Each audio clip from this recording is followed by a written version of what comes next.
Day one in Switzerland was bonkers. We had the 8th biggest chase ever on ECN. Alton went undefeated, but had a few scares along the way. Today we'll see 3 new teams to ECN. We'll also see the Zurich Crickets. I'm Mr. Maximo. This is the European Cricket Series Switzerland, and it starts right now.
Good morning to you wherever you're watching from around the world. Welcome to a huge day in European cricket. We had a huge night last night, Portugal wrapping up. What a final that was, but right here, day 2, and a very special day as well, because today is Swiss National Day, 1st of August. That's why I'm in red. And of course, we're going to get a lot of action here. The Swiss, they have brought the action so far in day 1, and I think it'll continue through day 2. A few new faces today to the network. We have 4 teams on show 3. It's their first time ever playing on ECN, so I'm going to be really excited to see what they're bringing to the table. First up, we have a match between Wettingen and the Zurich Lions. Both these teams, they are new. They are a little bit probably nervous to go out there. I'm not too nervous though for them. I think they'll be great. Let's see what happens at the coin toss. Rob Kemming has the 2 captains. Tails. Tails is called. It is tails. We bowl.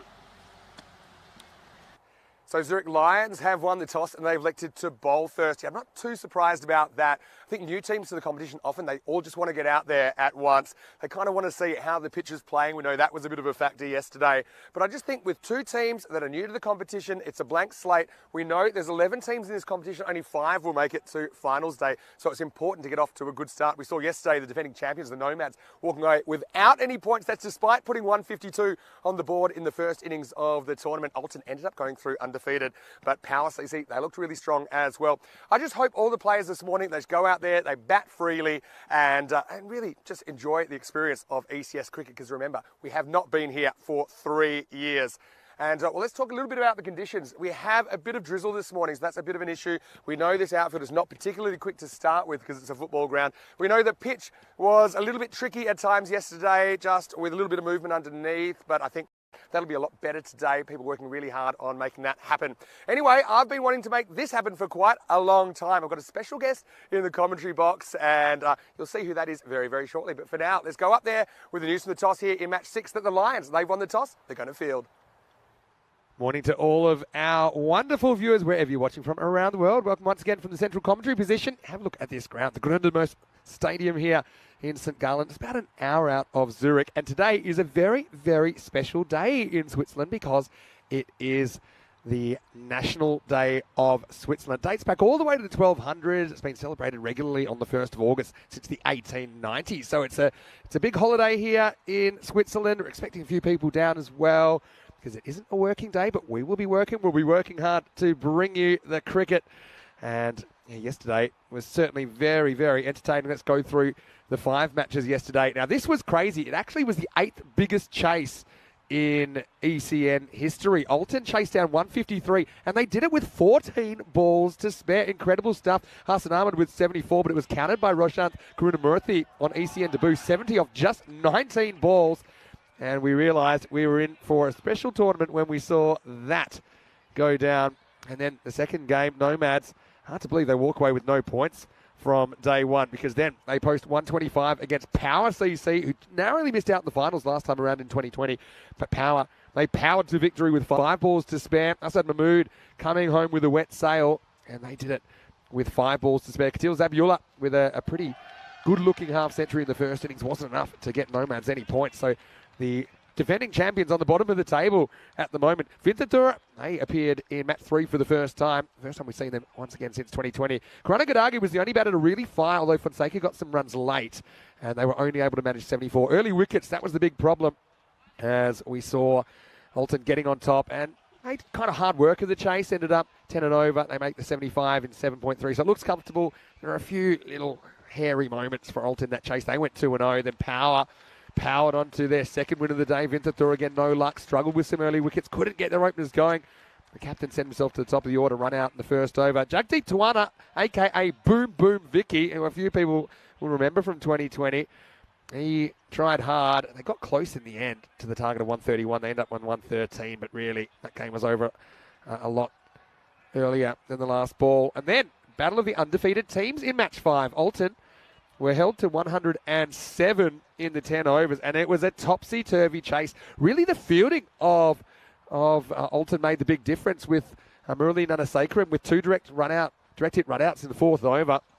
And a crazy finish. They did 12 off the last ball, and then it was a no-ball 6. And then it came down to the last ball, and it turned out to be an LBW. And then we realised it was a free hit, so it was just nothing. But it was a long, long last over. So looking at the table, just 4 teams have participated so far. Alton, 3-0. Power went down to them narrowly, but they do get points out of opening day. Winterthur and Nomads, they'll be a little bit concerned not to have any points yet. But it's early in the piece. Each team will play 10 matches. The top 5 will make it through to finals day, which is Friday week. Well, having a look now at the ground. Yeah, conditions, like I said, a little bit greasy, I suppose, because we had some early morning drizzle. I don't think it'll be too heavy. I think there'll just be times we might get a few sprinkles.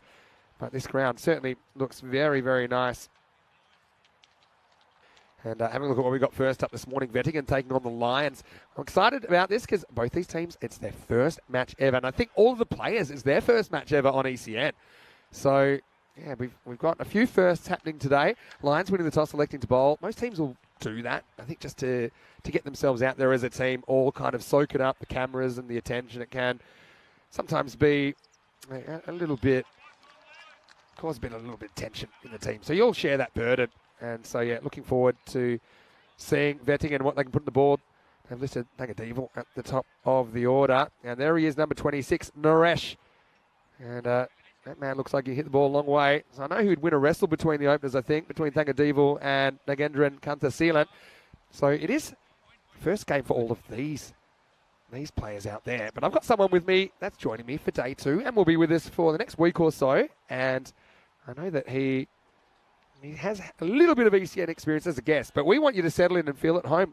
Mr. Maximo here, but I've got Andrew Leonard with me. Lenny, welcome to the broadcast. Welcome to ECN and welcome to the European Cricket Series. Well, thanks so much for having me, and what a delight to be here. Not just first taste. Well, Lenny, we've hit a kink straight away because your mic's not working. Welcome to the European Cricket Series. I don't think it's anything that you did wrong, but it's the perfect start. Anyway, we'll get on that straight away. Can you hear me yet, Vinny?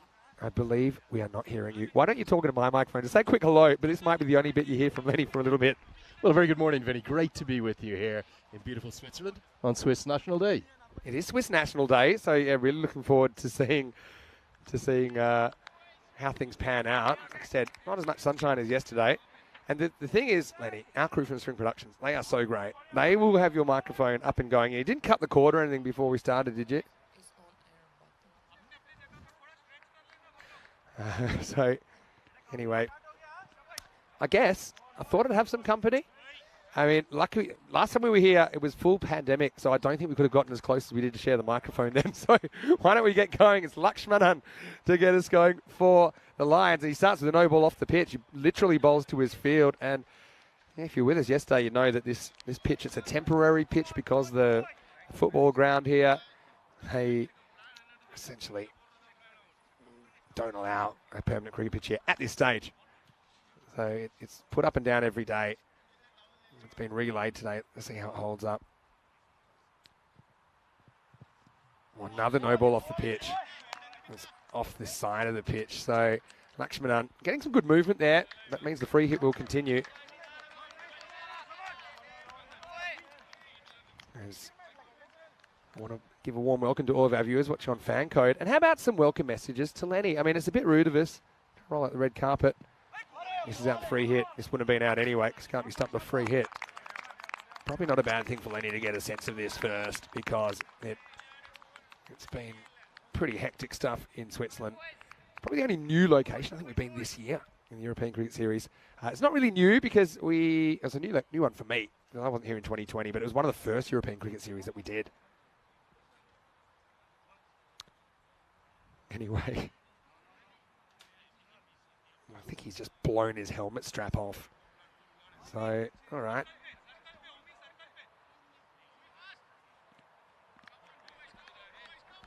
And so, I want to give a warm welcome. Look, Lenny is here, if you think I'm making it up. And here he is. Lenny's with me.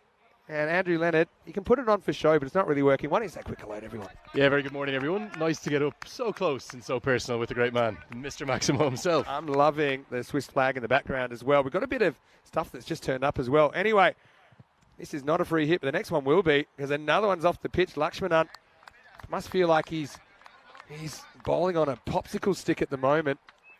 And Lenny, I'm telling you, that's the first time that has ever happened that the microphone just has not worked at all. So I'm going to do some magic. I'm going to go crew from Spring Productions. I'll be back soon to sort this out. I suppose yesterday we didn't use this microphone. Now I think of it. Anyway, this one's off the bat. Oh, almost a run out. Has Naresh had to hustle here. Let's check it out. Pretty good piece of fielding. Pretty tough one for the keeper. I'd certainly be thinking about the helmet. Regardless, he would have been out of a hit, but I don't think any keeper in the world's taking that. All right, Lenny, you want to try again?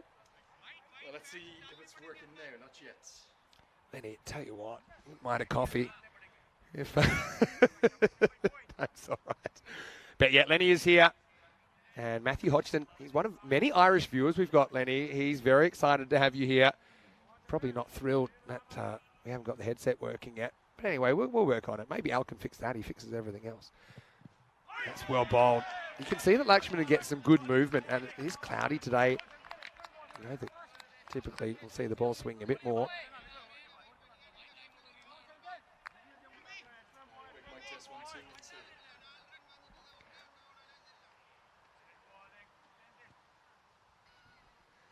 Then he's pretty happy, get the paycheck. We're just sitting still at the moment. He's very happy right now.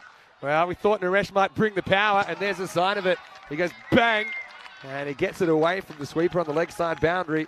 4 runs, and the first boundary of Swiss National Day, the first boundary of day 2. What a shot. Yeah, Naresh, sorry, he's almost run out without getting on strike this over.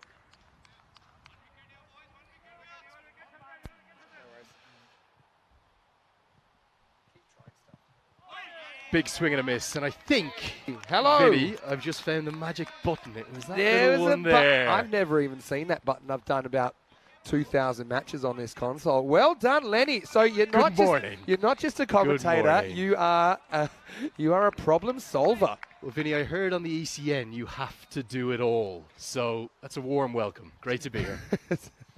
Anyway, it's another straightish pull. That'll take some stopping, you know. Oh, it gets away from him. Oh, I think he might have just stopped that. I got to say, he's kind of acting like he's not sure. There's Ankush Lal out there. I thought it was a good stop initially, but yeah, it's just a little bit here. Oh, for me, I think that's 4. He's kind of on the line. There's the line and the rope. For me, yeah.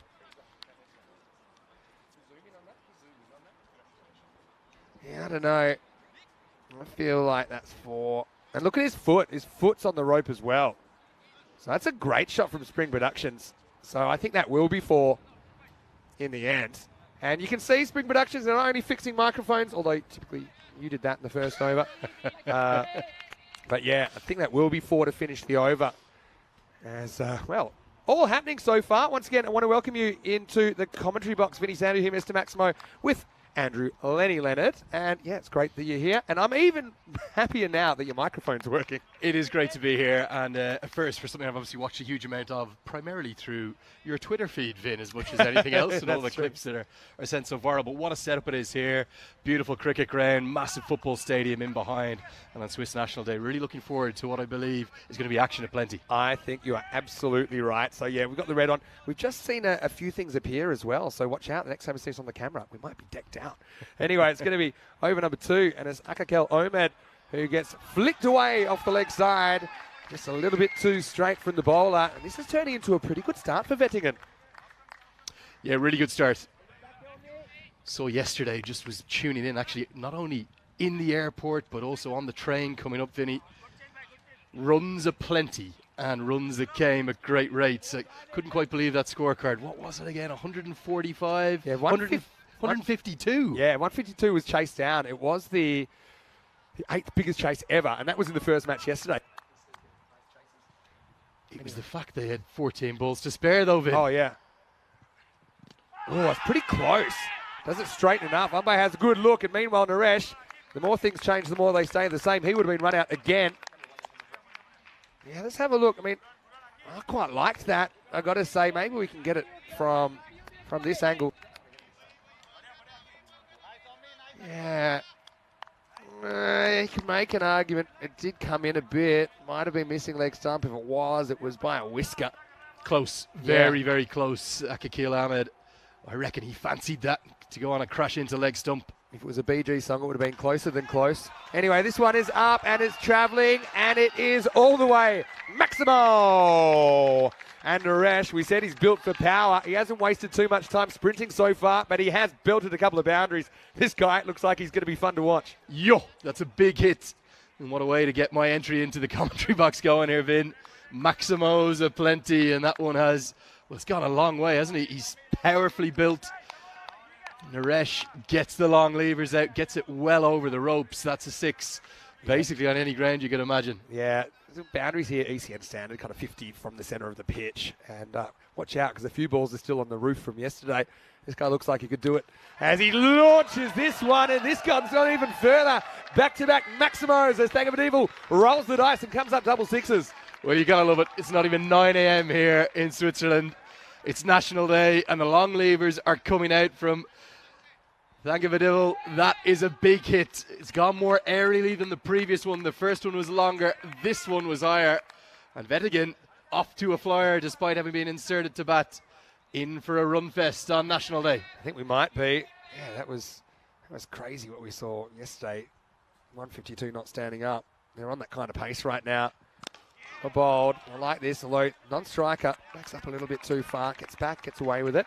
Anyway, so I know we've got a lot of viewers, not only from Ireland, but a lot of viewers from Nepal as well. And a few of them popping into the chat already. I see that Sandesh Shahi Thakuri is in the chat. You've got a special relationship with Nepali cricket, don't you? Yeah, namaste to everyone. Very good morning back in beautiful Nepal. Last ball the over. Uh-oh, that's trouble with a capital T as Naresh goes large again. Maximo! The second over goes magical. Yeah, 20-plus overs. We typically call them magical. And, yeah, they might check this for height, but I think he is kind of stepping out of his crease a bit. I mean, if you see where it's going to end up, probably just below the waist. And so I think I'll let that one go.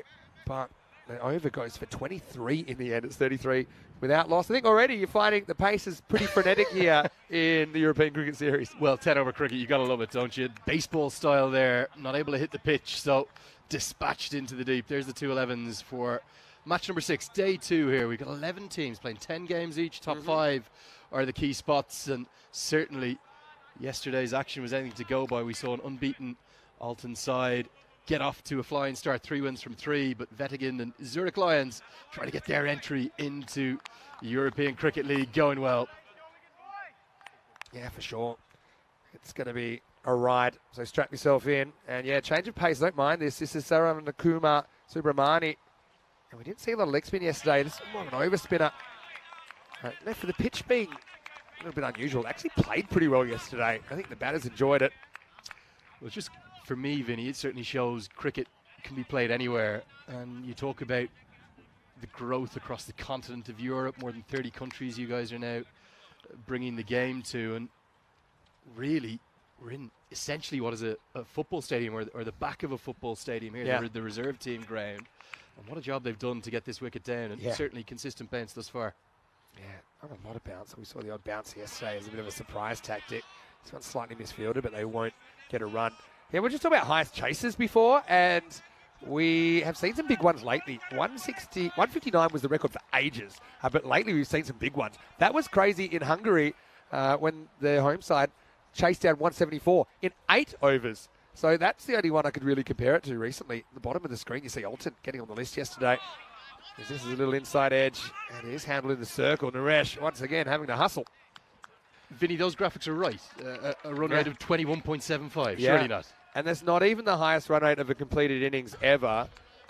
In European cricket, if you want to go T20, technically the Spanish team chased down a target of 11 by scoring 13 in 2 deliveries. That was against Isle of Man. I know you're around world cricket. You know about Heard that about one. that one, yeah. And I love that Awais Ahmed from Spain, he said, yeah, I'll go out and hit 2 sixes, and he did. First balls off the pitch and then 2 sixes. Spain, Isle of Man, by the way, they're going to be playing in the ECC, the Euros of Cricket, which is only starting in 8 weeks, and they're in the same group together. Is that usually in your September slot where you get all the September, countries together? October, yep. And so Spain, Isle of Man, they will get to play each other in Group A. I think, believe I'm right in saying, I think Isle of Man beat Austria recently. Yeah, they had who obviously went on to the T20 World Cup qualifier. They did. Yeah, Austria. A little bit disappointed, I'm sure, with their performance in the actual qualifiers, which I know you've come from. Off the pitch, this has been a problem. The thing is, I'd be actually having a whack at that because it's a no ball, but that's just me. Difficult morning for a leg spinner. Always, when you bowl wrist spin and you're trying to turn it away from the right-handed batter, just to get grip on your ball, to get also heat into your fingers. I was expecting to come to this part of Europe for it to be a bit warmer, but it's a chilly morning. Not quite as cold as Edinburgh, but nearly. Can be a bit hit and miss. We come from Prague where it was really beautiful most days, but the occasional storm would see the temperature drop. This is a nice looking straight drive, and he holds the pose. What a shot. Maximo. That one crashed into the grandstand. Well, Canthalison finally gets it in the act. 6 off 11 prior to that delivery. And now he gets the maximum, maybe the shot of the morning, though. Beautiful pose held as it goes all the way down the ground into the grandstand for 6. Look at that, Canthalison with the Gary Sobers-like follow-through. Take a picture, it'll last longer. What a shot. Good power play for Wettingen. Last ball of the third coming up.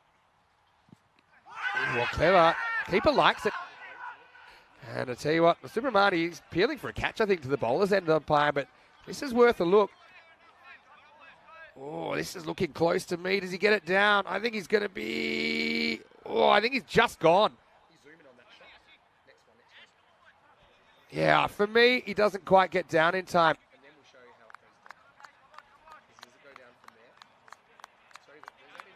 Yeah, for me, I've got space between the toe and the ground. What do you think, Lenny? Gone for all money. Yeah. And that key frame was the one that was just frozen upon when he was trying to reach out with that back foot just to get down. The bails, for me, clearly dislodged. Bale's out of the groove there. Yeah, they're going to have a really close look at this one because I think that he's just out. And again, we haven't had another ball yet, so I think that there's going to be a decision here. Be very surprised. Well, again, yeah, for me, I don't know. I think they still haven't carried on with the game because they'd like to have another look, but yeah, he's very lucky to survive, put it that way, I think. Anyway, we'll move on to the 4th over. And so, well, Lenny, we're 3 overs in, and I'll tell you what, yesterday was a long day. We went into the 11th hour that we don't often do, but it just kept getting crazier. Well, it's all happening, and what a way to be introduced properly. Back to Switzerland, your return after 3 years away, and a flying start. The 3 overs of the power play are done. We saw the signal given there, and the fielding restrictions ease. 5 fielders now in the deep. Naresh on strike again.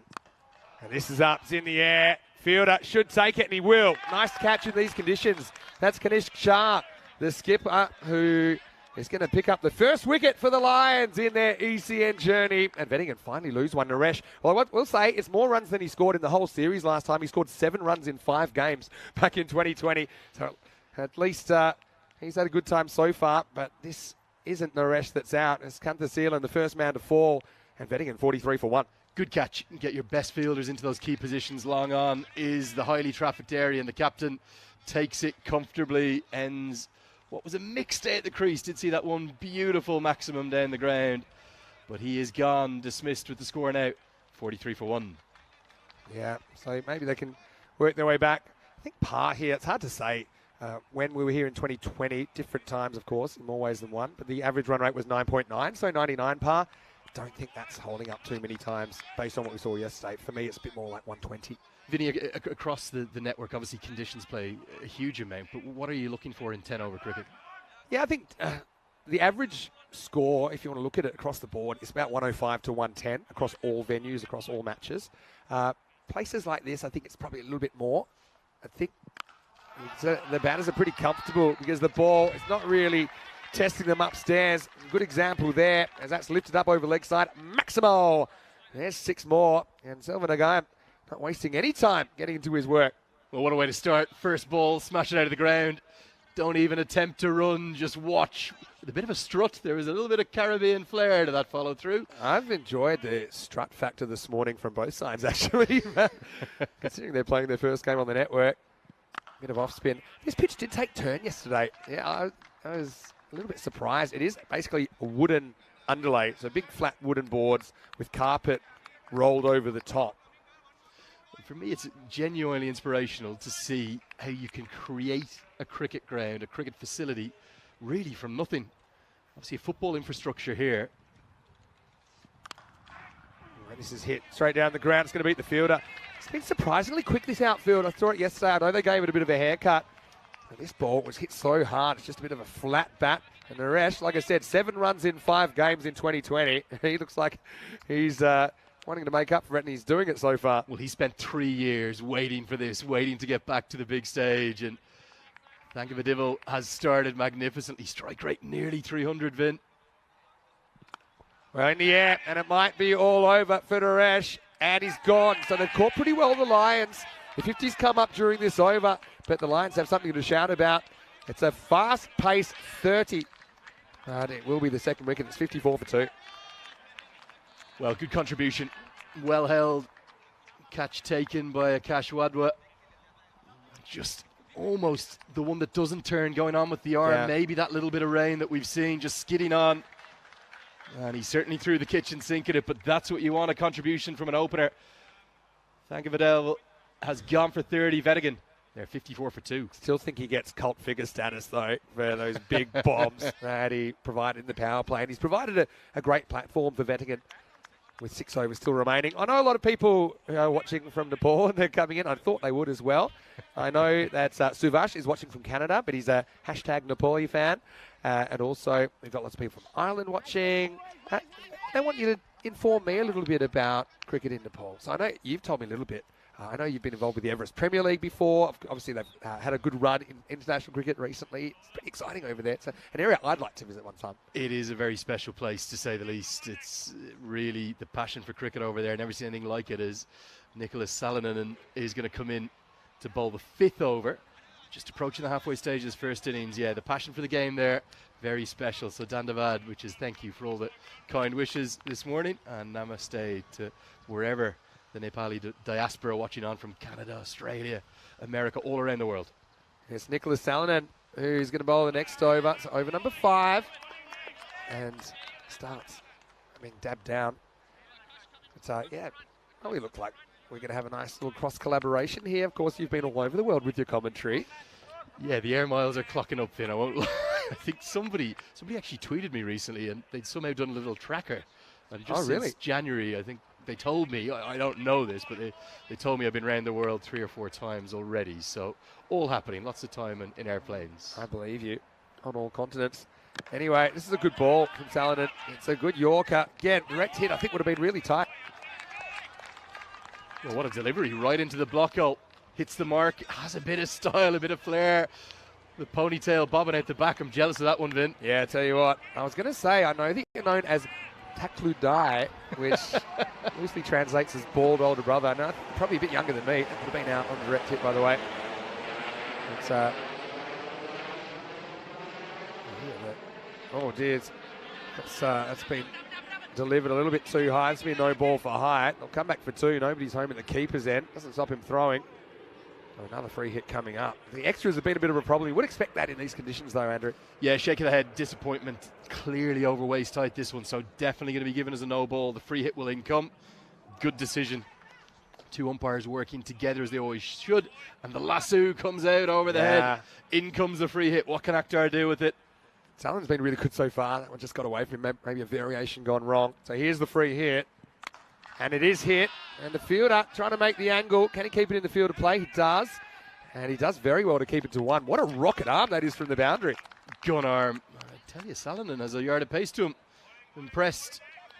Obviously, the other thing that does make it tricky on a pitch like this, the one we're playing on, remember, laid down each morning, you don't have the abilities of fast bowler to bowl in spikes. So the guy's coming in off the slightly damp outfield those runners makes it more tricky. Definitely don't quite get that footing that you would otherwise. This is lasered out to deep point, just a single. So I almost feel like we've got time to breathe here, Lenny. So you did get to spend a couple of days in Dublin at least, which is where you normally reside. I think it was 36 hours, and I think to say I've got a home would be incorrect. 335 days last year on the road. Is that right? So right up there. You and I have a lot in common, my friend. Couple to come here for Salonen. It's still been a decent over. This is lifted up and it's into a pocket of space. Tough one for the field. He won't get there. So 4 runs and Akhtar getting into his work. Wettingen continue to swing the bat. It's been a pretty good innings from them so far. Remember, they were sent in by the Lions. But you can see these guys are looking very comfortable in the format. They actually play quite a lot of 10-over cricket here in Switzerland outside the ECS. So these teams coming in for the first time, they're actually quite experienced. Yeah, from chatting to a few of the Cricket Switzerland boys last night, certainly 10-over cricket and T20 cricket, the two that they mainly focus on. All right, goes straight, goes long, goes strong. Maximo! Akhtar goes boom. And that's the end of the first 5 overs of the day. Had a bit of everything in there. It's 70 for 2 after 5. And once again, kind of clearing that front leg. Very modern shot. And it was adios pelota. And I just want to take this opportunity as it's 72 after 5 to welcome you. And you've come on a great day. And look what we've been given here. There it is. Swiss National Day. I'm all in red. I think we'll have to crack these out fairly shortly. So I want to say schönen Geburtstag to all of our Swiss viewers. That all morning, a little Ben. bit. Anyway, Very hope good you morning. have a wonderful National Day here in Switzerland. If you're in the area, come down St. Gallen. It's a beautiful place to be. All undercover seating. It's one of the nicest places we've had in European Cricket This Series, I is think. stunning. You only invite me to the good ones, Vin. That's the only place you bring me. I'm not going to let you leave either for a little while. Anyway, we're going to stick with spin in the 6th over. Do have a little tale for you from my commute yesterday, Vin, and the infrastructure here in Switzerland. Well, to call it world class would be an understatement, but certainly I got to meet a few locals coming in. We were delayed in our flight coming across. Prakash here. And it should be gone. He's knocked it up, and he can't quite get there on the second opportunity. Snehal Joshi. He gave it a good crack, but yeah, that was a real opportunity. You know, sometimes I have a bit of advice. If you're going to drop it upwards. I mean, he did, and then you can see he just couldn't quite get there. The Almost looked like the intentional parry, didn't it, to take it on the second attempt, but just couldn't get it down in time. This is a thick edge. That's in a flyaway. It'll test the outfield. I think that goes for 4, and it does. So Akhtar swinging the bat. Super aggressive approach, but paying off for Wettingen. Now, let's get back to what you were saying. So you tell me about your journey here. Who did you meet along the way? Across, certainly very welcoming to Swiss people, no doubt about that. But I was told by the person I was travelling with, who not only got me off the flight, helped me with my bags, even showed me where to get the train from, all the way from Zurich up to St. Gallen. It is smooth, to say the least. Yeah, about an hour on the train. Now, this could be a chance. Fielder comes in and drops it. It was a good effort. Kanish Shah, he's been in the action so far, the skipper. To be honest, it was a pretty good effort in these conditions. You can see a little bit of a slippery ball. He got 2 hands to it, but just couldn't hold on. Makes it 2 drops in the over, and the spinner will feel as though he could have forfeit. But what I was told when I was hearing that it was Swiss National Day today, I asked, what's the day called? Like in Ireland, our National Day is St. Patrick's Day. Sure. It's just called, quite simply, as this one's hit down the ground, not quite going to get to the boundary, it's just called August 1st. Yeah, August 1st, Swiss National Day. There's no name for it. In Australia, we call it Australia Day. In America, they kind of just call it 4th of July, or Independence Day, I suppose. Independence Day, they call it. St. David's Day in Wales, remember? Yeah. Yeah, of course. St. Patrick's Day in Ireland. St. George's Day. Anyway, this is up. And this is another opportunity. Oh, fingertips. And then does a headstand for good measure. That's Enthil Lakshmanan. And now they're going to take an overthrow. The keeper might think of throwing. He doesn't. How does this pace of game compare with, let's just say, last week so far? I think there's only one word I can use, Vin, as we get to the end of the 6, 79 for 2. Carnage. Absolute carnage. A net run rate or a current run rate of over 13. We had 3 drops on that over. I was a spin bowler, as you know, Vinny. And if I was Prakash, Ashwin Prakash, I thought he bowled beautifully. I'm thinking I've been robbed of a 5-wicket haul. Yeah, I have true. 2 to my name. I could have 5. Well, I'm a cricket lover. I love out of all cricket, all formats. Obviously, the Ashes coming to a conclusion yesterday. Super exciting. That's one thing I love about the game is there's so many forms. There's so many things you can like about it. I think of it like foods. You know, like there's certain foods I like, and I like a variety of them. So here, obviously, a lot happening very quickly, but I enjoyed the World Cup qualifiers last week as well with Scotland and Ireland getting through. I know that you were pretty happy to see the Ireland team bounce back after a bit of disappointment. This is up, it's in the air, and it's going to be over the fence. Maximal! Salmanagaya moves to 17. Wettingen just 130's pace, and they've made the most of the initial overs this morning. That's a nice shot on the move. Well, the quality of the ball striking really impressed me thus far, and it hasn't just been to the leg side. You tend to think of amateur cricketers maybe only able to hit towards their more favoured dominant leg side, or the bottom hand coming through inside out over extra cover, 6 all the way. Both these two big guns, and now he gets another beamer. So that's going to be another free hit. I think they'll get 2 here. Keeper discards both gloves. I think that's for symmetry.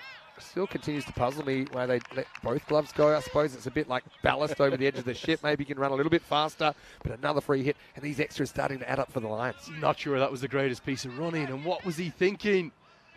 Selayangam, he could have got back on strike for the free hit. Oh, so it was only 1, was it? Only 1. They didn't Should get back have for the been second. 2. Anyway, Akhtar says, I'll take the free hit. Yes, please. Another full toss. This is all wrists. He manoeuvres it over long on. Maximal. Getting in quickly. Scoring, and it's getting out of control for the Lions. Being tamed at the moment. Well, maybe turning down the second was tactical. They said, let's get our power hitter on for the free hit. He'll pongo it over the ropes. Pongoed for 6. Brilliant strike. That run rate pushes up towards 15 per over. I think Wettingen are thinking of 150 plus from here. It could be. And then even if they do get 150 plus, will it be safe? That's the question. We saw 153 chase down in the corresponding game yesterday. Vinny, tell me about the timer. This is an ECN innovation, is it? Yeah, it reminds me a little bit of that TV show Lost. Do you remember that back in the day? They had to reset it every 108 minutes. It's not quite like that, but the timer starts at 40 minutes. It's adjusted in game, so it should always be accurate. So right now, 11 minutes 40. As this is lifted up and out of the ground as well. Well, go and fetch it. Maximal. Akhtar, 32 off 9. What a start to his ECN career. What a start is right. Sensational stuff. To be honest, this is in the slot. It should be dispatched, and it is. Muscled. There was a bit of rage in that stroke, wasn't there? Really through the wrists again. Got great wrist. The first one over long on the free hit. This one goes over deep mid-wicket. Doesn't matter if the man is out. They'll take him on, hit it over his head. 6 more. Yeah, these guys will back themselves to hit over the outfielders. And yeah, he's got magical wrists, doesn't he? And now he's going to go again. That might be the best one so far. He just hops across and he flicks it dismissively. 6 more, and that brings up the 100 now for Wettingen. They're out of control. Well, listen to the reaction from the bench. They're down in the football dugout. We're playing around the clock on the bullseye dartboard here because we've gone long on mid-wicket. Now he goes square leg. Sensational wrist work. What a piece of batting. We said 150 was on the cards. They're thinking north of that. The projected score now 155. And Shah, he's bowled 4 legal deliveries. He's gone for 26. This has been crazy stuff. Yeah, he's going over 6 a ball. That is concerning. Magical overs 20 plus. That's what we call them on ECN. Supersonic when you go 30 plus. I don't see any way that this is not going to be a supersonic over the way things are going. We've even had 2 hypersonic overs, which are 40 plus, but that's another story. Uh-oh, more trouble. No fine leg, not that it would have mattered. And that one, I think it's gone just inside the boundary, but it does go supersonic now. And Mohammad Akhtar is on fire. What a shot. Well, Vinny, I'm a cricket man and cricket only, but I do have a sneaking fondness for a second sport. That is darts, and we are playing around the clock here. This is every part of the venue. We've gone long on, we've gone mid-wicket, we've gone backward square leg, now we go fine leg. Incredible batting, incredible wrists. 42 of just 11 balls. And while this is a great start for Mohammad Akhtar to his career, spare a thought for the bowler, because he's getting absolutely torched right now, and he'll retain the strike now, Akhtar. 31 come off the 7th, and Wettingen up and away. It's 110 for 2 off 7. Well, quite brilliant. What a start we've had to game day number 2 here, and lovely to hear from you all. This is what we've got coming up. Every part of this great continent. Where don't you go, Vinny? Yeah, exactly. I go to about 20 countries a year plus. There's even more places we're looking at going to. So we've got 2 weeks here. This is the European Cricket Series, which is the domestic 10-over cricket. It'll be 12 days, and then we finish with the ECIs, European Cricket Internationals. France and Luxembourg will be touring, playing against the Swiss team. That'll be 9 10-over internationals, and then the next place we're in the ECS is in Germany, in Dresden. There for 2 weeks, 2 weeks in Krefeld, just outside Düsseldorf after that. Nice smattering of 10-over and 20-over international cricket, both men's and women's, coming up over the next 4 weeks. This is going to be a no ball off the pitch to start the 8th over. It's Saravana Kumar Subramani coming back with his leg spin. He seems like a good bowler to me. I think he's just got to get it right. He's one of those kind of modern leg spinners, not really ripping the ball, but a lot of overspin, just kind of sliding it on to the batter. Yeah, almost sort of little leg cutters. They're very gently rolled out rather than hard spun leg breaks. This is up in the air. Now this should be gone. Can't see him dropping this. Joshi will take it. So Akhtar is going to go. He won't make his... Oh, it's a free hit, of course. You've let me go. It's been a while since I missed one of those. We missed one last ball of the day last night. You welcome me this morning. Time for me to welcome you. All right. The crowd, some of the crowd were thinking, yes, they've got him. Not out. You can't be out in a free hit. And this could be another one. And it's going to be smoked all the way. 7 runs in total. Over the wayside. Correctly signalled as a no ball. The free hit's going to come. And look at that. Yeah, baseball style for 6. It is. It's literally, it's a dinger, isn't it? So Wettingen in heaven. They've got another 7. That one came down from the clouds and then was sent the same way. So another free hit coming up. This is what we had yesterday. We had 10 hours of this. Then he so strapped himself in. We're in for a ride. This partnership 65 off 23. Oh, now another free hit. Savani Agam is going to push for a second and he'll get there. So now, I mean, we could be looking highest score of the series so far. They're on this kind of 160 space.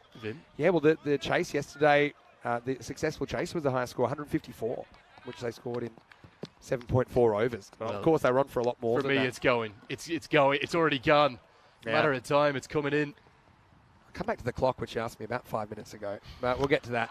Anyway, this is up, and that's 6 more into the gap, over the gap, Maximal. And this is some power hitting from Wettingen at the moment. Carnage, chaos, use whatever adjective you would like, because the power hitting, it's coming here to St. Gallen. Sensational ball striking. Yes, the bowlers have got it a little bit wrong in difficult conditions. Definitely a little bit of rain in and around the venue. It's not very warm out there either. Reminds me a bit of Edinburgh last week, to be honest. It's more like probably October than it is July, not the heat of the summer.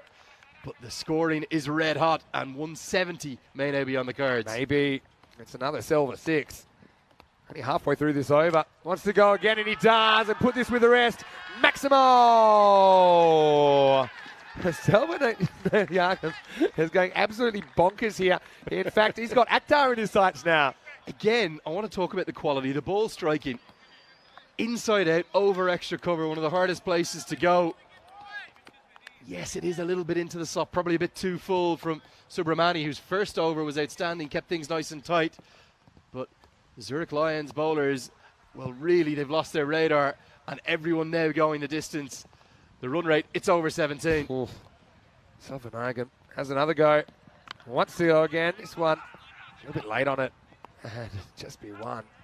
That just gives us a slight moment to breathe. Yeah, so Matt Hodgson watching from Ireland saying he thinks we have the 2 most travelled commentators in world cricket on commentary day. He's probably right, you know. Yeah, very good morning to you, Matt. Or certainly the two that do the most overs. You've got me trumped on that front, Vin, with, what is it, over 1,000 games again this year? Yeah, something like that. And I'm over about 2,600, I think, from the start of 2021. You must have an Excel spreadsheet as we get to the end of the 8th. It's 134 for 2. Ran out of cells. 134, yeah. So a few more shout-outs as well, just from the YouTube chat. Suvash Shrestri is watching on.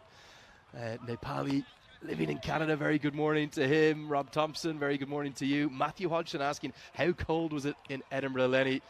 And it is 15 degrees and damp right now in Ireland. I was in Ireland for 36 hours, Vinny. This is no lie. It rained every single one of those 36 hours. Well, you've got a few pubs there, and I know that that's a nice place to escape from the weather. I have been to Ireland a few times. I really enjoyed it, actually. Toured the Guinness factory, and that's a very touristy thing to do. Well, it's one of the, I think it's the #1 tourist attraction in Europe, would you believe? Really? All right. Oh, it's an inside edge, and the keeper couldn't get a dive on it. And that will dribble, and it's going to dribble into the rope. So, yeah, we'll check this one on the replay, but I'm sure there's an inside edge on this. There is a bit of rain coming down now, Vinny. You can just see that. The umpire's happy to get through it for the moment. It may just be a shower. Inside edge is nicely bowled. Keeper can't get anything on it. I have to say, Zurich Lions fielding, letting them down. If you put that one down as a chance, that could be the 4th drop. I think you're right. Anyway, eventually we're going to come back to the clock. The clock is simple. It starts at 40 minutes.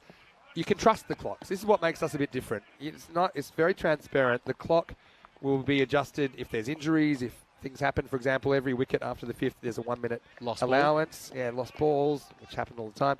But you must deliver the last ball the 9th over before that clock runs out. So this is the 9th over now. What happens if you don't? If you don't, 5-run penalty. And we saw it happen a couple of times yesterday. And it's like a buzzer beater. As long as you bowl that last ball the 9th over before the clock runs out, you're fine. But if not, 5 runs. So and that's something that's enforced rigidly. Rigidly. To the second. You got to have a line. You know, like I say, you can trust the clock 99% of the time. But the reason is it's even more important for us to say on time here in the European Cricket Series because 5 games a day. 5 games a day, 2-hour time slots. We've got to keep things moving. If balls go a long way, they'll throw a new ball out there or a replacement ball out there just to keep the game moving. It's super important. Anyway, they should be fine here with 2 to come. Or maybe not, because this is one time when they might get into trouble. No ball off the edge of the pitch. And this is certainly one issue when a lot of extra balls are bowled in innings. You can run into trouble with time. And Vinny, what you're seeing from the replay there is, I think you've got to go cross seam with the way the conditions are. Yeah. He's gone down seam. It's swung pretty significantly away. Nice little away shape to the right-hander. Not what you want, though. Too much movement off the wicket. No ball, free hit incoming. And it'll be a wide. So now, still think with 2 minutes to go, they should be fine. I'm going to be fascinated to watch that every game then. Yeah. And good innovation. I like that. I have to say, I like that a lot. 4.5 minutes and over is the allowance, but you kind of... I kind of allow 4 minutes and over in my head. 4 minutes and over for the overs to go is normally fairly comfortable. There's another free hit, and it should just be a single. And I think it's about 2. Getting to the stage in the innings where you start to push the running a little bit with the wickets in hand, but just a single in the end. So, yeah, if you, for example, if we get to the end of the 7th over, if you've got 8 minutes plus, I think you're pretty much okay. 4 minutes and over or so. Even you can get it through and over in 3 minutes. But, again, it's not always in your control at the end if you get whacked a long way, for example, like this, because that is gone. Maximal. And Selvan Agam is going to bring up his 50, his first 50 in ECN cricket, brings it up off 19 balls. He actually laps Akhtar in the end. But what a knock, and what an innings this is from Wettingen as a whole. Sensational. Really impressed with the ball striking. That's his 6-6, would you believe, Vinny? It's come off 19 balls, just the 1-4 in there as well. And the umpires coming together for a chat. That rain, I have to say, getting a little bit heavier, made it very, very tricky. Yeah, we will get through the last over, you'd suspect. And who's going to bowl it? Surely Salonen has to be the one, because Kanish Shah 1 over for 31, Ahmed for 22. Now, I'm going to go back to Nicholas Salonen. I think that's a good call. Yeah, I mean, with the rain, it's a little bit heavier than a few minutes ago, but European Cricket Series in Europe, they all play through a bit more because you don't have the turf wicket to protect. So, yeah, they'll probably play in a bit more rain than you would otherwise, but still, it's 150 up. Last over coming up. There's Akhtar. He wants his 50. He's on 46. It'll be a wide, I think. Now, normally we have the tram lines in line with the popping crease. The little tram lines here, little ridges on the stumps. So right typically how it's done in ECN cricket is you need to have that ball completely inside the tram line. If it's even touching a little bit, they call it a wide. So it's quite harsh. You can see the rain there. Just a bit of a hassle at the moment. Well, there's his 50, and there was no doubt as soon as I heard that off the bat that Akhtar does it. 19 balls as well for him. We got twins at the crease as Wettingen up and away in the first innings of the day, and isn't he happy about it? Look at the joy, look at the delight. It's also the 100 partnership up, Vinny. This has come in such rapid time. The run rate now up over 17 per over. Both batters getting to 50 off 19 balls. Akhtar with 3 4s and 5 6s. With that strike, it's actually the highest score in the entire series so far. So getting sent in, but they're loving it at the moment. Yeah, it's 5.1 overs they've been together. They bring up the 100 partnership. It's big pace, although it might be over now. He's having to back, but he will be gone. So Snehal Joshi takes the catch in the last over. And Salonen breaks through. We thought he was the man, but 6 and out to start the 10th. Really well judged. Right on the edge of the 30-yard circle, so he just paddles back probably 5 or 6 yards, gets well underneath it. It ends an outstanding innings. That celebration for the 50, the moment of the morning thus far. Joy, jubilation all around as he's gone for 52. Salonen gets a well-deserved wicket. I think he's bowled well with a yard of pace too. It's 157 for 3. Those emotions really are what the European Cricket Series is all about. He's come out there playing on TV for the first time, I'm sure. He's had a really good innings, and you can just see how thrilled he is about it. There's something really raw and real about ECN. Anyway, this is Jürgen Thieren, who's going to get to pick up the pace, and he finds the same fielder. He might have a run out here. Great effort from Salonen. They might think it too, but I think that Jürgen Thieren just ran through a little bit. Probably not a bad thing to get Selva back on strike with 3 to come. Have to say he's been superb in the field. Snehal Joshi picked up cleanly, and this easily could have been a direct hit. Look at the attempted flick onto the stumps. Oh, MS Dhoni, eat your heart out. Not with the gloves on. That would have been out. Great improvisation from Salonen. Now steps away. It's probably not the odds at this stage, as he's done so well getting in behind the ball and banging it straight. But I think right now the Lions, the Kings of the Jungle, they might be wanting to throw a bit of an African rain dance in at the moment because they're chasing 160 plus here, I'm pretty sure. Salonen doing well here to control the ball though with that rain just coming down. You can see it through the cameras. Oh, clever ball. It's being wide for height. So, yeah. Silva Niaga. Let's have a look. Yeah, borderline. Harsh on the bowler. It's a batter's game here. Felt like he might have just got the top corner there. And the bouncer, surprisingly, it's been a pretty good tactic. If you've got a bit of pace, just, I think, for a surprise tactic more than anything. So it won't be a free hit because it's only wide. And then a miss. So I think Salonen, you can tell that he's going to be a key cog of this Lions bowling lineup. He's done a pretty good job. Yeah, he's bowled really nicely. Also, definitely my award winner for the most stylish player of the morning. Look at that. God, he's fresh out of some kind of a TV commercial, this man. The ponytail, the rain coming down. You're not wrong. All right, last ball. And he goes short again. And this is sick. You know what? If this is above the shoulder, it could be a no ball for the second bouncer in the over. So, yeah, it's dug in. Oh, see it on the way up. Yeah, for me, that's over the shoulder, Lenny. What do you think? I think he deserves to get away with it after that first one being given as a wide. But one thing I want to focus on, look at the bravery. You talk about the great Sir Isaac, Vivian, Alexander Richards walking out there with a swagger with the cap on only, taking on a pacey bouncer, getting the hook in. You don't want to miss that, Vinny, but he didn't miss it. He smashed it for 6. It ended the innings basically the way it started with an all-action setup, 165 on the board, and a sensational start from Wettingen to their ECN Switzerland career. Yeah, for sure. Well, bravery's one word. There's another word beginning with S that I would maybe think of using as well, because we have seen that go wrong. But nothing really went wrong for Wettingen in this innings for the most part. We saw, not just one guy getting after it as well. We saw a lot of guys in the top and middle order being able to hit the ball a long way, and I've really enjoyed watching them so far. I don't think the Lions enjoyed it so much. That was a bit of a controversial moment. For us, we thought the foot was in the air. The referee and the umpires gave the batter the benefit of the doubt, and Wettingen certainly made the most of it. Despite some good catches taken a long way, they just weren't able to stem the flow of runs. Yeah, there were certainly a few missteps in the field, and they proved very costly despite these wickets that you're seeing falling. Ashwin Prakash, probably the pick of the bowlers with his 2-wicket haul. He could have had 5 for 3 drop catches off his bowling. I was really impressed too with Nicholas Salonen. I thought he bowled with good pace, but it was all about the ball striking. Look at this setup here, going around the board. Firstly, over long on, then through mid-wicket, over square leg, sixes. Well, they rained fittingly around this beautiful ground. Sixes galore, and in fact we have 16 maximos in the 10 overs, so we know that's a good rate. And yeah, wrists like a rubber chicken. Akhtar, the way that he was able to manoeuvre the ball to the leg side, you're right, he was going round the clock. Half centuries to Selvana Yagum as well as Mohammad Akhtar.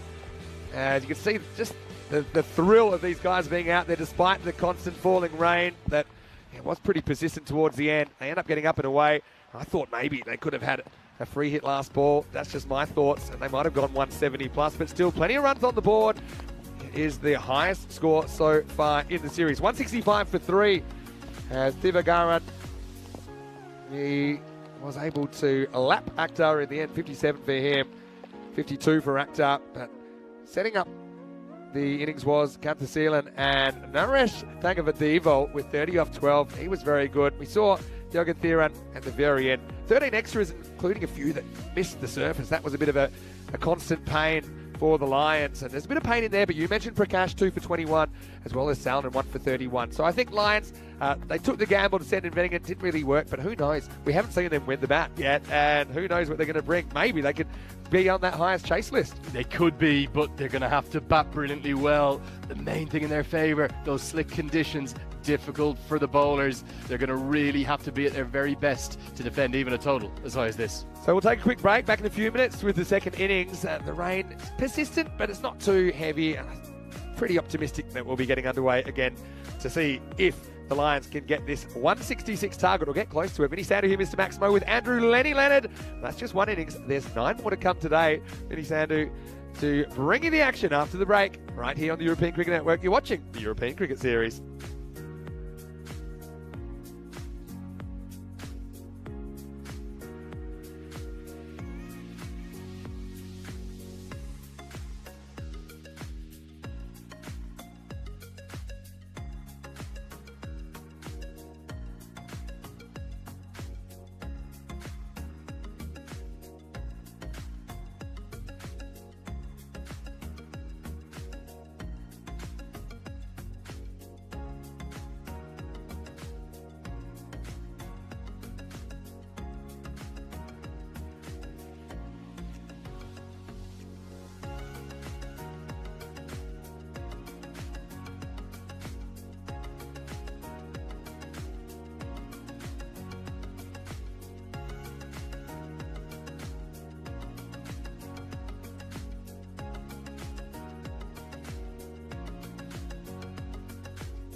Hello and welcome back to Switzerland European Cricket Series. Big day here in Switzerland as well, as it's the 1st of August, the Swiss National Day. The traditions of that go back almost 800 years. We haven't been going 800 years, but we certainly have done more than 800 matches here in the European Cricket Series. In fact, we have around about that much in a year in the European Cricket Series. All up, though, around about 1,700 matches on ECN planned this year. Now, right now, you're watching two teams new to the network. Wettingen versus the Zurich Lions. The news so far is that the Lions won the toss, elected to bowl first. I feel they might have come to rue that decision. Wettingen putting up 165 in the 10 overs, losing 3 wickets along the way. Benny Sander, who Mr. Maximo for ECN. Alongside me for the first time this morning is Andrew Lenny Leonard. And Lenny, it's been great to have you here at the venue. And what do you make of this game so far? Well, Vinny, just great to be here, and thanks so much for having me again. I know you've been trying to twist my arm for a while now. Finally, my schedule cleared. The schedule has been hectic, but we have got a little window. And great to be with you for not just the next week. You misled people in the first innings. You said only a week. 10 days I'm here with you, Vin. Yeah, 10 Gonna days. love every second of it. A week plus. And I may change it to the desk because I might not let you go either. Anyway, here we go. 166 the target. And like the first innings, it's going to start with a no ball. He's off the edge of the pitch. And then Naresh is going to chase it down. No ball plus 1 by coming up and a free hit. And just a very, very typical start to an innings. And what a lovely way for Akash Wadwa to get his innings underway with the free hit. Can't be dismissed. Very difficult conditions. Have to give the players credit for getting back out there. There is a little bit of rain coming down, and it's going to make the bowling all the more difficult. You can see the guard being marked out by the crease there. Going to be the left-handed Wadwa to get things underway. He's got a free hit to go with. Yeah, I'd love to face a free hit first ball. It's the old backyard cricket rules. Can't get out first ball, isn't it? But yeah, the rain pretty consistent with what we saw at the end of the first innings. So the umpire's happy to let play continue. Sound the horn. It's free hit, and that's into the gap. And it probably runs away. The rain holding up the ball a little bit. And wow, I tell you what, that is fantastic. It's dodgeball in the first degree, as they were worried if they touch the ball that they're going over. But I think this ball stops. They've ended up giving each other a nudge. Just say, after you, sir. No, after you. And clever thinking, because if either of the two that were over the rope picked it up, it would have been 4. But instead, it's Chikardi who picks it up, keeps it to just a couple. There's a little bit of curling about that, actually. But anyway, doesn't go to the boundary. This one does go to the skies. Difficult catch in these conditions. It's Akhtar having a good game, and he still is. What a catch. And he's loving it here in the ECS as Wadwa gets 2, then gets out. It's a great start with the ball for Wettingen. 4 for 1. Well, what a catch in these conditions to not only be able to judge your footwork to make sure you stay inside the rope, but to keep your foot in. Remember, you won't have spikes on there in the outfield because it's an artificial surface that we're playing on in the square. And this is so well judged. Probably a couple of yards inside the rope. He knows it. And here's the joy, the delight, hurled miles into the sky. It's a superb start for Wettingen in the defence of this big total. Wadwa's gone for 2. It's 4 for 1. This will bring Senthil Lakshmanan to the crease. So I often say if you're going to make a low score, don't chew up balls, and you can't really accuse Wadwa of doing that. He goes to the skies, just didn't quite get it in the middle, got it high but didn't get it far enough. And now going to have to go like the Clappers in this second innings to get close to this 166 and be right up there with the best chasers of all time. We saw Alta make that list yesterday, and we're talking 3,000 plus matches. But they do tend to come in clumps, and we've had some big chases lately. Still trying to get my head around that, Vinny. Not just the fact that 153, the target was chased down, but the fact it was chased down with 14 deliveries to spare. It was crazy. You can see why Alton have made it to the European Cricket League, the Champions League of Quick Cricket, twice in 2 attempts so far. That was a rematch, by the way, that first game yesterday of the final back in 2020 when Alton actually went undefeated but then lost the final to the Nomads. But they got their revenge yesterday.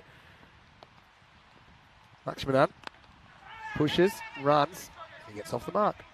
Interesting to see a little bit of movement through the air as well, just kind of wobbling it back in. And Gushalavan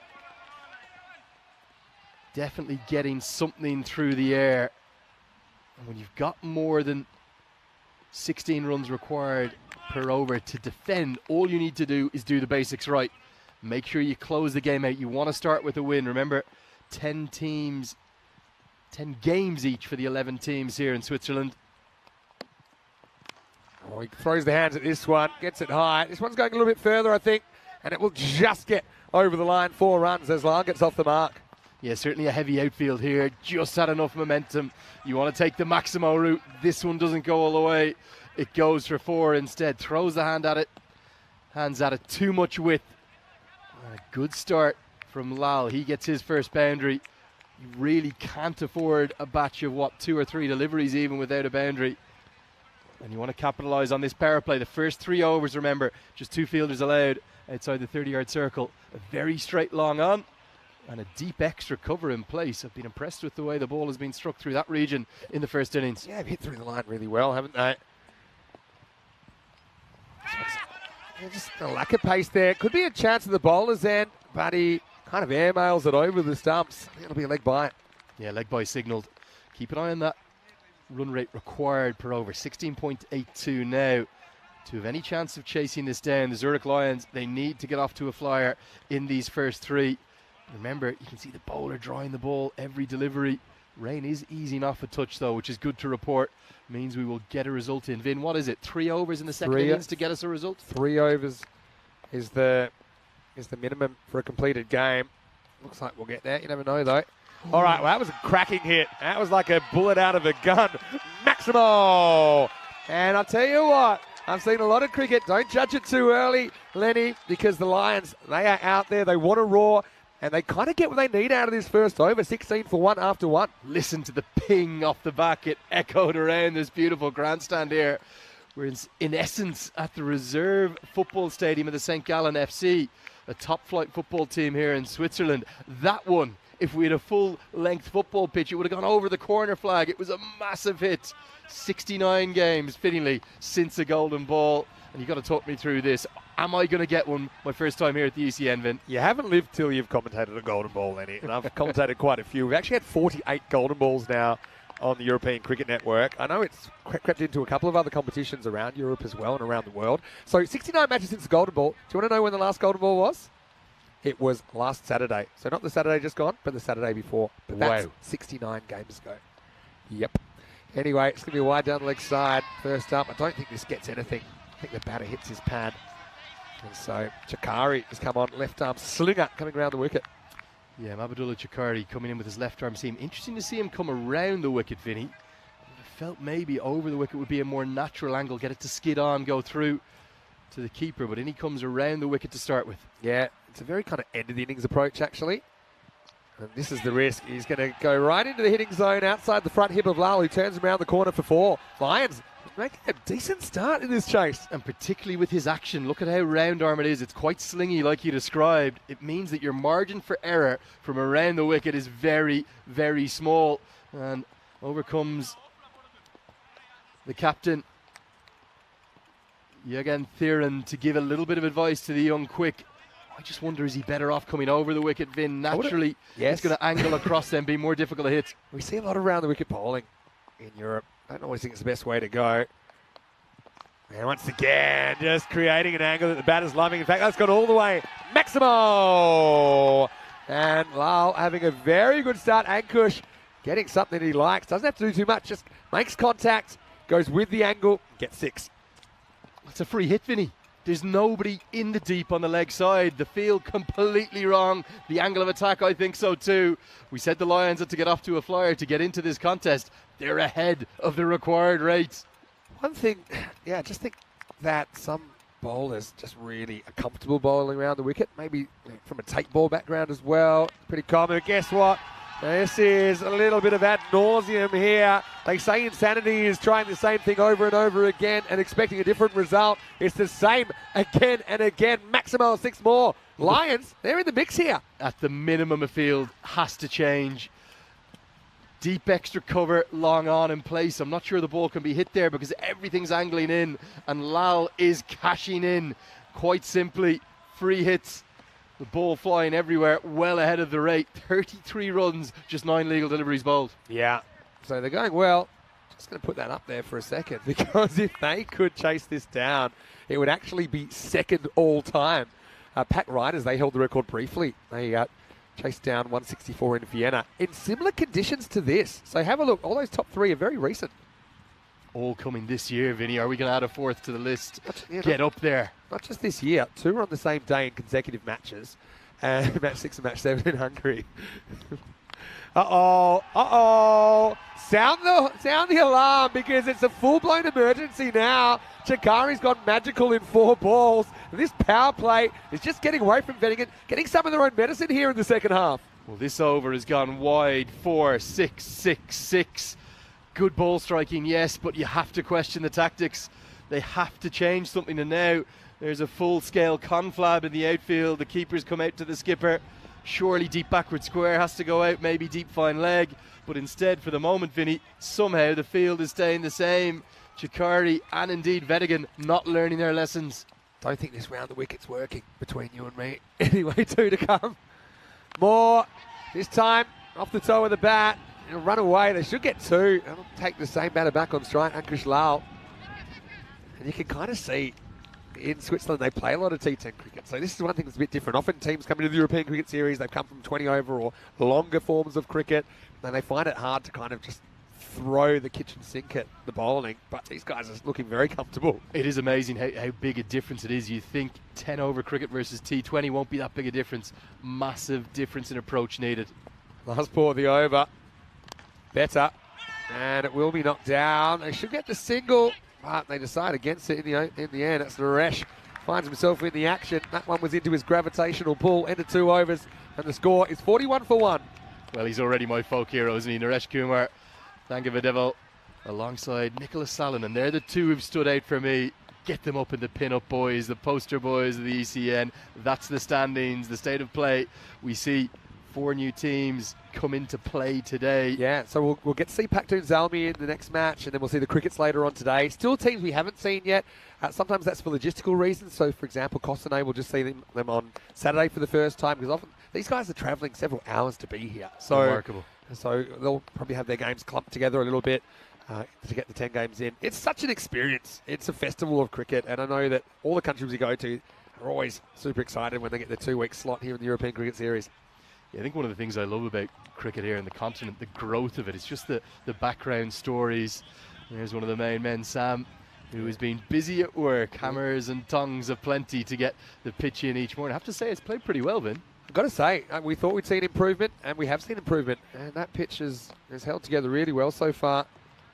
As Lakshmanan gets his opportunity. Keep her up to the stumps now. So it's a pretty bold move as well against the bowler who's coming back. Is Shavan Santharasekharam. But yeah, he doesn't really zip through too much. Ankush has to hustle but gets there. And I'm a big believer as well.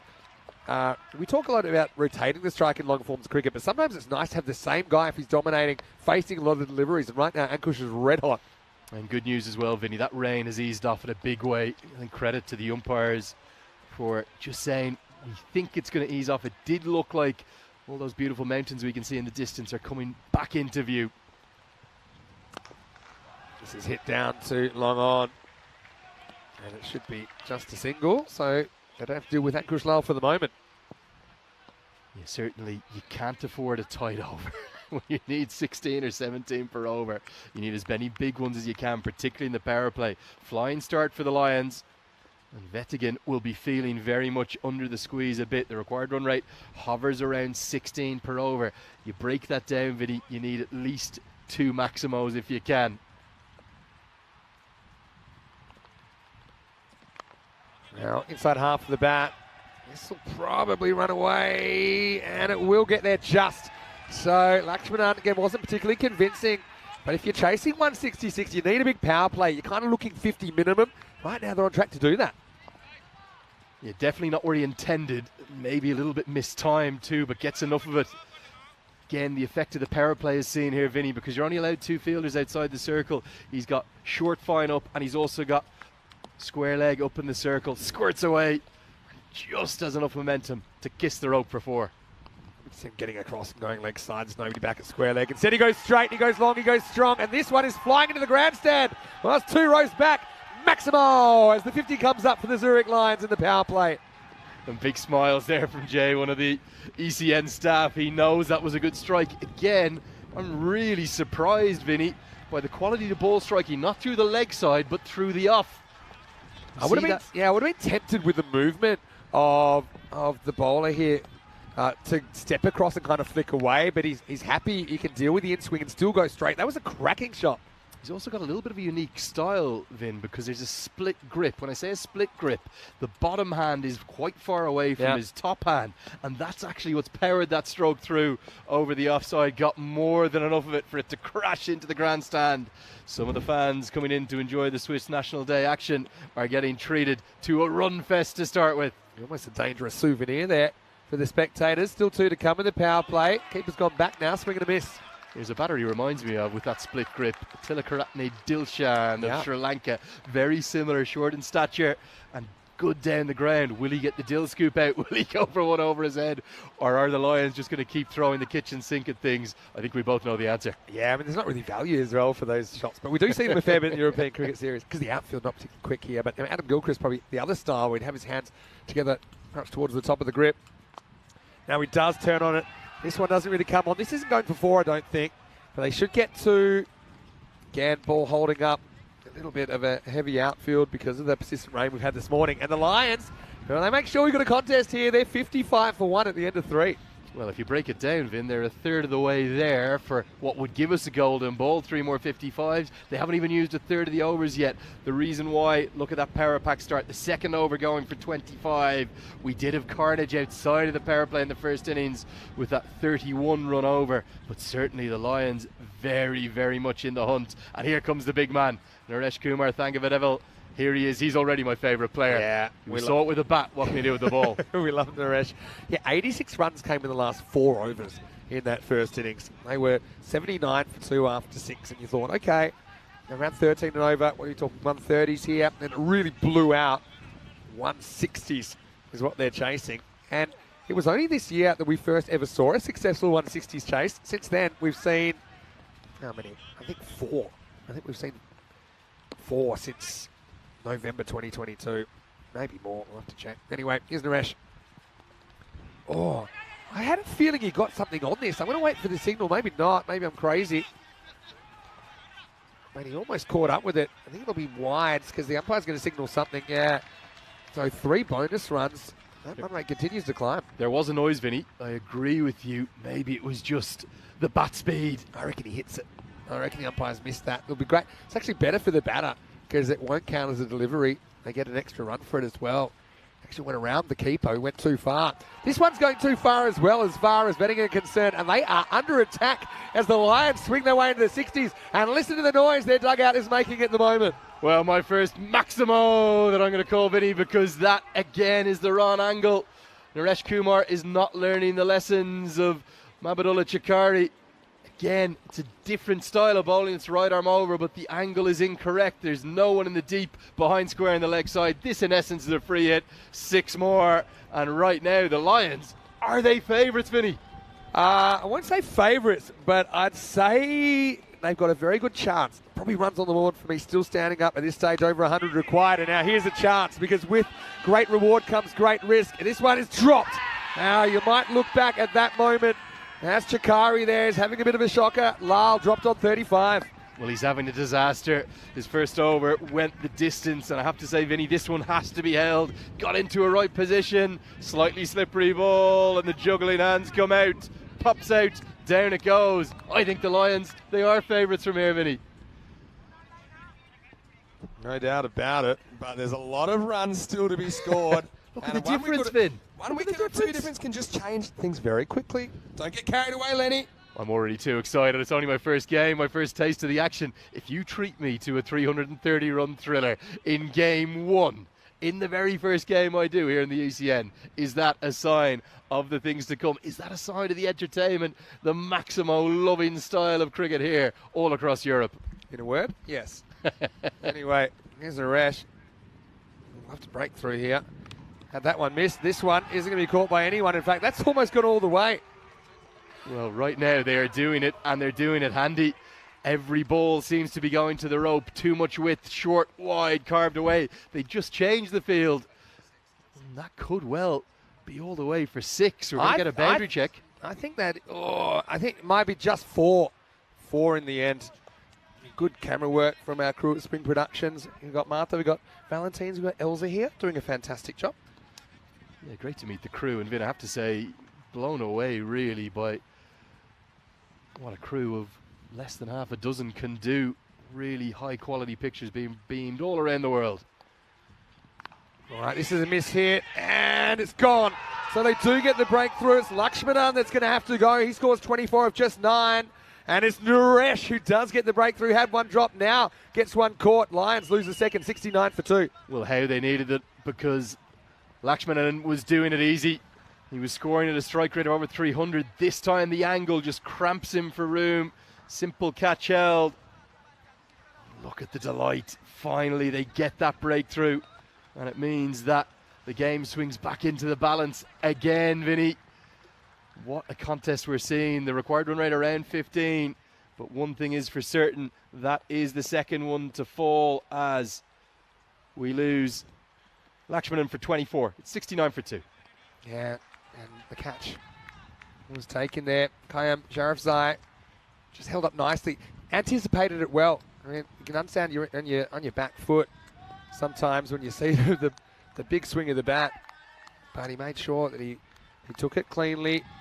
Daftari, the new batter, coming in at number 4. See, this is always the issue. If you lose a wicket or two, can you keep going at the rate? That's something we saw Wettingen doing really well in the first innings, actually accelerating even when they'd lost a wicket. But, yeah, Naresh does get the breakthrough. And he almost gets 2. Oh, no, we got big trouble. Have another shot.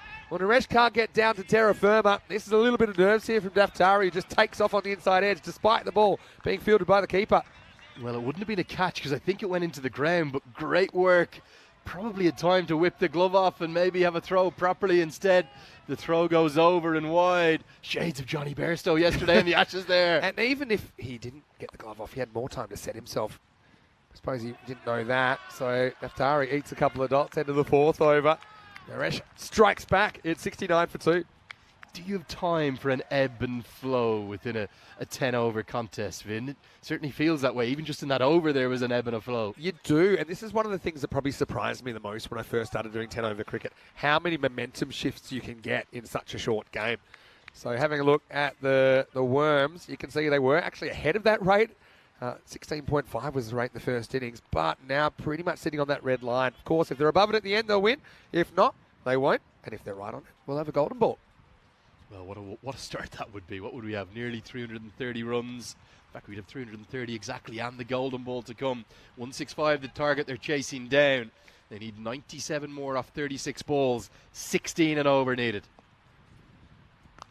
All right, once again, he takes it off the stumps, and that's gone all the way as well. Maximal. Well, this one was a worm burner. It barely left the ground, but it still went all the way for 6.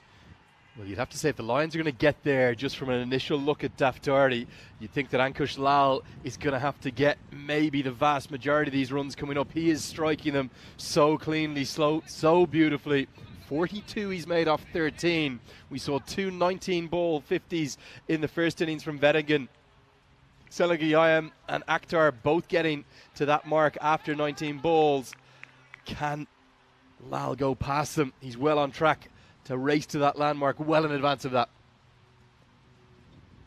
All right, throws the hands at this. Found the fielder though, and he drops it. Then slippery conditions. It does really well. Second effort to save the 4. They're going to come back for 2. Has to hustle. The batter actually has to run around his batting partner. They do get back for 2. I think it's Ravindran who's put this down, and that should have been taken. He's gone with the correct style, the Australian style. Yeah. The reverse hands recovers well.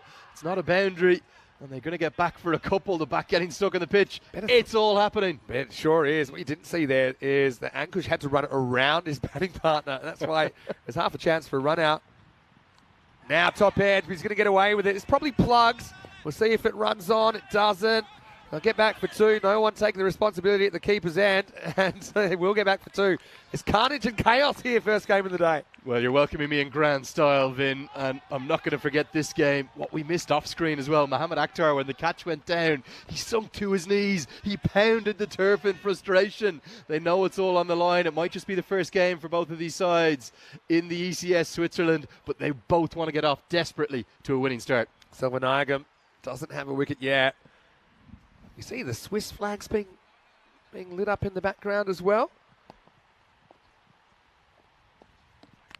Oh, well, this will go with the rest. No fielder out there, not that it would have mattered. As Ankush gets his 50, and I've noticed his teammates, they're loving the big koosh sound as that leaves the bat. And he has the Lions on target at the moment, 52 off 16 balls. Look at the eyes, it's all in the eyes. He stares at his teammates. He says 19 balls, that's slow by my standards. Gets there off 16, 6 Maximos, 2 fours in that innings. We're being treated to a demonstration, an exhibition of ball striking. The Lions copped a bit, but now giving a bit back. So anything's possible here in the ECN.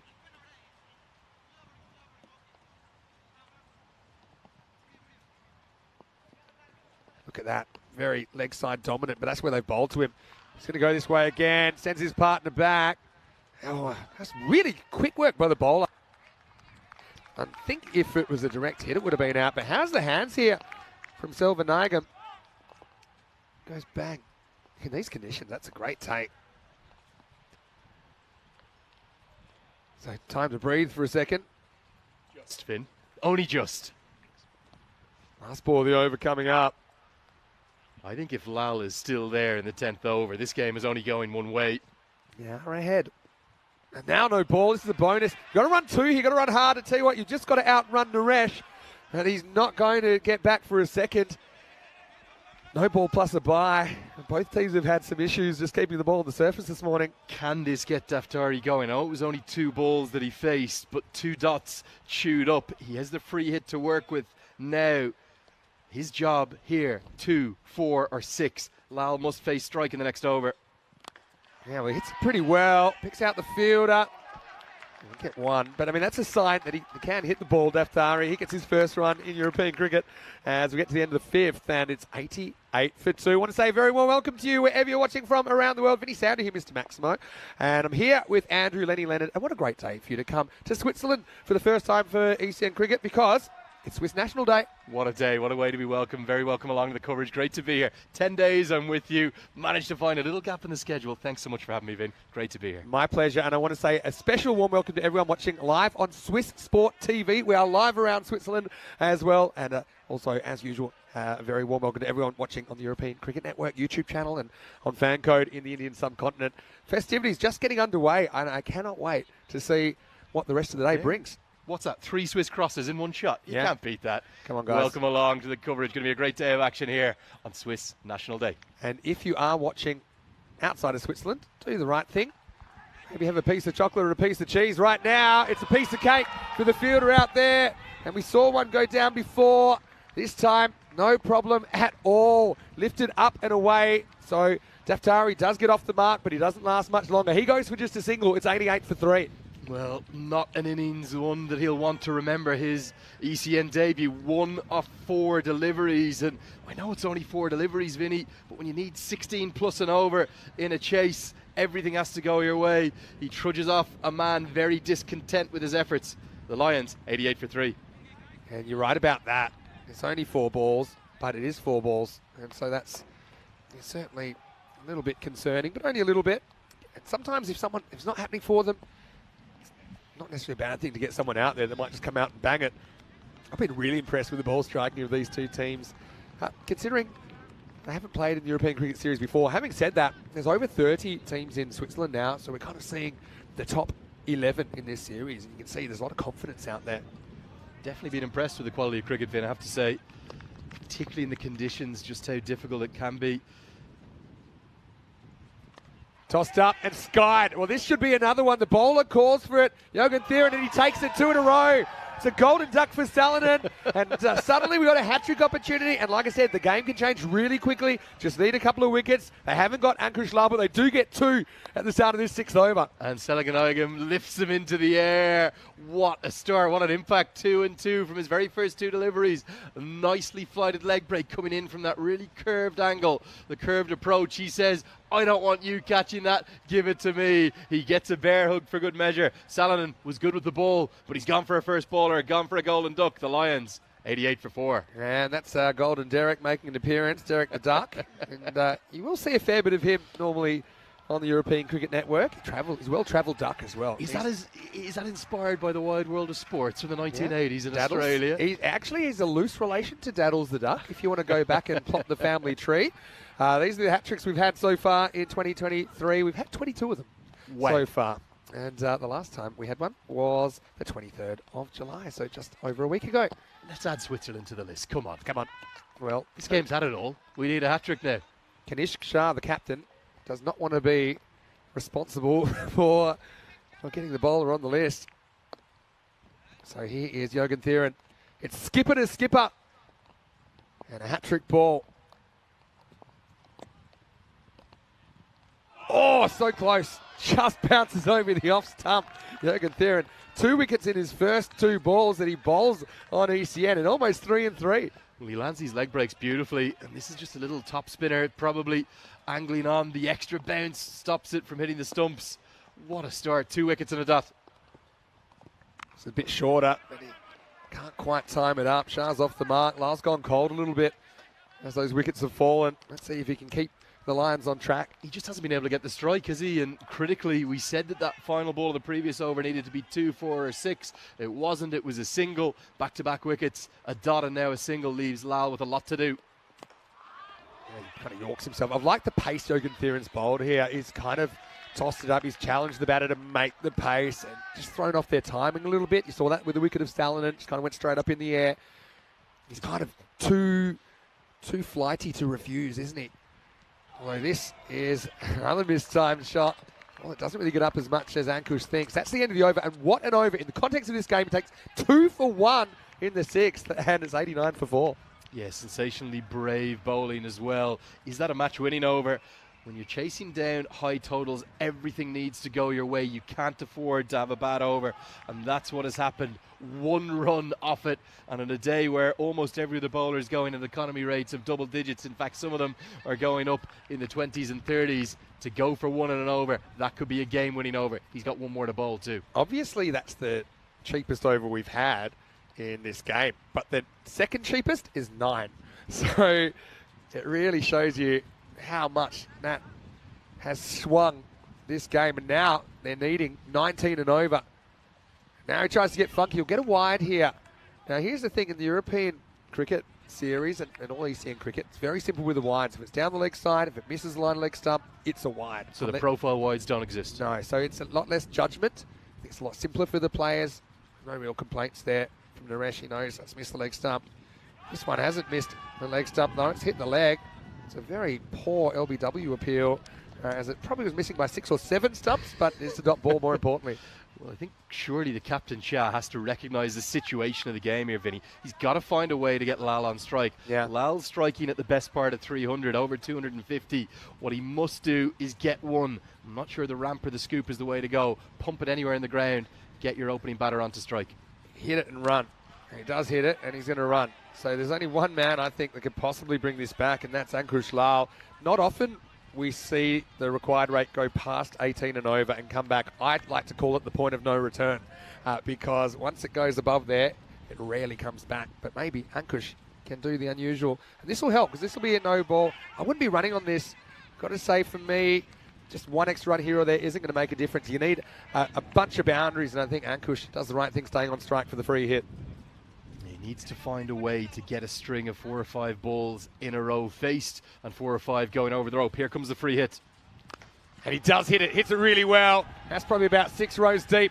Maximo! Ankush said he was going cold there with cobwebs growing on him at the non-strikers end, but he's back with a bang. Beautiful strike again. Look at this. Follows the line of the ball, hitting with the angle. Gets it well over the head of long off, up into the grandstand.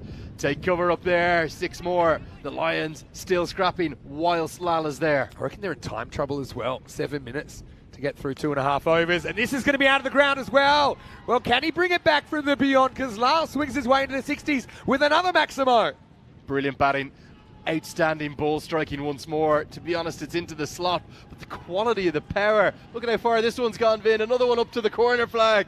Oh, that's a maximum on any ground in the world. And the run rate required with those 2 maximums gets back from that point to no return. Lal, can he do it? He'll need to do it single-handedly. He might need to get to 3 figures. Maybe. I mean, if they do get close but don't get over the line, they'll probably look back at the so-called lost deliveries here with 4, 5, 6, just 3 off 9 between them. This is kind of into the gap, and it's going to beat the field of 4 more. And it's game on. The hundreds come up during this over. And I've got a sneaky feeling they might have brought the run rate back below the point of no return. So making a joke of that, maybe the point of no return is a little bit higher here under these conditions because these guys are smacking it. And for me, Vinny, I think you're right about them being in time trouble. 6 minutes to go to get the last ball of the 9th over bowled. I can't see that happening, even with the leg spinner bowling. So that might be, what, a 5-run penalty that kicks in straight away? Could be. Yeah, the leggy will help them a little bit, but only a little bit. It's going to be touch and go. Last ball, the 7th. And he goes straight, hasn't really got it. Big moment in the game, and he drops it.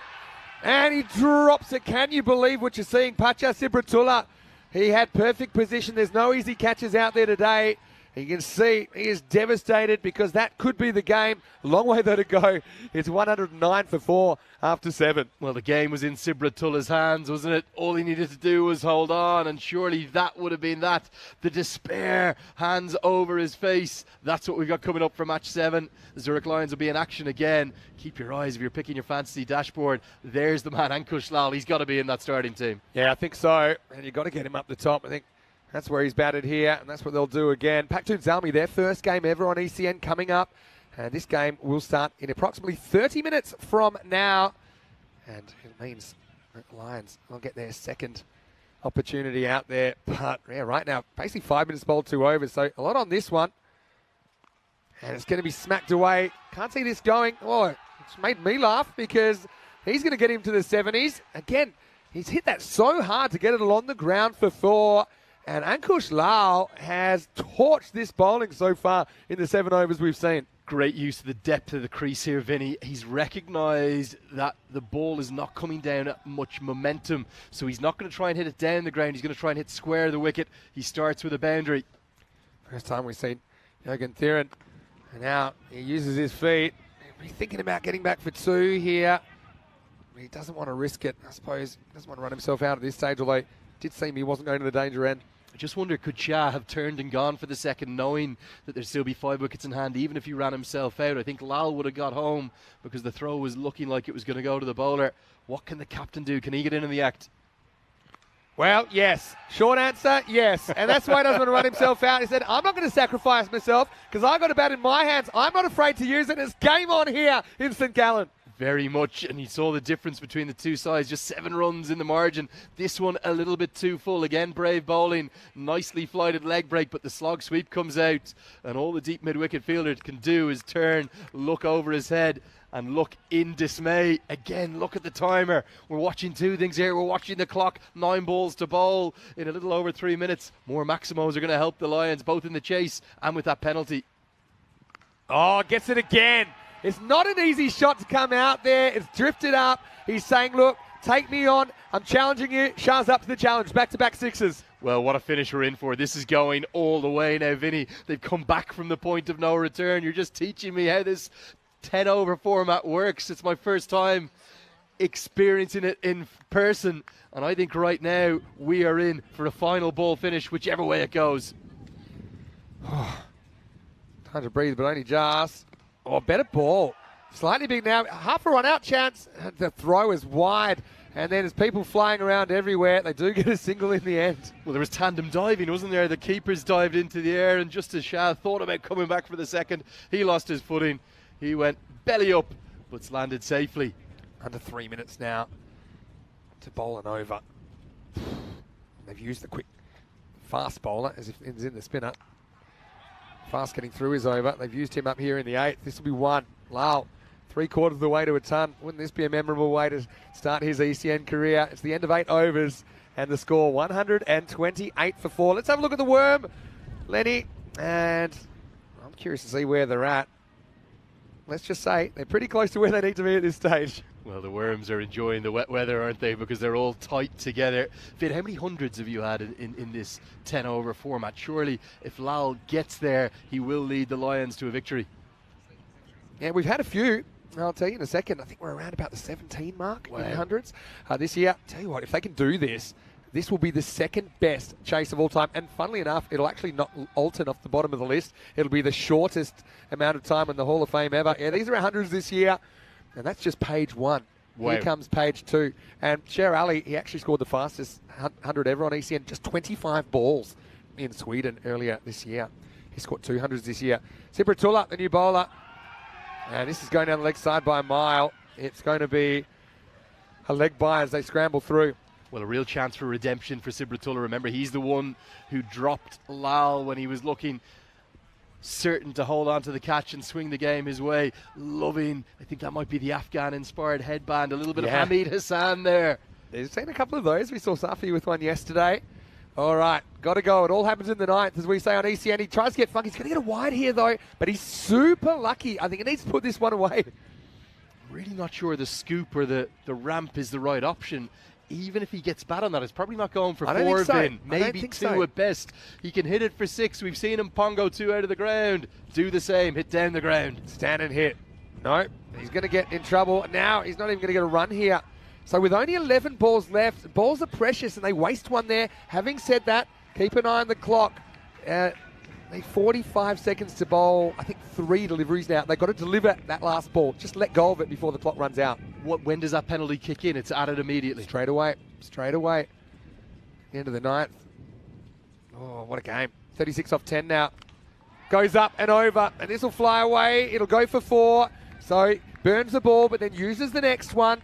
If you take those 2 balls together, it's actually fine for the fielding side, but they need boundaries. They get one here. That's a bit more like it. Stand and deliver. The previous ball would have been a full toss. He could have smashed it to smithereens out over deep cow corner. But with 10 seconds on the clock, surely that 5-run penalty is going to kick in. That 32 off 9 could become 27 off 9. More manageable. We picked it a while ago. This is lifted up, and that's going to fly out of the ground as well. We'll mark that one in the scorecard as an 11, because I think it's 6 plus 5. They're going to have the penalty here. I'm sure they will. And the Lions catch a break, and they catch 6. Well, what a climax we're in for. It may well still be something in the region of 18 or 20 needed off the final over, but it's going to feel very, very achievable. The maximum is sprinted after. They're trying to make up time, but surely the clock is out. The time is gone. Yeah, they have missed the boat, essentially. It's a matter of time till we see those runs put on. Still 2 to come here in this over. Another full toss. Clunk said they should go for 2 here. Definite opportunity.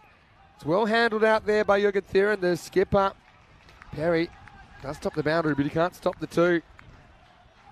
Yeah, that's why, I mean, the time, it's very transparent here. That's the thing, it's very transparent in the European Cricket Series. Often new teams, they struggle to keep to time. You do have to hustle, and it will be enforced. Last ball of the night before we get to that, though. And it's going to be turned away. Still test the outfield as well. Don't think it's going. Got to come back for 2, 1 on the arm. Keeper's out of position, so they will get back for 2 just. And that is the end of the 9th over. It's 144 for 4 with 6 balls to go, but I think it's going to be 149 because I think we're going to have a 5-run penalty coming up.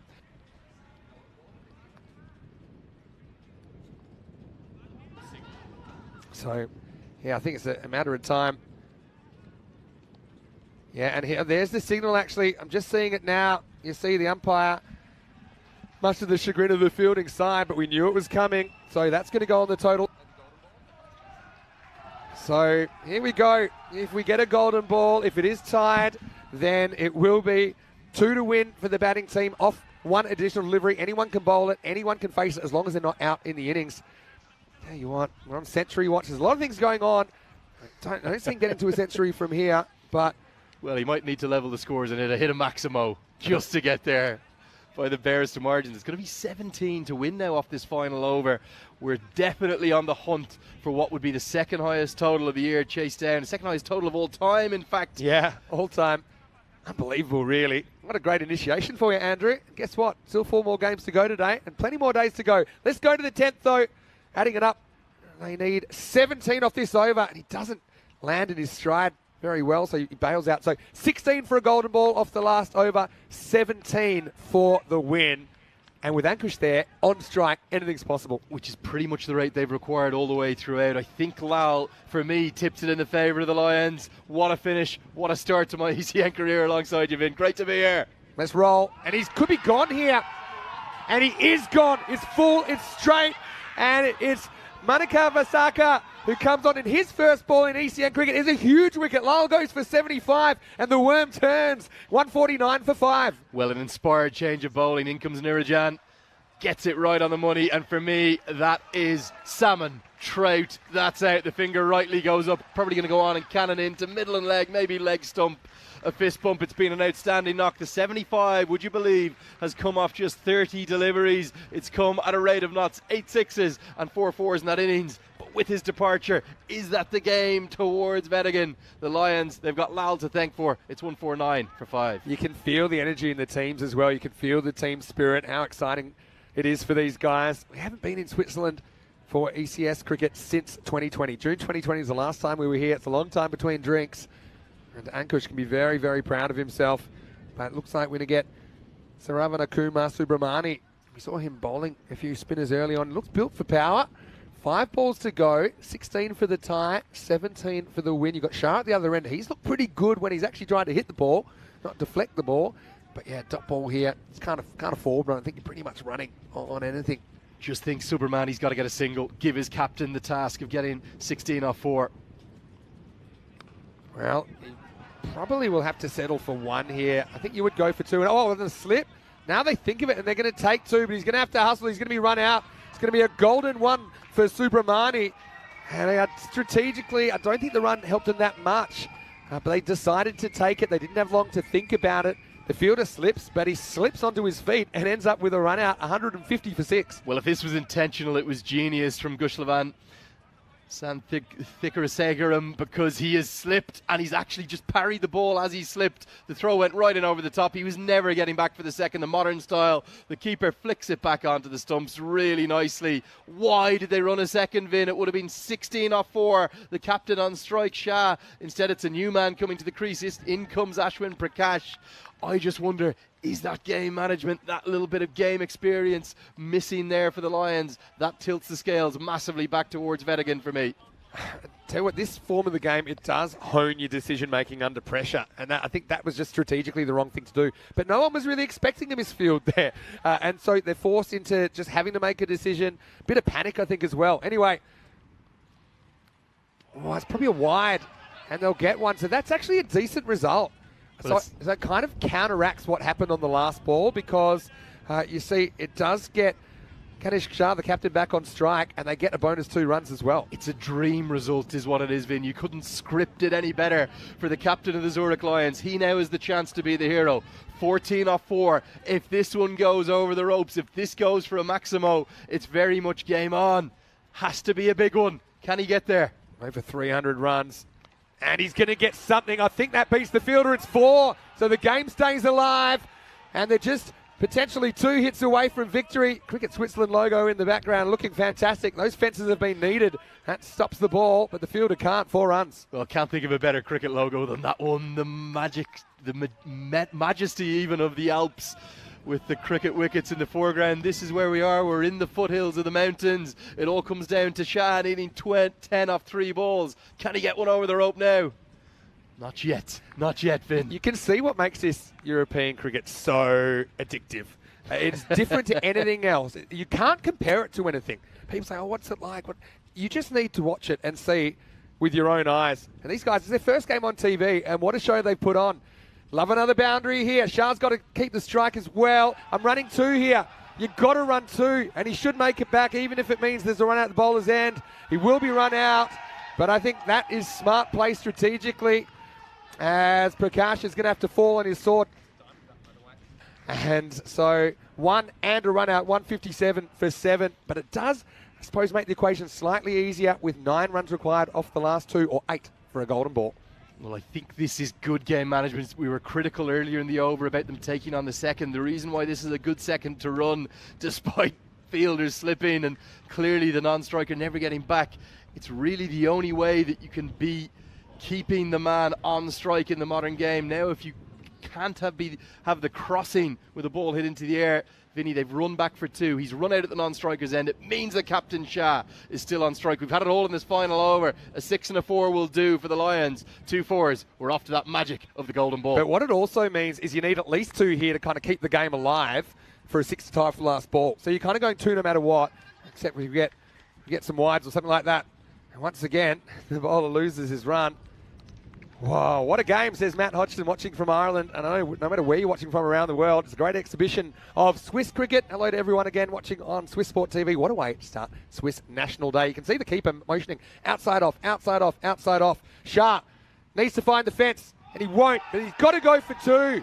And he's got to come back, any sort of good throw, and it's going to be all over, and I think it will be. And the keeper, with a little bit of a flourish, he takes one bail, and Shah sent packing. Now they'll need an extra to keep the game alive, because it's 7 to tie. We'll go to the last ball, 158 for 8. Well, Mahendra Singh Dhoni is here in spirit and style. Look at that, the delayed flick of the bail off. This is a really good piece of fielding. Remember how much rain we had in the first innings? It's stopped now, but it's slick conditions out there. He gloves it very cleanly, does Kenneth Leeson. And the joy, the delight, the leap into the air from Qaim Sharifazai. And right now, Shah, he's dismissed for 34. They will get the single. I might be gone for 33, actually. Yeah, 33 in the end. But, I mean, it also shows good awareness that he had to take that run on. He had to hope for a bad throw. He had to hope for a fumble from the keeper, because now you're going to have to rely on an illegal delivery, a no ball or a wide, to essentially keep the game alive. Had 324 runs in the first game of the day. Switzerland bringing it. You've got to love it. You just got to love it, Vinny. And right now, one job for the man who's entrusted with the 10th over. Keep your foot behind the line. Make sure you don't bowl a wide or a no ball. Yesterday we had a no ball 6 in this very situation. 8 to win, just legal delivery required, and he gets it right. He knocks over the stumps, and Wettingen hold on. What a start today too. But you got to feel for the Lions. They fight so bravely, but the emotion is plain to see on a very proud day for all Swiss people. It's also a very red letter day for Swiss cricket, as the final score is counted. It's Wettingen 165, Zurich Lions 158. Well, what a way to win it. The perfect Yorker. Smiles all around. Both sides should be very proud of their efforts. Even the Lions, I know they didn't quite get there, coming up short by 7 runs, but they were equally inspired in their chase. We've seen a run fest to start day 2 of the ECS Switzerland. Runs aplenty, great ball striking. And ultimately, it's a key, skillful piece of bowling and fielding that closes out the win for Wettingen. They got there, but only just. Yes, Matt Hodgson saying, welcome to the ECN, Lenny. And what a great game for you to start. It was all happening, and it will continue to keep happening. Believe it or not, we are only around about 12 minutes away from a start in the second match of the day. Lions, they will have to bounce back quickly from that loss. They will be batting first. I don't think that's a bad thing against Pacton ZMI, who are making their ECN debut in match 7. Let's rock back and look at the highlights. Well, we knew it was a lot to get, but they were getting a lot here early in the second innings. Well, there was action right from the very start. We saw some good catches held. That one was fired miles into the sky by Mohammad Akhtar, but then the runs started to come, particularly from the bat of Ankush Lal, who scored really with reckless abandon all the way around the ground. 8 sixes he hit. That was the demise of Wadwa, I believe. Might be even Lakshman, actually, that was gone. And then a little bit of a wobble. Daftari and Saladin came and went in pretty quick concession.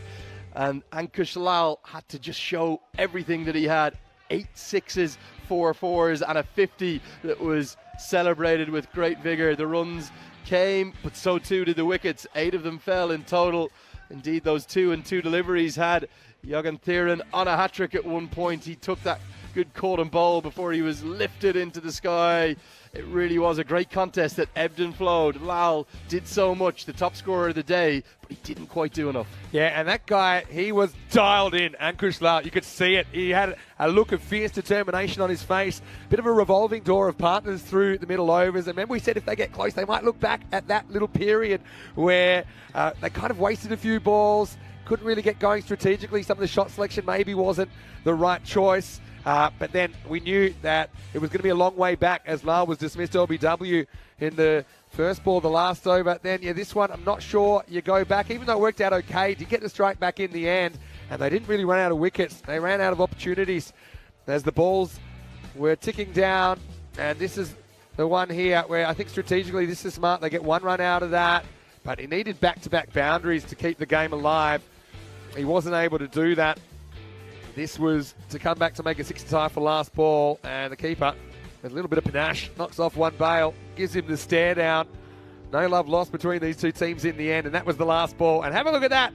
It is Wettingen that do hold on, but only just 165. And as pointed out by Matt in the chat, Lions actually the second highest total of the series, but it's a losing total. What a game. As we look at the scorecard, Ankush Lal dominates at 75 off 30. 8 Maximos and 4 fours in there. Lakshmanan with 24. Kanishk Shah battled hard. Still think maybe should have put the ramp away. 33 off 15, still a good contribution, but it's very ECN scorecard. We see a diamond duck in there, a golden duck. We see 3 runouts. We see lots of striking as well at a high strike rate. 22 extras as well, including the 5 penalty runs through the game into chaos. But in the end, the Wettingen side, they hold on. And that's thanks in particular to a couple of really good performers with the ball. And the key one for me, he only bowled the 1 over, but Naranjan Manavakavaskar will get there eventually. The only bowler of either side on show today with an economy rate in single figures. Everyone else went to double digits. He went at 9 in the final over, got the 2 wickets, the couple of run-outs to go with it. He's the hero as Wettingen take the win. Yeah, and Jogan Thieren, don't forget, he's over 2 for 1 in his first, but then his second kind of went off the rails, 19 off that one. And apart from that, we saw a wicket for Santhira Sankaram, as well as a wicket a little bit earlier to Thangavadevil, and Samanagayam, of course, chipped in with 1 as well. Well, the good news is we'll be back in around about 6 or 7 minutes to take you into the second game of the day, and the Lions will still get another chance to put some points on the board. Taking on Pacton ZMI, the first chance to have a look at them. We'll have a very quick cup of coffee, but we'll be back after the break. Vinny Sander here, Mr. Maximo, with Andrew Leonard, and we'll be back on Swiss National Day with more cricket. After this, you're watching the European Cricket Series.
Here we are with St. Gallen Cricket Club at Mount Saintis, the highest mountain in East Switzerland with a height of 2,500 meters, looking over 4 different countries.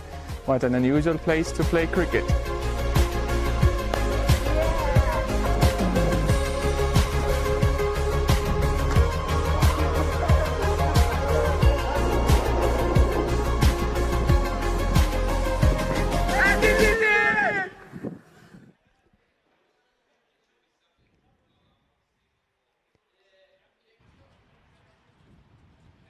Hello and welcome back to Switzerland. We're in St. Gallen. It is the Swiss National Day as well. So Shannon Kiborstag to all of our Swiss viewers who might be watching on Swiss Sport TV, or you might be watching on Fancode in the Indian subcontinent, or, of course, on our YouTube channel, ECN European Cricket Network. I'm feeling very Swiss today. So even if you're not in Switzerland, why don't you celebrate wherever you are around the world? Of course, we know Switzerland famous for its chocolate and cheese. And I think if we have more entertainment like this, they will be famous for their cricket as well soon. We saw a very high-scoring game, first game of the day. And now we'll see the Lions, who just missed out in the last game by 7 runs. They'll be backing up against Pacton ZMI, who are new to the competition. First time we've ever seen them in the European Cricket Series. And they will be fielding first after the Zurich Lions skipper Kanish Shah. He won the toss and elected to bat. So starting on time here in match 2, Pacton ZMI, I'm sure they've been following on during day 1, and I'm sure they cannot wait to get out there. But the Lions, they were pretty dynamic.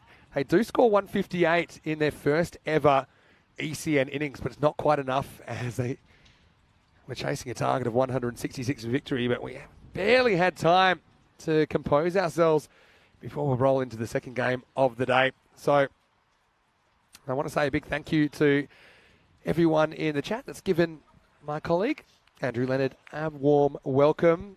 And not surprisingly, a lot of comments saying that Lenny is a lot of people's favourite commentator, or one of their favourite commentators. And I've got to say that I agree, and I'm in the fan club. And guess what? Here he is again. Lenny, welcome back. And what did you make of the first game? Well, it was something else, and good to see that all of my planted trolls, they got there. They said, thank you so much, too kind. I don't know who they are. Dandavad, I suspect there's some Nepali fans in there. First game, it was action-packed, it was runs aplenty, but also some really good quality cricket. Vin, I thought the ball striking through the offside was very impressive, but ultimately the hero was the man at the death, that bowler who came in, Nagendran. Yeah. No, in fact, I'll get that right. Who was the hero with the ball, Vin? Yeah. No, You've got to help me out here. In the first game, it was Manika Vasaka. There it is. Thank you, came Vinny. on, and he was outstanding, wasn't he, in the first game of the day? I'm just glad to be with you. Thank you for looking after me. It was definitely a testing game. I'll give you that much. Anyway. Game 2, here we go. As it's worked away into the leg side. Vinny, I think what you guys are putting on here is quite remarkable. Of the venues you've been to, where would this rank? It's got to be right up there. 100%. It's what it is. It's different. Sometimes it's hard to say what's better or worse. And so many things here are next level. The fact that we're sitting at the top of a grandstand, not in the cube. Nothing against the cube, but I've sublet it to Rob Kemming and the officials over there. But it's something, just a very different kind of competition. I thought that when I first viewed the ECS in Switzerland in 2020. I think a lot of the staff enjoying the fact that they're well protected from the elements as well up here. Well, I just don't want you to blame me for bringing the rain, and the rain is gone critically as Ahmed's going to come into Wadwa. How does it tend to work, Vinny? Obviously, the way that the structures of the competitions come together, we've got 11 teams playing 10 matches each, and you'll tend to, when you come, you'll either play 2 or 3 10-over contests in a day. Is momentum a big factor? Definitely, but also momentum can be changed. So just be able to shake it off. Obviously, the Lions, they had a lot of positives to take away from that first game. Fatigue's a factor as well, to be honest. I mean, these guys, they are amateurs. They've got other jobs. They've got other commitments. Sometimes they're working all night, coming to play during the day. So, for example, playing 3 in a day does take it out of you, especially if you're on the field a lot of the time, like this guy was. Ankush Lal, the non-strikers in at the moment, number 5, the skipper of the Lions. So, yeah, momentum is a factor, but, you can change momentum. And as you can tell already, the momentum in a match and in your day can change very quickly. Yeah, we saw yesterday 3 victories right from the start for Alten, who hunted down that total of 152. And the Zurich Lions, they're going to have to bounce back immediately after this morning's contest, the early game. Just 7 runs shy of Wettingen's 165, the 2 highest totals already of the week coming in just game 6. But for the Lions, you'd suspect they want Lal to keep those locked-in eyes going. Just a slight break in play here. Interesting field set too, with the 2 fielders outside the 30-yard circle. Deep third in place, and we've also got deep backward square leg. That man at deep third is coming much, much finer, as Ahmed's now going to come around the wicket to the left-hander. Gets it right into the block hole, squirts out off an inside edge. Think of a second, but turn it down. They love a triple-digit number here. We see Asad Saeed, 700 on the back. Something about the Zalmi teams as well. We saw Bucharest Zalmi, and it's a kind of global organisation. Don't know how much you know, but I mean, Peshawar Zalmi, obviously, in the PSL, very big organisation, but they've been branching out. They've got dozens of teams all around the world. North America, South America, Europe, you name it. And Bucharest Zalmi in Romania were part of the ECS for the first time this year, and they had about 7 triple-digit numbers.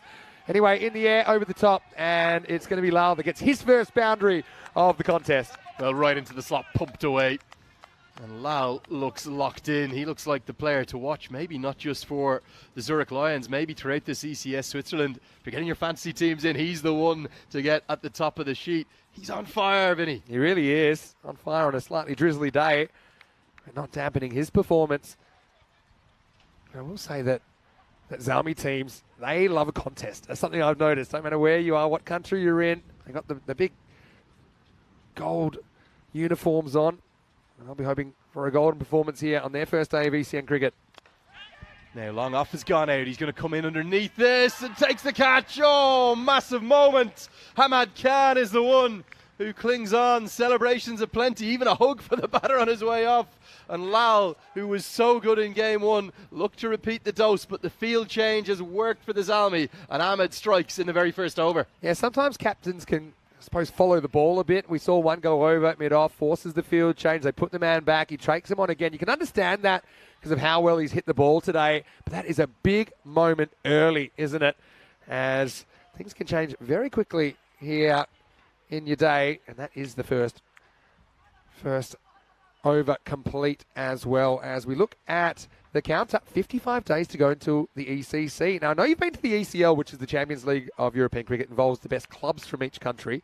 But we'd love to have you there, depending on what your schedule is like, because that is the Euros of cricket, Lenny. And this is where the national teams come together, isn't it? I saw the Irish team beaten by Spain, a massive result for them last year. And I know you've got some of the best sides, not just from the associate nations, obviously Ireland, the test nation. You've got an English representative team that comes to 55 days to go. Yeah. I have to say the setup of that ground there, the Cardamom Oval, I was there with the Brigade Cricket Club for my very first taste of any kind of ECN action. Really enjoyed that, although it's got to be something with me. It rained the first few days there. It's raining today. The sunshine will come, Vin. I'm sure it will. I'm sure it will. But the other thing is September, October, the weather's a bit warmer. You kind of get mid-20s then, typically, 26, 27 degrees.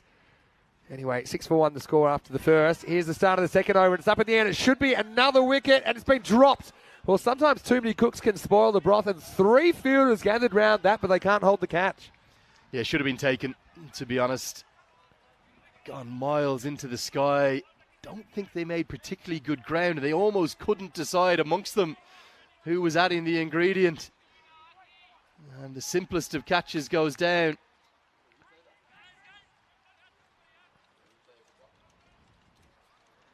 Yeah, I mean, communication is key. I don't think it was an issue about whose catch it was, but in the end, couldn't hold on in slippery conditions. Well, I have to say, Hamad Khan is a man after my own heart, digging the bald and bearded look. It's a good one, Vin, isn't it? He just needs the glasses. It's on some people. I'm trying to hint that I should be growing the beard again. Anyway. You don't have the baldness, Vin. It's only me. He's got the 58. Brett Lee made that number famous. Bowling quick. This is quick off the bat. This is going to be 4. Lakshmanan wasting no time. That's a cracking square drive for a boundary. Yeah, carved away. Again, just a little bit into the slot, wasn't it? Not quite full enough to be dictated as a Yorker, and instead it's squirted away, but he's managed to get it out of the middle. That went off the bat at a rate of knots. Some great style on offer to get day 2 of this competition going. 55 matches, Vinny. Is that right in the group stages? 55 matches and then 4 finals, so 59, and then we've got the 9 internationals, so we'll have 68 matches in total over the 2 weeks here. How do the playoffs work, Vin? Yeah, so we haven't actually touched on that yet, but I will let you know in a second. First, let's see if Lakshmanan can repeat the dose. Ramakant round the wicket. Going to be more runs. Don't think we'll have the pace to get to the boundary. Will be a couple. It's 5 teams that go to those playoffs. Vin. Yeah, so normally we have a top 4, and it's just a straight shootout, 1 versus 4, 2 versus 3. But we're experimenting with the top 5. So you're almost rewarding half the teams out of the 11, and it gives another team an opportunity. But I tell you, it's an interesting format. So what it is, the top team automatically makes the final, and then you have 2 qualifiers, 2 versus 5, 3 versus 4, and those 2 winners will play off in another qualifier to make the final. So you've got 2 essentially eliminators, 2 versus 5, 3 versus 4. The 2 teams that survive play each other for the right to play the top team in the final. So it's a big incentive to top the table and a big advantage. Good slower ball here from Can. Just checked down for a single. So there's pros and cons here, Lenny. I'm glad another team gets to make the finals, but I suppose, finishing first versus finishing second is a huge advantage because you just get 2 freebies and you're straight into the final. The team that you're playing against will have to have won 2 games already before they play the final. So you know that one of the finalists is playing their 3rd game of the day, and one of the finalists is playing their only game for the day. Yeah, massive swing. So the best side in the league stage is really getting rewarded. This is into the slot, heaved towards one of the 2 fielders in the deep. Nothing like the fireworks we saw in game 1 of the day, match number 6 in total. We're into game 7 today, game 2. The Zurich Lions winning the toss, deciding to bat. Talk about the momentum. Is that something you tend to see, a side that has batted second in back-to-back games? They like to keep going? Yeah, it can. Often it's not their choice, but I do think it's not a bad thing to go out there and keep momentum up. You talked about momentum. Momentum can change. Things can change very quickly, but I do think that old getting your eye in, isn't it? And all they talk about, building into an innings. You can kind of do that across multiple games with this format. That's going to be a no ball. I think it bounces off the pitch. Yeah, good decision. You can see that anything that comes off, not the artificial wicket itself, will immediately be given as a no ball. And that little puff of the green, taping that's holding everything together out there. Remember, this wicket just laid this morning. I just think it's it's an inspiration, Vin, to show you can play cricket anywhere. Slower ball again, helped into the leg side and just going to have enough to get to the rope. Outfield is a little bit slow in some parts, but he does get good reward. It's a boundary to close out the 2nd over. Yeah, that round the wicket attack. You see batters often just playing these on length. It's unlikely to get an LBW with that angle. So that'll take us to the end of the 2nd over, and the score is 20 for 1 after 2. Looking at the table, Zalmi playing their first game. Lions are just, I suppose, a little bit unlucky to walk away empty-handed from the first game, although they did bang a big score, and they'll be feeling confident. Wettingen, and what a journey for them in their first game. We'll see those teams again before the end of the day as well. One more question for you, Vin. The kind of separator, if you will, if 2 teams are tied on points, is that net run rate? Yes, a net run rate, and that does come into it. We saw the other night in Portugal in the night series, it really came into it. And so that's why I think even in games that if you're not going to win, to get close is really important. Although we are thinking of introducing a bonus point system where you can get a bonus point if you chase down a score within 7 overs of the 10, or if you can restrict a team to 70% or less of your score. So that might create a secondary point of interest, and maybe that's a better way than strictly the net run rate. Because sometimes you can run up the net run rate by absolutely, demolishing a side towards the bottom of the ladder. So it's just something we've been thinking about. Bashir Ahmed to continue into his 2nd and final over. Talked about that connection I have with Nepali cricket. There's a name of a Nepali international, young 21-year-old little left-arm spinner, Bashir Ahmed. Same name, almost the exact same spelling as well. Yeah, and that's the thing. We have a real melting pot of cultures and ethnicities in European cricket. You've got quite a lot of players that have been born in the countries that they're playing in. You've got others that have been here a little bit. You've got guys that have been here for years and years, sometimes decades.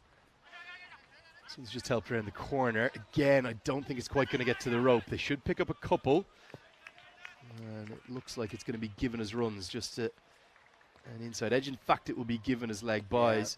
I even had contact, Vinny. I think it was from a team maybe in Cyprus, entirely of Nepali origin, that played in the ECN. Everest. Yeah, Everest. They were They're called incredible. Everest. Yeah, they're called Everest. Oh, brilliant. Love that.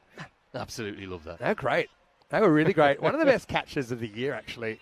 They're an excitement machine. Like I say, sometimes teams have a kind of ethnic flavour. Sometimes they're a little bit more diverse. But I mean, together, it's something unique, something special, something that obviously we've been taking to the next level over the last couple of years. And we're so glad that you can be a part of it. Yeah, delighted to be here with you, Vin. Really good tight bowling this to start with from the Pacton ZMI. They have kept things very, very tight indeed. There is a bit of rain coming back and just sneaking across the surface, so it's not going to make things easy for the bowlers, but what we've seen is a much tighter approach from the ZMI than we saw from the Zurich Lions, and Wettingen in game one, where extras came aplenty. And I have to say, I've been impressed by the general standard thus far too. Gorgeous cricket ground this to play, really just in the shadows of that main St. Gallen FC stadium. We're here at the reserve ground at the back, but we're in the grandstand bringing you all the action live. There's definitely a shade of Dilshan there, isn't there, to Lakshmanan? So here's the thing, Lenny.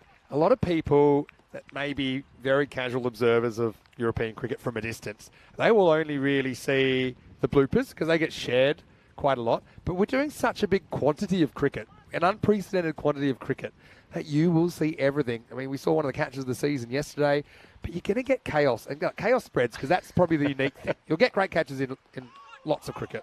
You'll get great balls bowled, great shots played. And we get plenty of those, as you can see. So maybe they don't go as viral as some of the bloopers. But as you can see, I mean, these guys, there's some serious players amongst them. Yeah, certainly the hitting inside out over extra cover, I always think that's a very good indicator. If you can tell whether a batter's of a high quality. We saw, 5 or 6 sixes hit over that region alone in game one this morning.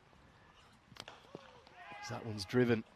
Super stuff from Ahmed. He's got a simple game plan, and in difficult conditions for the bowlers, he's just coming in and hitting back of a length and not too full and keeping things nice and tight. Feels like a very different makeup to this second contest, game number 7 of the day. It's a little bit like what happened yesterday in game 2 as well. It was a bit more quote unquote normal.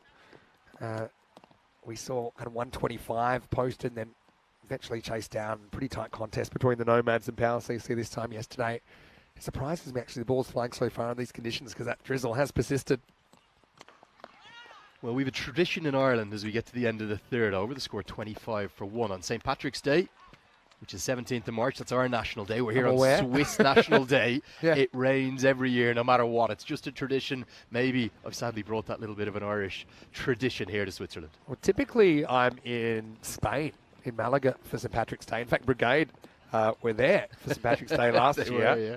And I know they serve green beer on St. Patrick's Day. Do you think they serve red beer here on the Swiss National Day? Well, we might have to go and find out tonight, Vinny, although, God, with 5 games a day, I don't know how. Do you have energy in the evenings to do anything, or do you just go and collapse? I've known as a little bit of an enigma that seemed to be able to recharge the batteries pretty quickly after a day's play.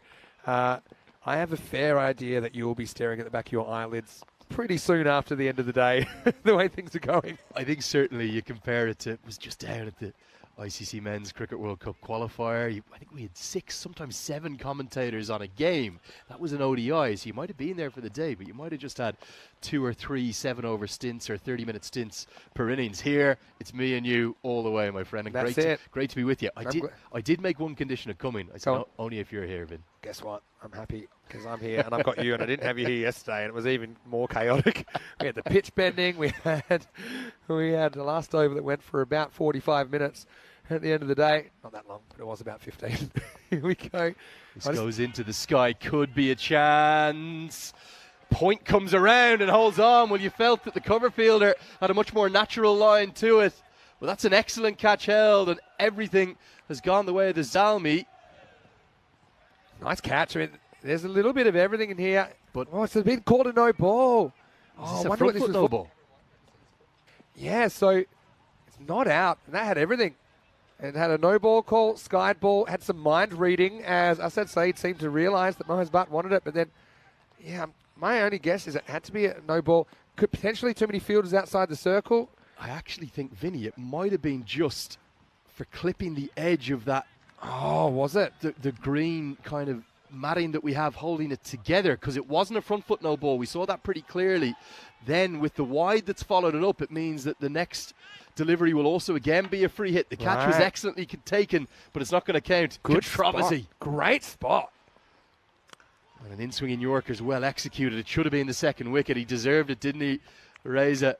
And the Zalmi, in fairness to them, they took the umpire's decision at hand and played on. Yeah, that obviously was the call, and based on what you're saying there, it's very understandable. Yeah, funny comparing this commentary gig to other commentary gigs in cricket. Some people are suited to it, some people aren't. We have people from all different backgrounds. Got Rico, who is our other regular commentator, who had never really commentated cricket, but now he's the second most experienced in the world as far as games played. Is he my friend with the volley? I know you met Rico back in 2022, and Rico's got a few days off, but he'll be doing the T20 Internationals in Romania, the Continental Cup this weekend. Then he'll be actually here next week with us. Anyway, this is up, and it's over the top, and that's a Maximo. As Lakshmanan has been swinging the bat from ball one. Lions trying to get things moving here in the fourth. Well, Razor just with a little bit of away movement. And again, it's that ability to hit over the offside aerially that so impressed me. It's been the standout of the morning. And that's a good strike. Probably one of the slightly larger areas right over deep extra. It's gone all the way for another Maximo. Big six. Projected scores in and around 100 right now. I think they could be in trouble again. I'm fascinated by this timer, Vinny. They've only bowled 3.2 overs. And deliveries like that are not going to help. It's going to be a no ball. He doesn't like it. He's saying that's bounced on the pitch, and we'll have a look at the replay. Pictures tell the story. Yeah, I mean, I didn't see that. This might tell us. It's very close. I reckon that's a harsh one. I didn't see the green move. The difference is it's a free hit. It was going to be a wide anyway, so it doesn't really matter as they swing and miss the next ball. Going back to what you were saying, though, Corey Rucker is one of our regular commentators, and I've got to say well done to Corey and Rico, of course, for their work in the night series, but Corey was calling the final last night. It was chaos. The ball landed up on the commentary table, knocked the equipment everywhere, and he couldn't turn his mic off. That was probably one of my favourite bits, such as, is this off? Is this on? And he was doing that solo last night. But he actually did a bit of the Netherlands versus Pakistan ODIs and limited overs cricket there in the Netherlands last year. And again, slightly different setup. And Corey, I wouldn't say he powers through the days, but he does long days. Complains a fair bit as well. But he said he couldn't believe the difference. He said, there were snacks every so often. You just come and do a few overs, and he was down having a very different experience. But we do what we do because we love it. You've got to be passionate about cricket. You've got to be passionate about developing the game if you're going to do that. And I know you're passionate about developing cricket. That's why I think you're going to love this. Full toss, pumped away. May well have a check on that. Was that over the waist-high position? I am passionate about cricket, Vin. I love cricket, particularly in associate nations. And with the exception of Ireland and England, in Europe, every nation is an associate 1-0, very marginal. I see. The thing is that there's a slightly different playing condition in ECN. Is it waist high or above? So ones that essentially hit you in the belt or above, they will get called. And for me, if they're in doubt, they normally get called. And I'm a little bit surprised that doesn't get called because for me, there's a bit of doubt there. Might have just been dipping. Does get the benefit of the doubt. Yeah. I think if you look at just slightly outside the crease as well, Vinny, that might have been the thing that made the difference. It was borderline anyway, so they will get away with it. Pumped down the ground. There's a gap between long off and long on, and fancy footwork needs to come out in the shadows of the St. Gallen FC football stadium. Fittingly, Hamid Khan does well. And Vinny, the thing that I love as we get to the end of that fourth over, the score 39-1, is the development of the game in places where you might think it doesn't have traditional roots. Sure. And one of the things that I've come straight from the ICC Men's T20 World Cup qualifier there in Edinburgh, if you add the sub-regional competitions, we're just going to see one short signalled by the umpires, so good clearly spot. Picking up that they didn't complete that first run, so they'll get 1 instead of 2 to the total as we look at the run worm to start with, going at exactly 10 and over. 40. You called that 39 for 1. You're nothing wrong with your eyes. They run 2, but you called it 39 for 1. And I bet you're right. Accidentally right, Vinny. But no, the thing I loved about that European qualifier was you saw the likes of Austria, Denmark, Italy, Germany all coming through. Italy in particular were very impressive, and an awful lot of those countries, the growth of cricket within their countries is being based upon the success of the European Cricket Network's competitions that are just so consistently happening now. The volume of them is giving more and more players more exposure, more opportunity. I think it was 32 teams that set out in the pathway to qualify for that T20 World Cup. Ireland and Scotland, they did take the 2 places, but in years to come, who knows, we could well see with a 20-team T20 World Cup, maybe someone like a Spain, you're always telling me about really talented bowling units, Italy coming through, Germany, Denmark. Somebody is going to upset those big guns in years to come. Demographics. Netherlands is an odd one as well, because the 50 over World Cup being reduced to 10 teams, it's so unlikely that a team outside the, let's say, more regular teams or the test playing nations could crack that. But you look at what the Netherlands have done to qualify for a 10-team 50 over World Cup, which will be later in the year. And yeah, I think it's great to see the T20 World Cup expanding to 20. I said 3 years ago when I started doing this, I'd love to see a 32-team World Cup, like the Football World Cup. And we said that's gone to 4. Into the pad, given not out, just angling down. Sorry, Vinny. That's all right. Having said that, Sanger's second delivery. I noticed since then the World Cup for football has gone to 48 sides. So, but I mean, I'd like to see it being, well, cricket being the second most watched sport in the world. It'd be really exciting to see more teams playing internationally with the kind of exposure that football teams get. Couldn't agree more. And I think things are heading in that direction. It's probably a generational thing, but you can already see 20-team World Cup. That's going to be fantastic next year. Yeah, the big difference as well, looking ahead to that World Cup. This one's heaved into the leg side. It'll just be a single, you'd suspect, as it's cleanly picked up. It's not just 20 teams, it's increasing to 4 extra teams, but it's now an open draw, Vinny. That's actually the biggest difference for me. So previously in Australia last year, and then before that in 2021 in UAE and Oman, there was, in essence, what was a preliminary stage. They called it a group stage, but it was a preliminary stage because at the same time you had the big boys playing a warm-up match. Yeah, I hated it. And it wasn't the same. Now it's open draw, 4 groups of 5. So happy about that. Hang up. Next to a bit of confusion, but they'll get through for a run. Yeah, I got to say, I felt for the players a little bit because I was following the qualifiers. I think it was in UAE that year, later 2019. 22. The qualifier initially in 2019. Initially, yeah. Pre-pandemic. Something happened pre-pandemic. Yeah, I was actually at the Indoor Cricket World Cup playing for Australia back in South Africa back in 2019, and I was watching that. Of course, following the Dutch team pretty closely, having known those guys, and they were featuring on the ECN right back in 2019 at the ECL. Some guys like Scott Edwards, Max O'Dowd. And so then when they got to the big dance, you feel like they were just a warm-up act. And I've got to say, it didn't feel quite right. Oh, this is huge. The biggest of game number 7. It nearly catapults into some of our teams that are ready and waiting for the action. The full toss, he missed his length. And oh my, that one has gone massive. Yeah, that's a proper baseball shot. Just absolutely drilled over right field. Maximo time. I've got to say a big thank you to Ali Abbas. He's brought us a little bit of tea because it's not too warm right now. He also collected me. Yeah, he did. Last night at St. Gallen Station. These guys, they go over and above when they're hosting us in these ECS. Blown away by the facilities. Arrive into an airport, you just walk through a shopping centre, you get on the train and you're straight to St. Gallen 50 minutes later. Last ball of the over. Big swing and a miss. Gets us to the end of the 5th. It's 10 and over exactly.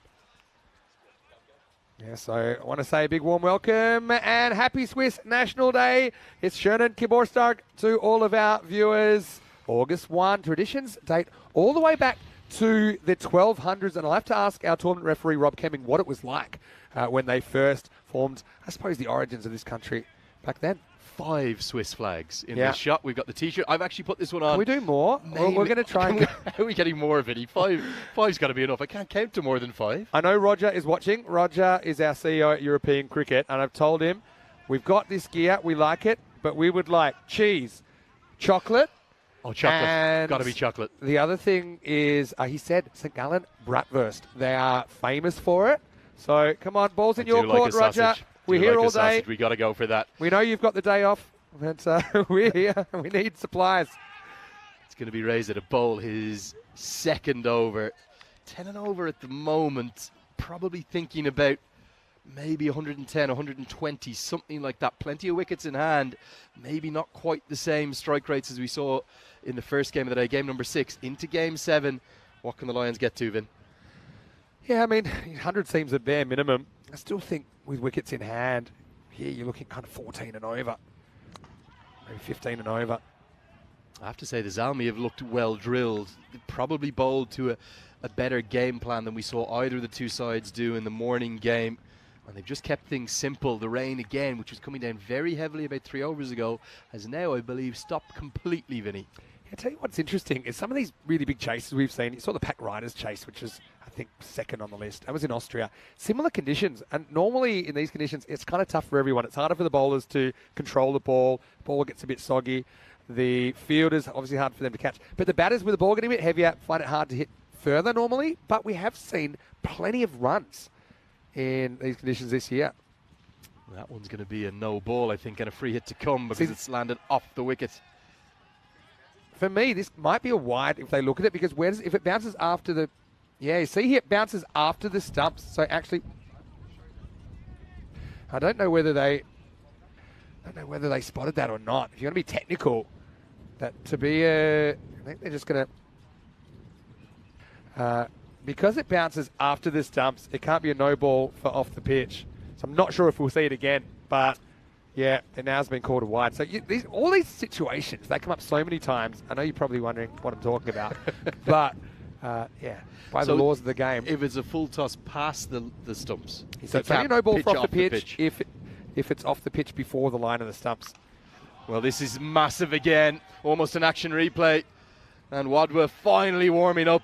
Great job by Rob Kemming and our match officials to get that right. I think this has given us a no ball too. 7 off. Over the waist tie, yeah, decent call, all the way for 6. Yeah, and so it's been a bit hit and miss on those calls, but yeah, I think it's waist tie. Doubt on those that go to the batters. They're not deliveries you should really be bowling for safety reasons. You don't have the padding there. You've normally got the most important parts covered, but the other tender regions around there can be in danger. So that's going to be a 7 up and a free hit to come. Yeah, and all of a sudden, maybe the Lions can think of this as their big over, their breakthrough over. We saw a 31 run over in game number 6 in this morning's contest. And maybe in the second game of the day, with that Maximo now signalled, the 7 coming from just the 1 delivery, the free hit can be cashed in on 2. Inside out over extra cover. Now, will this plug? In fact, it skids on, and the fielder has to do well. Gets a tumbling stop in to keep it to a couple. Yeah, this has got a bit of everything here. Had to be pretty conscious he doesn't fall over the line. That's a cracking bit of fielding. He comes here to the left, stop, drop and roll. Walks the tightrope. And he eventually finds it. Where's the ball then? Yeah. Where's it gone? Luckily for him, stayed on the field of play. Just as I said, the rain is gone. Now it's coming down again. Very much a St. Patrick's Day feel here on Swiss National Day. Zalmi just need to get out of this over, get out of Reyes' spell and try to drag things back. The run rate has gone to the highest it's been so far in this match, just hovering around 11 per over. Maybe the site's readjusting for the Lions. They'll want 120, 130 if they can. Yeah, for sure. You can see how just one big over can get things going. Just as you said, the rain had stopped. I think it's come back, maybe. Well, Irish people and rain, there's something in our blood. I don't know, it attracts, we're like magnets to it, Vinny. Anyway, they're like fish, these players. They love it. This is hit airily. Now, has he got enough of it? Oh, yes, he has. Maximo all the way. 6 basically from the moment it left the bat. And now the Lions are thinking this over. Well, it's the biggest of the contest thus far. This is going to be the one that will propel them up towards that 130, 140 mark maybe now. Yeah, Lions roaring as Reza went for 15 in his first. He's on for 18 in this over now. Risk of going magical. Partnership up over 60 as well. And that's what I thought. With wickets in hand, we saw the Lions. They've got a bunch of good hitters, so they're not running out of bats anytime soon. That kind of 125, 130 still on for me. Maybe more. Yeah, 14 and over will get them to that 131 mark. I think that's very much on the cards. Might even be thinking of 140, who knows? As the runs continue to flow. That position there is one I want to ask you about, Vin. As we get to the end of the 6th, it was a 19 run over, the score 69 for 1. A very, very straight long on. Yeah. Is that something in 10 over cricket you see a lot? So it's something actually, Corey Ruckers, we were just talking about him then. He's the Spanish national coach. He does a few funky things with fields. And one of the things he's had a bit of a theory about is that batters are just taught to hit straight, to hit the sight screen. And so you're taught that because it's a very safe way to hit the ball. And it's safe because there's no fielder there. So he, instead of having the traditional long on, long off. Often we'll play what we call the Southern Cross field, where you have a guy dead straight. And the rules around it weren't that well known, but you're allowed to have a dead straight fielder as long as they are stationary. And so you'll have a fielder there not walking in, and then you push the long on and long off around. So it just kind of changes the angles. And a lot of balls that are miss-hit straight, you put your best fielder there, you can run in and catch them. So here, you pretty much have that Southern Cross field here with the straight man, Ahmed Khan, and then you've got the long on, long off, just a little bit wider than they would normally be. So 3-man wall down the ground. Sanger to bowl his second, and that man who's almost dead straight will very nearly end up fielding the ball. It's certainly, we talk about the innovations T20 cricket has brought in. Obviously 10-over cricket does too. Gorgeous shot there, the main stadium in the background. And this field you're talking about. Yeah, so you can see it's pretty much as straight as you like. Now, slightly different field for the left hand. It's a bit more leg side conscious. Right into the block hole, squirted out. That rain is definitely proving a bit of a nuisance today, but the players hardy as anything getting through it. I think the umpires are the ones that deserve the most credit. They're not running around. That's true. European cricketers, though, they're hardy. They are some of the hardiest cricketers going around. They're out there to play. They're not there to watch. But yeah, with a straight fielder, it's so super difficult to fight your natural instincts to hit straight. And so even if you know the guy's there, if you're trained to hit straight and hit correctly, it's almost impossible to stop doing that, to drag it slightly to the side. Yeah, something I saw a lot of in Edinburgh at the T20 World Cup qualifier was Ireland's Harry Tector hanging right on the edge of the 30-yard circle. As soon as the ball was really into his bound, he was running a couple of yards back. That was particularly in the power play, the first 6 overs. It sparks innovation, all these styles of cricket, as the Yorker is nicely nailed by Sanger. He's been impressive for me thus far, bowling at good pace for these conditions. That's another thing we've seen actually at Khartoum, fielders running back. But you know what? I looked up the rule. You're not allowed to do that. So the actual law says that you're allowed to make a movement towards the batter, and that's all you're allowed to do. So, and then you're only allowed to react in relation to what the batter's doing. So actually, this is an interesting one. He doesn't play a shot, but if he's trying to avoid the ball here, it'll probably be a leg bye. So we'll have a look at this. Again, you get to see everything here. Yeah, taking evasive action. Absolutely entitled. And even though he's not worried about getting hurt, he's trying to get a wide. And to me, he's trying to get out the way. So again, that's another thing that we probably see 5 times a week. You probably never see in other cricket. But I think that's correct. But yeah, so running back outside the circle. So that's something I think we might be cracking down on. Because it's not really in the spirit of the game. But yeah, I think for me, they're going to call it dead ball here, but I'm not so sure about this. Because for me, he doesn't let it hit him. He's trying genuinely to get out the way of the ball. Yeah, but marginal yeah, marginal, I suppose. It's a judgment call in the end. Anyway, you see it all in the European Cricket Network. I love the way the clock stops. I'm fascinated by this clock, Vinny. Yeah. Really good innovation like that one. So with the umpires coming together, having the discussion to make that decision, it doesn't take away from the allocated time. And we are, in fact, going to have the decision overturned again. Yeah, it's the old double reversal. I think I saw one in a women's international match where we had DRS overturn a decision, then returned over. I'm trying to think about it. It was a bump ball that when they ran the replay to the third umpire, they kept running it backwards and forwards. He got confused and gave it out. And then the batter then reviewed it and got it back, almost like going to a higher court. I think that is a leg biter to finish. Last ball, 7th coming up. Well, we're in the home of the Maximo. It's the double reverso. As direct hit is affected. Umpire, he's going to go upstairs. We'll have a look. Felt to me at first like he got safely home. Did the afterburners come on quickly enough? Good diving effort using the conditions. Bowler was never going to get back. That's one thing for sure. Oh, this is close. For me, I've got him just in. Yeah, for me there, he's just in. Yeah. But very tight. I mean, isn't it great that we've got the ability to look at these decisions and freeze frame them? And I think, he makes it by a couple of blades of grass. And so it will be the end of the over. And after 7, it is 74 for 1. Yeah, so we've been talking a little bit about the Euros of cricket, the ECC. A lot of buzz about the Ireland 11. They were, I suppose, bundled out by Spain last year after looking like the team that would qualify from their group. Now, they won't have to deal with Spain in the group stage this time, but they are in Group D. We're excited to see if we see someone like a Jason van der Merwe in the lineup. He was great for CIYMS in the ECL this year. But they've got some competition, Austria and Hungary in particular. You saw the Austrians recently, Lenny. You've got Finland, Turkey as well.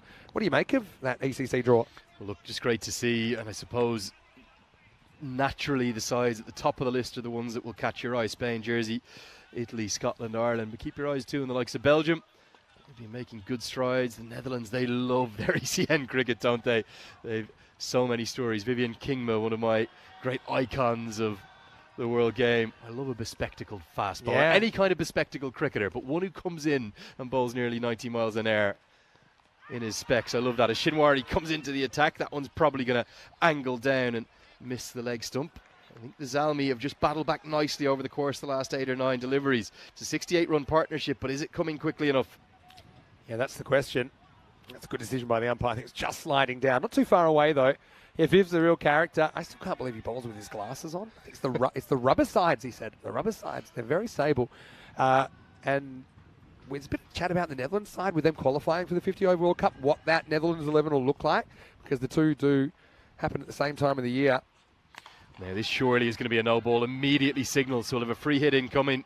Again, Shinwari just probably battling a bit with that slightly damp ball. The good news is, even though the rain is still drizzling a bit, there's a lot of bright skies in the background with the mountains up behind us, and a good decision. No ball, free hit incoming. Yeah, the umpires are encouraged.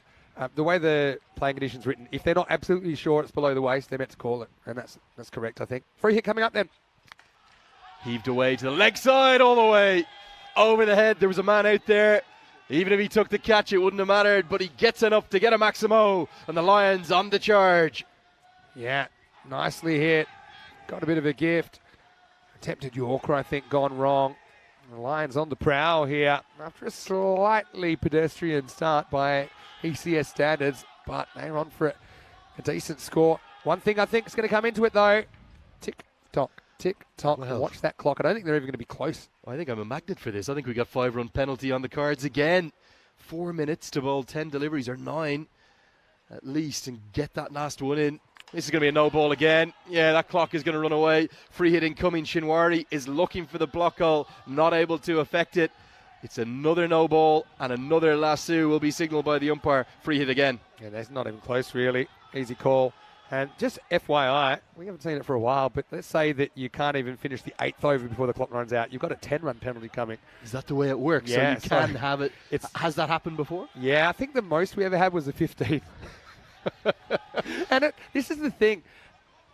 Obviously, it's different cricket. We know that.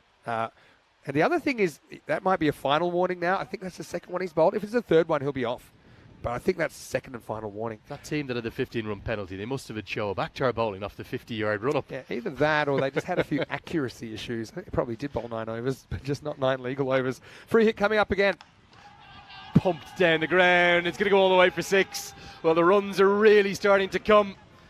And the left-hand, right-hand combination is working for the Lions. We talked about 110, 120. They're thinking well north of that now, Vinny. Yeah, I think so. I like the Lions. I thought it was an "ankoosh" sound they make, but they're doing it for everyone. They got this kind of "ooh" sound effect when the ball disappears. It's not quite the Lions' roar, but they are making some noise with the bat. This partnership now worth 86. Yeah, there is definitely. It's not quite the root you heard at the Ashes, but it's something that's unique to Swiss cricket. Koosh of some kind coming in. Good partnership. It's come very close to a strike rate of 200. Lakshmanan and Wadwa combining nicely. Just going to have another hold up here. Not sure what it's for this time. Yeah, I mean, sometimes there's a couple of technical issues. And that one, I don't think it's a question if it was 4 or 6, because it did bang off the grandstand. So here we're back. Shinwari has to keep down a bit. Doesn't. Going to be more runs, 4 of them around the corner, and signalled as a 4. I think the square leg umpire this time indicating it's dipping beneath the waist high. Good decision for me. Yeah, but only just. Suppose bent leg. Yeah, he's saying they're pretty harsh on these. Probably just okay, and I mean just. If that was a third one, then and he would be asked to, well, not asked, he'll be told that he can't bowl anymore. I think for me that was the right decision because of that bent leg. So he's definitely down as he's helping it around the corner. They are just going to check it. Oh, it has been called. So, yeah, if I want to go on how they've got the whole year, then it's probably consistent with what we've seen. It's like if there's any doubt. So I know you might say it might hit him in the box on the full, but it's still the spirit of the rule here is it's not very fair delivery because it's full and it's kind of at the body. And so I think he's going to get his marching orders. And to be honest, it might not be a bad thing for Pacton ZMI because he just hasn't been able to get it right here, Shinwari. Yeah, this over's already gone for 22, and I think it's just with that no ball signaled, only 3 legal deliveries. So going at a strike rate up over 700, and it means that he will be whipped unceremoniously out of the attack. He won't be able to complete his spell. His bowling for this match is done. Subhanallah Shirzad will be tossed the ball, and he'll have to complete this over, and it will still start with a free hit. Yeah, excellent. Right, no one's volunteering for this because he's only going to get. Sometimes when there's one ball left in the over, then you're really on a hiding to nothing when this happens because you literally cannot take a wicket. And meanwhile, I think the clock stops just for the bowler change, and that's fine. But I still think, to be honest, could it run out here in the 8th? Surely not. But Shirzad, he's going to have to pick up the pieces, and he's going to have to start with this free hit. Well, the 5-run penalty is nailed on. The question for me now, particularly if we see a no ball, we could have a 10-run penalty. Everything just being held up a touch, ready to go. The Lions, well, all of a sudden that run rate is up towards 13. The free hit is signalled. And poor old Shirzad won't be able to pick up anything from this first ball. Can he keep the damage to a minimum? Helped around the corner. Going to be runs. The outfield not the quickest here. So we'll just be a couple. He'll have 2 more balls to bowl to clear out this over. Good running will get them home. Yeah, lights from, but nobody's home at the keeper's end as no one really was queuing up to cover the stumps. I want to say hello to Jeff Maguire, who's watching from Northern Ireland. And Jeff is a big supporter of European cricket through his work with Grizzly Bear Sports, who are a valued partner of ours. Hello, Jeff. He says his wife's birthday today, so happy birthday to Mrs. Maguire as well. And Jeff, are you enjoying having Lenny on the commentary? I know that he's a big fan of yours as well. Yeah, great to hear from you, Jeff. Hope all well and many kind wishes, kind regards. This clock is ticking away rather rapidly to your wife on her birthday. Someone called MacGyver to either cut the red wire or the blue wire because they're in trouble here. Surely they finished the 8th. Oh, no. There's the wide, no. Vinny, I'm blaming you for that one. All right, well, and not exactly hustling. He's going to clean the ball. He's probably not a bad idea if they're going to deliver whites. This over's out of control. Wait, what's your latest count? I've got 26. Well, Meyer Patel says could be a 10-run penalty here in the YouTube chat. Great to hear all your comments flooding in. Yes, 26 runs off the over. Round the wicket now. Gets it into the slot. Tick, tock, tick, tock. I don't think they're going to do it. I don't think they're going to get there. And he's not that aware. Again, this is inexperience. He needs to be at the top of his mark here. But he's just got to release this ball if it's a legal one in the next 6 seconds. And now the umpire's stopped to have a word. And he's probably saying, hey, hurry up. But guess what? Oh, I stopped at 2 seconds.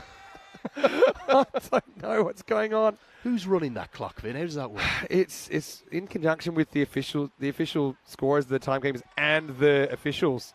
They get 5 seconds. So maybe they're just going to do it. But that's pretty unusual. 3, Got a bowl straight. 2. It is straight enough.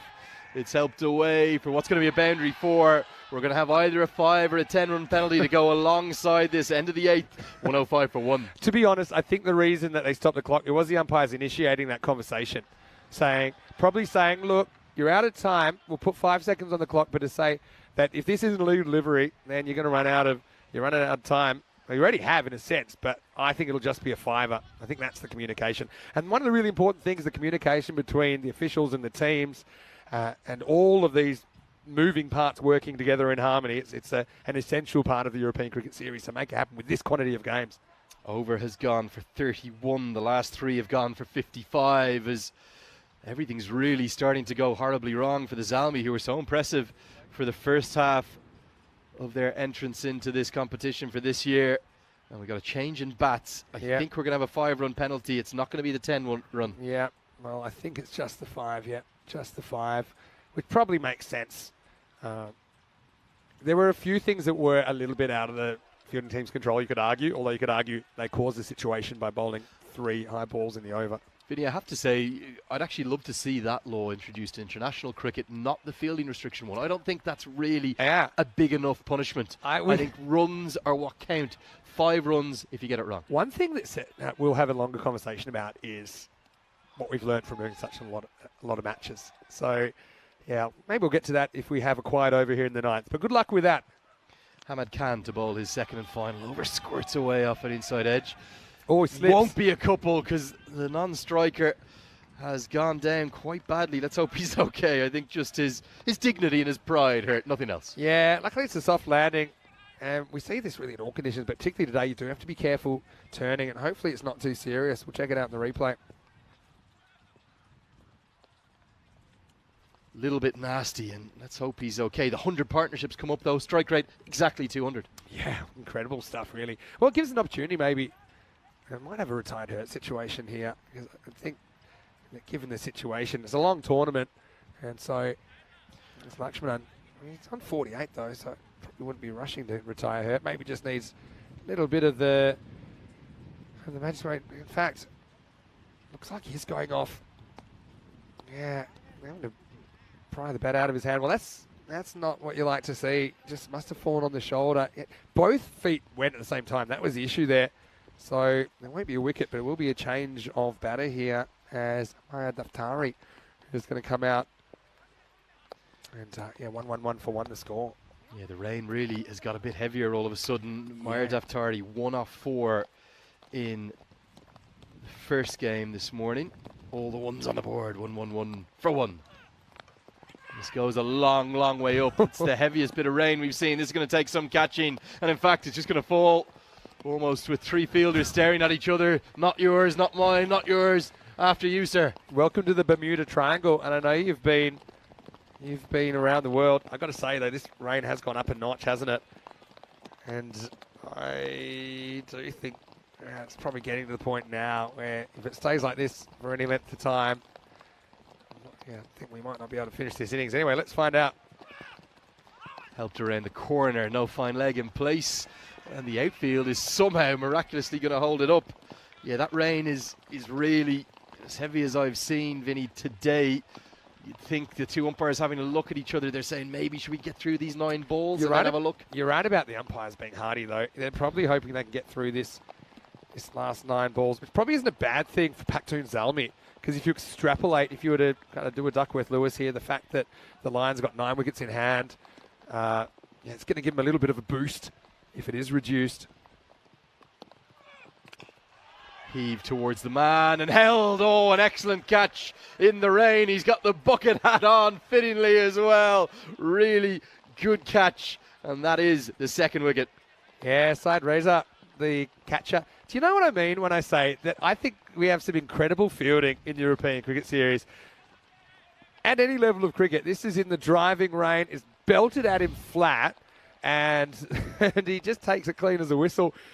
And that'll be 114 for 2, 8 balls left. This will bring Nicholas Salonen to the crease. And remember, he's coming off a golden duck, so he's on a king pair. Yeah, excellent catch, so well held in the deep, and difficulties for Daftari continue. Yeah, well, that's true. But you can see that the rain, it comes and goes, so they're sticking it out at the moment. Big swing and a miss from Salonen. A little bit of a change of pace. Must be so difficult for the bowlers, whatever about being a wrist spinner, even a seamer in this kind of weather, these conditions, it's eased off again. It really is. It's playing sort of hide and seek with us. There is some lovely blue sky in the distance, though, Vin. That's the thing. So maybe that's giving the umpires some optimism. Last ball of the 9th. Salonen yet to get a run in the series. Will get off the mark with a nice on drive. End of the 9th, 115 for 2. Maybe that over from Khan just resting back the carnage a touch as the runs had been flowing, but only 5 from that one. A brilliant penultimate over. Yeah, 5 penalty runs have gone on as well, which you'll be able to tell if you look at the scorecard. At 115 for 2. And so that gets to the point that if the rain's consistent and they've played the first half, it's only fair that the other team has to field in it as well, the Lions. So it's already eased off. So it would have been one of those situations if you had come off, you'd probably be back on again already. So it's a tricky one for the umpires to handle because they have to kind of try and predict the future. Having a look at poor Hedayatullah Shinwari is the unfortunate owner of the 44 economy rate at the moment. He won't be able to do anything about that until the next game.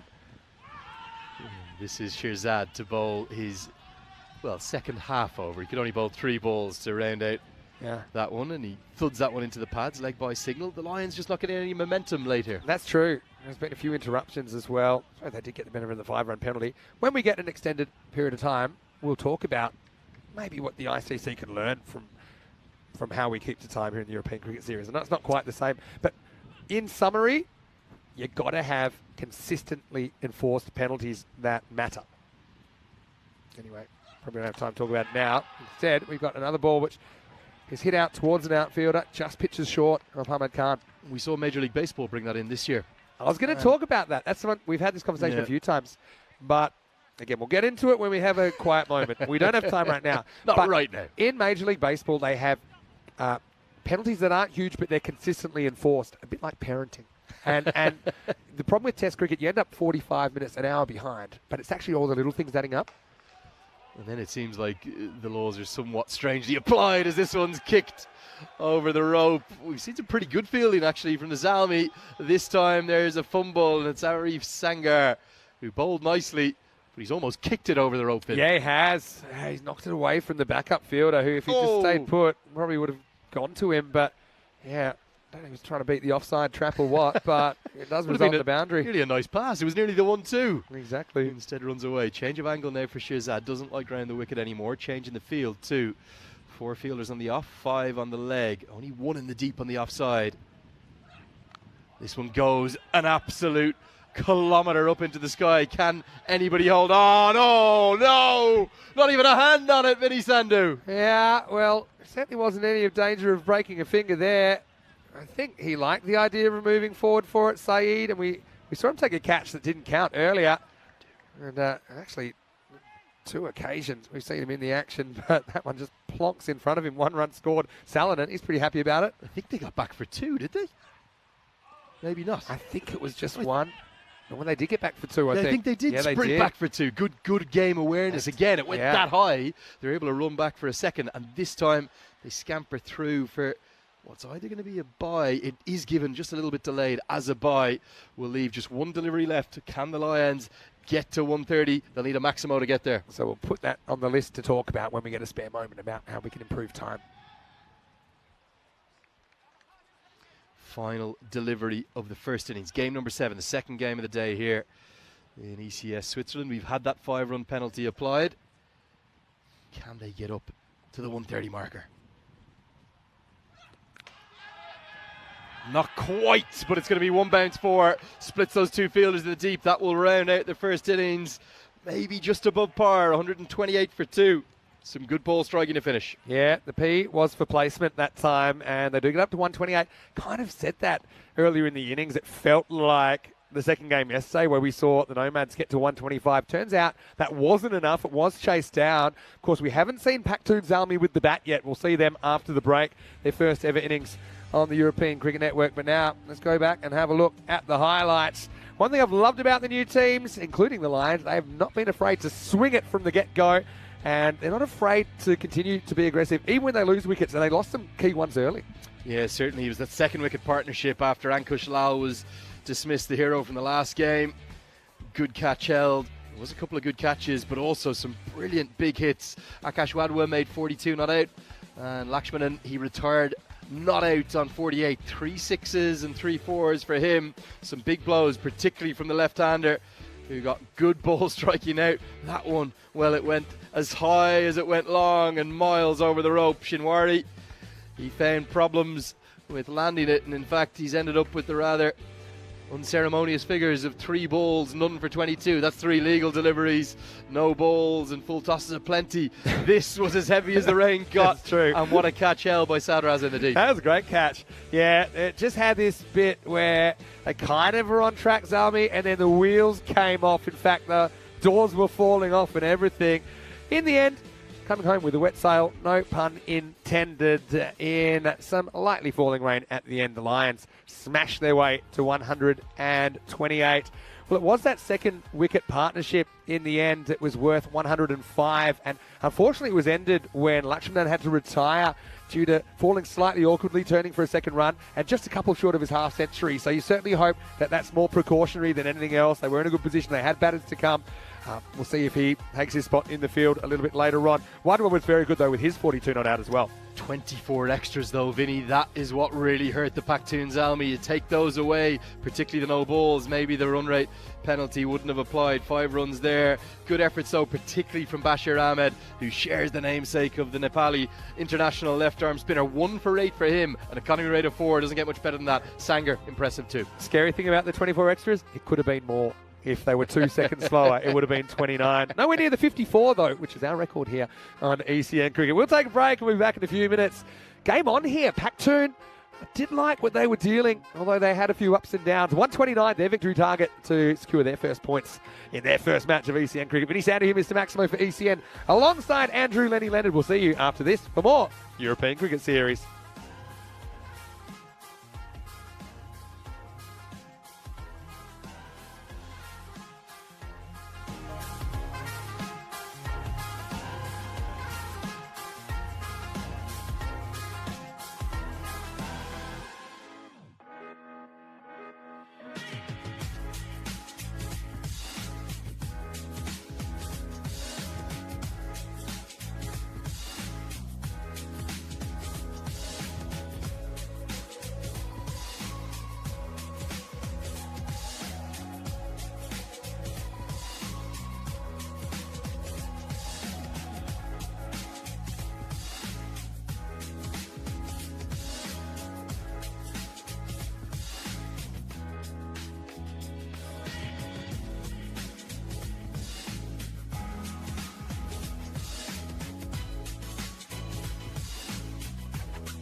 So welcome back. Game number 7, match 2 of the day here, as the ECS returns to Switzerland after a 3-year break.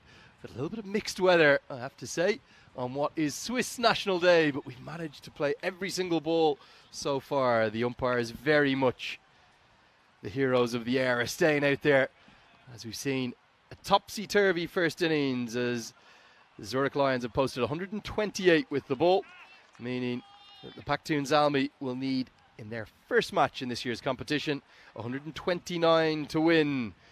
It's going to be Kanak Shah, the captain, to get things going with the ball. And we've seen one of the most impressive bowlers, Arif Sangar, to open up the batting alongside Izhar Hussain. He's both the captain and the wicketkeeper. We saw him with the gloves. Andrew Leonard here with you, and be guiding you through every ball of this chase. In fact, every ball of the next 10 days or so, alongside the main man himself, Vinny Sandu, Mr. Maximo, who will be with me in just a moment. Swiss National Day. The Swiss flags are flying high everywhere. Let's hope that that little bit of rain that we had looks to be maybe departing into the background. We're in wonderful St. Gallen, a beautiful little fairy tale town. Shades of somewhere like a Bruges across the continent. 129 to win, just a shade under 13 runs per over. Obviously, all 10 wickets in hand. We're all set for the chase. Game 7. Here comes Shah with the ball. Starts right into the block hole, punch down the ground. 2 fielders allowed outside the circle. It'll be Akakel Omer who does the fielding. At the moment, long on and deep mid-wicket in place. Very much what we have seen thus far is high-quality ball striking. Some excellent fielding, although we did have a few drop catches in that first innings as the conditions continue to be attritional. The rain is just steady, no more sort of what we describe in Ireland as a very soft day. Though it is, again, getting a touch heavier. 3 overs we need for a result in this second innings. This is heaved away, going to be runs. And it's a Maximo, it's a big 6. Little bit of rage in that as the bowler can't quite dry his hands. That rain, well, it's had its effect, hasn't it? You can see it on your camera lenses. Runs away all the way over the rope. Shah looks none too happy.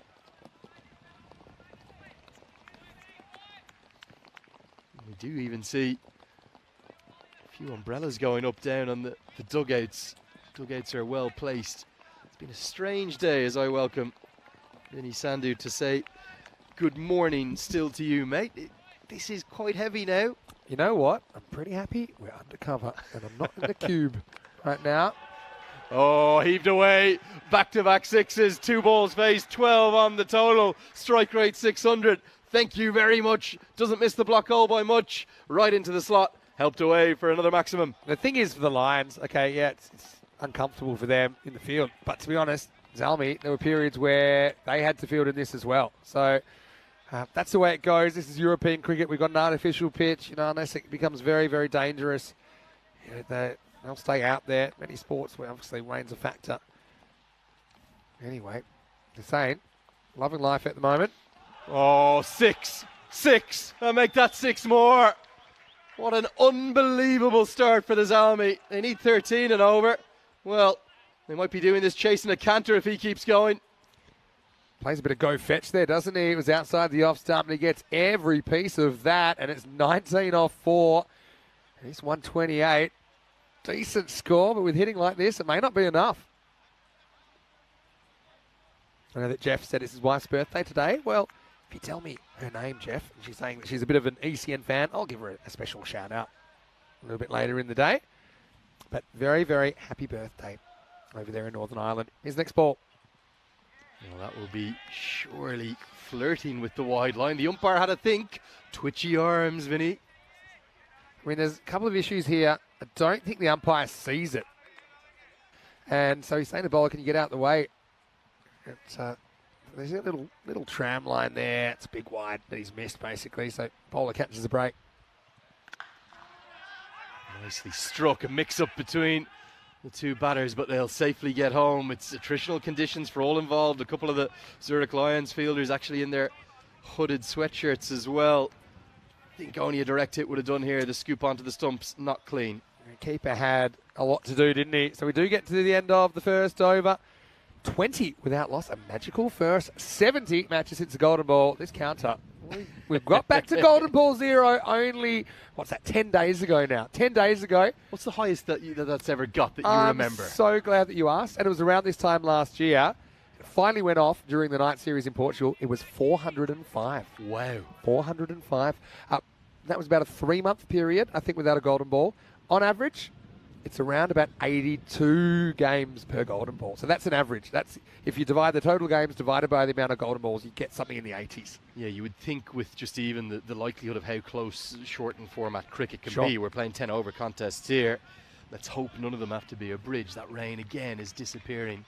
Jumper off's pretty ambitious, actually, for the bowler. It is going to be Ashwin Prakash to bowl the next one. And the umpire, I think he appreciates the extra layer. Oh, he's very happy with that. Yeah, Prakash is going to come on, bowl some off breaks, keeper up to the stumps. Men out, long on, who's quite straight again. And what you have to call, really, not a deep mid-wicket, but an old-fashioned cow corner out for the scutch. And it goes towards the man that separates them in the circle, the mid-wicket who fumbles. Very difficult to field it cleanly here, Vinny, whether it's on the ground or in the air. What do you think about the change of pace in the second over? It's still in the power play. I feel that's a pretty good move against Hussain, who went bonkers in the first. And so Prakash bowled really well in the first game. The other thing is, if it is going to be reduced the way it is, I'm not so sure it will be because the rain's easing off a bit. But I think strategically you should bowl your best bowlers early, so they definitely get their overs in if it does go to Duckworth-Lewis. It's one thing Duckworth-Lewis doesn't really account for. Yeah, I think you're spot on. Get those front-loaded. Oh, big hit. That's going to be 6 right into the dugout. Just probably a yard or 2 over the rope. But again, that hitting inside out over extra cover. Oh, Vinny, we are well looked after here in Switzerland, aren't we? We sure are. And I'll keep that for a little while, but it won't be around for too long. Let's just say we've just been given what I think is the most dangerous chocolate. Not because of how it tastes, it's just how it's shaped. It's very pointy. Vicious. It is. We'll maybe show that at the Comcam, won't Yeah, I think that we will, if we get there. If we get there. Anyway, Sangha hits his first maximum in ECN cricket. It was a good shot over long off. Speared in. Just a stumble from the non-striker who wanted the single, but Sanger didn't. I think Hussain is desperate to get on strike, Vinny. Yeah, you can see here that he's on the turn. He's kind of got 1 foot on, 1 foot off, and that's what causes him some difficulties. Change of direction is not going to be easy. Straight down the ground there. There's a fielding position. Oh, yes, what a catch. Well, the catch certainly of the day, maybe of the series thus far. He goes sprawling to his left. Akakil Ahmed. How has he held on to this, Vinny? What a catch. We were just talking about the straight fielder and how it's very hard to fight your natural instincts and keep it down when you hit straight. You're taught all your life that this is a safe shot, but it is a wonderful catch in the conditions. And a hoodie he's wearing, and the catch is oh so goody. As I'm loving those pads right now for Zalmi, but they're doing the walking. They lose their first wicket, 27 for 1. Well, I think the brilliance of this catch.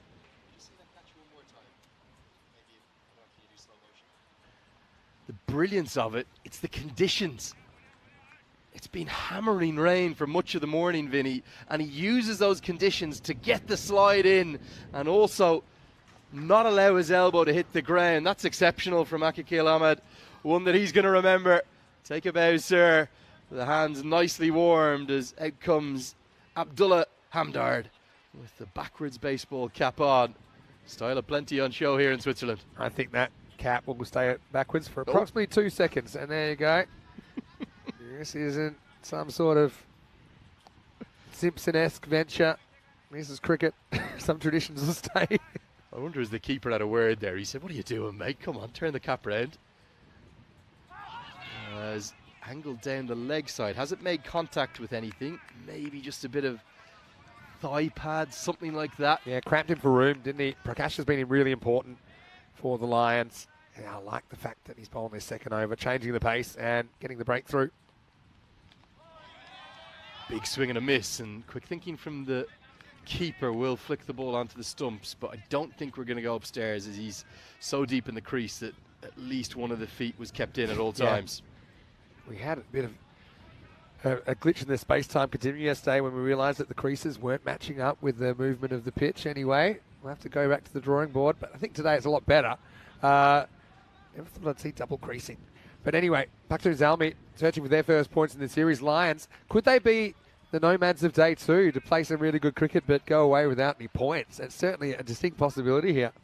Yeah, 11 teams are going to play 10 games each. And the top 5, a slight change to the usual top 4, will make the playoffs, as we're going to see Subramani come in with his little gentle leg breaks, almost leg cutters as much as anything. Yeah. Interesting to see him brought in the power play. I call them doorknobs because it's like you're opening a door, like a Jantha Mendes style.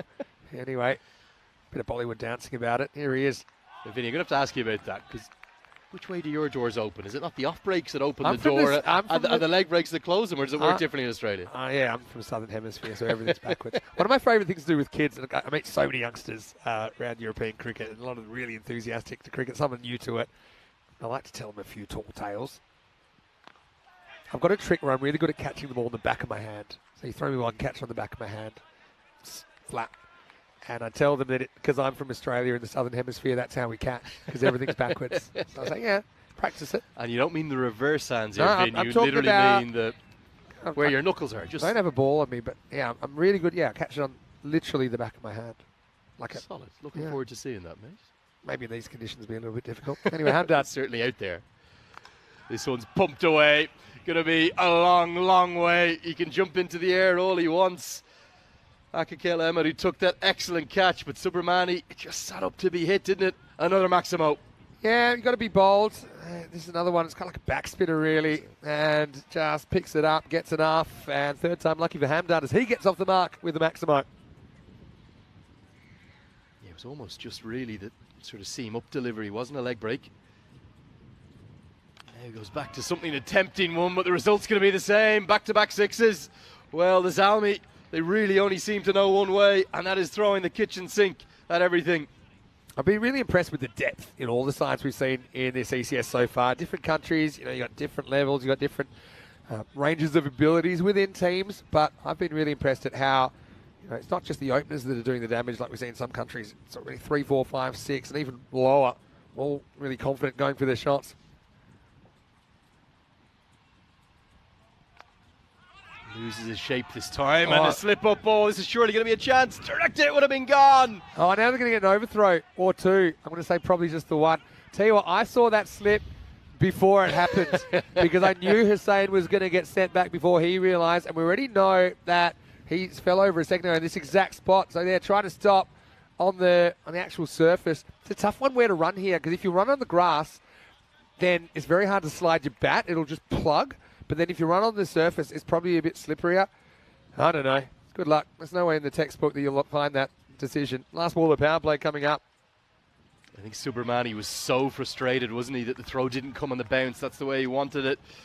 Brave decision to bring the leg spinner on in the power play. Goes for 14. It's advantage right now to the ZMI at the end of 3 there in cruise control.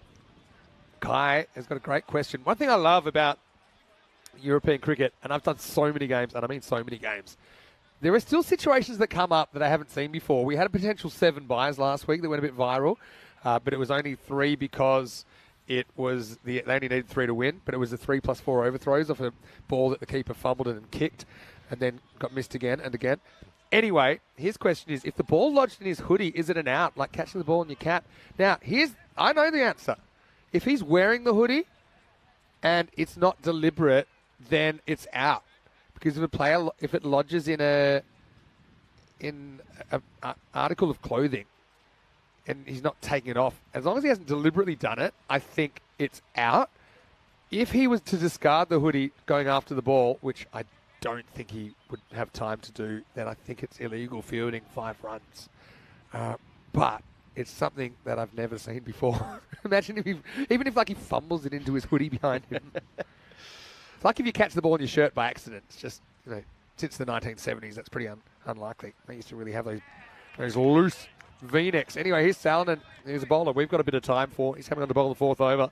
Yeah, definitely is a yard of pace, doesn't he? And just speaking of the chat, I have to give a shout out to my brother. He is living in Berlin, Alex Leonard. Not a bad cricketer back in his day, mainly for Pembroke third, fourth, fifth 11, bowled some little medium pace and could give it a hit. Liked batting. You'll like this, Vin. Yeah. He liked batting in a Richie Richardson West Indies floppy hat, the full wide brim. Beautiful. Yeah, a hat that you can see from the moon. I used to love watching Richie Richardson. He was one of the players that, when I first started following cricket, he was in the team of the West Indies. We saw Richie Richardson with Viv Richards actually reacting to a European cricket video last week. It was actually Dan Weston at Khartoum, ECN founder, taking one of the greatest crowd catches ever, I've where he seen runs it. up Sensational. Yeah. and they said, yeah, give that man the player of the match. But, well, if Alex Letter's in the chat, I can tell him that I'm sure he's a youngster.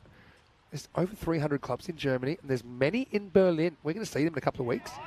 So the next ECS after this is going to be in Dresden, a couple of hours out of Berlin, and a lot of Berlin clubs will be playing in that tournament. So keep an eye on it. I don't know what his status is, but there's a lot of great cricket in Germany. We've got 4 weeks there at the end of our 2 weeks here.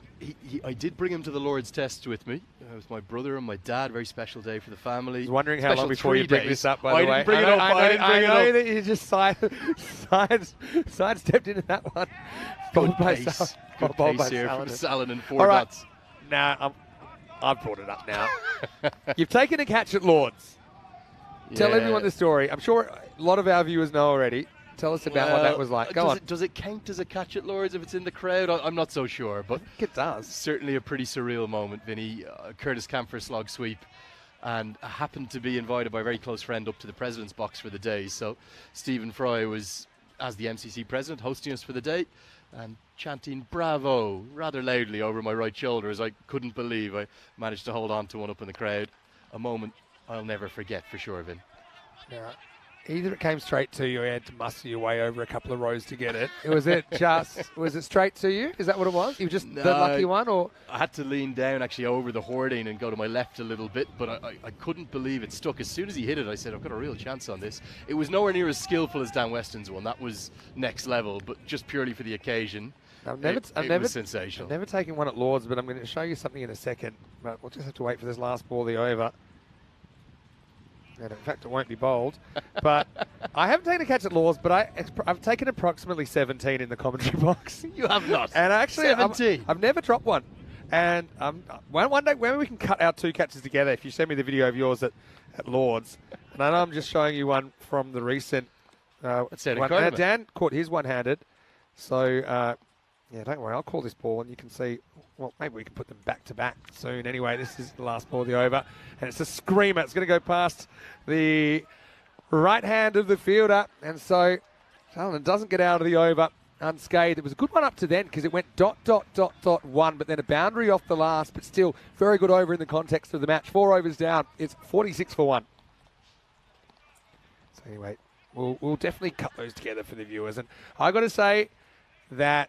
For yours, you had a bigger audience, so that's why I rate yours a bit better. I didn't really have any competition. Rico was on the other side of the table. He wasn't coming near it. I have to say that the total surreality was when you realised that the entire ground was staring at you and the replay of it was being shown on the big screen and everyone started clapping you. That was probably the most surreal moment. And then to add an English or a British national treasure in Stephen Fry shouting bravo at you, I felt I had to bow. That's amazing. I got a bit of stick for the number of bows, but sure, when in Rome. Yeah. When at Lord's. Yeah, it's the same sort of thing. Still not my favourite crowd moment in an Ashes, because I loved it when that lady went to go sit down on the chair. Very attractive young lady, and then the chair had gone up and she went to sit down. There was no chair there. Have you seen that one? Not sure I've seen that one. That's a good one. You'll dig that one out for me. Daftari into the attack now. The rain again, it's just hanging around. Look at the rate. I mean, they're slightly behind, but with 9 wickets in hand and with these 2 there, you wouldn't put it past them. A few little off breaks are heaved away. Oh, too easy. Just into the slot and out of the park. An almighty strike. Hamdar getting in the act with a Maximo. A bit of hello, goodbye stuff for Daftari. He kind of rocks in. Bowls the ball that's probably hitting the stumps. The batter takes the gamble and wins. Maximo's it over the leg side. 50's up as well for Pacton ZMI. Well, we like playing in the rain in Ireland, but I think even in this we might be having a look. It's coming down heavily again. I suspect ZMI miles ahead on DLS.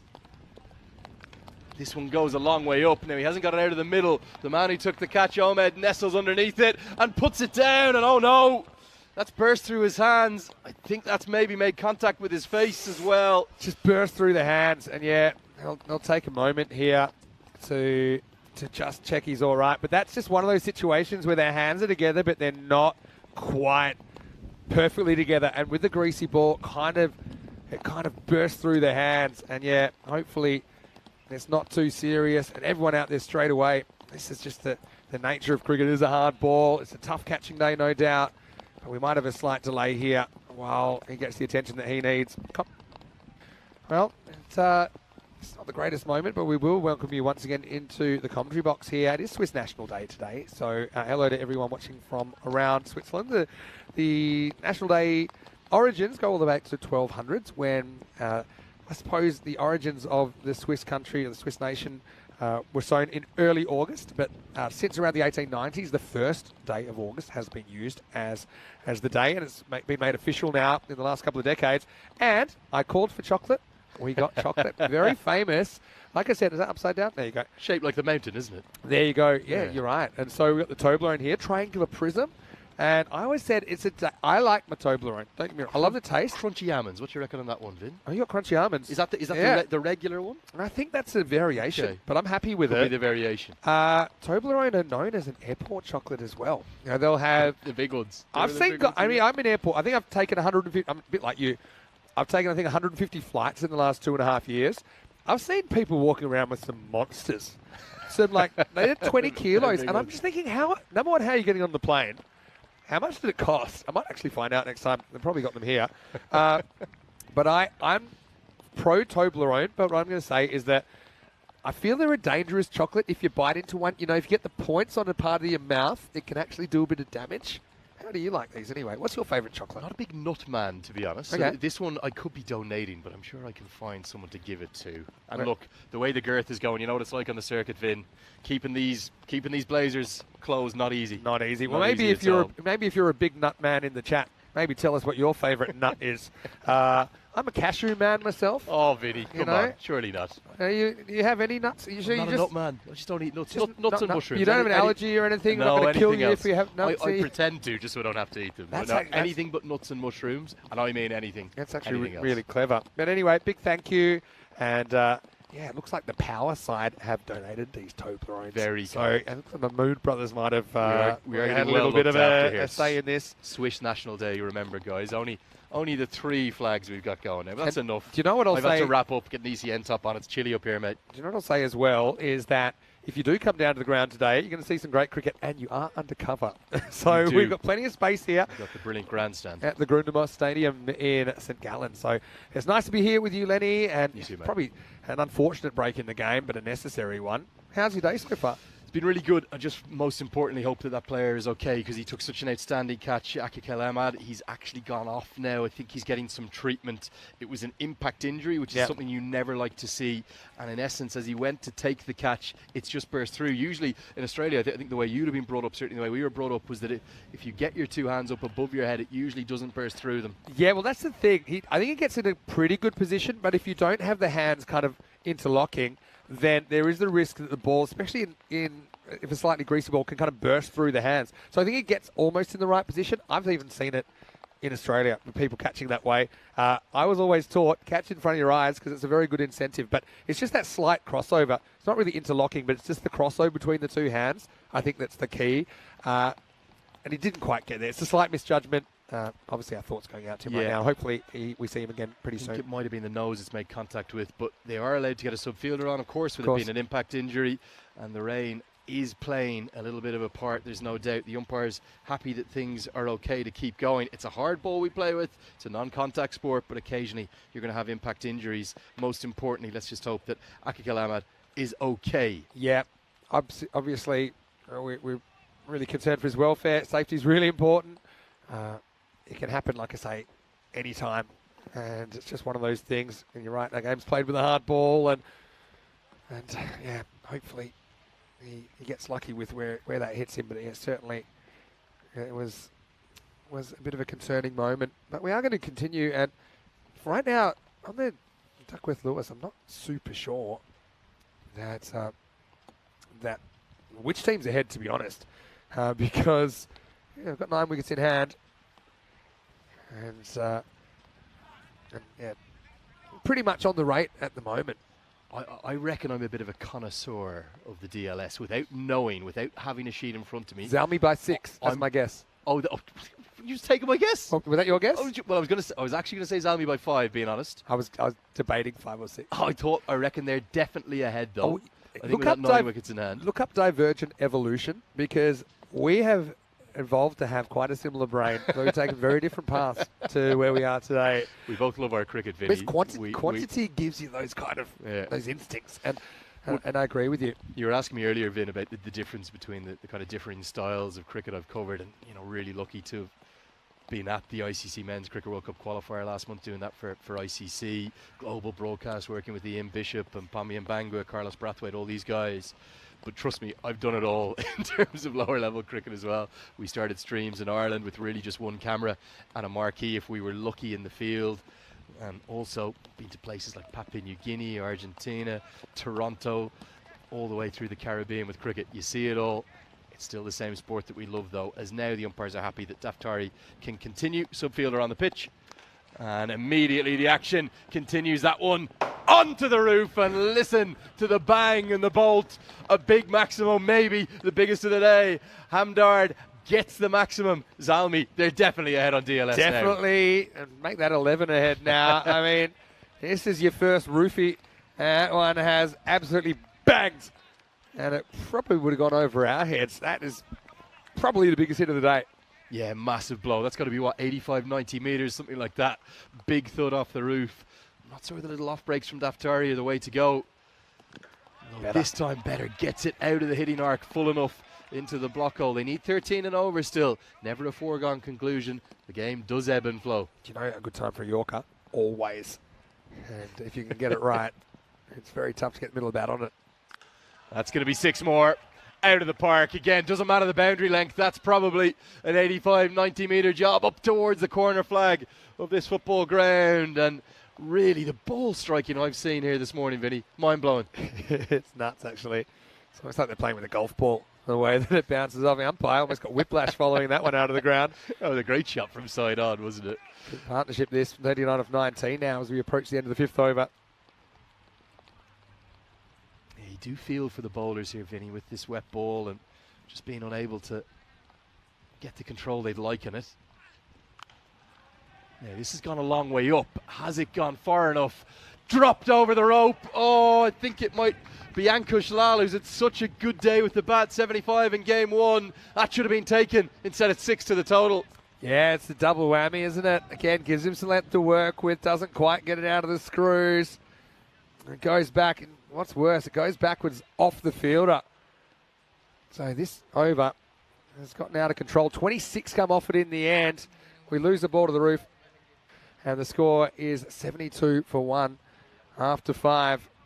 And so, yeah, that's the over. I think that does certainly put Pacton ZMI well ahead in this chase. But as we know, a wicket or two can change everything. And you don't count your chickens before they've hatched. Yeah, the strike rate's 250 for both the batters. Really coming. Got an NKS, by the way, just quickly, saying love from Nepal. And hello to Alex as well, saying macadamia is his favourite nut. Okay, I'm a bit of a hazelnut guy as well, if we're talking nuts. Edged away, goes over the head of the short third fielder who's up in the circle. Won't have the power to get to the rope, but they will pick up what will just be a single. Yeah, nuts about the only bit of food contribution I can't give you anything on. Vin, I do like maybe there's a Greek biscuit. My mother's Greek. I told you that last night. Okay. Korabieta, it's called. It's made with ground almonds. I do eat that, but you can't taste the taste them. There's no. Is it the consistency that gets you? Yeah, it could be the you texture. You don't trust it, like me with avocados. You don't like avocados? It reminds me of something else that I won't say on air. If you've ever had to work with small children, you know what I'm talking about. Well, luckily, I never have. Okay. Just saying. Stayed single for the moment. Just saying. They do a good avocado down in South Africa. I'm growing to Very good. I'm growing to them in time. Bowled into the wicket and helped away for what's surely going to be 6 more.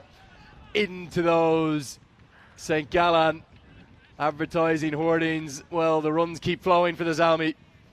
What a ridiculous morning of cricket. Considering none of these teams have played ECS cricket before, they've just come out and they've swung it. And they have hit plenty. And Hamdard, remember, I think he missed the first 2 balls that he faced, and then hasn't missed much since. He's 46 now, just 18 balls. Not going to go all the way for 6, but will be 4 more. And really, the Zurich Lions, they're rocking here. The ZMI, they're landing blows aplenty, just waiting to apply the knockout one. A win in their first game, surely on the cards from here. Yeah, and so what a nice moment. And look how much it means to him. Hamdard brings up his half century of just 19 balls. 7 Maximos and a 4 in there. So he's actually got 46 of them in boundaries. And yeah, despite these conditions, you think they're not very hitter friendly. I'm just amazed at how many are getting smashed. And have a look at that. Particularly, he's favoured one side of the wicket. He tries to go again. This time he misses out. Also saw the setup there, Vinny. He goes really deep in his crease, doesn't he? That's very been part of his ball. success. You'd be familiar maybe with tape ball cricket, where one of the real techniques there to get right deep in your crease, try and use that bottom hand, lift it up, and particularly over the onside. Goes straight down the ground this time. Doesn't get it out of the middle. And oh, it's the ricochet for 6. It's a great effort. He got his hands to it, but then it's come off his partner, Ankush Lal, and goes all the way for 6. It's hit 2 fielders and gone for 6. Even I don't think I've seen this before. It goes 1, 2, over. So even if it hadn't hit the second field, I think it was probably going to be 4 or not even a boundary. But I was just worried that was going to be another hospital visit waiting to happen there because they were converging. Those ones are hard to call because it's hard to call it not knowing if you'll even reach it. And it was pretty much right between the 2 fielders. 6 run to the total. Everything happening here in St. Gallen. 89 for 1 after 6. Yeah, it was the captain, Kani Shah. What a great effort from him. Full commitment on the line. You can see every team just desperate to pick up victories in this competition. They're going to go back to Salonen, who really has been the pick of the bowlers, going for just 5. The rest of the bowlers have gone the distance, Vinny. 40 of 24. Another finish. One thing about ECS cricket, 5 games a day, 5 chances for a close finish. And we could have another one on here. He's been so good, Salonen, hasn't he? That one given as a wide, though. I'm not so sure about this, but we'll have a look on the replay. He's on the walk.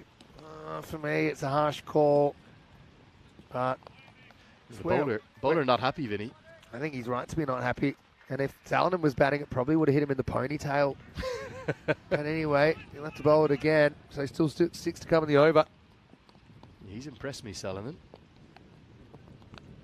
Good yard of pace. None of the batters have been able to really pick him up. Every other bowler going at an economy rate of 12 or more. Salonen going at just to run a ball.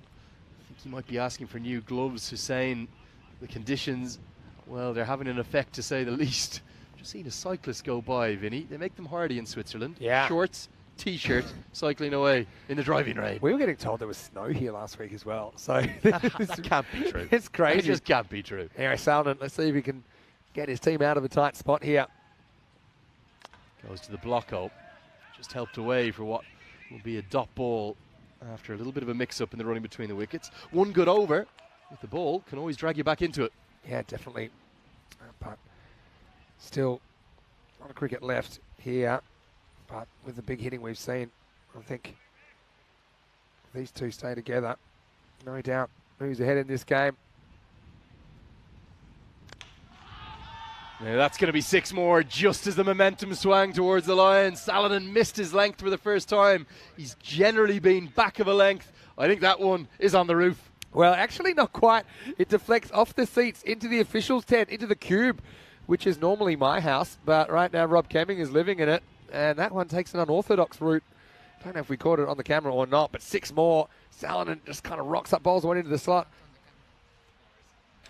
So he has to do a bit of hacky sack when he gets the ball back. He's fixing his hair. So I've got Jeff Maguire. He just brought something up as well, which I'll come to in a second. But right now, 32 of 21. Tell me have this under control. Little off cutter, bowls him, top of off. That's where you want to hit. And Salonen, well, hasn't he deserved that? Finally, the partnership's broken. And the Zurich Lions, they have their second wicket. Yeah, well, he was tearing his hair out, Salonen, before that ball. But yeah, I like this option. One thing I mentioned yesterday, I think bowlers, you can't just be bowling machines here. You have to vary your pace. You have to mix what you're doing. And that's that little off cutter, rolls out to the right side of the hand. And then, yeah, he was happy with the result, and so he should be. That's the wicket that the Lions needed. Well, here's a little segue for you. Speaking of Jeff Maguire from Northern Ireland, that was the Dennis Taylor finger wag. The former world snooker champion gets it out in tribute to Northern Ireland. Very nicely bowled. Really has deserved that wicket, Salonen. I am certainly a bit of a snooker fan. You know what I like about snooker? You can watch it with the sound down if you're somewhere where you need to be quiet. I've had to do that on occasion. And, yeah, you can lurk and watch snooker for hours. It's one of those games I really love, but I could practice forever. I'd just still be useless at It's it. incredibly difficult. You see it on the amazing. TV, you think, oh, I'll pop that. Yeah. And you realise it's 8-10 foot away, the other end of the table. In comes Moaz Butts at number 4. The equation, not necessarily a foregone conclusion. The game has turned again. It's 32 to win off 20. In and around 10 and over. Can Salonen close out well here? So just go back to what Jeff was saying. We had a sponsors game for our sponsors, HCL Software. It was basically HCL Software VIP experience. So it was a lot of our sponsors that never played cricket. Rather than take them out for a golf day, they played 2 10-over matches in Khartoum last year. And he's just recalled one of the incidents there. The groundsman from Khartoum actually took one in the head, a little bit similar to that fielder. Required 8 stitches. A little bottom edge on this, I think, bounced for the keeper. But the other reason that we remember that day, and thanks for bringing it up, Jeff, apart from the fact that David, his face did heal, by the way, we had 2 golden balls in 2 games. Wow. But Was it manufactured now, Vinny? Come on, be honest. let's just say I was the scorer, umpire, commentator, producer, project manager, everything for that game. So, yeah, it was a little bit. That's not the official stats, put it that way. Last ball, the open now for Salonen is bowled well. Yeah, really good spell. And this will be cut off just inside the rope. He'll finish with 1 for 14 from his 2 overs. 7 have been bowled, 98 for 2. I come from a coaching and a tutoring background as well. One of the things I used to love doing was introducing the game to people for the first time as we look ahead for the next game, match 8, where Wettingen have won the toss, elected to bowl first this time, as Zurich Crickets will come into the competition. Brilliantly named team. Yeah, great name. And they're a team that we have seen before, but we have not seen them win yet. They were 0-6. Bit unlucky on a couple of occasions last time, 3 years ago. But they had a lot of good young players last time. So I'm just curious to see here some of their players now a little bit more developed.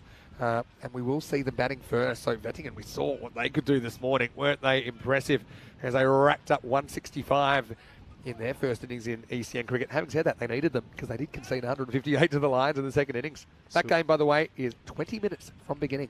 Subramani in with his little leg breaks. They have 10 minutes to bowl these overs. Your face. So great All when I happening. say things like that game will start in 20 minutes. Anyway, here we go with over number 8. The train keeps rolling. Just quickly though, Vin, when I was introducing kids to the game, I always backed myself to be able to manufacture a last ball finish, whatever kind of a contest it was, whether it was in schoolyards in West Dublin where they'd never experienced cricket before, or down at my alma mater at Pembroke Cricket Club. You can always do it if you're the scorer, the umpire, you're making the decisions. So true. And all of a sudden, it's got brighter. Yeah, The rain has stopped. It has. Whisper it, Vinny. Whisper it. Sunshine. I was actually going to whisper golden ball. But anyway, we'll come back to that. We talk about the golden ball tingle. It's just a feeling you get when you realise the golden ball could be on. And to be honest, it could be on here, you know. Has anyone got the tingle in the chat? Let us know. So Romani, 2 dot balls to start the over. Uh-oh. That's going to be a no ball and runs to go with it. So just as the game had maybe swung back towards the Lions, the Zalmi get exactly what they need. Some free runs and a free hit to come. What it has done is gotten the established batter back on strike as well. So Butt gets out of the kitchen. He scrambles away. Unfortunately, that will go down as a ball faced for him, which I always think is a bit rough. That is a little harsh, isn't it, Jeff? Especially when... Is that a buy as well? Or even harsher on the keeper. That's another conversation. Hundreds up, free hit. Well bowled. He just got it out of the hitting arc, got it full enough, and well fielded too. Salonen crucially backs up to keep it to a single. Just going back quickly to what they're talking about in the chat. Matt Hodgson saying, yeah, that game was brilliant, the VIP experience. We had guys literally playing cricket for the first time out there with no cricket knowledge, and it was shot so wonderfully by Spring Productions. But yeah, Matt's right. Corey didn't show up because it was the night after the morning after the final. I didn't have any help. He's bowled really well here, Could be a Subramani. run-out chance. Oh, direct hit, Vinny. Yeah, he just keeps dropping it into the block hole, doesn't he? And it's one thing to do against the new batter, but Hussain has 2 cracks at him and can't get him away either. Yeah, direct hit would have been out, and it went to Salonen, who picked up cleanly. Great to see it brighter and some sunshine. Yeah, first time we've seen the sun in a while.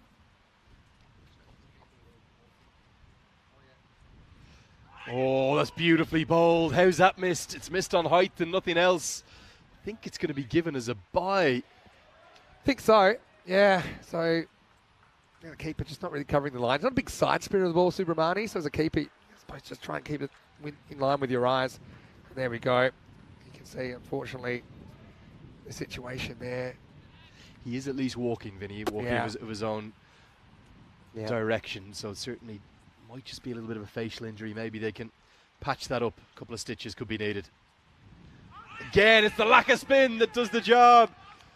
And the umpire may just want to have a quick look to make sure the bails are whipped off cleanly, but the batter's happy with that. Butts tortured, stay at the crease. Well, it swung the game maybe back towards the Lions, and Subramani strikes a crucial blow. He does, and it's reward for a very accurate over so far. We'll check it on the replay. He's on the charge. Good take. Yeah, I don't think there's any problem here.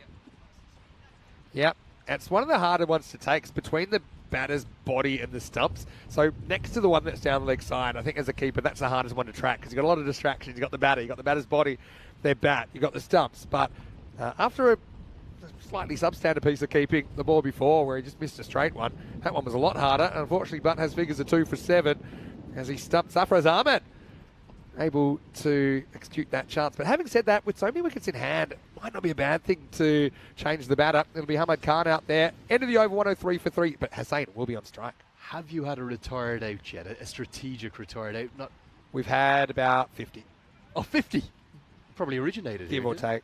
Yeah, because guys are smart here. Like they not you don't always see it, but it's sometimes the best play. And you have to be unselfish. The only thing is the process of how you do it. We'll come back to that in a second because here's Shah in over number 9. Captain goes with himself. It's straight to the fielder. The fumble won't cost a single as Subramani recovers. Game just tilting towards the Lions. It's a calculated gamble because you do give up a wicket if you retire out. People say, oh, it's the spirit of the game and this and that, but it's nonsense. You have your resources. You've got 10 overs to bat, and if someone's not clicking, you got to give them the hook sometimes, get someone else out there. It can backfire because it can kind of create a bit of a collapse, but also sometimes a bit of fresh blood out there is not a bad thing.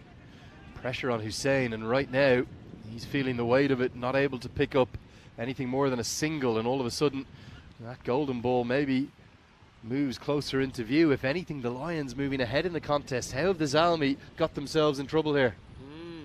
We'll see. All 3 results possible. Golden ball to win for either team. Seem to be okay for time with just over 5 minutes to bowl 4 balls here. Here, the robot reminding everyone, Dan Weston has an 0-2 record in golden balls. Yes, that is true. Right into the block hole. Now it's clipped away nicely. There's no one behind square on the leg side, so should be a comfortable 2. Great to see the conditions getting a little bit better. Just gets home. This is why, the rain's picked up, it's gone down, but if you keep going on and off and it wastes extra time, when sometimes the weather is good and then by the time you get out there it's raining again. So I think this is one of those days. The rain has been, slight to medium. Right now it's none, so that's great. And we have a bit of an expression. Rico came up with it actually. Says it all happens in the 9th. And Rico will be here. You'll get to do a couple of days with him next week. I think you'll really enjoy that. Yeah. Right now, 9 balls to go in this game. Critical over. As that is the maximum they need. Khan answers the call. And just like that, the game swings again. Now 17 off 8. If anything, back to the Zalmi. 1 over can change things. 1 ball can change things. Yeah, it certainly can. And again, the wrist, the powerful wrist. It's a very Tate ball type shot. Whacking it up and over the leg side. Good to have Paul Salinan in the chat. And he's supporting his brother, Nicholas Salinan. And he said he's proud to see his brother bowling so well. 1 for 14 next figures. And yeah, he can be really proud. Great to see him in the European Cricket Series for the first time. Well, is Hamid Khan the man? 1 for 19 with the ball for him. Change of batter, see? This has gone a long way up. Oh, yes, take a bow. Back to back. It's a roofie. It's a roofer. Don't worry about that. And yeah, so you talk about retired out. I know that wasn't a retired out, but we thought that perhaps because Butt wasn't really going, a change of personnel might be on the cards, and he opens up the front side and just muscles that one. He knew straight away that was out of here. And this equation now heavily favoured towards Pacton ZMI. 7 balls to go. They need 11. And there's so much this game has in common with the second game yesterday where we saw the Power have a bit of an up and down chase. They ended up chasing down 126 with a little bit of time to spare. Vinny, how do they get the balls off the roof? That I cannot tell you. I just think that in many, many years' time, when they're exploring the roof, they're going to find a lot of grizzly bear balls up there. Well, I'll tell you something. We are just going to have a quick check now. I think the front foot is okay. They might just wanted to have had a look at that. Can't imagine what else it would have been between the two umpires. Question in the chat from Jeff saying, Matthew in the chat, or Andrew on comms, are you going to any of the India games at Malahide? Interesting question. Yeah, not only will it be there, I'm actually commentating on all three. So from the wonder of the European Cricket Series here in Switzerland, straight into Ireland-India action. Malahide, 3 sold-out T20s. As it's going to be smoked out towards the man. I thought he had enough of it, he doesn't. And it's held. The game somehow turns again. A good catch held right on the edge of the rope. Yeah, I mean, this game could have literally slipped through the fielder's fingers there. It would have been 6. It's an excellent catch. You know what I like about this? It was really impressive how he was able to know where he was in the field. He knew he couldn't really jump, but yeah, that was a really, really nice piece of fielding. And I think that might be the sub fielder that's out there. Yeah, I think it is the sub fielder who's come on, obviously, with that injury to Ahmed. So held by the sub in the deep, number 7 on the back. He's come in. Just a reminder of that golden ball that is maybe looming into sight again. I think that might be Snehal Joshi, who is the sub fielder. We already had at least one sub fielder out there. But anyway, it does take us to the end of the over. 118 for 4. So we're on. Could we be watching Golden Ball 49 live from Switzerland? 118 for 4. 10 for a Golden Ball. 11 for the win for Zalmi. Yeah, just about to say that, Vin. 10, and that's kind of, you almost look at the archetypal most likely tie scenario. 10 is probably the number. Big smiles on the face. Ahmed's not showing any pressure. He bowled so impressively. Can he be the hero with the bat? Hussein has just found it difficult to get the strike. It is indeed the subfielder, Snehal Joshi, who takes that catch. 10 for the tie and the golden ball. 11 for the win for the Zalmi. I think the Zalmi will feel as though they've had the better of this contest. I had to do a double take because Snehal Joshi is actually the 13th man in this game. So they've got Prashant Katakula, who's already on as 12th man, and Joshi has come on as well. So now we go to the 10th. So let's roll. It's going to be Ankush Lal to bowl it as well. We haven't seen him with the ball yet today in either game, Vinny. So a wild card plucked by the Zurich Lions captain. What a couple of days of cricket. The Ashes winding up, and now this. It is going to be the captain taking matters into his own hands. Ankush Lal. And yeah, he has not bowled in this innings so far. Remarkable call. It's all going to go down to the man who made 75 in the morning game with the bat. Can he now do it with the ball? Starts on the money, hit out towards square leg. He does well. He didn't look overly confident underneath it, but he did enough. It's just pressure. There's so much pressure in a day. The thing is, the last few overs are always the most exciting bit of a limited overs match. And here, the last 5 overs is like quarter of the whole game. So you've pretty much got 25 overs today of potential, pressure, and you're seeing it now. And a 3-over power play at the start where there's fireworks aplenty. Fitting that we may have more fireworks with it being Swiss National Day. Here comes Lal. And it's pumped down to long on. That's a good start. 2 singles. The Lions won't mind that. Oh, the misfield, the fumble nearly allows an overthrow. Oh, I tell you what, I'm tingling hard here. I got a golden ball tingle, and it's not going away. 9 off 4, and 1 boundary, a miss, maybe a 6, a miss, a couple of 1s. There's so many ways that it could be a golden ball, but let's see. Lal trying to keep his side in the game. Izar Hussain gets the maximum, and the Zalmi, well, they're just 1 big blow away now. Need 3 to win. Any boundary will do. It was a little bit into the hitting arc, wasn't it? And muscled away over backward square leg for 6. Gives him length to work with. He got away with a couple. A couple were drilled at fielders. Now, I think change of tactics for Pacton ZMI. I mean, knowing these guys, he probably just goes for it. But the other thing is, if you score off every ball from here, you can't lose. So that's the other thing. I think if you get one in your zone, you still go it. Otherwise, you don't really want to eat a dot. Dot hurts you. Let's roll. 3 to win.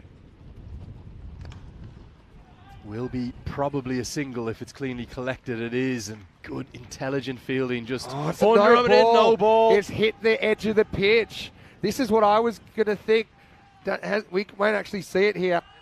certainly looks like it's headed for the edge of the pitch. So that'll actually tie the game, and it's a free hit. Yeah. You can see it's a really good camera shot in the reverse angle. And now because it's a free hit, you can even hit it straight up in the air and get the winning run.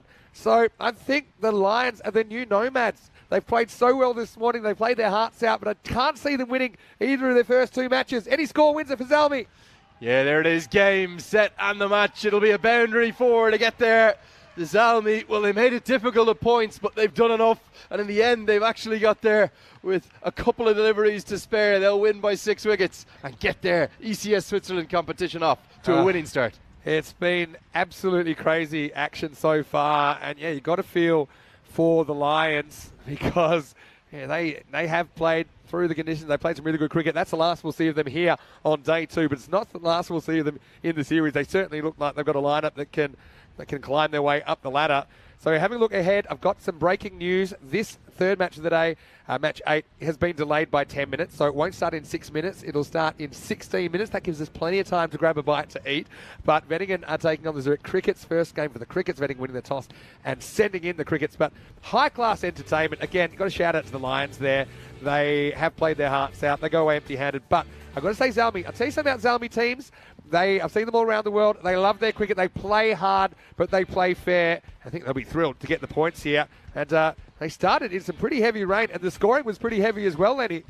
Yeah, really, it was an innings that was built around an anchor one from Izhar Hussain. He was in there the entire 10 overs, but he only faced 19 deliveries, 4 sixes within that 19 deliveries to get that strike rate up towards 200. But what you're seeing here is a lot of Abdullah Hamdard. He made 62 of 24 deliveries, 9 maximums in that, including the moment of lifting the bat. But then this man, Nicholas Salonen, he was outstanding.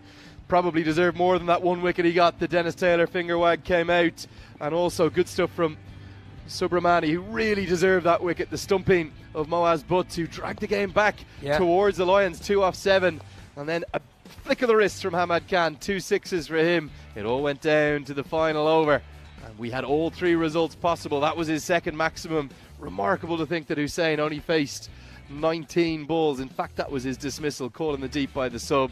Bashir Ahmed, 1 boundary for him, and then the big 6 from Hussain finally swung the game towards the Zalmi.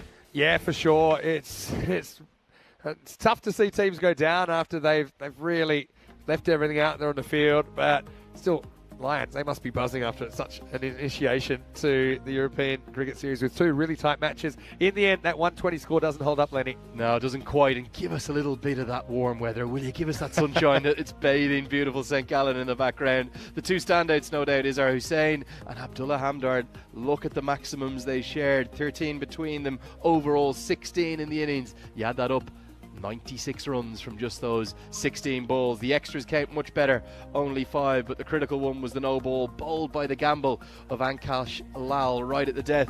They decided to toss him the ball with just 1 over left. He couldn't get it done, and the Lions came up short. Yeah, it was a funny one, wasn't it? In a way, they get away with the extras, because remember, they conceded 24 in extras, including the 5 penalty runs in the first half of the game. But yeah, wickets shared around. Salonen, for me, the best of the bowlers, and even his brother in the chat saying it was a great game, even though unfortunately his bro not on the winning side. So just confirming that we have 10 minutes delay to the start of match 8. We'll get to see the Crickets playing some cricket when we return in about 10 minutes. Take you to that one. Vinny Sounder here, Mr. Maximo, with Andrew Lenny Leonard, and we'll see you the other side of this break with more European Cricket Series.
And after a long period of playing cricket, the best place to come in Europe is the great Rhine Falls.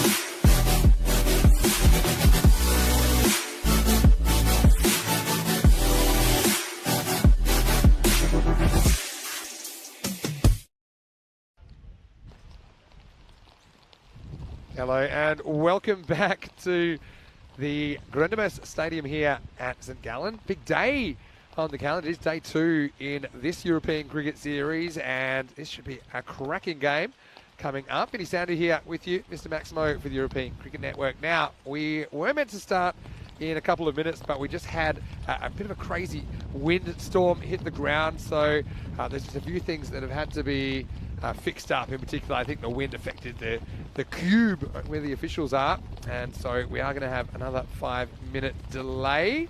But why don't we give you a look at the two teams that will be taking part in this third match of the day. And we've got Wettingen there, who have one win, and it was a crazy game first up, where Wettingen batting first. They were sent in fact, and they put 165 runs on the board, and then they just defended at lines, making 158. And yeah, so it surprised me a little bit that they win the toss and they elect to bowl, especially with the conditions that they've decided they want to bowl first. Crickets though, first time we've seen them, they've got Nicholas Henderson leading them. He'll also be behind the stumps. So I think there's probably a few of their guys that we might have seen back in 2020, but it's their first chance to get on the park here in this European Cricket Series. So yeah, once again, I want to welcome everyone back to the ground. So just the news that we'll have a slight delay. As you can see, I'm decked out because August 1st today in Switzerland, that's their national day. So it's something that does date back to the late 1200s, and it was early August that, I suppose, the origins of what we now know as Switzerland was kind of formalised, as has been celebrated on August 1st since the 1890s or so around 130, 135 years, and now it's become a national holiday. So unfortunately, it's normally a great time of the year weather-wise, but we haven't been blessed with too much great weather this morning. In fact, you can see the wind's actually blowing the flag up, so I'm going to fix this.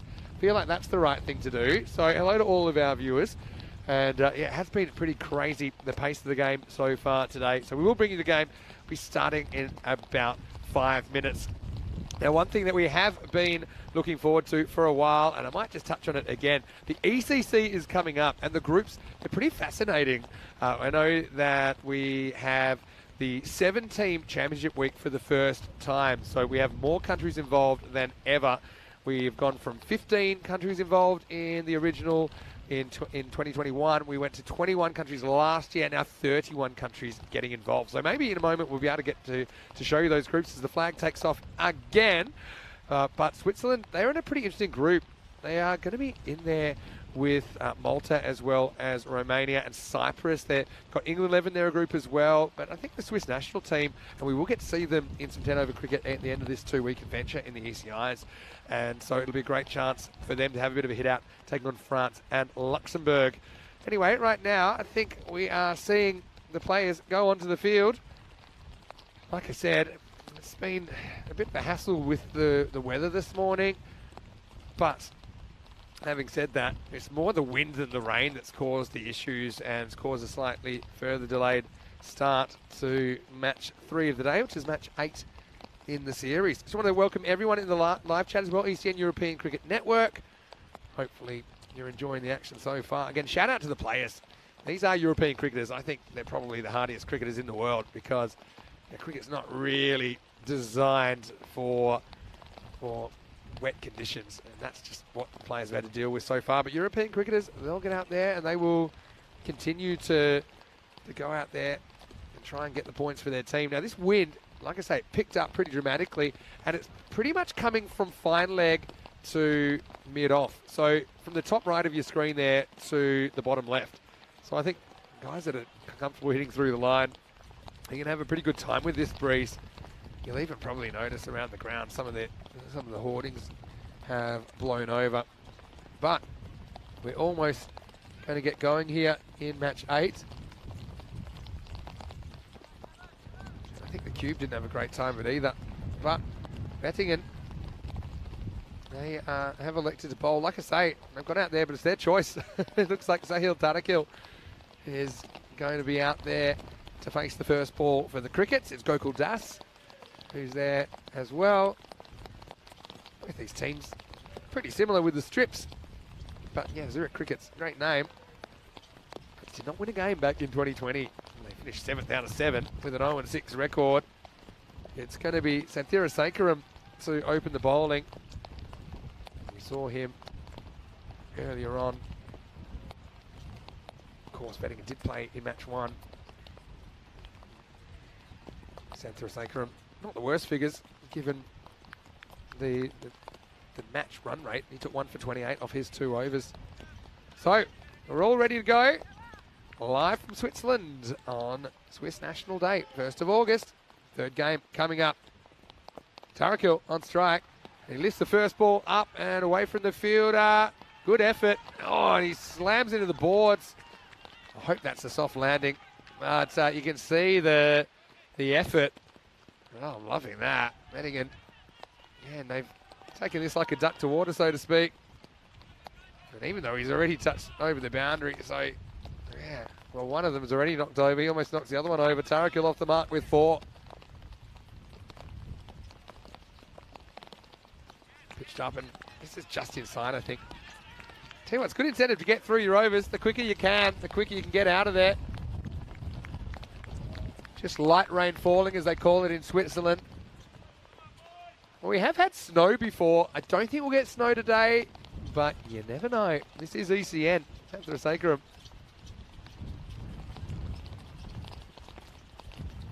Oh, and there goes the bat. Oh, you know what? With that happening, I think this may be a sign. Maybe a sign that you're crossing the line into dangerous. I mean, we have tried to make a start. And the batter just not being able to hold the bat. That was an entertaining dot. No one got hurt. Now the next one you see he's worried about letting go of the bat again. So you can see it here. Again, he almost loses the bat. You can see he just holds on. It's 2 balls in a row. Credit to the players though. And I think there's a moment though where you got to say, all right, I think this is heavier than before, and it doesn't look like it's letting up. Full toss, and adios pelota maximo. Have a look at it here. I mean, this is reasonably high. Oh, touch and go. But, yeah, they're going to check the height of this. And that main camera's blown over. Normally gets this one. Maybe just okay. But, I mean, it's tipping slightly. You don't really see where he is in the crease. But anyway, they run the new bat out there, maybe one with a better grip. But this is the European Cricket Network. And yeah, can they even get through this first over? Let's find out. No ball called as well. So no ball plus the boundary plus the free hit. Santhira Sekaram. Pretty well bowled actually. Chance for a run out. Oh, he misses. And I see so many run outs on free hits because batters, they're almost drunk on power. They can't be dismissed, but they forget you can be run out. And he hits it straight at the fielder. I don't think he runs normally on that, but because it's a free hit, he's like, I've got to score.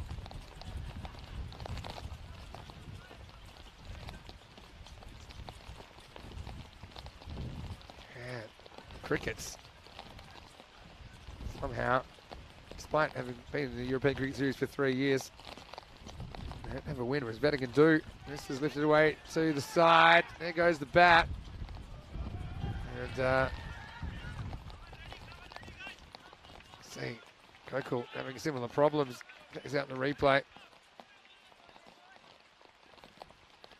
Yeah, well, I suppose that was an accurate bat throw. But yeah, I think when you see that happening, sometimes you've got to go by what you see out there. And for me, the fact that we've seen the bat escape the grip 3 times in a row, this will be the last ball of the first over. I got the feeling it might be the last ball in a while. Slow ball, and it almost goes back to the stumps. Why don't we hit the stumps? This will be the end of the first. It's 14 without loss. Yeah, let's have a look. I had a feeling this might have actually rolled back onto the stumps, but it does knock the bails off. Look.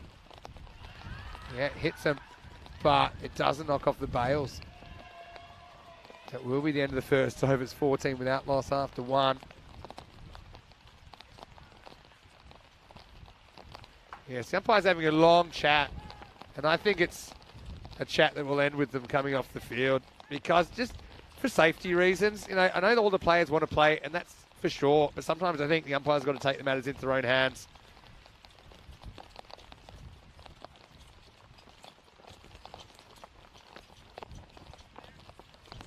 So yeah, I think that's what they've decided. So I get the players want to play cricket. They've been waiting 3 years to get back out there, but I think there's a limit.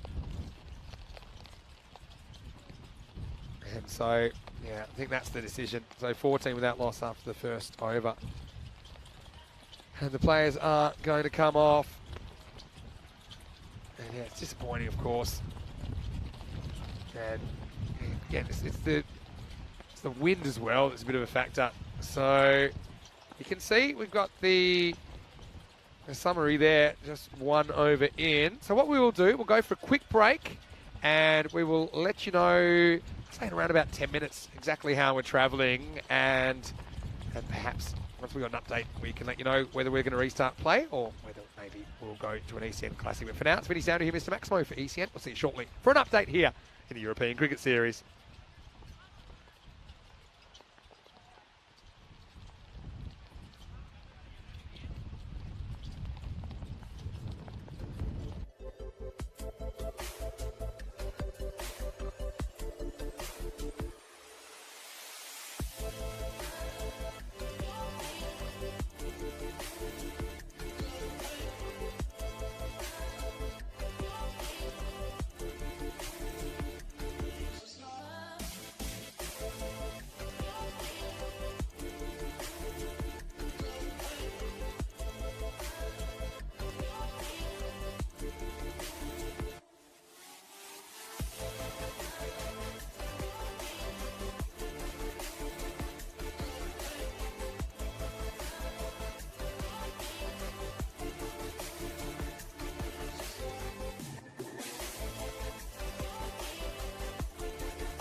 Hello, cricket lovers. Welcome back to St Gallen course. And when we last left you, the players just going off after 1 over in match 8. I think everyone was keen to make a start. There had been some big wind gusts. Had been probably rain around about the same level just before the start, but it did seem to get heavier through that first over. And I think what we saw, the result was that due to safety reasons, the players did leave the field after that first over with the Zurich Crickets on their return to the European Cricket Series, 14 without loss after 1. Vinny Sounder here, Mr. Maximo for the European Cricket Network. It's been great to have Andrew Leonard with us as well for the first time today, and certainly have been treated to a lot of entertainment. Now, yeah, unfortunately here, it being a big day, a red letter day for Switzerland, we've got the flag up. I'm wearing the flag as well because it is the National Day of Switzerland today, 1st of August. So I thought it might be a nice idea, while we do have this interruption, to put on an ECN Classic featuring this Switzerland team. But let me just let you know before we go to that we will give you updates in the chat.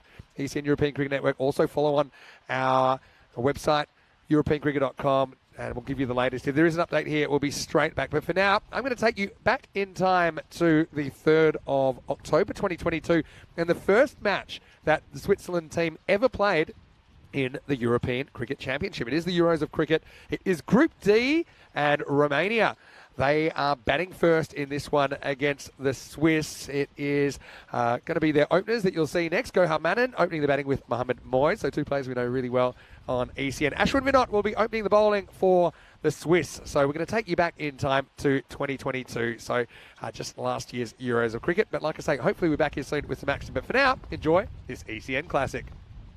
Teams Germany, Italy, Norway, Romania or Switzerland will be joining the likes of the reigning champions England, the Group A winners Spain, Group B winners Netherlands, and also the Group C winners last week Scotland, who will be joining them in Championship Week. The start of next week, which will be Week 5 of the Euros of Cricket. This match, the bat versus ball wall, is picking Romania to be 92-89 winners in this one. So Switzerland making their debut. And, I've been promised good things from them. A sprightly team, a bit of youth in their side as well. And they're looking to make a good impact. Romania, we've seen some of their players when we've been travelling to Romania and the European Cricket Series. We've seen some of these guys in the European Cricket League as well. And these two, the openers, Gohar Manan and also Mohamed Moyes, they're pretty explosive. Moyes was in fantastic form in Romania earlier this year, and also was the MVP. So he's an explosive guy, not just with the bat, but with the ball as well. A terrific all-rounder. I'm sure he's going to perform well. And it's going to be Ashwin Vinod who's going to be opening the bowling. I had a great pleasure of meeting Ashwin's father, Vinod, as well. We had a little chat, and he was telling me about his two boys playing in this side. So a very proud moment for Vinod as well, who's watching from the fan zone. Here we go, first ball.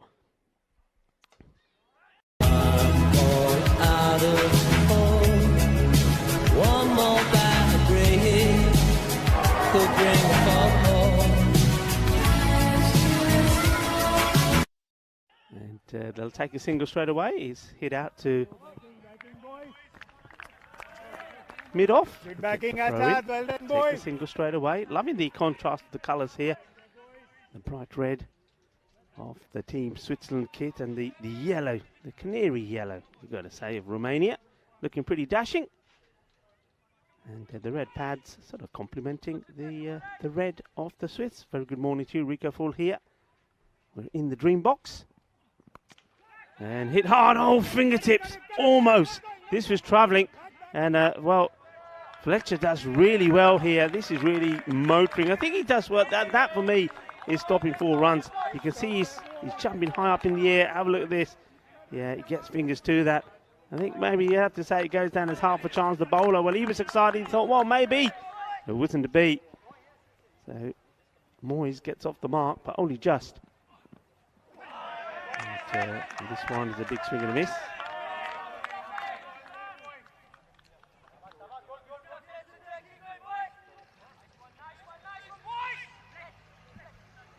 Very good morning to you, wherever you're tuning in from. I say namaste, salam alaikum, sasri akal, aibawan to all of our viewers watching via fan code.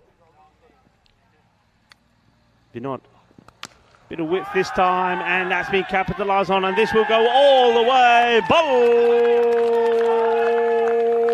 Balle, in the sauna, and just like that, boom, shakalagia, we have the first Maximo of Group D, and comes from the bat of Gohar Manan. Just gets that little bit of extra width, and it was just there in the slot, wasn't it? Full swing of the bat, gets it over the inner ring, 6 runs. And going for a similar shot, bit of hesitation, but thrown perhaps to the wrong end there. It was Manan that was a little bit slow to go. Nice to see Ali Nayar there. We saw him, of course, part of Alton when they were playing in the European Cricket League early in the year. Yeah, he had a very, very good week. I'm expecting him to perform well during this Group D Championship week as well.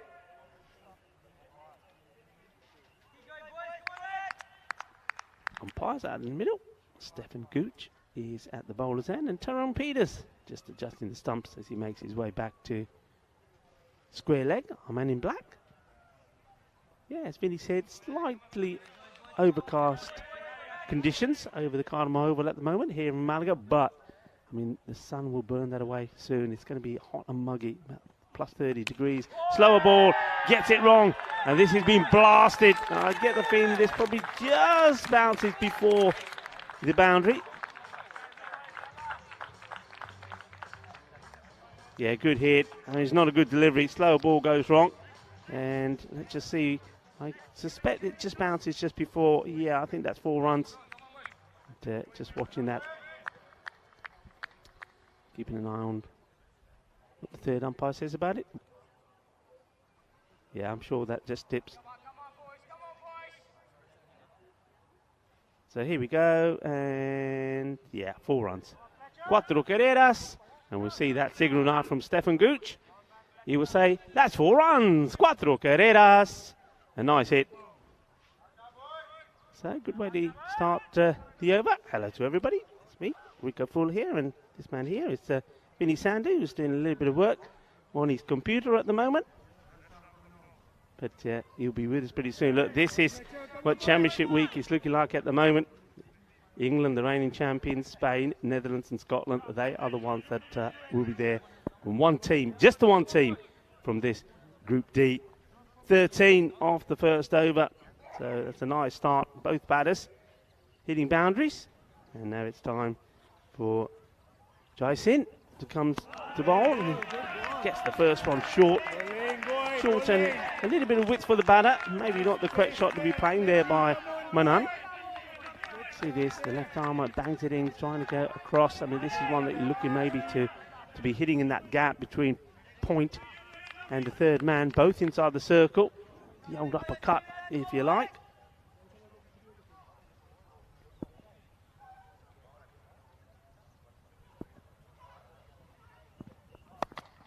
Into the ground. Cut it, not cutting, only one. Yeah, it's Fletcher. Apologies, Fletcher that's bowling. Take the single. Just very important, I think, at this early stage. You eliminate any dot balls. Just keep the score ticking. Come on, boy.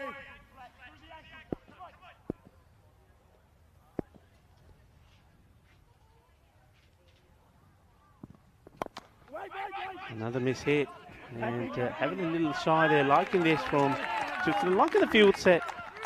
I mean, we're in the power play, so you can't have too many bodies back, and they've got 2 men close on either side, not giving that single away. You can see where that was. Jai Sin attacking, making sure he's not giving a single, and then just letting the non-striker know, Manan, that, well, if you do overcommit, I'm going to have a go. Fletch, once again, left arm over, slower delivery, and he waits for it, and he dispatches it. That's a good shot. Lovely jubbly, boom. Shaka again. That goes into the Killer Pythons zone.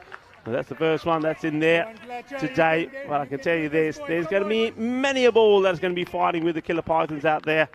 It was a good delivery. You can see Fletcher saying, I almost had you, but it's been well watched there by Mohammed Moyes, who waits for it and executes it perfectly. Short, up in the air,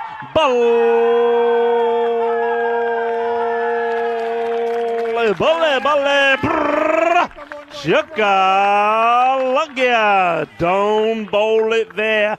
He says, don't bowl it there to me because I'm going to have you. So the slower ball got pumped for 6, and now the quicker one short, straight at him. But he says, yeah, you can bowl that to me anyway, and I like the way. Moisey, well, he takes a high five from Munnan, but he's watching the bowler, Fletcher, and says, oh, yeah, give me another. I'm ready for you. Well, Fletch, 13 off this over. What's this one going to be? Well, he goes for short again, and this time it could be trouble for Moyes. And it is, and he has the last laugh. Or maybe he wasn't expecting a short one again, but Marty taking the catch out there in the deep. And Moyes, well, he wanted to attack. He put one short one away. Fletcher, I think that's pretty clever from him. I don't think he would have expected to be bowling that short ball again, Moyes, but it was short. It was right at him, a little bit closer to him, so a bit more work to do this time. Not as much time to swing. Gets it high up on the bat, and a good catch taken to a wicket off the very last ball of the over.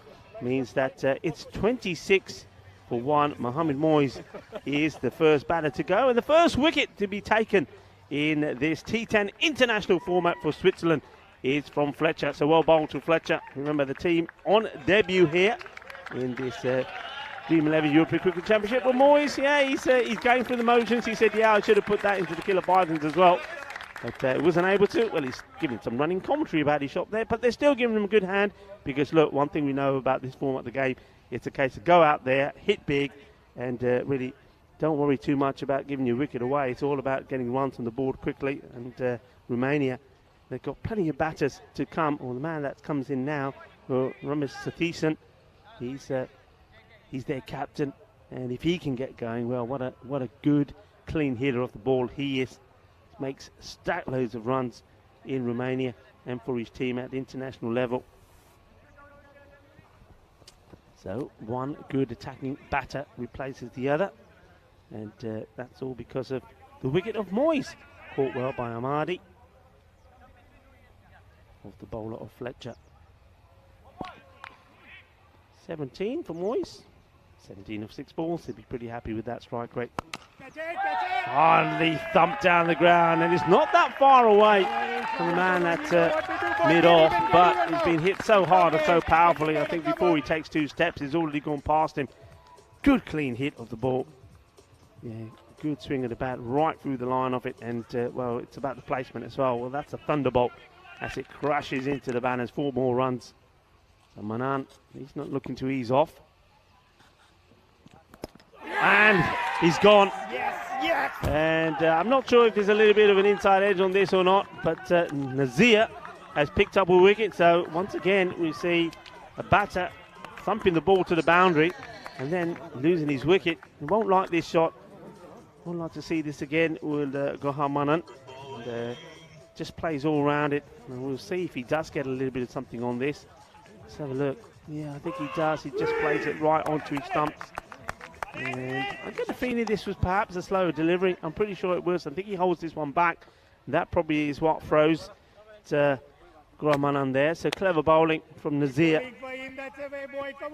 Yeah, both the openers back in the shed. Within 4 runs of each other.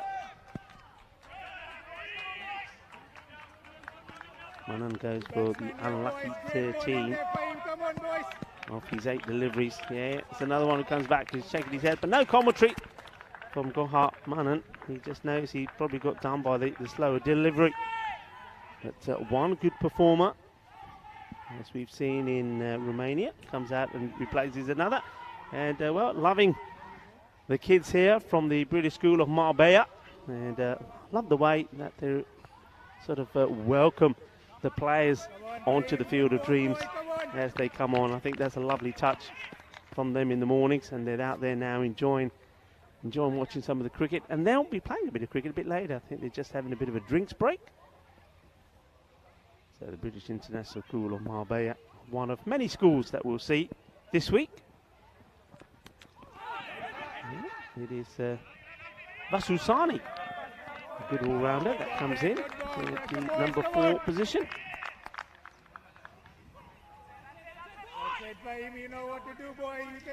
You're watching the Dream 11 European Cricket Championship as the Euros of Cricket. Rico Full here, and myself and Corey Ruckus and Vinny Sandhu are part of your good time crew. And the fine time to welcome back into the Dream Box, Vinny Sandu. Buenos dias, Mr. Maximo. Good morning. Buenos dias, todos. Good morning, everyone. Welcome to Group D. Super excited. Yeah, big hello to the kids from the British International School of Marbella. Look, I think they've got a Swiss flag there. They've been won over by the Swiss on debut. I know why. Tell me why. why. Because I saw it at the coin toss as well. It's the captain, Arjun is giving away chocolates. What's that all about? Of course you're going to win over the kid. Hey, there's no chocolates in here. Where's our chocolates? Probably the best exchange I've seen with the Swiss chocolates. Swiss handed out. chocolates. Anyway, not a bad start for both teams. It's Nazir, who we know is a good player. Seen him playing before in Italy, if you remember, for Gina Brescia. Also, he was a star when we had ECS cricket in Switzerland in 2020. Look, so great to have Switzerland in the competition. I think they're a team that are exciting. They play the game the right way.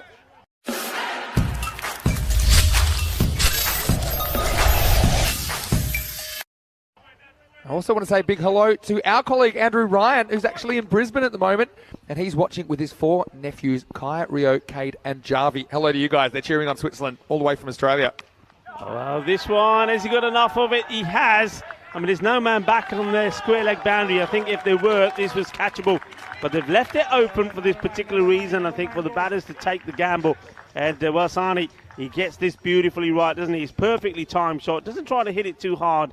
And timed well, placed well. And he gets another Maximo. 6 more. Yeah, I think that Vasu likes pace on the ball. That's exactly what he gets. Something he can turn on. So pretty good power play for Romania, 38 for 2.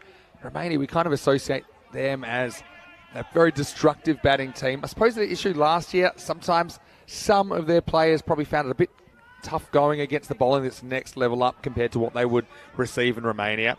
Obviously, Taranjit Singh, it's a star all-rounder for them, unavailable for this tournament. But it just means that someone else has to step up. Saini is obviously one of those players that then gets pushed up into the top 4. Got to say, I like the addition of Mohamed Moyes. He's a guy we've seen doing good things for the Bucharest Gladiators when we were in Romania earlier this year. Got to say, the uniforms, I love these uniforms for both teams. Very bright and colourful, and that's what we associate with T10 cricket. Oh, gone. Absolute peach. What a delivery. I mean, this is top-notch bowling. It really is from Fletcher. He takes his second wicket. This is just quick, fast, in the right areas. And the batter, well, you can see here, hardly has any time to react and plays a sort of defensive push at this. And Ramesh Sathisan, a very powerful batter, scores stat loads of runs for Romania. He goes courtesy of this. Well, this was just too hot and too spicy to handle for him. Well bowled Fletch, and a straightforward catch taken there by Narayan behind the stumps. Yeah, I've got to say, he's one of my favourites, Canado Fletcher. Last I saw him in ECN, he was playing for St Gallen in the European Cricket Series in 2020. And there's just something raw about him, about the way he just slings that ball down. That was a beautiful piece of cricket, unless your name is Ramesh Sathisan, who just gets an outside edge. Well held behind the stumps as well by Narayanan.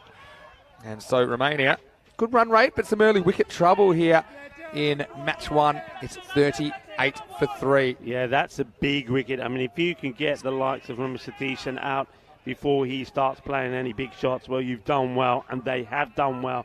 And you said the power play was looking pretty good. I think they would have been slightly concerned with those 2 wickets, but now with the third, this one gone, they will be concerned.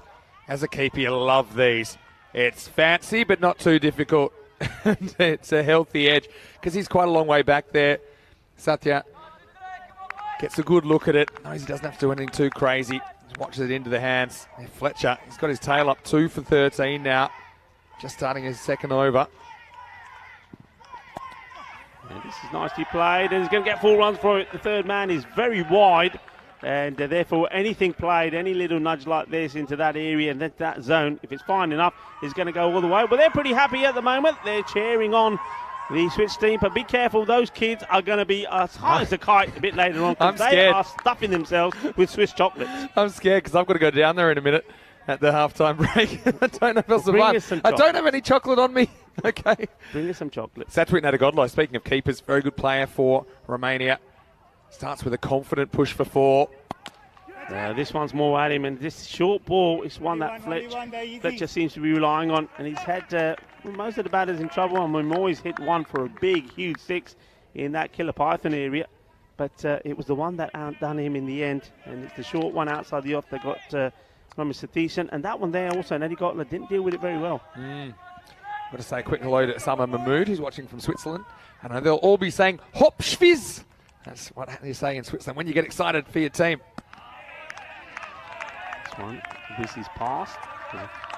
Vasusani. I know somebody else who's very happy to see Switzerland in the competition. That's the European Cricket CEO, Roger Finer. Yeah. He was almost wanting to get a game. He was so excited when he met the guys last night down the Sunset Beach Club. 12th man. Was he not down as 12th man? Could be. Could see Roger running out the drinks. Yeah, it's great to see so much enthusiasm for a new group. Now, there is something we need to show you as well. Come back to that in a second. And looking to guide this again into that third man area. It does, but this one, and this time I should say, it's Sani that plays it, and it goes straight to that man, so he just gets a single. I tell you who else is very happy to be here, and we're very happy to have her. It's Maya. Maya is here. Of course. Maya is in the house, so hello to Maya, wherever Maya is. Give us a wave, Maya. Hello, Maya. Nice to have you back with us. I mean, she's a big supporter of the European Cricket Network and a huge supporter of Germany as well. I'll come back to that in a second, but there was a late change to fixtures for day one. In the air, opportunity. Taken is another one. And once again, it's a short ball, as I said, from Fletcher that has the batters in trouble. And this is a soft dismissal. Satwin Nadigotla, he gives his wicket away here as well. And Fletcher, he's on fire. He takes his third wicket at the end of his spell. 3 for 19, well bowled. And Romania, well, just like that, at the end of 4 overs, is 44. 4 wickets down here now, not a good shot. Just doesn't get it all, does he, Nadigotla? Doesn't try and hit it, just tries to work it around the corner. But, yeah, just didn't get a lot of it. Nicely caught down there. Switzerland, they're ready for this. You can say they're up for the contest. And how about Fletcher? 3 wickets, including one of his last ball. He takes 3 for 19. He's been a difference maker here on a Monday morning on the Costa del Sol. It's 44 for 4 after 4 overs. Yeah, an easy, straightforward catch taken there by Ashwin Vinod. So, yeah, on a high. They know, I mean, they will know. They would have done their homework. They'll know which are the key batters to try and remove from Romania. And they've removed them. They've got all the big guns out early here. So Romania now, I think, is a little bit of a rebuild here. Okay, the big guns are gone. Now you've got to be thinking, okay, there's still plenty of time to bat. Maybe just be just a little bit cautious for the next sort of, I don't know, next 18 balls or so. Rebuild, get a partnership, keep wickets in hand to have a big push at the end. The rate at the moment is not so bad. They're still on course.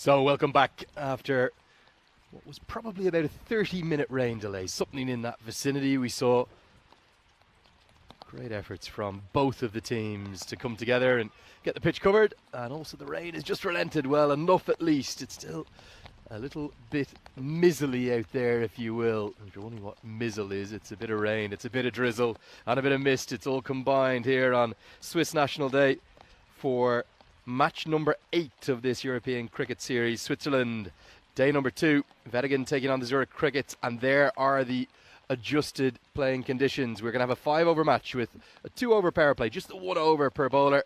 We did get 1 over in before the rain. We'll have a very slight Duckworth-Lewis-Stern adjustment as well. They'll have to get a little bit of a boost with Wettingen taking on the Zurich Crickets. We are all ready for play. Credit to everyone involved, every single one of the European Cricket Network team. They make them hardy here across the continent. So too the players, and indeed our standing umpires as well. It is still reasonably wet. We'll come to the action now. There are the playing conditions. Did see a couple of bats go flying into the air. Let's hope we see some balls go flying into the air. They'll have about 13 minutes to bowl these 4 overs, and it's going to be a little bit of medium pace, which is club straight to square leg and cleanly stopped. You can see the rain actually is coming down again. They're being really unlucky here because just as soon as they'd come off, it then stopped again. But Wettingen, who won the toss, decided to field first. They're going to have to try and restrict the Zurich crickets in difficult conditions. Attritional stuff out there. That one's down the leg side. Given as a wide after a little bit of a think. Tarakil has got off to a flyer. Das at the non-striker's end. There's Niranjan Manakavaskar, who was the hero with the ball in Wettingen's opening game, bowling that last over that went for just 9 as they got over the line. Seen an entertaining start to today's action, and credit to everyone for getting through it with the rain. They beat the Zurich Lions in game number 6. And with it being just a 5-over contest now, it becomes all the more difficult to know what kind of a total you would like. Andrew Leonard here with you. We'll guide you through this whole first innings. As this one's punched down the ground, will just be a single. The timing being thrown all off. Let's hope that rain relents. Forecast very good for the next couple of days before maybe the gods up in the Alps thinking about intervening again on the weekend. A little bit of mixed forecast after that. See the players looking like they're in football kits out there. A few dives have gone in. As the full toss is bowled again, help to the leg side. Square leg fields well. And you would suspect that they'll be pretty pleased to get out of this power play. 2-over power play takes up 40% of the innings rather than the 30% in a 10-over contest. But it is a beautiful place we're playing in. St. Gallen, about 50 minutes on the train from Zurich. Oh, how's that miss? Just maybe a lick of paint away from kissing the off stump. I have to wonder why it was only the 1 over that Manakavaskar bowled in that first contest. He's been given the call again, answering it, going for just 4 with 1 delivery remaining. We are very pleased to be up in the grandstand here. This is the reserve football ground of St. Gallen FC. Got a miss leg, isn't it? I suspect we'll see leg by signal to close out what has been an excellent over. Good umpiring given as a leg by. Just 4 runs off the bat from it. As Wettingen continued to impress, maybe alongside yesterday's star attraction Ulten, who won not just 1, not 2, but 3 contests yesterday. As we right on cue, have a look at the standings. 11 teams will play 10 matches each over the course of about 10 days before we get into the playoffs, where the top 5, the winners, will advance automatically to the grand final before second plays 5th and third plays 4th in what in essence will be 2 kind of playoff semi-finals before then a real semi-final whereby the winners of the league stages will await Naresh Kumar Thangivadevil into the attack with his little medium pacers, a few dibbly dobblers. The field can now spread, and there are indeed 5 in the deep. It really looks as though this rain delay has thrown off any timing that the Zurich Cricket's CC had. Been a mixed return for the various Zurich sides thus far. So the Zurich Nomads there as well in action yesterday. Zurich Lions losing both their contests. Can the Crickets turn things around from the teams that are coming into this contest? 11 from right across the country. So Winter Thor in action yesterday, 2. It's only about 10 minutes. That was the first stop on the train I was on yesterday.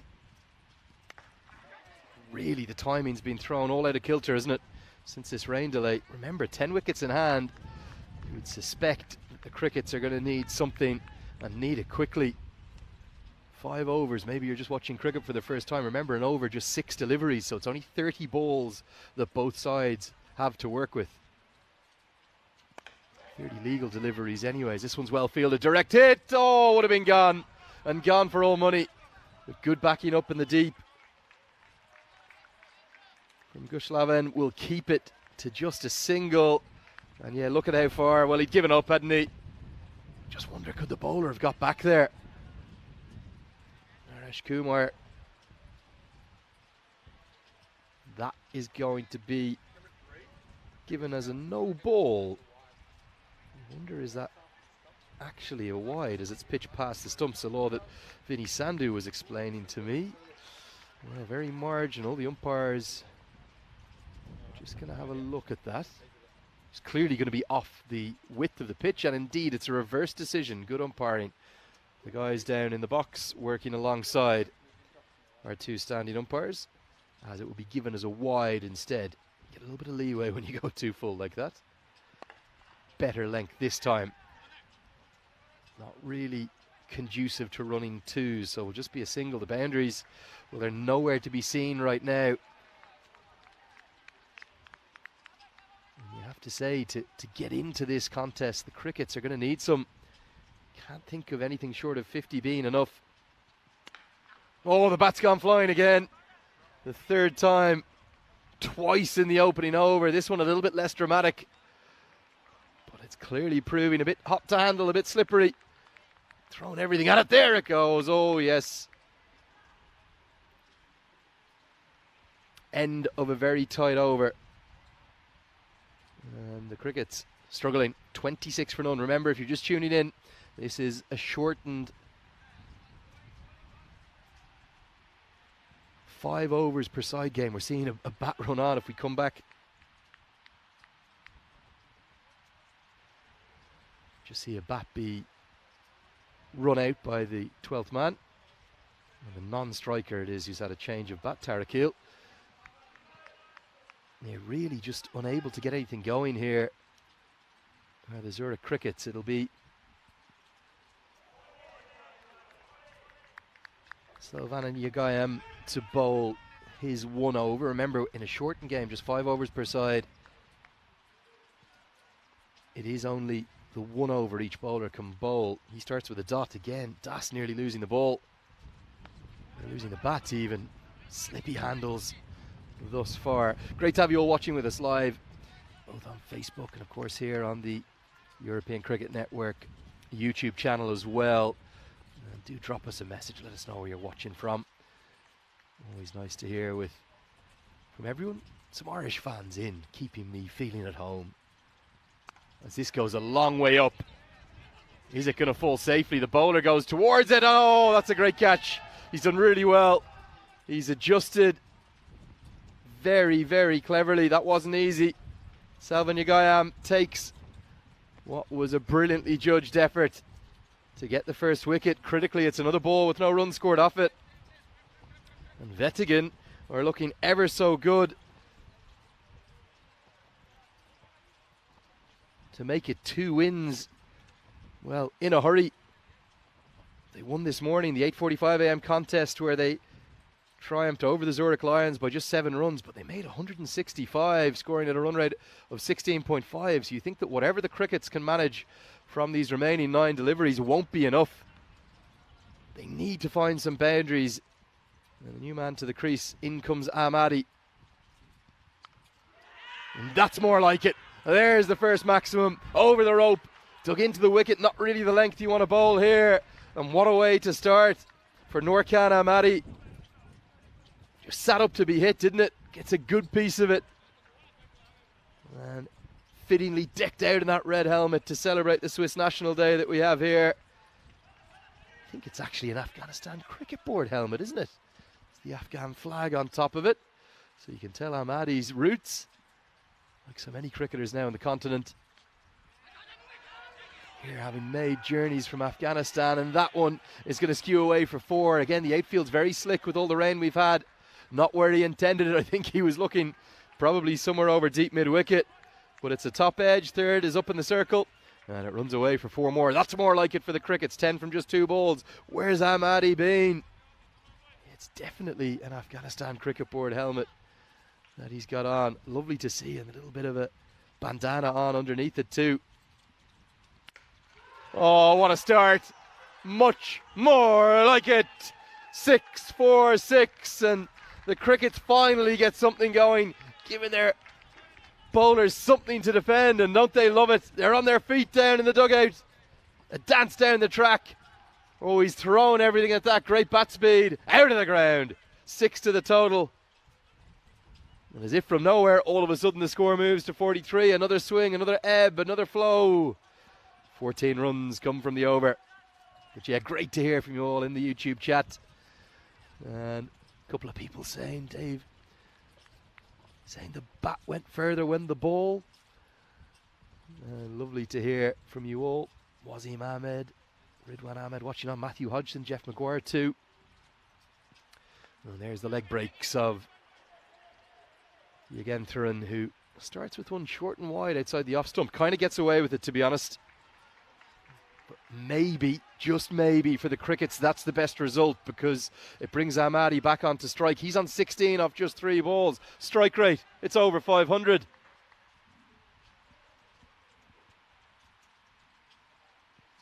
But as soon as the pace comes off, scoring becomes just that bit more difficult. Oh no! It's Mohamed Akhtar in the deep who did all the hard work and then couldn't make the stop. Not easy out there with the rain that we've had. And it has finally relented. Thank the heavens for that. But what a cameo. He's only faced 4 balls. He's striking at 500. Ahmadi going large. Now comes a reverse hit. A long think from the umpire. And wide given. Well, a bit of Kevin Peterson flair coming out from Ahmadi. Look at the style. Love the bandana under the helmet too. Crickets definitely giving themselves something to work with. Might just be checking this.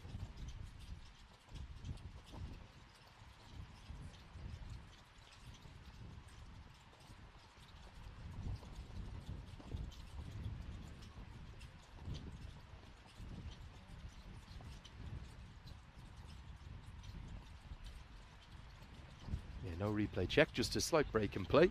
4 deliveries remain in this abridged 5 overs per side contest. Wettingen Innings just desperately trying to get them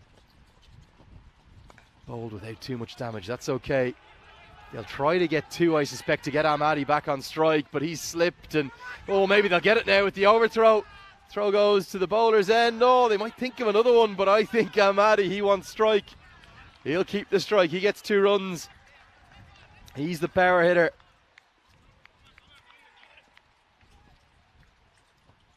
You can see here the slip has actually got him the extra run because of the fumble from the keeper.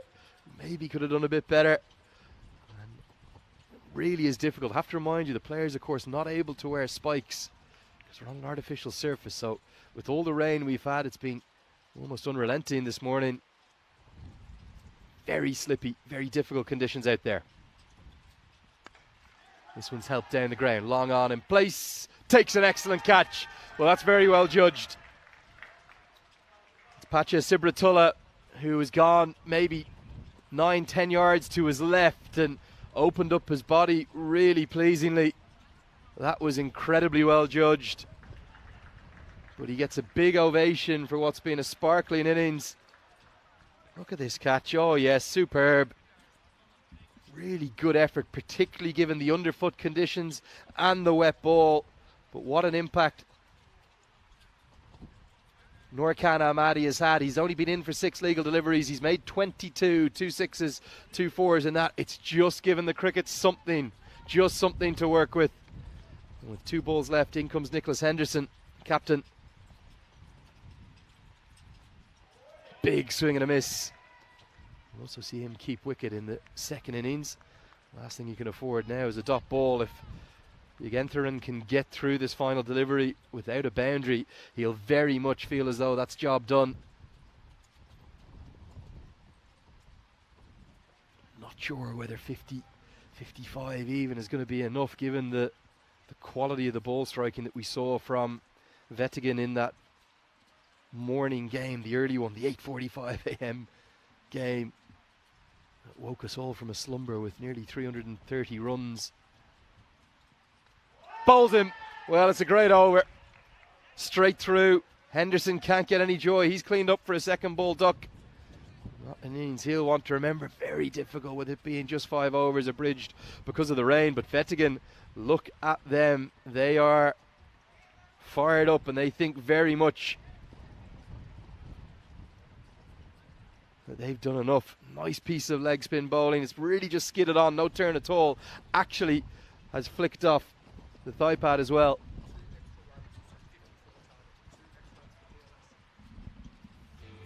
We will get just a very slight Duckworth-Lewis stern adjustment. I think they will get about a 2-run boost. Let's have a look at the highlights. Here we go. It was fast, it was furious, it was a bridge to just 5 overs, but really it was all about one man, Norcan Amadi, with the bat. That was before the rain break. The bats were flying everywhere they were going. Further.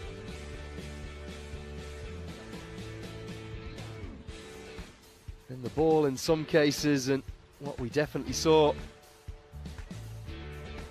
was some good efforts from Norcan Amadi. He made an immediate impact. His first ball went for 6.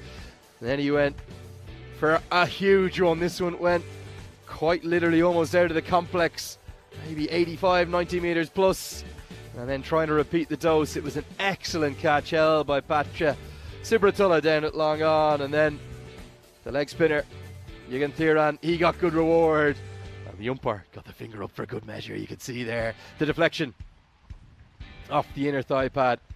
A job well done by the leg spin bowler. It means that surely Wettingen will fancy their chances. Crickets will get that little 2-run boost, and in the 5-over match, remember, a 2-over power play, 1 over per bowler. That DLS target is going to be 54. We'll be back with all of the action really in just a couple of minutes time. Don't go anywhere too far. Firstly, let's take a look at the scorecards though. Coming in over that beautiful church in central St. Gallen, you might see now in a moment. Let's hope for a bit of weather like that. It's a fairy tale town. It really is. Picture postcard. Norcan Amadi top scoring with 22. 15 for Sahil Tarakil.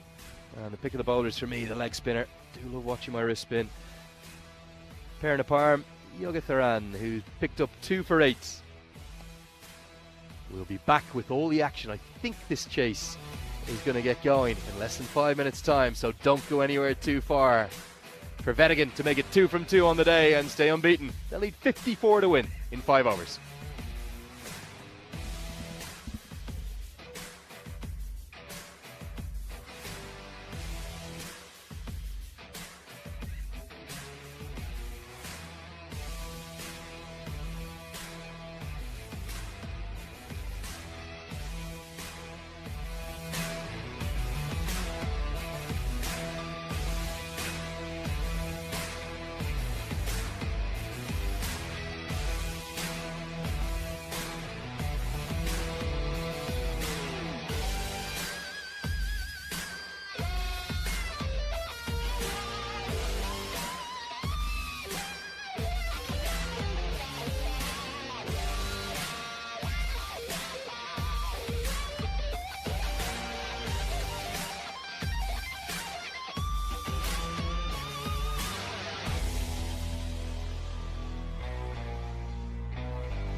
So here we are, the third game of the day, match 8 in total of what will be 55 group games that make up this European Cricket Series.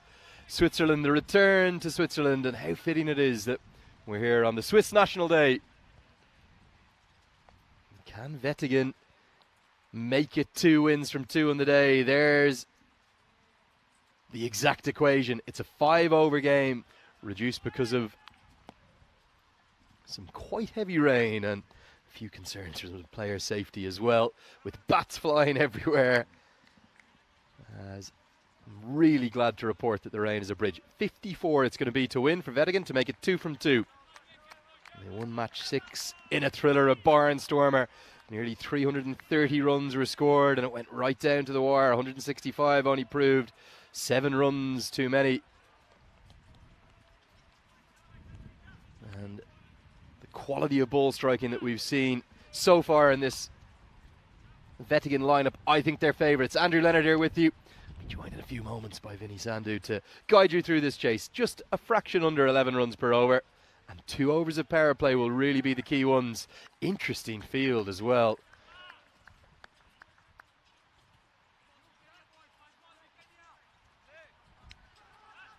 We'll try and bring that to you in a moment, as we're going to see left arm over. In fact, we're going to see right arm around the wicket from Farhad Momand. But yeah, the 2 fielders in the deep. We've got one out at sort of a wide long off, and then a wide long on, and then a very straight man on the edge of the circle at mid off. He's going to be left arm over the wicket. We'll get there eventually, as Farhad Momand is whipped into the leg side for what should be a couple. The outfield a little bit mixed because we've had all that heavy rain. When the rain is out there, it's slick, but if it's not, it tends to be a little bit thicker. Some great style on show thus far. Shades for me with this Zurich Cricket Club top. A little bit of like a Brazilian football top, isn't it? The away top, that is. The one made famous in the 1994 World Cup. Bebeto and all the boys rocking the baby in USA. As that one's a wide down the leg side. Great to see the T20 World Cup go to USA next year. They'll be the co-hosts alongside the West Indies. And we saw the representatives from the region, Ireland and Scotland, fill those 2 spots off to the largest ever T20 World Cup next year. This one's helped away. Going to go all the way over the Let's Play cricket banners. That's a good strike. Square the wicket. Just looked to me like he lost his run up a little bit. Bit stuttery, and look at the rage in the eyes as he gets a good piece of it. I think Wettingen are going to fancy their chances. 2 legal deliveries in, 9 runs on the board. They only need 11 and over. And we're going to see a slight break in play as the keeper is looking maybe for a piece of protective equipment. I think he's gone out to keep with his batting thigh guard on. Maybe a little forgetful as I welcome Vinny Sandhu. And I'm seeing all sorts I've never seen before, Vinny. I don't think I've ever seen a keeper bat in one of those. Yeah. Keep in one of those. Sometimes the protective gear is so comfortable, you don't even know you got it on. I will say what I thought it was is he'd forgotten a very key part of protection, protective gear. But I think, yeah, he actually takes off his pretty hefty thigh guard, I have to say. Anyway, what a start that is. Maximo time, 54, the adjusted target. As you mentioned, 2 extra runs added because of DLS. Oh, chops him in half. The change of angle seems to have worked. A much more fluent run up and an appeal. And I think we're going to go upstairs. Now, what's happened here? No, he's absolutely fine. Yeah, well, I know there might be several lines there, but to me it looks fine. But again, batters probably be good. Probably good to pay attention. Vinny, what do you reckon of that Zurich Cricket's gear? We will see not a given here. There is a shade of that Brazilian away top. I agree with you. And I love that World Cup, except for the fact that in Australia it was a terrible time zone. I think I watched the kickoff and the last penalty that Baggio missed. And I was 13 at the time. Well, welcome to our world when Australia and New Zealand hosts a Cricket World Cup or the Women's Football World Cup like they're hosting right now. I know, and they're trying to mix stuff from the Matildas, which is the Australian team at the moment, in that Football World Cup. Anyway, he's all right now. It's the collar, isn't it? The collar's good. I tell you, the hairstyle's good as well. Any Simpsons fans, there's a bit of sideshow Mel about that. Might be a little bit of Bebeto with a little mini afro going on too. You're jealous. Smoked into the sky. Has he got enough? Well, we'll wait for the umpires on that one. They're going to have a boundary check. We suspect it's a Maximo, but I'll wait for Vinny to call it. Yeah, I read it as a 6, so I'm clearing my throat because that is a Maximo. Yep, just gets over. Good club selection, as we say in the golf world. Just enough. And yeah, you cannot get into this guy's wheelhouse. I mean, Akhtar's just been so dynamic today. I've got to say, I love the fact that he's opening the batting short game, get guys in form in there, and that's why I think he's been thrown to the top, and he's doing a really good job once again. 52 he made in game number 6. It came off just 20 deliveries. Strike rate 260. Oh, it's going to be 6 more. The angle has been punished. The rain starting to come down. Wettingen, though, they're doing it so fluidly. Liquid cricket out there, Vinny. Yeah, well, here's the thing. If you are a crickets fan, you probably need to be doing a rain dance right now to bring it on, because they've got to get 3 overs in for it to constitute a game right now. Wettingen a long way ahead. This first over's gone magical. It's not even finished yet. Well, this is the one that we used to do in Ireland a little bit. Is it time to get the comedy dive out? Might not be in the spirit, but certainly Wettingen are cruising. We're not even to the end of the first over. They've scored 21. We've got a lost ball. Here's the thing, though, in the European Cricket Series, we don't have too many lost balls. We shouldn't have too many here. But normally if one does go too far, they'll say, look, here's another ball. Let's keep playing. And even last week in Prague, this outfield was so quick. It was a bit like an airport runway. And some of the balls going so far, they just throw another ball out there before the other ball even stopped. Well, I have to admire the innovation from Mohamed Akhtar. Look at that. Not the full bat, just the grip going up into his belly. That's the bit that matters. Keeping it dry. Yeah, very clever. I've seen some bats flying. Thinking cricket, that's what they call that, Vinny. It is. And I'm thinking this could be another 6 if he gets too close to the legs, but he doesn't. But he goes offside. So he goes the other way, and Akhtar has a crazy start. 27 come off the first. It's 27 without loss. Well, they might not need to get to the 3 over marker, Vinny, because I reckon they're going to get there at a canter. The umpires are coming together. I think it's all right. It hasn't got too much heavier. No, 71 matches since the Golden Ball, although, as good an over as that was, if you can peg one back, it evens it up a bit. With these 5 over games, each over is a bigger proportion of the game. So, you can come back. You don't need to do as much to come back. I've got a question for you, though. Let's say it's 2.5 overs and they're already 50, let's say, or 52. I don't like this rule because I feel that if you're already past what the DLS target would have been at 3 overs, you should get the win. Yeah, I'm with you on that. It doesn't happen that often, but every time it potentially happens, I feel it can be a bit unfair. It does occasionally happen in a T20I as well, where particularly when it's a 5 over total they're going for, they don't actually get to the marker to make it a legal match. As Niazi comes in with some leg break, starts down the leg side. That's a mis-stumping for me, Vinny. Yeah. It's Henderson, the captain, who's really not had a great start, has he? A second ball, a 2-ball duck, and there, clearly a chance for a wicket. Difficult one, but a chance nonetheless, as you just didn't quite get far enough down the leg side to take that. They're always a bit uncomfortable, though, because you're blinded by the batter's body in those takes. Yeah, definitely some blue sky in the distance as this one's heaved into the sky. Will go all the way again. Great club selection, as you called it, Vinny. That's the 9 iron. Gets it. Enough for a Maximo. Here's the thing. You thought maybe last ball, last over, will he just push a one, retain the strike? Well, I knew that wasn't going to happen. But he gets a strike back without even burning a ball because the 2 wides gets him back on strike. So there's 8, and then add the 6, that's 14. And I think we could be done pretty quickly the way things are going. 19 to win all of a sudden. This one might just be half a chance. Has it come off the bat? No, I don't think so. But you know what? I've never seen a more heartbroken single because Akhtar misses it and he begrudgingly sets off for a single knowing that he's probably not going to get back for 2. Credit to Niazi for being able to turn it when it's so wet. Look, you see the ball being dried. Certainly some talent there with his leg breaks. I'd like to see him bowl more of them. The first legal delivery for Thanga Vadivil to face. Thuds into his pad. There's a bit of drift on offer as well. That's always a sign, Vinny, for a wrist spinner. It means they're getting good revs on the ball. So potential for Niazi. I think he'll favour the slightly longer format, the 2 over spells in a full 10 over gotch. Yeah, it's something that surprised me a little bit how much spin that they've actually gotten. But let's have a look at how much that required. Rates come down very quickly. Akhtar I think he wants to finish this in 3 swings to the bat. A little bit of touch this time as it just pierces the infield. Half a stop at backward point.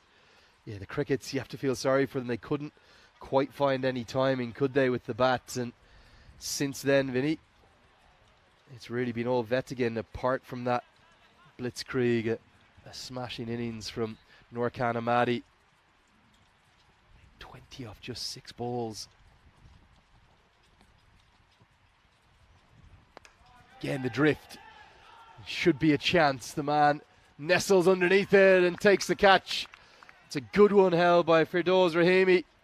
And even though the wicket may not change the outcome of the game, it shows the promise that Niazi has with those leg breaks. Beautiful drift, dip and turn. Yeah, well, Naresh, he certainly entertained us in the earlier games. Hasn't had too much to strike here, but you see, he tries to fight the turn, doesn't he? But I've got to say, it's a good catch in these conditions. They all are. He was just determined to get everything he possibly could under that. And Derek is going to keep Naresh company as he goes for a second baller. And, well, Derek, I thought he'd like the water. Yeah, there he is. It's perfect conditions for Derek as well, you know. But that is the first wicket, 38 for 1.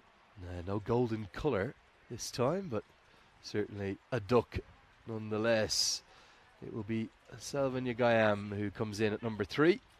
Just wonder, can Akhtar maybe have a bit of a record here? If we have a dot ball, Vinny, if, it's a big if with the way that this 10 over cricket is being played, but if we have a dot ball, we are going to have a dot ball. There's your dot ball. If Akhtar just gets the long handle out now, he may score every run in this chase off the bat. Wow, yeah, that's pretty amazing. And that would be a record, I think, for the highest proportion of runs, although we have had some pretty good ones. One batter, the top score ever on ECN for an individual, 156 not out of a score of 178. Wow. And I think the other scores for the top 4 were like 4, 3 and 1. But yeah, looking at the table, Wettingen could go 2 out of 2 here, and that would put them up in the company of Power CC, but they will be the only other undefeated team apart from Alton that have played. All right, clock's out, but I don't think that's been adjusted at the moment. So it's always a bit funny with the shortened games. There we go. It was just a bit of a reset there. So there are adjustments. You get slightly longer for the shorter game because it's just fair. Going to be Abdullah Zahir with the Afghan headband on. I absolutely love this. End of the power play, sorry, by the way, as well. Only a 2 over power play. So correct. That means that we can have up to 5 outfielders from this point forward. Let's see if Zahir can keep things quiet. I think Akhtar is going to keep playing in the style that he has. Can he get every run off the bat in this chase? Well, possibly not. Yeah, get him out, though, and get into another batter. A couple of wickets. You know, it's a short game. It means that things can change even more quickly. So, okay, doing it in a doddle right here, and with Akhtar going the way he's going, you'd say it's a long shot. But if you can get him out, you can get the nerves creeping in. Plan A has to be get him out, get it above a run of ball again, and then you're only ever a couple of dots or a wicket away from sticking your nose back in front. Sounds crazy, I know, but things can change really quickly in these games. This is lifted down the ground, up towards us, Vinny. Going to be 6 off the seats into the crowd and caught. What a catch by a Zurich CC member. Yeah, well, the thing is, on the rebound, it's one hand off the chairs. So the thing is, this would have been out, I think, if he goes one hand off the chairs. But the proper rebound, and never mind keeping Akhtar quiet. Selvin Nagayam has just gone bang and gotten off the mark with the ball that joined us. Yeah, I think really with 9 needed to win now, Wettingen should be thinking about a big net run rate boost too. They can get it done now with 2 big hits. He could ice this chase. Even 2 boundary 4s now would do it. Akhtar just the man to get there. You do feel a little bit for the Crickets, Vinny. Yeah, they came out there. Promising start, 14 off the first, and we had that interruption. And they were never quite able to get their mojo back, but it's uncomfortable. It's a bit of luck of the draw as well, with the rain coming when it did, but at the moment, fairly clear. Slapped away and slapped for 6.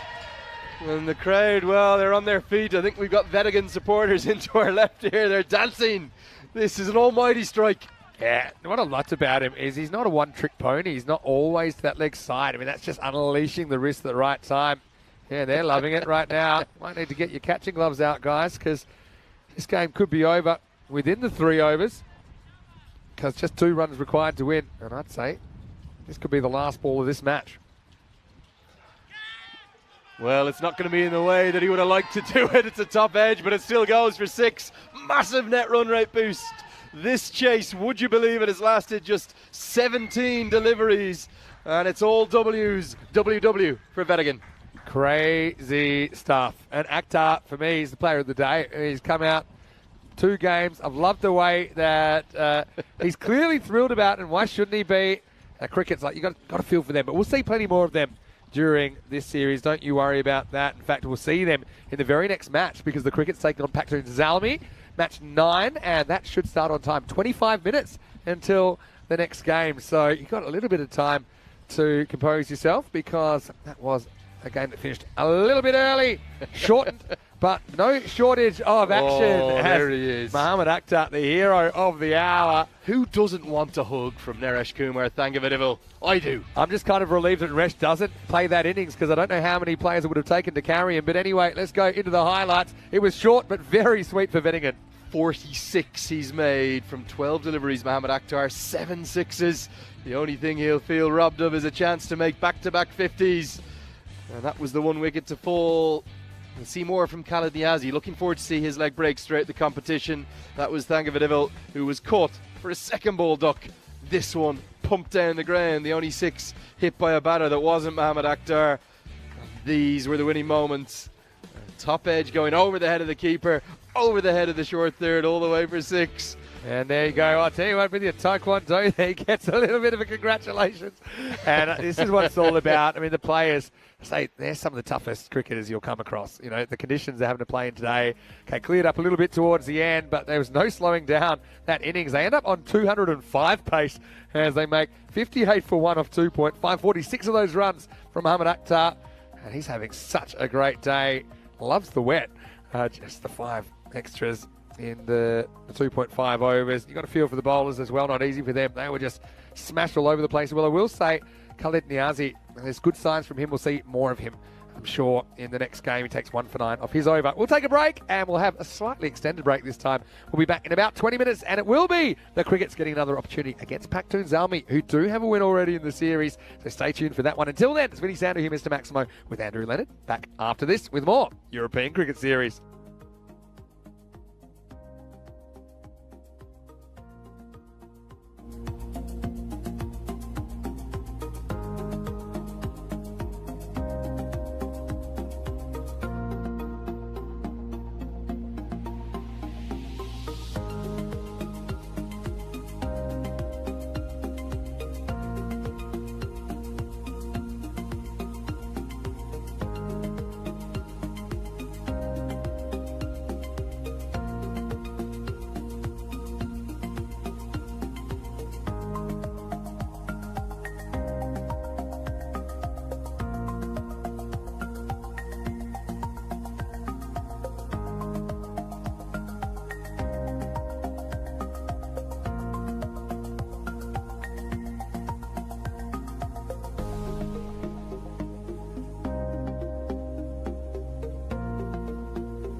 Hello, cricket lovers, and welcome back to the St. Gallen area here in Switzerland. It's great to have your company. It's a very proud day for pretty much everyone in Switzerland today because it is the National Day of Switzerland. That's why I'm looking like this. This is why I've got this. And no, I haven't had time to eat it just yet, although we did get a slight extended break after that last game. Wasn't it smashed by Mohamed Akhtar? I tell you what, he's having a really great day so far. So coming up now, we have the fourth match of the day. Still 2 matches to come on ECN today. It's going to be Zurich Crickets who are back and they're taking on Pacton ZMI.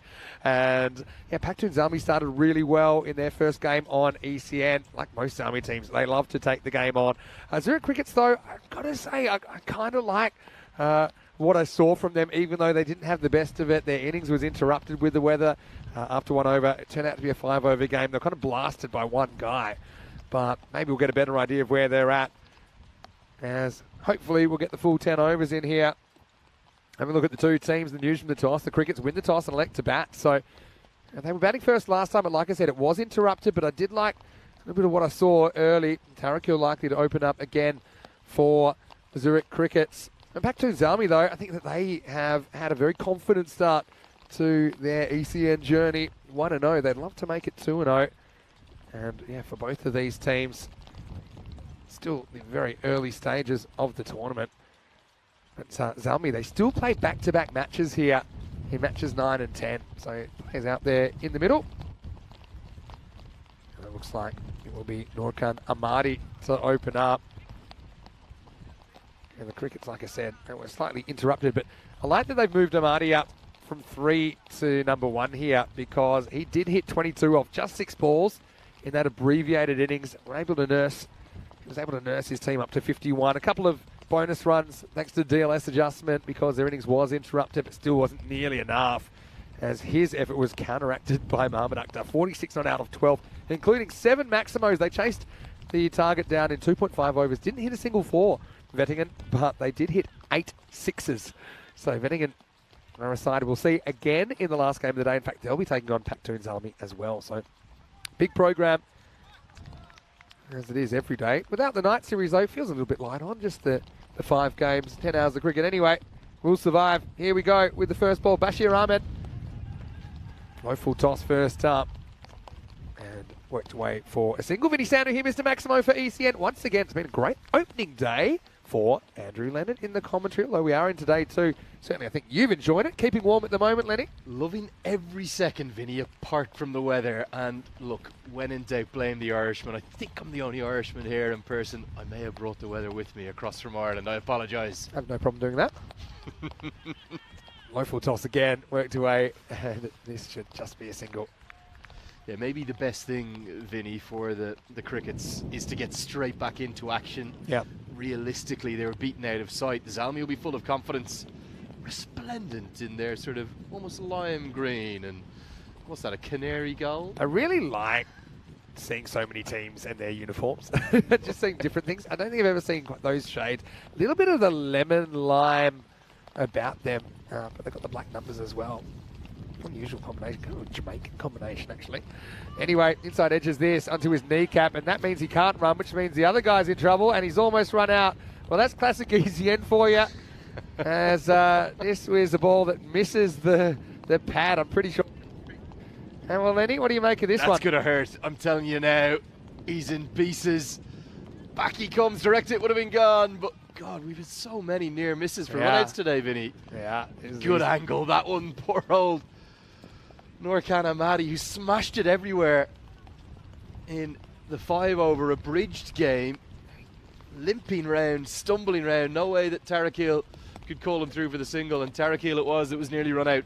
Yeah, almost like he was hitting the voice box as if he couldn't tell his partner not to run. But anyway, here's the next ball. And I like it. I've got to think it hits the ground here for me. Good Yorker, really good Yorker. I'm going to test your ice cream knowledge here, Vin. I would love for you to do that. It's not really an ice cream day. We have it back in Ireland, I think in the UK as well. Just quickly, do you see how he made a little splash there when it hits the ground? So that's why I think you can see it's the bat hitting the ground that's the noise. I get a little bit excited about it. Izzah Hussain is good quickly behind the stumps, captain and the keeper of Pacton ZMI. Backs away, hits straight, Fielder should cover this. It does. Slightly casual effort, but effective from Arif Sangha. Okay, ice cream chat. Now, normally we do food chat last game of the day, but I'm prepared to bring it forward for you. On a one-off basis, okay. Please. Just this one's purely because I don't think we have the Zalmi involved in the last game. Maybe we do. We'll check that. Yeah. But that lime green, the sort of light green, Yeah. alongside that yellow, reminds me of an Irish ice cream. It was called the Loop to Loop. Okay, I haven't heard of that one. I like it. Is it kind of like, is it more ice cream based or is it more of like an ice lolly based? It's like a type? lollipop, but it had a little chocolate tip in it. Ooh, So do you see what I okay. mean there, Vin? Yeah, I see what you're saying. Definitely a little bit of a shade of a Loop to Loop in there. So look up Loop the Loop. I think for commercial reasons, I'm not allowed to put it up on the screen Oh, yeah, anymore. fair. But I will say, if you look up Loop the Loop, that does look delicious. They still sell those? Yeah, very popular. All right. I need to go down to Ireland again sometime soon. And now, tell you what, that kneecap blow that Amadi copped is still bothering him. Look at the end of the over, but just have a look. He's certainly hampered here when he tries to change direction. It's an external kind of injury, but Shades of Moeen Ali in the Ashes, isn't Yeah. there? He Yeah, somehow true. battled through. I have to give you a little twist of the knife in. I know you weren't watching, but how have Australia not won that series? it reminds me of the other series that they managed to drop after being so far ahead. I think 2013, where Australia seemed to have it on toast early in the series. Look, I just think it's good for cricket. I grew up in a generation where England were a bit of a shambles again in the Ashes. And although that was kind of fun, it wasn't that... I mean, yes, it was enjoyable, but I'd never really experienced it being competitive because the first series I watched was in '89 when Australians were big underdogs and they won 4-0. And they would have won 6-0 if the weather hadn't come in. So They took over simply Yeah. for an eternity there. It's going to be Hamad Khan to bowl his first over. probably a wide. But certainly it was such dominance, wasn't it? All the way from, I think that 86, 87 was the last time England were competitive, all the way to 2005. And wasn't that a great was the series? one that captured the public's consciousness. I don't think one since or before has quite got to that same level. So 18 years on, whatever you think about Bazball and everything that they've done, I just think it's great for cricket. Credit to them. Agree, 100%. Anyway, loses a run here. Now, in the last couple of years, being a bit more of a citizen of the world, I've found myself a lot more neutral as well. So, yes, I suppose when it comes down to it, I support Australia, but being involved in so many countries, I've just kind of softened a little bit as to how hard I'm rooting for the one side, if you know what I mean. This is hit up and over the top. We'll get over the infield and I'll probably take a friendly hop and get away for 4. So Amadi on one good knee and one suspect knee is still able to get it away over the leg side for a boundary in the power play. Yeah, I was commentating just whilst you were having a quick break on the cricket's batting innings the first time. One thing I noticed, Vinny, if you just get that close-up of the batter again, you'll actually see he's wearing an Afghanistan cricket board helmet with the flag on the top. And you obviously have such an amazing story of the scale of immigration that's happened and into countries like Germany. And so many players of Afghan origin have come across. It really is magic to see that national pride's still on honour. Sometimes you get the Afghan war paint out too. Yeah, true. This is a turn around the corner. This will be 4. And one thing's for sure, every time bowlers have gotten down that leg side, the ball's disappeared pretty quickly in that fine leg region. And this is one of the shortcomings, isn't it, of around the wicket as a right arm quick. If you get it even into the body, it should just be a free hit. Helped around the corner. Amadi finding a way to score again. Definitely not comfortable. Pads can only protect so much. I think it's the inner part of the knee, and if you've ever worn one there, it's very sensitive. We had one actually in Prague over the weekend as well. Same issue. Sometimes you bend that bat leg as well, or bend your knees. Pads don't really cover above your knee. Can't sneak in.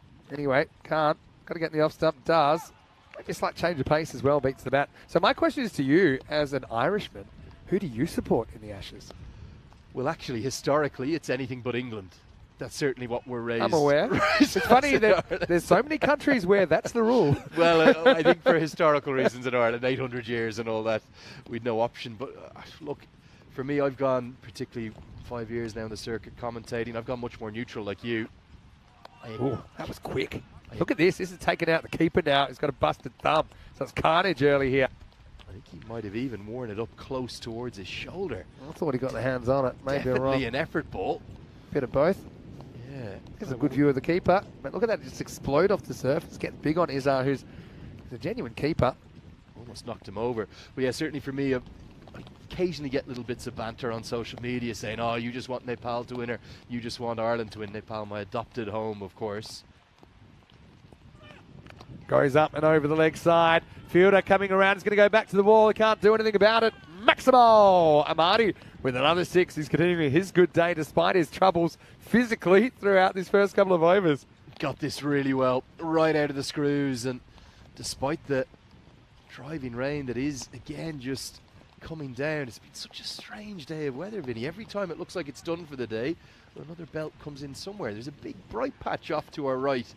Yeah, drizzly. All of our English viewers know exactly how that feels. Anyway, this is up. It's probably catchable height, but it's into the gap. Namadi with the placement once again finds his way to 20, and the Cricket swinging the bat. This time, they don't have to walk off after 1 over. They get through 2, and they're looking pretty good so far, 23 without loss. Well, Amadi's doing it almost single-handedly. 22 off 6 in the previous contest, which is an abridged 5 overs per side clash. And now he's got them off to a flyer. There's a look at the points table. The Zalmi are up and running, and they've got a lovely big net run rate boost too. Wettingen as well. Look at that net run rate surge. Yeah. Over 3 because of how quickly they chased down that total. Yeah, other end of the scale, poor Crickets find themselves at the foot again with a minus 9.7 run rate. But look, it's early days. They only had to field for 17 balls earlier on. I want to say a quick hello to all of our viewers in the chat, ECN European Cricket Network. I know that we've got Trip, known as Mr. Kitty, because Kitty is one of our big fans from the USA, who's watching. Maybe Jenny watching as well. They take on the fielder, and it results in a fumble. It will be a single. Bashir not able to handle it cleanly, as we see Sanger coming into the attack. Third over here, Lenny. It's the last over of the power play. Yeah, just 5 deliveries left with those fielding restrictions. We'll see 2 in the deep, both on the leg side at the moment, Vinny. Long on and deep mid-wicket in place. I have to say, we consider ourselves in Irish cricket pretty hardy. I'm not sure we'd be piling to continue through this, even in somewhere like Derry, where it always rains. Yeah, you'd be a little bit used to it as well, but this might go all the way. I don't know if this is 4 or 6. It's been called 4. Certainly, it's gotten close, isn't it? It's just kept on going and going and going. I think, let's have a look. Maybe, yeah, just inside. Good eyes from the umpires. They get it spot on, but still, another 4 to the total, another 4 to Amadi. Vinny, without self-praising too much, I suppose I'm praising the team here. Just phenomenal work from the camera guys to pick up. They don't seem to miss a ball. They're very, very good. That's why you've got to get genuine Latvians. That's our crew from Spring Productions, who are such an integral part of what we do here at the European Cricket Network. But even that sentence, Latvians covering cricket, isn't that just so I've refreshing? never seen cricket. So 3 years ago, wonderful to hear. last time we were here in Switzerland, let's say, never even seen cricket, heard of cricket, knew any of the rules of cricket. They fans now? I think so. Actually, how could you not be? When it's a bit brighter and we get a few more breaks, some of them are actually pretty good. There's a couple of good fast bowlers coming through. The Latvian national team could probably ones to keep use your eyes boost. on. Yep. Anywhere you haven't been in Europe, Vin? There's a few. 30 countries now, is it? There's yeah, we're getting up there. We probably don't get to all of them in a year. So I'm going to give shout out to Martins from Spring Productions, who I actually got him out there in the middle in Prague last week, and he was our director. He's definitely good enough to play in the European Cricket Series now if he ever gets an opportunity with the ball. And normally he's just practicing off to the side with some of our crew. I got him on the full pitch, put the gloves on, and said, come on, let's see your bowl then. Nice, strong action. Fielding's a bit suspect still, but we're working on that. Anyway, it's up, and it's over the leg side. And now we are getting to the end of the power play. 2 outfielders in play. They're both on the leg side over there. Tarakil hasn't had to do too much so far, but you talk about art imitating life, though, don't you? And really, the power of the freedom of accessibility towards being able to watch this all free on YouTube. We see it also on Facebook Live as well. And just that ability. I love the stories of some of the players come through and go on to play international cricket. How did you learn to bowl? Well, I saw it on YouTube. I saw Shane Warne, or I saw Rashid Khan's videos. Happens. We have Greek guys that have taught themselves to bowl from the TV, and they're actually pretty good.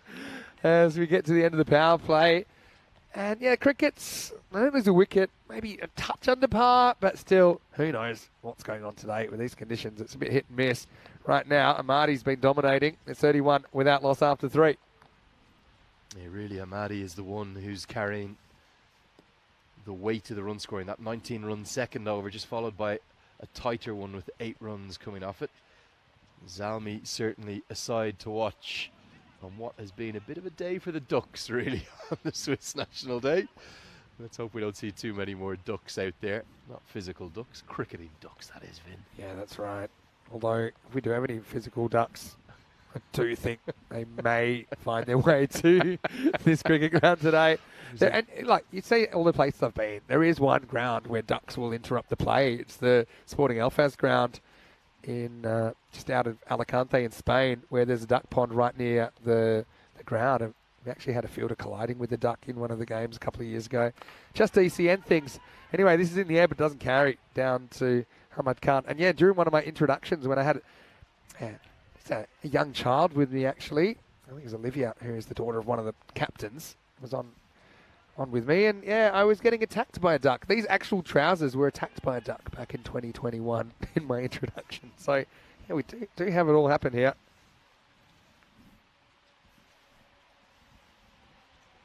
This is Reza. He gets pushed down the ground again, won't carry. So just a single. Well, Vinny, we're not on the lake front here quite, but we're not too far away from it. About sort of 5 to 10 minutes up the road, we've got Arbonne and Rorschach, and my Swiss insider that I met yesterday was telling me that is maybe one of the most beautiful lakes, Lake Obersee, just up the road. It would take, well, maybe Chris Gale in his very best to hit a 6 up towards it, but that's where the Ducks will be. And apparently with Swiss National Day today, there'll be the fireworks flying high over to celebrate the anniversary. Yeah, that's going to be something really special. Hopefully the weather allows it. Anyway, hit and run, hit the stumps, he's gone. He's not gone. He turns for an overthrow. Good to see that knee healing in real time. Yeah, plenty of lakes in Switzerland. You won't find any oceans or seas around, but you will have lakes. And actually, Andrew Ryan, who we'll see playing for Cosnay, he's a commentator this year on the ECN when his schedule allows. And he is actually one of the top, I think it's called ice swimming, like super cold water swimmers. Wow. So he'll, you know, given winter, whatever, he'll be in there. And he's actually competed at World Championships and everything. So yeah, he'll often just go for a dip. He thinks it's fun. I thought the Irish, the Atlantic was the real cold, but no, it's the Swiss lakes. Swiss lakes in like winter or close to, like if it's degrees. Liquid, he's in there. Wow.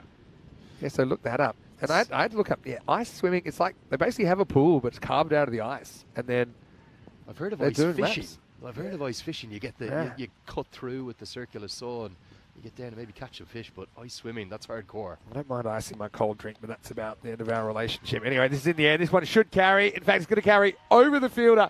Maximo. Amadi gambles and wings as the Crickets move up into the 40s. The bowler there holds his head. Said Reza. And see, in field, if he's back on the rope there, he might have a better play at that. Well, it's a miss hit, and it's a very slight misjudgment as well from the long-on fielder, Hamad Khan, who's down there because he's a tall man. But if he's on the rope, he might have been able to get up into the air and at least affect a play to prevent the 6, if not take the catch. But Amadi, well, he's doing it single-handedly. He's got 34 of the 41 scored. Goes again, same direction, same result. This one goes a bit further around to the right as well. So no fielder was getting near this.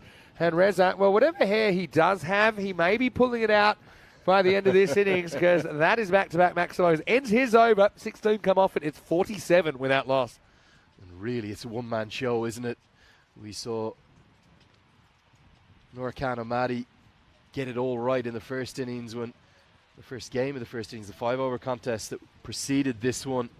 And now he is driving this worm upwards, getting that run rate up above 10 runs per over. You want at least, I think, 120 from what we've seen thus far. And with the Zalmi's batting lineup too, you suspect 120 a minimum. If they're going to get there, how much of it will rely upon the batting quality and the extreme 6 hitting of Noorkhan Amadi.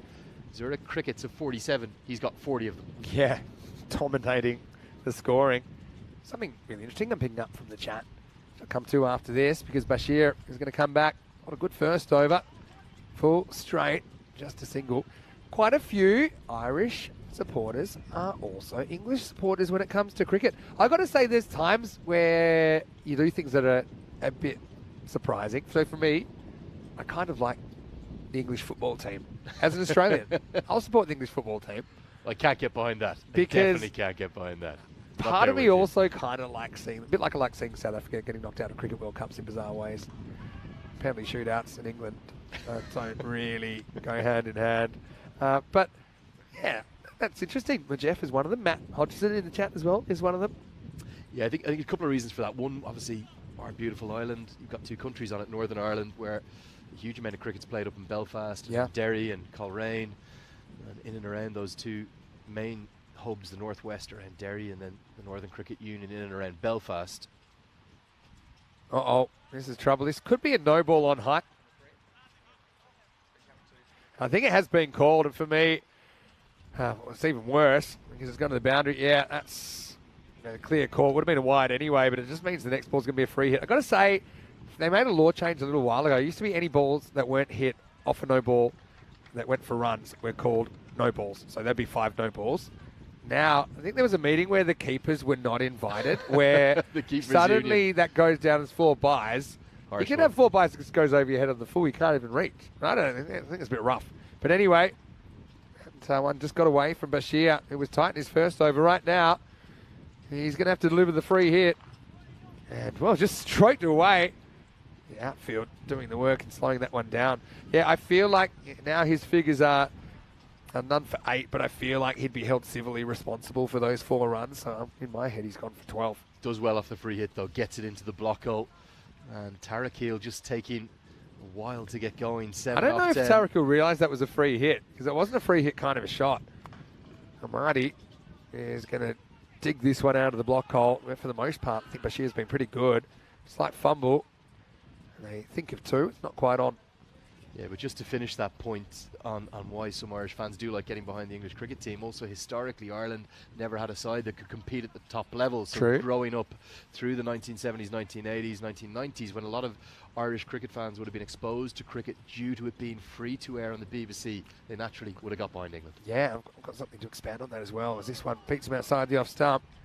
I think that one's just inside the tram line. Also, a lot of good Irish players would end up in the county system, which kind of feeds into the English side. And then, of course, I'm thinking of guys like Ed Joyce is an obvious one. Owen Morgan's the very obvious one.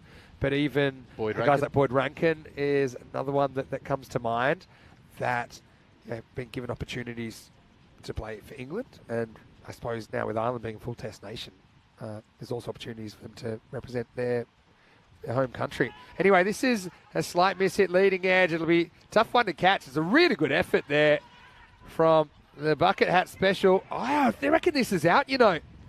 Fantastic recovery, wasn't it, from Said Reza? And how quickly did Ahmed get that ball onto the stump? So for me, I think that this is a big moment in the game. I think that Ahmadi's run out here. They've gone to the replay. Let's check it out. Yeah, this looks really close. My initial thought was out. And Vinny, you're spot on the money as always. He's caught short by about maybe 6-8 inches, something like that. And critically, it's the man, Noorkan Ahmadi, who is scoring with such fluency, who's going to be caught short. He looks to the heavens. He wonders why, oh why, did he take that second run? And what a moment in the game. He was flying. He was 42, scoring at the speed of light. But he's been run out after a brilliant piece of work from Said Reza. That really was. It was a fantastic bit of fielding. And also from the bowler, Bashir, to get that throw. It was on the full to the bowler, which is always tough. That's why you normally bounce it into the bowler. But this is kind of a full force throw. And the bowler basically becomes a wicketkeeper without gloves. This gets whistled in. I won't say the position was perfect, but it kind of helped him because he got it at a bit more of a comfortable height and then just improvises onto the stumps. So fielding, super important. We've seen that all day. We see that all the time in these matches. And Ahmadi is going to have to go for a very well-made 42. And you can see that one broke his heart. Running to the non-danger end as well. It's 57 for 1. Well, Vinny, I'm almost scared to say it, but the sun's back. We literally have it all 4 seasons in one day here, haven't we? The best bit about this, and yes, I've been all around the place We are so well covered here by this grandstand. It's a completely different experience. If we were down in that Is queue it down there this morning, Is it not always like this? Really? it would. You don't know how good you've had it. I've been messaging all the other commentators saying, guys, Well, you told me you'd look after me, Vinny. I've even got a chair that swivels a little bit, so I'm feeling like I'm in first class here. Anyway, Tarek Hill, and he does survive, but he's 8 off 12 and hasn't been able to put anything together yet. It's the end of the 5th over. Tarek Hill not facing because it's Niazi, the new batter, that faces up start of the 6th over. Yeah, Subhanullah Shirzad comes in with his right arm quick and an immediate change of angle. Going to come around the wicket. Didn't like that from over the wicket. Extraordinary efforts from everyone to get what will be hopefully all 5 games completed, albeit game 3 of the day, match number 8 in total. Abridged to a 5 overs per side clash. That could be the end of the rain, Vin. Famous last words. It's very bright all of a sudden, mate. Yeah, goes up, must come down. I'm still cautious. Actually, Rico famously in Bulgaria spotted a cloud. I'll never forget this. And we were actually up in the scaffolding, so we weren't undercover back then. And so we're up upper level. And so he said he thinks it'll go around us. And about 5 or 6 minutes later, we had one of the biggest storms I think we've ever had. And he was completely uncovered. Oh, it's a no ball, and that's going to be 4 as well. So Tarek Hill gets a bit of a gift, and he cashes it in, and he's going to get a free hit coming up. So great start to the 6th for the Crickets. Yeah, definite no ball this one. Clearly over the waist-high position, and immediately the free hit signalled. Shirzad, surprised to see him come around the wicket after just one delivery. Never quite convinced by right-arm quicks coming around the wicket. Off spinners I can understand it, Vin, but for right-arm seamers to come around to right-handed batters, just, in essence, you take leg before wicket out of play. Takes a lot of things out of play. Basically, I call them fake left armers because they're trying to recreate that kind of angle, maybe trying to get leg side dominant hitters to be fighting the angle. Anyway, it goes to bouncer. I think this is a wide, so the free hit will remain in play. For me, seemed like a wide. So if it's over the head here, you get a sense of where that is. Yeah, clear call. Bowler didn't like it, but no surprises there. And that's one for me, Vinny, that isn't called enough at the international level. Often in a T20 or an ODI. Up and out of here. Maximo! As Tarek Hill has woken up. Well, he might have been grief-stricken after losing his partner who was dominating, but he's picked up the bat and he's running forward with it. What a shot. Yeah, and what a start to this over for the Zurich Crickets. Much more like it. 14 runs from what has just been 2 legal deliveries. But yeah, in top-level ODIs and T20Is, often the quick bowler gets away with it. And then you see the replay side on, you can't believe it. Yeah, this is a clear wide. But it's also a pretty tough call from side on. Okay, we get a nice slow look at it. But you got to realise that the square leg umpire, they're looking at a lot of things at once. They're scanning the field, where are the fielders. Normally they will watch the bowler as well and watch the flight of the ball. They won't just sit and watch the batter as well. Look at the keeper. Keep continuing to say outside off stump, please, outside off stump. And even though it's a bit outside off stump, it's going to disappear over the leg side. Maximo! And it's quite incredible how Tarek Hill has just picked up this innings after losing his partner. Well, Hediyatullah Shinwari, who's out at mid-wicket, he's just going to rub his head after he watches that go by. He can't quite believe what's happening here to the Pacton ZMI. It's all going horribly wrong. Now he goes back to over the wicket. 3 legal deliveries. Well, what economy rate? I don't even want to know what it is. 42 per over, is it? Yeah, at the moment. That's hypersonic speed. And it goes over the wicket. And yeah, you're right about the round the wicket being a bit of a risk and taking a few things out of the game, like the LBW, for example. And look, there's some applause around the ground because I think the sun came out for the first time today. Well, I think that's great credit and a great sense of humour from everyone involved. They've worked so hard. We've seen the players themselves getting the covers on and off. Sun is out. Let's hope it stays. Oh, that's probably a no ball as well, It would have been a wide anyway. He shapes the ramp. To me, I don't see how this possibly can't be a no ball for height. Yeah, that's way above. And so, one would. Yeah, I think you're spot on here, Vinny. I think this is clearly over the standing position waist high of the batter. Yeah, and I think they've spotted it now. And so I think it'll be, instead of a wide, it'll be changed to a no ball, which is correct. And it means that the free hit's coming up for Niazi. Free hits are coming in a big way. This over is where it's all gone horribly wrong, really. Zalmi guilty of just not doing the basics. Here comes the free hit. Here it comes. We had a few of these today. He cramps him for room and almost creates a run out. I see so many run out. Oh, it's been booted away. Collect them all. It'll be 2 in the end. Gotta love buzzers, don't you? Also loving the bucket hat. That's coming a bit into vogue of late. Leg buys signal, 2 more to the total. Not sure Tarakil was certain it was a free hit because he didn't really seem to play a free hit shot, did he? Again, communication is key. Got to know the cricket sign language. When they swing the arm, it's time to swing. Keep your eyes on the umpire, always. Usually they'll give you a verbal communication as well, free hits. That language barrier. Anyway, last ball of the 6th over. Up in the air, and fielder comes around. Oh, he backs off, pulls the shoot at the last moment. As it is, Shirzad's over. Kind of pulled out of the fire a little bit. It ends up going for 24 plus a bye plus 2 leg buys. And that's 27. Let me just check my maths. Yep, 27 off that over. It's 84 for 1 after 6. Carnage ensuing. We've seen plenty of big overs. So a 31 run over in the first game of the day, game 6, and now a 27 run over. Even bits of blue sky, Vinny Sandu. Blessed in the shadows of the main Kaiban Park, which is the home of FC St. Gallen, who play in the top division of Swiss football, there to the left. I know you've got Sunday off. Someone told me there's a big game here on Sunday. Oh, there we so go. If you want, in fact, maybe I want Sunday off. Do you want to work Sunday? You're selling me short here, I feel. Yeah, it's a problem with thinking out loud all the time. Anyway, but yeah, I think the season kicks off this weekend, actually. So, yes, St. Gallen will be opening their season across the road. So, Reza, he's taken off the bucket hat. Bucket hat would have been useful to collect a drink a few moments ago if you went upside down with it. But it's time for over number 7. And Tarakil, who's woken up, is going to face up. Looks like a different venue all of a sudden in the sunshine. Just it was fleeting though, because now the clouds come back. But I don't mind the cloud. It's just the rain, I think. The wind as well, which has been a bit of an issue. Right now it's blowing right to left. So it's quite incredible how a lot of those leg side shots, they've been into the wind, but they're still flying miles. It has swirled around as well, Vinny, hasn't it? It hasn't really been a prevailing wind of any great prominence. Well, on track for maybe 130, 140 from here. Goes leg side, and a little bit of Disney on ice there. The fielder decides to pull out of the catch and make sure he makes the stop.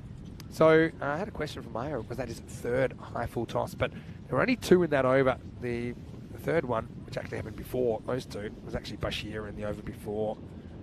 So he will be on his last warning though. Shirzad. He's bowled 1 over for 24. Something tells me we might not see him for the rest of this innings.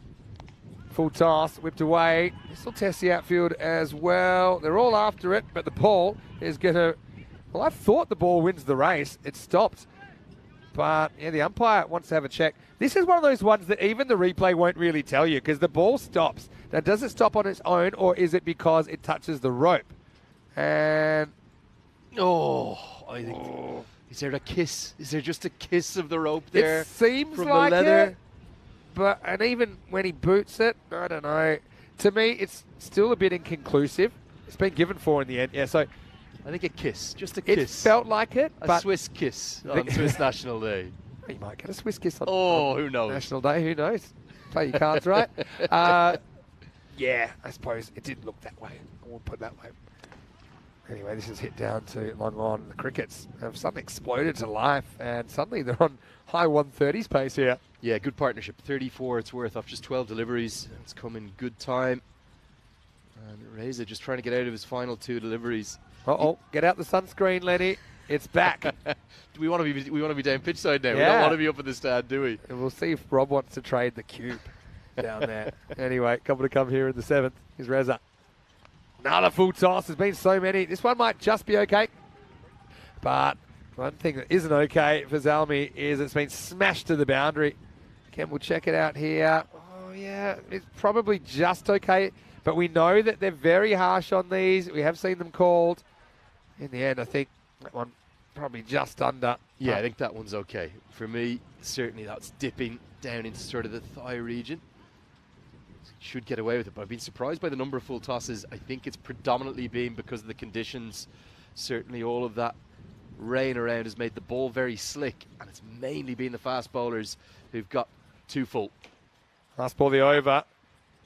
Oh, now he gets funkalicious, but he's just put it straight up in the air, and it's a simple catch for Izzat Hussain behind the stump. So, yeah, when you can smash it all over the place, sometimes I wonder about the value of this shot, especially with the outfield not giving you a lot of assistance. So the Crickets, for me, they hand one over there. It's the end of the 7th over, 95 for 2. Yeah, the simplest of catches for the captain, Izzat Hussain. Couldn't agree more. That's in the slot. If he stands there, he's going to pump that down out of the ground over long on. But delight for the Zalmi skipper, who gets the big wicket. Yeah, and well, once again, I want to welcome you into the comedy box. Vinny Sander here, Mr. Maximo for ECN, Andrew Leonard with me. And yeah, we're flying the flag. How many crosses have we got in this time? 1, 2, 3. Well, hold on. There we go. Hold on. Look at this guy. Ah, there it is. You're like Superman. I'm that cold. You mate. are Superman. I am that cold. I know all the Swiss supporters, they'll be saying hop schwiz when we get to the second weekend of this tournament, because the Swiss national team will be out there. They're taking on France and Luxembourg. So sense of national pride then. And of course now on August 1st. So I hope everyone's having a wonderful national day here in Switzerland. And even if you're not in Switzerland, why don't you celebrate? Yeah, no, beautiful country to be in. Special, special place for the latest bit of ECS action. All right, back to the middle where we have sun out. We can confirm sun out and 3 overs to go here. It's going to be Hamad Khan coming back. A slight slower ball, I think. Just flat batted down to mid off for 1. Yeah, critical phase of the game now. Final 3 overs. That current run rate in and around 13.5 per over. I've got some news, and this comes from Roger, who's watching from Switzerland. And of course, Roger is the CEO of European Cricket, and he said the girls are excited back home for the Swiss kiss. So maybe we need to start to run a competition. Who is going to give Lenny the Swiss kiss? Well, I can think of worse things to celebrate a national day with. What's this? Fireworks and a Swiss kiss? Get a load of this. So it's a direct hit opportunity, but he hits the edge of the pitch and deflects away. It looked like a pretty good throw. Only on ECN moment. Don't know if it's going to hit or not, but there. Oh, just a little deflect. Might actually have hit. Yeah. I think that was on pace to hit. Missed it by this much. I'm I can see a full-on Bachelor type spin-off where, we narrow it down to 20 for the Swiss kiss. A few people here are blinded by the sun now. Well, I'm just hoping, Put it away. as a fellow somewhat follically challenged man, I'm hoping that Hamid Khan has some sunscreen on the dome. Definitely some bright sunlight coming down now.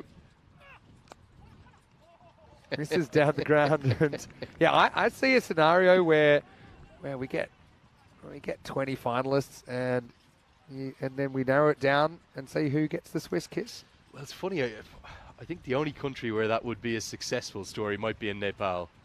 I think up in Kathmandu that could work. I'm not sure about Switzerland. There wouldn't be the volume or interest. Being the Taklu Dai, the Swiss kiss would be right on the top of your bald head.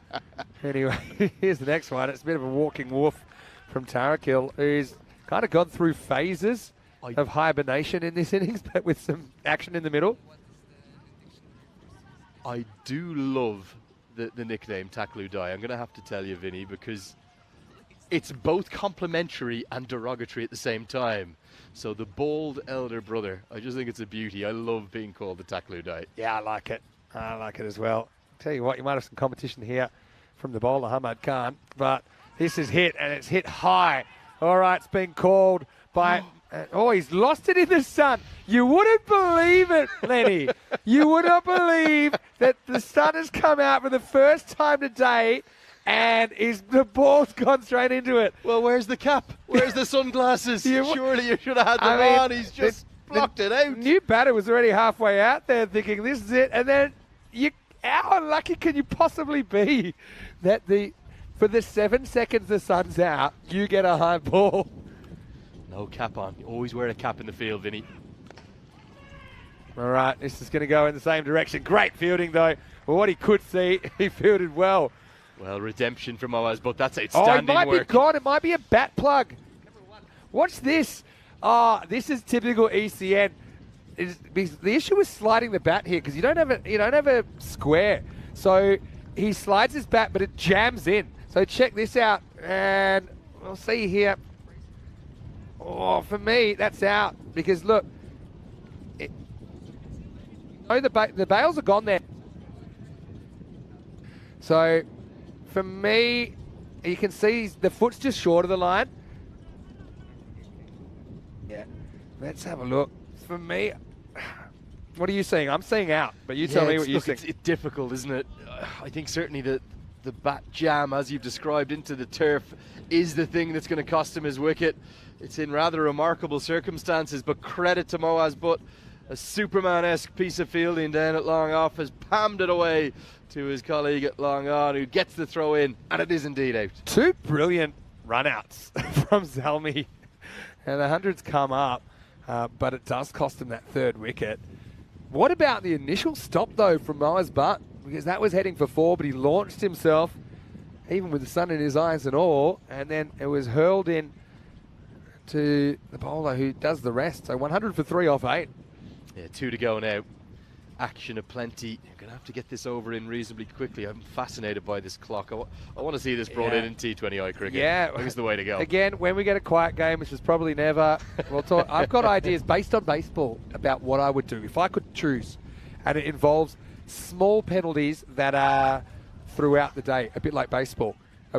Like maybe a 1-run penalty, like a wide, if you don't deliver the ball or face up for the ball in time. So it's not crazy, but they might add up to 10 or 15 runs in the day. Problem with Test cricket, for example, if you were then to say, okay, 15 runs at the end of the day, everyone's going to say, oh no, you're changing the game too much. But yeah, you need to kind of do it in the run. This is kind of what I think anyway. Well, I think one of the things I love about cricket, it has innovated maybe more than any other game. It's been in a constant state of change, a constant state of evolution. And we see that with the format of cricket that we're playing here. 10 over cricket, it's much quicker. We're getting 5 contests in per day. The race is on though. 3 minutes to bowl this over. I think they'll be fine, but sometimes they don't realise they need to hustle. So, for example, Moaz Butt, he's just taking his time. He says, that first one didn't feel right. I'm going to pace out my run up again. But tick-tock, you're on the clock. And I know it's his first over. I think the concept of the penalties that apply post-match, i.e. a match fee fine, they just don't really work, do they? It's got to be in-game, the penalty. Yeah, no one's thinking about it. No one's thinking about after the game, during the game. And I would say that finding the players half their match fee in the European Cricket Series would be pretty tough since they're all amateurs. But yeah. What's half a zero? That's right. But the thing is, it needs to be... okay, check the ball. Bad timing from the umpire. Maybe we'll get an extra 5 seconds back for that. But yeah, it's hit straight to the fielder. He picks it up, has one crack at the stumps and misses. They get through for the single. The fact that it's fairly and consistently applied, and I know it sounds harsh, but you've got to draw the line somewhere. If you say, okay, they're 10 seconds over, we're going to let it go. But then what about when they're 20 seconds over? Well, the fact that the clock exists, it is to the second, a bit like basketball or something like that. Also, we think of all cricket now really being very much a for TV or a for broadcast product. So it just adds to the excitement, I think, for the fan too, keeping a little eye on the clock. Well, this one is lifted up and it's over the top and it's over the fence. Maximo! Well, Tarek Hill, there's been a bit of war and peace about this innings. He's just been kind of up and down like a cardiograph, but really, he takes this one off middle stump, gets plenty of it, and he should have his iron by now. He sends his team up to 109 after that shot. Yeah, not a huge amount of fluency. He certainly has battled despite getting to 43. This is worked up, and it's worked out of the ground once again. Too short from Butt, and it is over the fence. Maximo! Tarek Hill to 49. And all of a sudden, that fluency is coming. Back-to-back sixes. Amazing how quickly an innings can change. Amazing how quickly it can turn things around. Yeah. Now, here's the pressure. There's one ball. He just has to let go of this ball in the next 30 seconds. As long as it's a legal ball, it's fine. But if it's a wide, it could be a 6-run wide because he'll have to re-bowl it. It's not a wide. In fact, might be a little nick, and he's gone. Yeah, umpire, that's 7 nods. And in the European Cricket Series, that's out. And so Tarek Hill's going to have to go for 49. But brilliant innings from him nonetheless.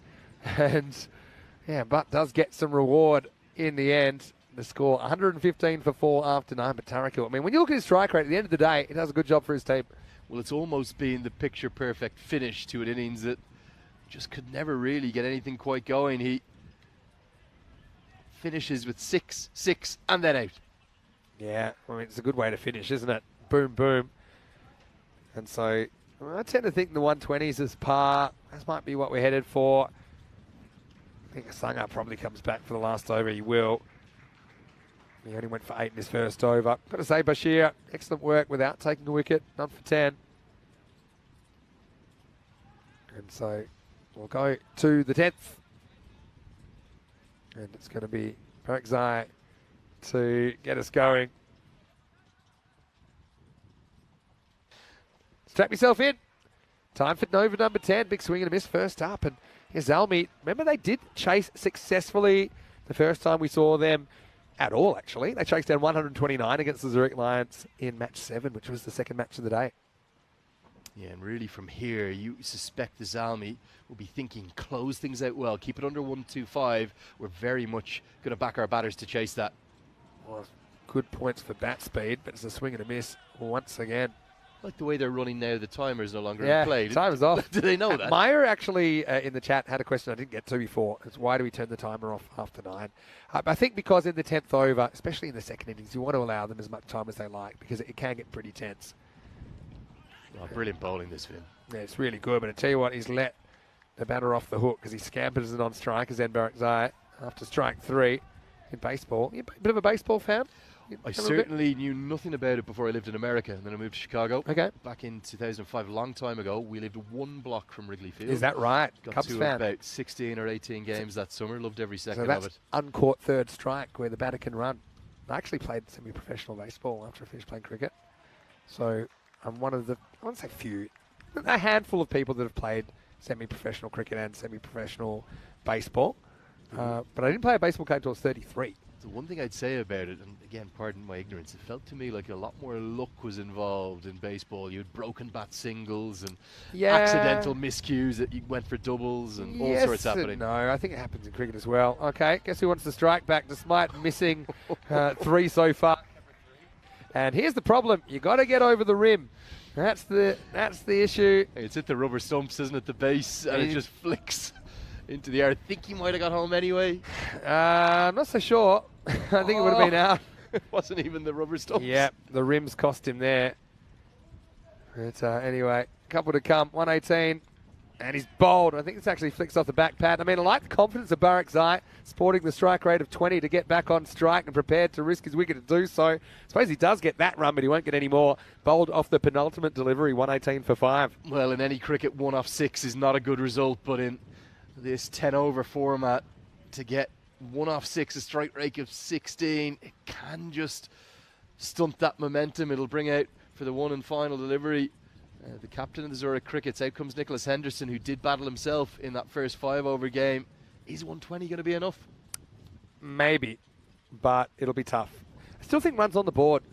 For me, 120's par. That's kind of where I've landed.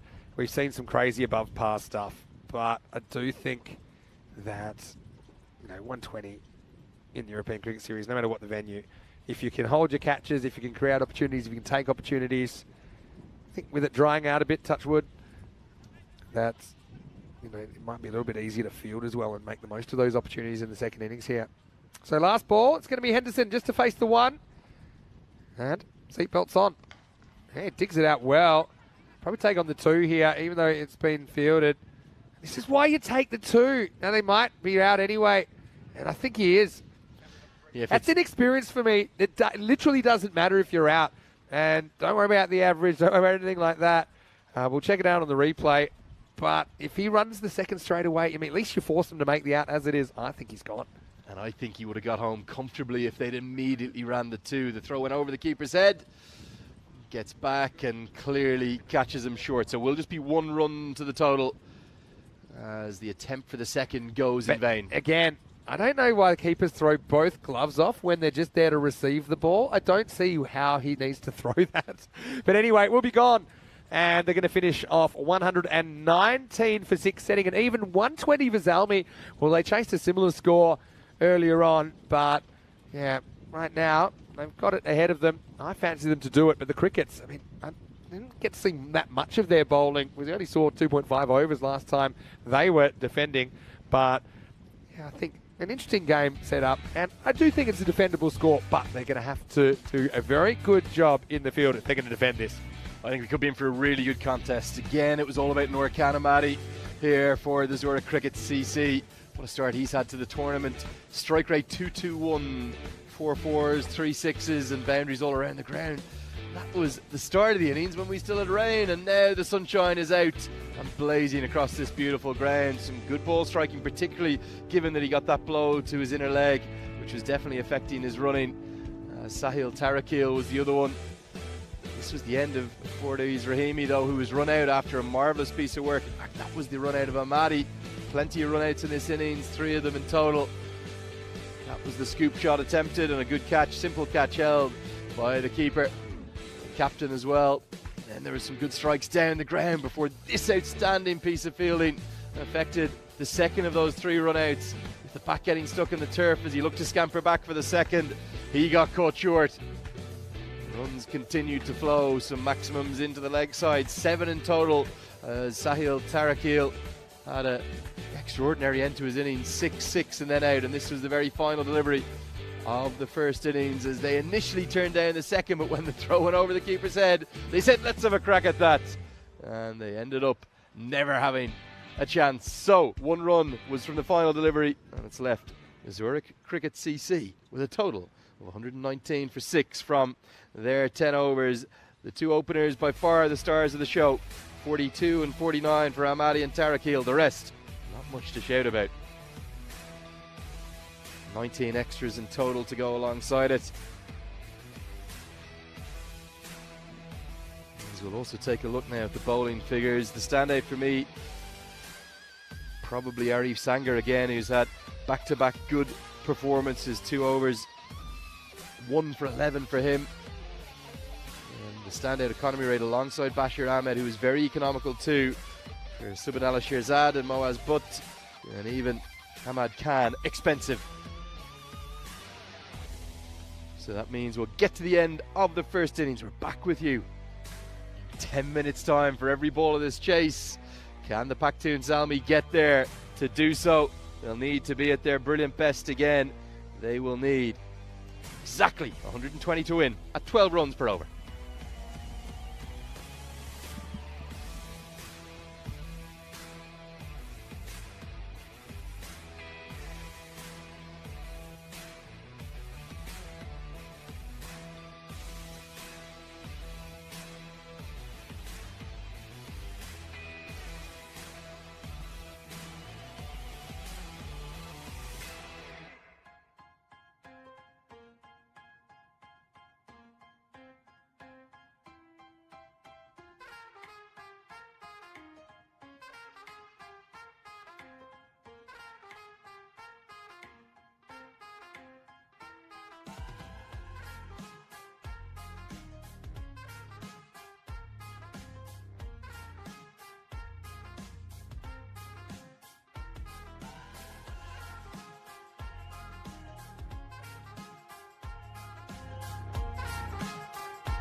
Hello and welcome back to Switzerland.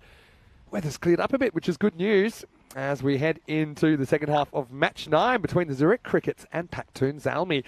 Now, the Crickets, we did see them back in 2020. They went 0-6. Unfortunately, they were 7th out of 7 on that occasion. They did have a rain-shortened match earlier in match 8 where they weren't able to pick up the points, but they've got some runs on the board. 119 for 6 here against Pacton ZMI, who are coming out to chase 120 for victory. And welcoming all of our viewers, no matter where you're watching from around the world, whether you're watching on fan code in the Indian subcontinent or on our YouTube channel, ECN, European Cricket Network. And of course, a special hello to everyone watching on Swiss Sport TV and happy Swiss National Day. We're certainly decked out in the famous red of Switzerland right now as we get ready for the second innings. It's Vinny Sandu here, Mr. Maximo for ECN on a Tuesday. I've got Andrew Leonard with me, and Lenny all set up. Means ZMI, you would favour them in this chase, but we know the Crickets, we haven't seen too much of them, and we know they're going to fight hard. Yeah, just wonder how these conditions are going to affect this chase. Certainly ZMI will be confident given what they've shown so far, but is it a case of the changing conditions might make the pitch a little bit more difficult? It's tended to skid on and maybe been really pleasant for the run scoring and very difficult for the bowlers with that slightly slippery ball. It's all of a sudden a picture perfect day. Not too warm still, 16, 17 degrees centigrade. Going to be in for an interesting 45 minutes or so. Zazai to get us going. 120 to win. Starts with a no ball off the pitch and it hits the edge of the pitch. Yeah, so that's why it's a no ball. And then it means the free hit coming up. I think the biggest thing that'll be the difference when it stays dry is the fielding. So particularly taking catches. And we know the value of taking wickets. You might not think in 10 over cricket wickets are important, but they are because of who you can remove. Especially early in the innings, the runs you can save down the stretch.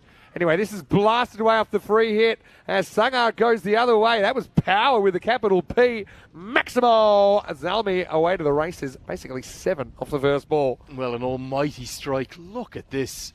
Oh, yes, right out of the middle. Not even a cap needed for Sangha, who's, well, he's turned a few heads with that blow, hasn't he? He's been good with the ball.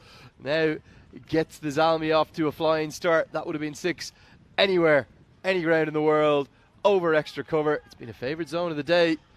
And look at the pads. We've spoken about the kit, Vin. What about these pads? Sensational. Yeah. Multicoloured. They're brilliant.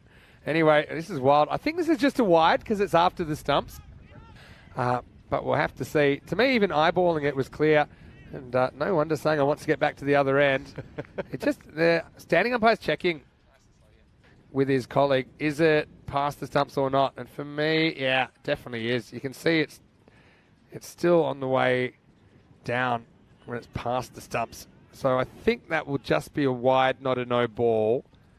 Wow, it all really does happen here in the European Cricket Series. Given as such, Shabadin Zazai really not finding his radar yet. That's more like it though, Vinny. Yeah. Right on the money. Into his work now. You mentioned, yeah, maybe slightly dry ball.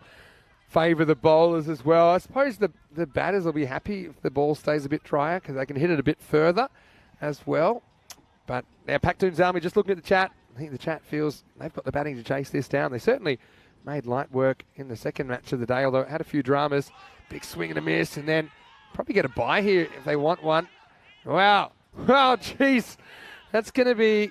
Well, it's definitely going to be a bye in the end. There's a keeper throwing at 2 stumps on the 1 ball. Is that something you see very often in international cricket where you come from? I thought we were going to have a run at the non-striker's end here because he's done everything right. He's picked it up cleanly and fired at the stumps, and I'm pretty sure that a reef would have been caught short. He was long gone. And it wasn't far away, and I was just thinking that could have been 4 byes, as in 4 overthrows. You see it all. So, you know, when things happen in, let's say, mainstream cricket, and they go, oh, has anyone seen that before? On average, I've seen it 8 times. So you can understand why, right? You've only been here half a day. We've had it all. This is a low full toss. Drilled. Sangha. He went for 7 off her earlier. Yes, Alistair, who is an absolute unit around the ground here, keeping everything looking tip-top.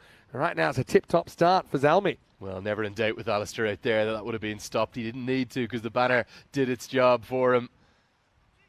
Yeah, one of the great crew from the ECN who, it's remarkable, Vinny. One of the big things I've been blown away by just arriving in is how you, in essence, if you don't mind me describing it, as a pop-up cricket event. Yeah, that's a good way to put it. And the way in which you've done it with the branding, all of the fixtures and fittings that you need to bring a good quality broadcast to, magnificent to see.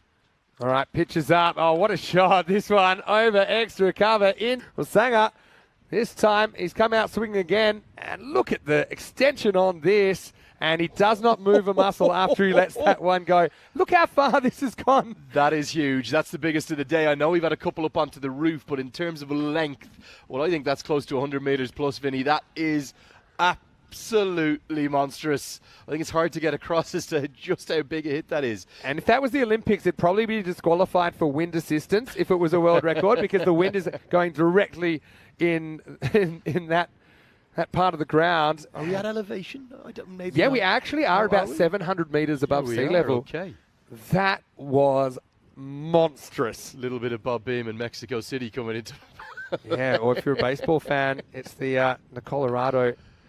That's the Colorado The Rockies. Rockies, yeah. The Rockies. The ball flies on that ballpark. But that went so far, and it just seemed to keep going. If we talk about that being, there's someone's found it. Just come back. I don't know how they've got it. I actually think they had to get a taxi to go find it because it hit the path, and the last I saw it was going down the street. What a shot. Yeah, quite something. That really is the biggest of the day by a distance, whether it was helped by the wind or not. Wouldn't have mattered. Any boundary, any ground in the world, stick that into the MCG, that's 20 euros back. Here's the last ball of the over. It's gone magical already. That'll be a wide, I think. And like these umpires, they're very careful to make sure the ball's dead. Everyone's watching keepers now because of what happened in the Ashes. They're saying, hey, so are you happy to kill the play? Cool. Yeah, we'll come back to that in a second anyway. Right now, it's a brilliant start for Zalmi. This one will be a dot, I think. This time the keeper holds onto it for the first time ever. It's the end of the first over, and the score is 21 without loss as the counter ticks up. Again, 72 matches without a golden ball. Lenny, I'll tell you some science. You ready?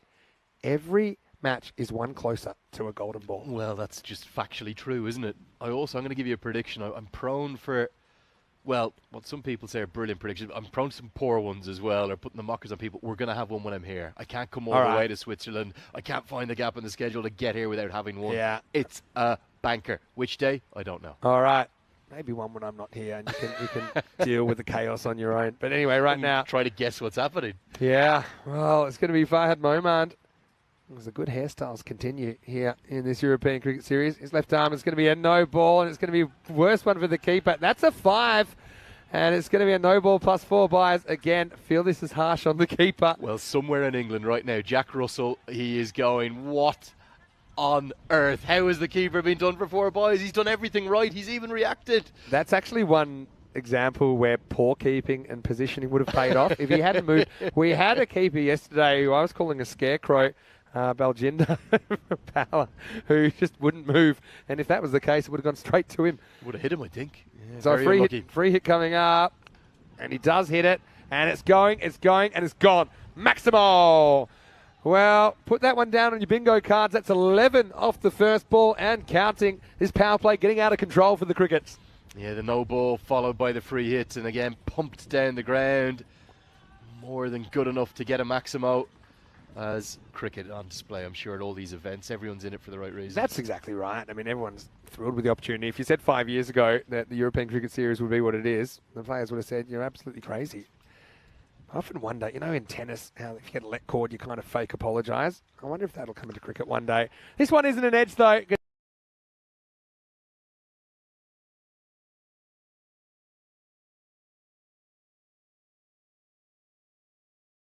Wettingen, and now their 120 is looking modest, to say the least, because the current run rate, what is it? It's up over. I can't even calculate that many. 25? It's 1.5, so it would be 26, I think. It's 42 divided by, it's 31.5 and over. All happening. All right, in the air though, hasn't got this, but there's no outfielder. So the infielder's going to have to chase it back. It'll plug. It needs to not touch it. It's interesting that sometimes fielding is dodging the ball, and they'll only get one there. Not the greatest piece of running, Vinny. There was a comfortable second, but maybe the captain is saying to Sanger, I don't mind you being on strike. What a flying start this is. 21 runs off the first, and already 22 off the second, despite there just being 4 legal deliveries, 18 of those going against the bowler, to go with the 4 byes too. Round the wicket now.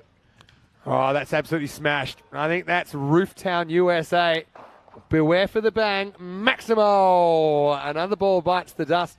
Around this time yesterday, I saw Sam, our project manager, with 2 boxes of balls going just to get replacements, because I feel that if this keeps happening, we might run a little bit short here. Well, that shot there reminds me of an Irish cricketer, Paul Sterling, and a shot he played in the SA20 off the fastest bowler in the world, Enrique Norquilla. Dispatch for 6 over long on, turns his back on it. Thanks very much. Yeah, this one isn't really controlled, but it's still going to disappear over the fielder in the circle, and that's going to be 4. It brings up the 50 and the 50 partnership for Zalmi, who are off to the races. In fact, they're flying at the moment through the first 2 overs, 53 without loss. Again, a little bit of luck involved in this one, but such good intent. The Zalmi throwing the bat at everything. Sanger and Hussein, they are flying up here at the altitude, 700 metres high. Here we are for ECS Switzerland 2023. The first time staggered by the beauty, the cleanliness, and also the air. There's something special up here in the Alps. That is true, actually. It is crisp. I know that we had some questions about how cold is it because of how many layers Lenny was wearing, but it just gets a bit chilly. I'm with you. And you're using the jacket as a blanket right now. That's smart. When we were in Croatia, and we had one of the windiest days ever, we were actually using the blanket from the hotel because it was a short walk. Anyway, this is up, it's into the gap, and should just be a single. It is. So Maya had a question about talking about time. Do you think the fielding side could have a fielding time out of 1 minute in innings to discuss things, especially if things are going all right? Speaking of things going all right, I think you might have copped this on the way back. You didn't actually see this first time. You just thought the throw was coming in, but maybe just a little bit of an ankle sprain or a twist. I think he's okay. He's back up now. Yeah. Ready to go. Tell you what, he's wearing the sunglasses as well, which is certainly a confident move. Well, you'd have needed windscreen wipers on those earlier, That's Vinny. true. Maybe keeping the wind out of his eyes. I'll come back to your question in a minute, Maya, but right now, see if Niazi can do something about this. This one just sneaks off the pad, tossing it up a bit. Yeah, for me, it's all about managing your time. If you manage your time well, then you should already have time to talk tactics. I know in some parts of the world they have what they call strategic timeouts, which are really normally just an excuse for a commercial break. You know, I think sometimes you can control when it is. That's normally what it's all about. Don't know what your thoughts are on that. This is hit down and should pull up. Will they get 2? Not big on the 2s at the moment. Probably don't need to be the way they're hitting them. Obviously, I think it first came in the IPL, didn't it? The strategic timeout. Obviously, a lot of people would have felt it was for commercial reasons, so you can get in another 2.5, 3 minutes of ad breaks. I'm not a big fan myself. I think from a playing perspective, you never need it. And the break that you would tend to get when you need, it comes with a wicket. So if you get a wicket, you can bring everyone in together, have a quick chat. But like you say, with the timer on that you have here in the ECN, what you end up doing is, if you can manage your time effectively, you could bring everyone together anyway. Yeah. Anyway, this is up. It's in the air. And the fielder, he goes forward, he goes back, and then he just pitches it because Maximo has 6 more for Pacton ZMI. Well, another one I've never seen before. At the last moment, Firdaus Rahimi, he ends up ducking because he thought it might hit him in the head as he turned and realised it was going over his shoulder. Let's see if we can bring you that here. Look at the last moment. He's good about it. To be honest, he's only insured on that side of the rope, so it'd be good if he would stay there. But anyway, 62 in this power play and counting. And it will stay that way. The bounce not helping Niazi out. Goes straight over middle. And it's the end of 3. 62 without loss after 3. I like Niazi. I think he's a very talented little leg spinner. And I feel for him there because he's done him in the flight.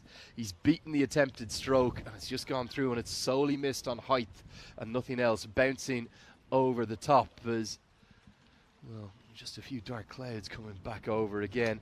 This is the state of play with regards to the Manhattan chart. 32 runs in that second over. You must have to scale those charts at points. Yeah, so we call, we do. 21 is magical, 32 is supersonic. That's just, we've kind of evolved our own vocabulary now, accidentally. Just the evolution of ECN. We talk about a magical over, 20 plus, supersonic, 30 plus. And we had to invent one for 40 because we had a 45 run over last year and a 41.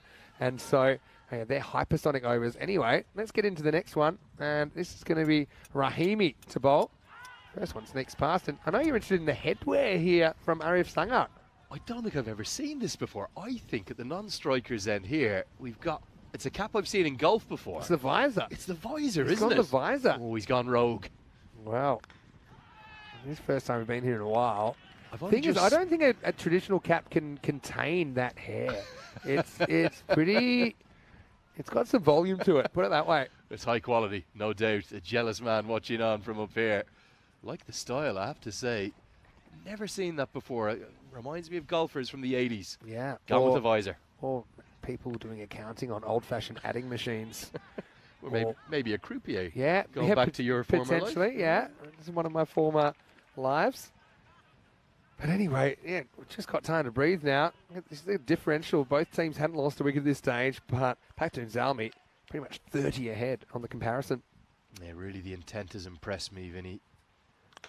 Charges, hits, finds the gap, and scores 4 runs. And Sanger, we only saw him briefly in that previous game, but he's showing why he's at the top of the order. And you talked about the fact he's got the golf-like headgear. Well, this one's straight down the middle of the fairway, 4 runs. Yeah, the driver comes out, doesn't it? Gets it on the full, good use of the feet. And Zalmi, all of a sudden, 8 runs required per over, 10 wickets in hand. They are heavy, heavy favourites. Somehow, the Crickets, they need wickets. Well, I like that. It's a variation in pace, and it's just quicker. It just says, look, I'm not going to stop tossing them up there. And I think the variation is important. Going back to what we were talking about time, I did captain in 10 over cricket about 4 weeks ago. And one of my tactics was to get through the over to buy us a bit of time because it was the same kind of rules. And watch out, because that one has gone many a mile. Maximo Zalmi have just gone absolutely crazy here in the first half of the chase, and that'll be the end of the over, 73 without loss. Vinny, look at the follow-through. The flourish, sensational to strokes. If you play cricket, whatever level you play at, inside out over extra cover, not every batter can hit there. And there might be a slight downward curve to that worm, but that won't matter if this man keeps going. He's been batting sensationally well. And I just go back to it. I know I've used the word about 50 times already in today's broadcast. The ball striking, Vinny, it's blowing my mind. It is crazy. To be critical of that one, if that was golf, he's probably playing his second shot out of the trees. But still, it's gone absolute miles. And you saw that run rate coming down. The reason is that it was 26.5 after 2, so it weren't quite able to keep that pace up, but still, they are cruising with a run rate over 18 at the moment. Let's have a look at the equation. 36 balls left, and they need 47. So I don't think they're looking at using all the balls here. Pacton ZMI. Oh, it's well bowled once again. Oh, has that actually hit the stumps? Just wonder. I've got a feeling this might have bowled him. My spider senses are up. Certainly the leg bail is off, Vinny. I think reckon you could he's be out. right. Yep, look, gloves are nowhere near it. Really tight, He's gone. He's bowled him. Just a kiss of the bail. Yeah, and I think that's a big moment in the game. The amazing Let's see thing if it about actually- this, Vinny, is that the bowler hasn't even realised it. Yeah, the keeper definitely appeals, though. It literally flicks the very top of the bail. And it's the momentum then of the Yeah. impact on top of the bail that has just made it roll off. Great spot live, Vinny. Certainly, we saw the leg bail on the ground. That's why it has bowled him by the narrowest of margins. Yeah, but you see the keeper straight away. And it's definite appeal there. So there's a possibility that no one notices and it's not out because there's no appeal. But, yeah, I think they get that spot on. Again, the benefit of having the technology to back us up, and I've got to once again tip my hat to Spring Productions for their excellent coverage and their backup here in the European Cricket Series. But what an innings we've seen so far. It's Hussain who gets 2 Maximos and a 4. In his 20s, the first man to go 73 for 1. And imagine without that replay, poor Khalid Niazi. Leg spinners, you need to love them, you need to help them, you need to encourage wrist spinners. He'd have been robbed of a wicket that he was rightly deserving. We thought at first, just on very first view, that maybe the bounce had done him almost like a replay, bouncing too much over the middle stump, but it was just enough to kiss the leg bail. And all you've got to do is knock that onto the turf. You don't need both bails off, Vinny, just one of them will do. And it's Izhar Hussain who's been bowled for 20, coming off just 13 deliveries. Pacton ZMI 73 for 1, and in comes the big hitting Abdullah Hamdard. Wealth of riches for ZMI. Niazi, though, I like his bowling. I agree with you there. This is kind of into a gap, but it's cut off pretty quickly. Good fielding, good one-hand pickup out there by Abdullah Zahir, and a very good throw to boot. But Yeah, Niazi, I think, is one guy that has been able to stem the flow. And you've got to praise the wrist spinner in these conditions where, for me, it's one of the hardest skills in the game. It's such an unnatural action going over the wrist. Yeah, and it makes it all the more difficult when you're bowling an artificial surface with the boundaries that aren't necessarily as big as some traditional ground. So great credit to Niazi. He's got nice flight. This one darted through them much quicker, goes on with your arm. That's one of his variations. Yeah. Might be scared of Sangar's power, who before that ball was striking at 300. Yeah, exactly right. But again, it's about getting in the batter's head that there might be a variety of options coming at you rather than letting them settle. But let's see if he goes flat again or whether he's willing to toss one up and challenge Sangar. Right, so second, and he is challenged, and he gets his answer pretty quickly because that's gone miles over to wicket. Maximo as Arif makes it to 48 now of just 16 balls. Vinny, how long was this in the air? You'd already called Maximo. The call was done. It was still going. And then finally, wait for it. There it is. Pretty much embeds itself as well. Hang time. Have we got a hang time counter? Sometimes we can get hang times, and when you go 6 seconds, that's when it starts getting ridiculous. That was proper. That was something else, Vinny. Without getting into the physics, but the longer it stays in the air, the faster it hits the ground. Anyway, this is going to be 1.5. I think they'll settle for 1. Sanger moves to 39, but what a start we've seen. And Pacton ZMI really sending a message, I think, to some of the other teams in this competition. 19 seems to be the number. We've seen, I think, 3 50s come off 19 balls today, 1 off 16. And we've also had what could well be an 18-ball one. And the next delivery he faces, Niazi finishes out what's been a very, very good spell, Vinny. 2 overs, 1 for 17. Keep your eyes on him. A young leg spinner who turns it very nicely. Well bowled. Yeah, it's a good spell. And you can see he's frustrated with himself. I mean, everyone's been getting some tap, but I think he can be very proud of himself. And he's down to here, Mr. Maximo. I'm here with Andrew Lenny Leonard. And I know, I typically wouldn't see you in this, but I know you're proudly wearing your European Cricket Network stuff. Hey. I know it's just it's your first full day with us, but you already feel like part of the team. Hope you're enjoying the experience here with the Blue Crew. That's what they call us here, the Blue Crew. Why is that? Because we wear blue. Like the blue. Okay. Yeah. Well, we got the Blue Crew kit on. I'm pretty happy with it. It's again very imaginative name that we've come up with, but that's just what's stuck. Well, I've had a great welcome. Really enjoyed it. 5 games every day. What have we got? 10 days together, or something like that. Gonna enjoy every ball, mate. And if you're going to go back to the weekend, we had up to 9 games in a day across 2 venues. That was a couple of Saturdays ago. We had 6 in a day in Prague.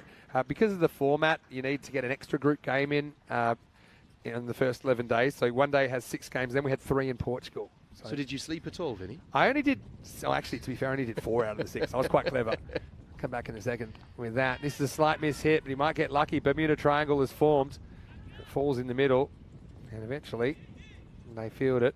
Not before a few dramas. As the 50 comes up for Sangar, who has been incredible here. Yeah, 18 balls, 6 sixes, 3 boundary 4s. Great quality all round. And now he's going to open his shoulders, but this will be a tight single in the end because he didn't exactly motor down the pitch. But again, that's Niazi doing the fielding. I think he's a good young cricketer. Vinny, I've liked the looks of him. I'd actually love to talk to him a little bit about his leg spin bowling. Definite potential talent there. It's a bit high, but push through again. Rahimi doing the job at the moment. Are the ZMI here now not just thinking about the win, but again maybe a net run rate boost? We've seen the difference in this event, like you've explained to me, that winners of the league advance automatically to the final. Second to 5th goes to the playoffs. Could be a small marginal difference. This is going to be hit into the outfield once again. Sanger, what a nice moment for him as well. His first half century in the European Cricket Series. I actually think that his team might have missed it because he's been scoring so quickly. I'm going to tell you some stories about some of the characters around European cricket. There's a guy, Saif Ur-Rahman, who's from Estonia. We saw him playing for the national team recently. This is hit hard, it's hit powerfully, it's hit flat, it's hit into the grandstand. Maximo Sanger does it again. End of the over, 91 for 1. Well, we saw a hang time 6 moments before. This one's like a tracer bullet. Lasered. Flat as anything. Well, maybe just as well. There wasn't anyone there in the grandstand that could have taken them out. Incredible ball striking. I think if he's going to go on and play maybe even at higher levels. He's got to trademark that visor cap. First time I've ever seen it. Yeah, they're hard to sign as well because they're all black and there's not too much on the top of them. But anyway, yeah, he's made it his own, 91 for 1 after 6. But this is the magic of the European Cricket Series. We're getting new guys that we've never seen before. Shows you the depth of cricket in Europe. He's just getting that hair right. He's loving that cap, isn't he? What is it? Is it a visor? Is that what you call it? Yeah, we call it a visor. Visor like baseball. A topless cap. Yeah. But it just kind of works for him, doesn't it? With a little bit of a kind of with him, the throwy style to the hair. I will say, I think the days are numbered where batters will be wearing anything but a helmet out there in the middle. But at the moment, he can choose what he wants to wear. That's what he's choosing. There is something lovely. I understand totally why we'll probably get towards a point at some day where everyone has to wear a helmet. But it's lovely to see a batter. Just enjoy it in the hat. That's going to be a no ball. Another one, Vin, off the pitch. Here's the thing. Hamdard can also smack them, but he won't have to right away because the free hit's going to come up and it has changed the strike. Again, another one that's a bit tough on the keeper. Like I say, when they changed that law, the keepers, I don't think they were invited to the meeting. I was going to tell you about Saif. So he made his 50. No one clapped, and they said, we only clap his hundreds because the 50 clap distracts him. Don't you like that? I love that. I've got one for you from Nepal as well. I'll tell you in a second. Abid Bariskai, unhappy and understandably so. Remember, it was the 4 byes he conceded with the one that came off the other side of the rim on the edge of the pitch. This time it's a bye again. Yeah. Kushal Malla, the 18-year-old who made his maiden ODI century for Nepal. He got to 100, didn't take the helmet off, and just a cursory wave of the bat. Said to him after, why didn't you celebrate properly? Take the helmet off. He said, well, if I took the helmet off, they think I'd only do it once. I want to do it again, and again, and again. I like that. Something in the Sheffield Shield, Teague Wiley from Western Australia, same deal when he made his first century. He was just pretty low-key about it. He said, well, it's kind of my job.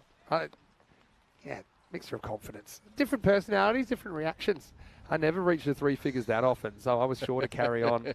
Helmets off. About it. Had to once retire hurt soon after the 100 because my celebration got out of hand. But anyway, this one is out of hand as well. Once again, doesn't even look at it.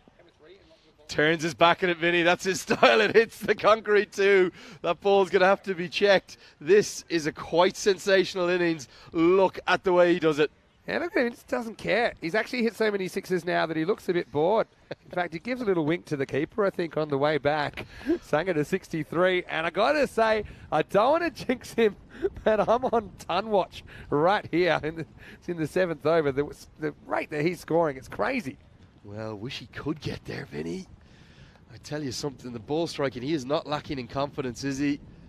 Unbelievable hitting. That one, as soon as he hit it, he turns his back at it. And he says, thank you and good night. Can't give this guy length. Oh, yeah. That's coming our way. Heads up. Yeah, it's a roofer. Maximo. 69 for Sanger and counting. Said can't let it bounce. If you're going to miss your Yorker, miss it full. Because if he drives on the up, it's going to go miles. And no one's catching that. Hoping for a roof rebound. Well, you might want to keep on waiting. Well, extraordinary hitting. That's the only way I can describe it. That one has come right out of the middle.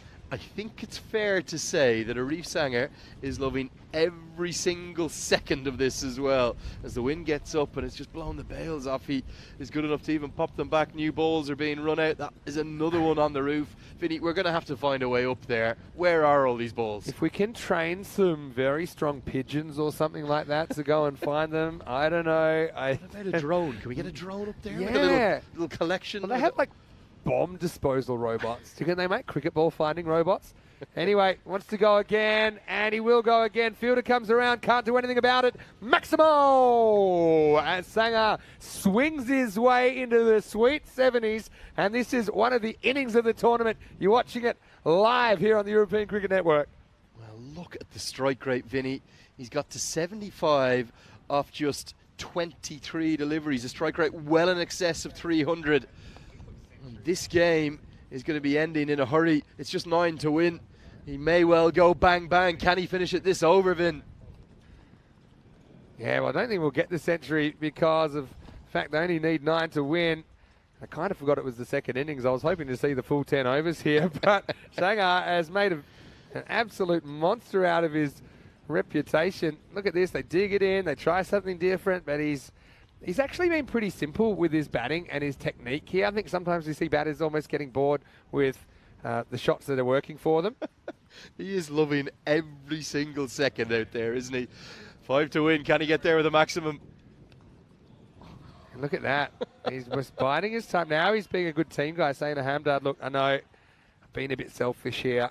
So I wonder if he's going to block this. I'm not so sure of it. I think this one's going out of the ground. I think he was just showing off his array of strokes. He's cheeky. He was saying, right, there's my cover drive. Now I'll finish it with a maximum. I'll dust this game with 3 overs to spare. The Sanger smirk has certainly come out a couple of times as they've closed in on this target. 5 to win. And yeah, you're exactly right. He says game, set, match, roof. I didn't hear it, the noise. It's gone over the roof. So that's the biggest hit so far. It's gone over the roof, Vinny. Maximo. And what a knock. He's going to finish 85 of 26 balls with 11 Maximos and 4 fours.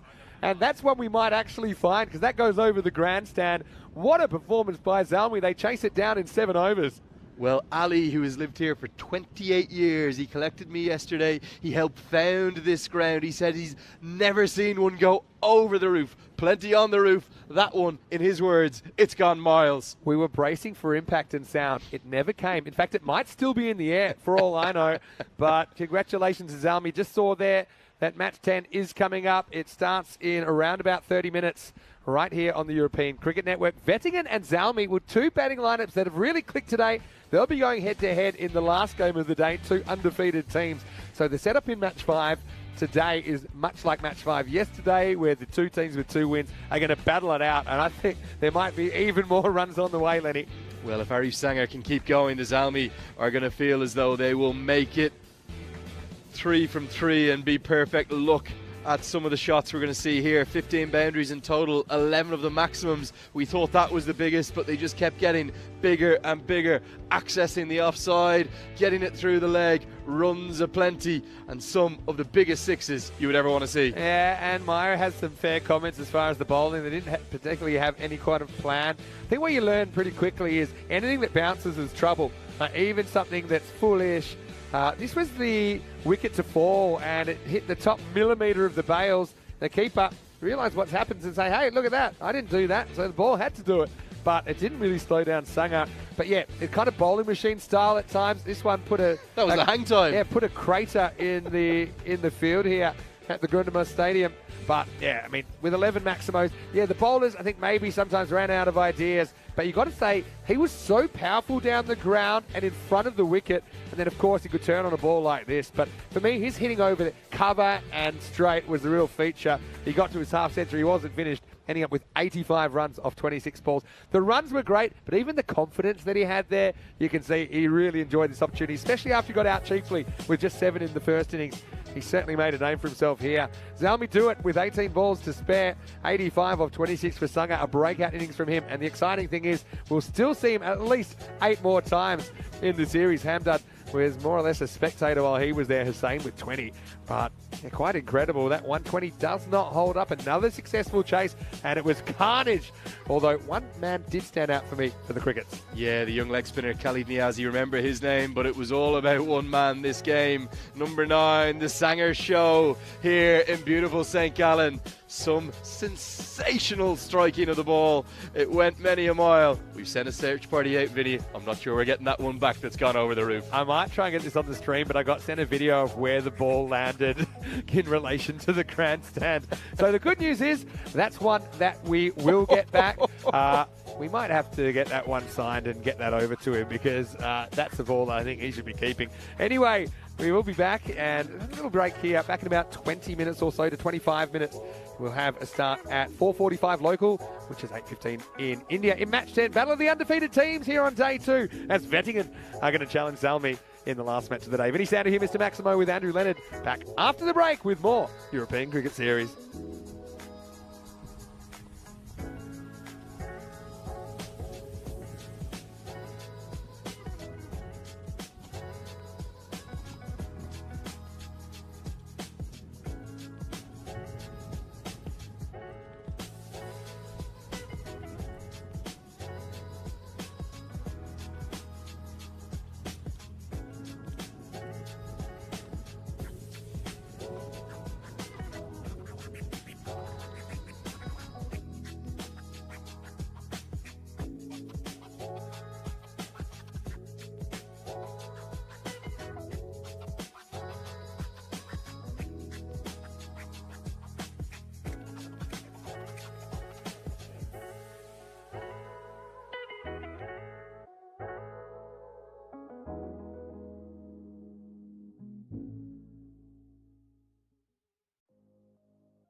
And welcome back to St. Gallen. Very happy Swiss Day as well to all of our Swiss viewers. And even if you're not Swiss, why don't you celebrate with a piece of cheese or maybe some fantastic Swiss chocolate right now? We've had an adventure out here today, haven't we? We've seen it all already on day 2. 4 games in, but 1 game still to come. And this should be a cracker between Wettingen and Pacton ZMI. Now, both these teams, they've showed a lot of power today. And I do have some toss news a little bit earlier on. It was ZMI that won the toss and they've elected to field first. I think they've been really well led today. I think that they are a team that really seems suited to the 10 over format, and I think they want to bat second because that's what they've done already today. They'll get the chance to do it again, but they're going to have to deal with Wettingen and some of their hitters. And Mohamed Akhtar, what a day he's had. 98 runs already, and he took apart the Crickets back in that rain-shortened match 8, which was just a couple of hours ago. So he's, I'm sure, refreshed. I do like him at the top of the order. I think they took him to the top because it was shortened, but I still think it's probably worth going with because the guy is having such a great day today. So go with players in form. I do think, with so many games, each team playing 10, it's still early, but teams finding their way, I do think having a good start is so important so you're not playing catch-up. Here's a man, well, he's playing catch-up a little bit because he did miss yesterday, but he certainly hasn't missed any of the action today. Andrew Leonard in the competition box is ready for the first ball. I can tell you the news from the toss here in match number 10 is that Pacton ZMI, they've won the toss. They're going to field first. So thanks as always to Vinny Sandhu, looking resplendent in red. As he's not just got the red colours on, he's got the red shoes, the red socks, the red trousers, the red jacket and the red Swiss flag to go with it for Swiss National Day. It's a battle of the unbeaten teams from today's context. Wettingen and Pacton ZMI, both outstanding 2-0 thus far. And some of the players to keep your eyes on. Well, Arif Sanger has lit up St. Gallen on Swiss National Day. We suspect that one of those sixes, if our hand or foot measurement, if you will, is correct, is about a 110-metre hit. Maybe, just maybe, one of the biggest in ECN history, as it's going to be the big man, Naresh Kumar Thangavadivil, to get things going alongside his opening colleague. He'll be at the non-striker's end. I think it's going to be Mohamed Akhtar up at the top alongside him to get things going with the ball. It's going to be Bashir Ahmed.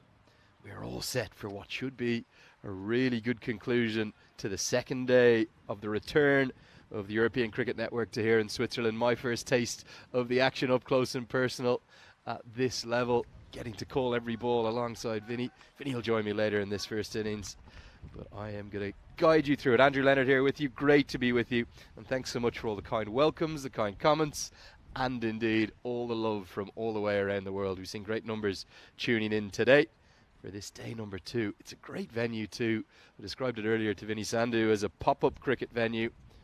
And if they can play cricket here, well, I think you can make it happen anywhere. We're right in the shadows of that beautiful main stadium that St. Gallen FC play their Swiss Premier League football in. We're at the reserve team ground, and it has provided plenty of brilliant cricketing action, probably better than any of the football action you'd see here at the reserve team ground, I reckon too.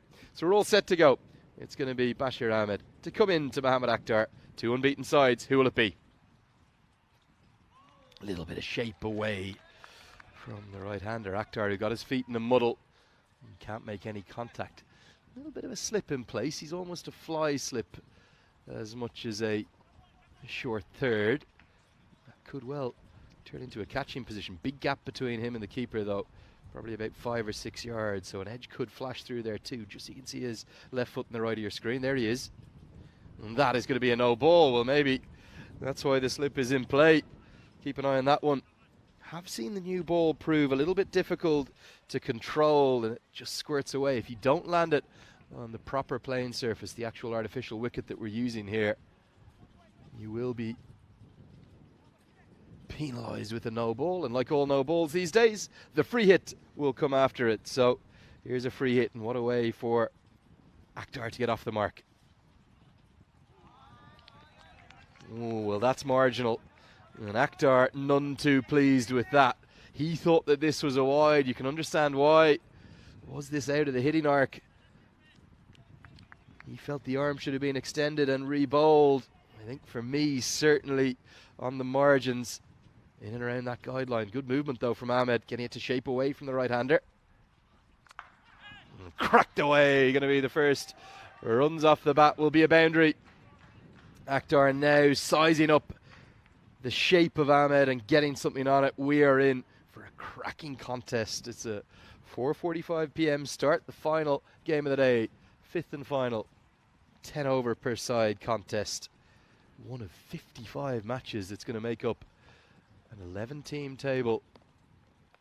All 11 teams are going to play 10 games. The top 5 will then advance to the playoffs to help us crown the European Cricket Series Switzerland champions for 2023. And that will be a no ball. That man, Fly Slip, is getting a bit of a workout.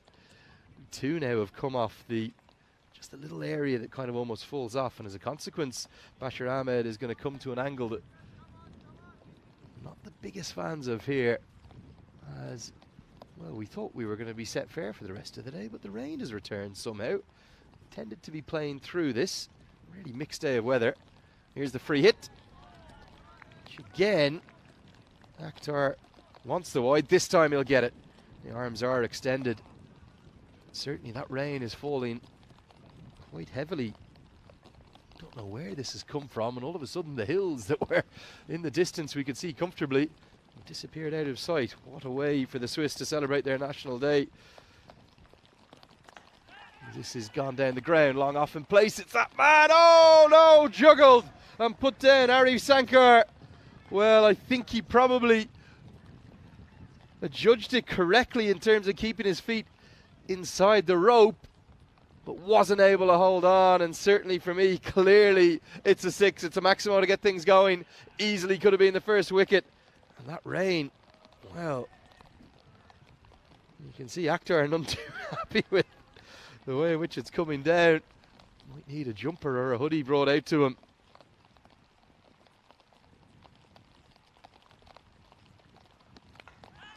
Misses hit away. Skids off the turf. The extra little bit of juice with the rain that's come down means it will be a boundary. Well, it's been raining boundaries, rather fitting as the rain comes down. Probably not where he intended, was looking to go maybe over extra cover, but it skews away. It flies over the men in the ring. That rain, wow. I just wonder, are the 2 umpires going to have a look at each other here? There's people scurrying everywhere all of a sudden. Definitely as heavy as we've seen it. There is 1 ball to come. The 2 umpires signaling to each other. They might have a chat at the end of this first over, you'd suspect. Right into the blocker, well bowled. It squirted out and juggled, and only half a stop really from Abdullah Hamdard. Will get us to the end of the first over. Score now 18 for none. You can just see there, certainly it is a little heavier, that rain, and they are going to go off. And I think that's probably for the moment a pretty wise decision. The good news is, just behind that area, we are looking at a little bit bluer skies. I welcome Vinny Sandu. Yeah. We'll come up and have a chat here on Here's the Comcam. thing. Airwet was bucketing down, and it made sense they went off. Soon as I went to get the covers, it's pretty much, I won't say completely stopped, but almost. So I actually think, you can see the keeper straight in, putting the bails back on, and I think we can continue. So, yeah. You're watching live. Vinny Sandu here, Mr. Maximo. Got Andrew Leonard with me. And Lanny, what a day. Let's just be happy that we've got some good cover here. We've enjoyed having the Swiss flag up. Let me just fix this one here, because that's been a bit of an issue here with the wind coming in. I'm not sure you saw the moment. A little bit comical. I'm going to have to give this one to you, because you do enjoy the few humorous moments here in the European Cricket Network. The pitch cover is currently hidden behind the 2 football dugouts that the 2 teams are using to shelter. And they were asked to rush that cover out. The problem was the cover was either side of the dugout. Guys ran from both ends and the dugouts. They got in the way and held things up. But maybe that's helped us get back out there a bit quicker. I was all ready to send you back to 2022 and continue the classic match we were watching, but it looks like we're going to get straight back into it. Naresh is going back out there. And Mohammad Akhtar's going back out there. That was about as heavy as we'd seen it all day. It but was. Then, hey presto, it disappeared. Anyway, let's get back into it. Yeah, hard to know. I think it tends to come from up towards those hills you can just see in the distance. Yeah. That to the left there is the main football stadium, built just a few years back in 2005 after almost 10 years of planning. And it is known as the Kaiben Park. It's got a capacity about 18,800, and the Swiss Premier League season will get going on Sunday. St. Gallen playing at home. I've actually got Sunday off. I've decided now. Oh, we switched, did we? So Thanks, I Finn. might actually go and actually catch a game. I haven't caught a football game in a while. Well, to be honest, mate, I'm a cricket man, so I don't actually mind if you switch. What I'm hoping is that particularly if we send you, maybe European cricket's greatest marketeer, maybe you can persuade some of those 18,000 to come and fill the seats of this reserve stand for the rest of the ECN action. Lock them in, maybe. Bring them down to the VIP section. What do you think? Well, anyway, it's going to be Hamad Khan, and we will keep going. We won't miss the ball here. what do you reckon we have here capacity-wise at this reserve grade? It must be. I was trying to do do some quick numbers yesterday. Maybe 2,000, does it? That's what I thought. I thought maybe 1,500 to 2,000. Yeah. Well, surely a man, With the standing room. a man of your charisma and marketeering skills will be able to persuade just a tenth of those who are going. 1 in 10 people. Yeah, all you've got to do, get 1 in 10 over, we'll have a full grandstand for the action on Sunday. Probably limited on how many people I can physically drag, but guess we'll find out. This is a little bit short, gets the top edge, but it's going to fly. Maybe it's a bit unkind to call it a top edge because it still goes the journey. This guy's having such a great day. Over 100 runs and counting. Maximo Akhtar does it again. Yeah, I think he's actually got enough of it. It just went quite high into the air. He's reacting to the bounce, gets it over the rope. Still not convinced at all, Vinny, by this right arm medium pace around the wicket angle. I don't mind it as an off spinner. I understand the difference there. But that's just set up to be hit. Particularly with the split field he's got. He's got a man out at cow corner and then another one at deep cover. This one he doesn't even release. This one's Loses so his footing. short it never leaves his hand. I was just going to say, it is the last game of the day. We have a little bit of a tradition here. Yep. The last game of the day, we throw it open to the chat. Random question time. Oh, yeah, It time. can be about cricket. It can be about anything. It doesn't have to be about cricket. Ask Lenny. Anything you like. Lenny, of course, hasn't really been in the box too long, so you might want to get to know him better. Also, it's a bit of a tradition that we go food chat sometimes as well. I know we talked about the bratwurst earlier. Anyway, this one is going to go as well. Maximal flat bat smack from Akhtar. Moves to 27. Yeah, great striking again. Really not convinced by this angle. And with long on up, deep cover back. How can the ball go to deep cover? Unless you're looking for the wide block hole, maybe get an extra fielder out there. Everyone in the deep and the offside. But that's not where he's bowling right now. He's bowling into the slots. Hamad Khan going the distance. 2 Maximos already. Sometimes you bring fielders up on the leg side to encourage them to go across the line. I don't think someone like Akhtar needs to be encouraged. He'll do it if it's in his zone. That'll be signalled as a wide down the leg side. Yeah, love to hear your questions. Also, let us know where you're watching from. Always fascinated by that. Certainly, when we tend to do the games for the ICC Pathway events where I go in and around the world, what I'm always fascinated by, Vinny, is not just where people are watching from, but the time of day that they're watching at. 3 o'clock in the morning, you get Nepal fans in Colombo, or God knows, they could be anywhere. Definitely. This is the effort ball dug into the wicket. And yeah, do you tend to get, do you have an idea of the breakdown? Mainly viewers coming from Europe? And Literally, it's all around the world, but I know different times of the day suit different time zones. So I know that late in the day, a lot of our North American viewers tend to come in. It's a good time for them. I think earlier in the day to middle of the day, a lot of the Australian, New Zealand viewers enjoy watching it. We're in kind of prime time in the subcontinent, so a lot of them stay with us the whole day. And it's great that everyone does get an opportunity because of the length of the day here. this is powered to that man out at cow corner. Well fielded. I'll give you a random one. This is more a random thought than a random question. And this field is very, very lush and nice to field on, but not all of the European cricket fields that we visit are. We have a few where there's some crazy mountains that's super fast, unpredictable.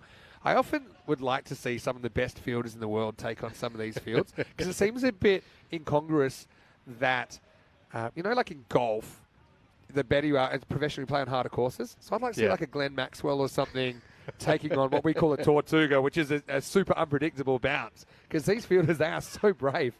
These balls are hit so hard at them. Naresh tries to load up, and he misses, but still a good start for Wettingen at the moment. They are 32 without loss after 2. Yeah, certainly you can imagine Glenn Maxwell or Ravindra Jadeja being tested by the different conditions, the different facilities. One of the things I was struck by recently as we take a look at the standings, just the 3 of the 11 sides yet to come into play, including the hosts here, St. Gallen CC. And lovely to see such variety in the representation from right across. Funny thing is, on Country. that table, there's only Power that have anything but 100% or 0% record, and it'll be exactly the same today. The one team's going to finish 2-1. Yeah, same kind of structure with the fixtures, but different teams today. This one pulls into the pad. Big shout. Given not out. This looks close. And it's that man, Sanger, again. Well, his batting and his bowling are lighting up this competition. It's definitely pitched in line, Vin. Probably just angling down. Probably. Just. To be honest, I'm going to sneaky suspicion it might have clipped the leg stump, but there's an element of doubt here. He's on the move. Close. He's right back in his crease, but I can understand why the umpire could have gone either way on that one. Yeah, maybe one of those ones when the European Cricket Network gets Hawkeye in, I'm sure Yeah. it will. Yeah, we're saving the pennies at the moment for that.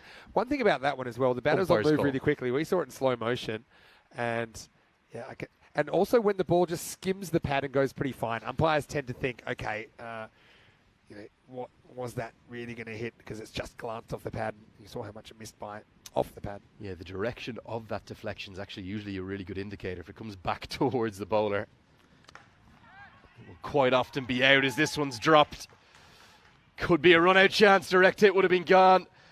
Thanga Vadivel is living right on the edge. He could have been dismissed not once, but twice. Yeah, well, Naresh gets double lucky and maybe could have thought of an overthrow, but I just don't think he had it in the tank to turn around and get back to the other end. But yeah, that was Moa's Butt who put it down again. Not an easy catch to take, kind of burst through the hands. Oh, that's monstrous. Absolutely monstrous. We have seen some quite awesome hitting here. And Akhtar, well, maybe he's saying, Arif Sanger, I saw your one. Match this. Yeah, and there's something about the sound off the bat when Akhtar bats. Some of these guys, they're so good at cracking sixes. And it's hard to believe it's his first day in the European Cricket Series. He is loving it, though. Of course, since we were here 3 years ago, probably a lot of new players, even new teams involved in Switzerland. So it's nice to see more of them getting an opportunity here in the European Cricket Series. Got a question for you here. Well, this is pretty close, maybe a bit high. Umpire, I think, secretly likes this. And he's gone. Yeah, I knew it. So he pushed back, and he's trying to say it's high, but is it high? He's a long way back. To me, I think this is closer than you think. Let's have a look. Oh, Over the top, Vinny. Now I'm looking at that one. No, first viewing over the top. It was always going over the top. I don't think you can give that. Yeah, I mean, from front on, the umpire doesn't get that angle. What really concerned the umpire was how he seemed way back on the back foot. And look, again, it's a speculative one, but Akhtar, for the first time today, I think something doesn't go his way, and he will have to go as the first wicket, 40 for 1. Well, the decision took a long time to come. I love an umpire who takes a little while to consider all of the aspects, and in the end, the finger did go up. But like you said, maybe just he's going to feel himself more than a touch hard done by, as Akhtar is trapped LBW for 34 from 16 deliveries. The score now, 40 for 1. And we have seen a few balls creep over the stumps. If you look across the board today, quite a few have crept over. And, I know he's devastated there right now, but still he's got his team off to a great start. 40 for 1. I've got other hitters to come. For me, just over by a shade. But the umpire, I could tell he liked it, and he wasn't thinking too much about the appeal. From front on, I don't think it was as obvious. Yes, he hits him high in the pad, but then that's kind of countered by the fact he kind of stuck on his crease, never really got forward. And there wasn't too much of a distance. It was a fascinating little battle, though. Sanger, who's lit up the entire tournament with the bat, wearing that quite remarkable, almost visor, croupier-style cap, hiding that beautiful mop of hair. He's just 19 years of age, Vinny. He could be a name to watch for the future for me, ever smiling. But the big-hitting Sanger, then bowling to the big-hitting Akhtar. Yeah. 6, but then out. Battle of the big boys. Even though Akhtar, I wouldn't say he's massive in stature, but he certainly hit some big balls today. This is Selvanagiam, who's coming out. I really like young Arif Sanger. How many of these sort of young players who might be discovered through the European Cricket Network have then gone on to play for their adopted nations? A lot. And that's been one of the greatest things. In these countries, there's not often the infrastructure for selectors to go around and look at a lot of teams. 41 for 1, by the way, after 3. Decent power play, but they do lose the key wicket there in the third over. But it's been wonderful in a country like Spain, for example, where we broadcast a lot of cricket from Barcelona, and then those guys are impossible to ignore. And often this 10-over cricket, it actually builds a lot of skills that are so useful in T20 cricket, such as decision-making under pressure. Obviously, they're both attacking games. They're slightly different. But the fact that now people are making decisions about national teams, they've got so much footage to choose from. The other thing is, don't forget ICC criteria.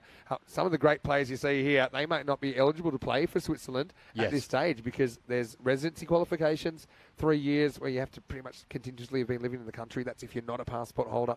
Saeed Raza will come into the attack for his first over, the 4th of the first innings. 2 unbeaten teams, but they could well be on the pathway towards qualification. And certainly, even if Ari Sanger is not yet qualified, surely, I know we've only seen him bat twice today, but even with just that 1 innings, he's putting himself in the mix. Exactly. Anyway, I've got a random question for you. It's come in, and it's come from the robot in the chat. ECN European Cricket Network account.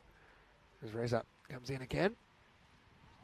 They'll be wide, and I suppose well team fielded, because they won't get any extras apart from the 1 for the wide. So the robot wants to know, Lenny, tell us about your first years being introduced to cricket. How old were you, and what was the inspiration?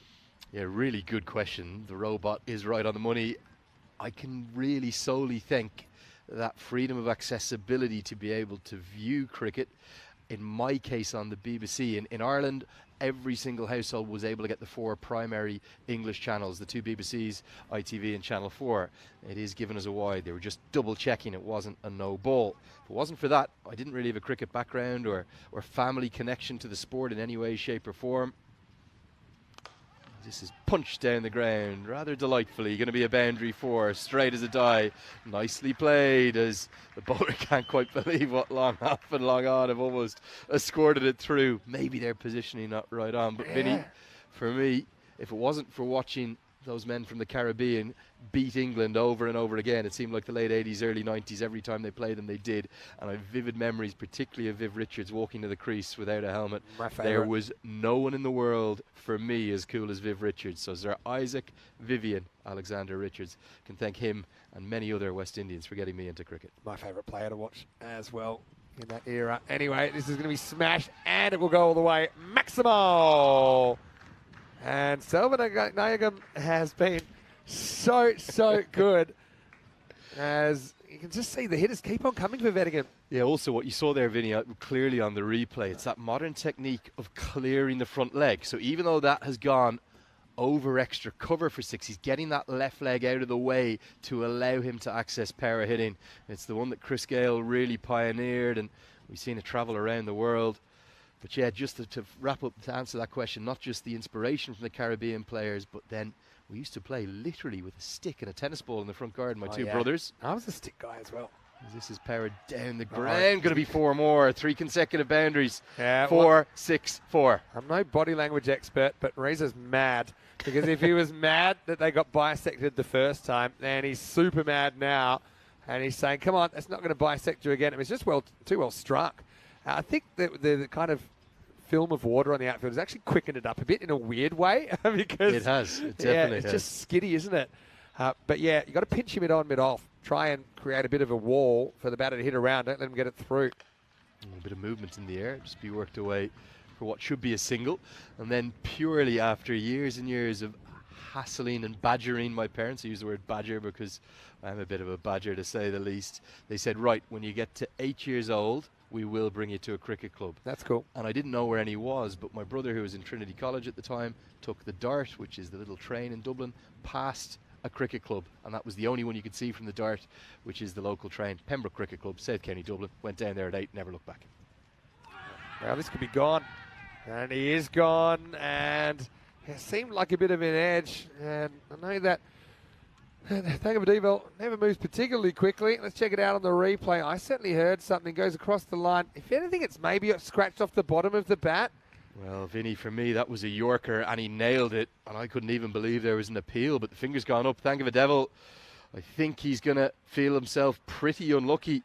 It was a weird one because I definitely heard a noise, and often those I'm looking, okay, as the bat hit the ground, it might have been one of those ones where it just scratches off the bottom of the bat, maybe off the toe.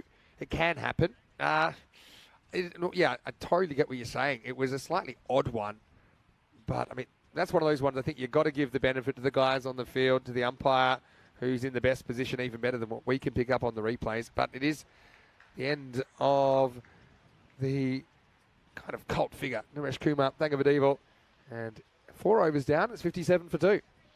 Got more random questions coming in. Go, Vin. Yeah, get James Stewart basically asking, what's it like commentating with me? Because I know the viewers know me really well.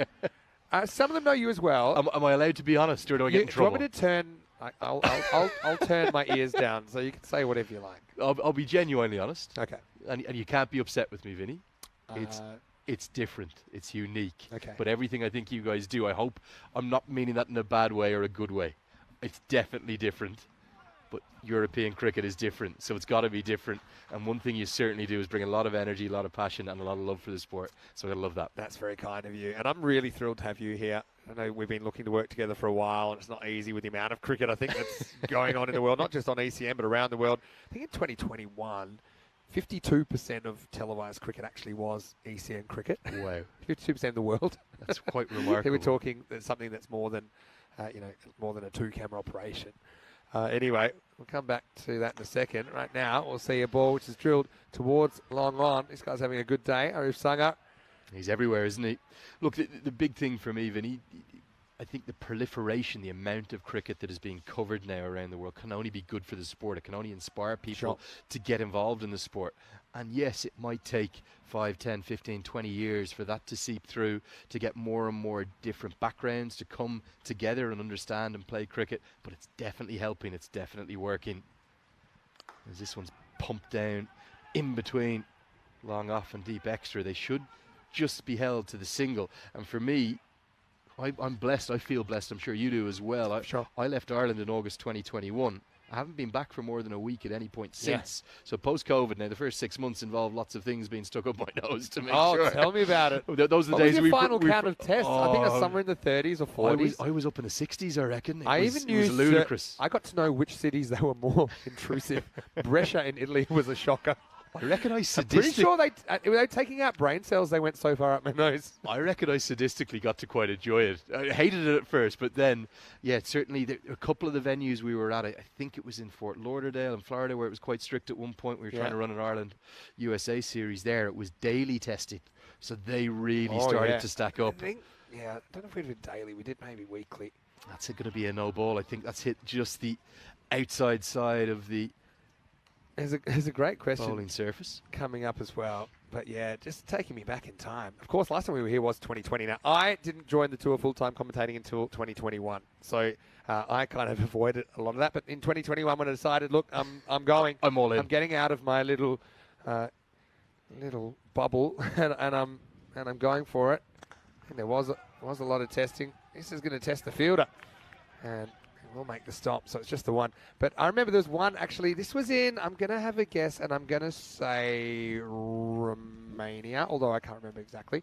But all of us went in.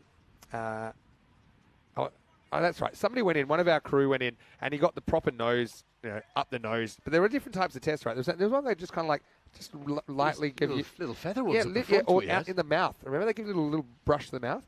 And then, a Swiss kiss. So Barry, who now he's in the Middle East, but he got a proper up the nose job and said, it was a nightmare. It was a nightmare. Good luck, guys. And this one is going to probably get over the infield. It does. It may get to the rope. It does.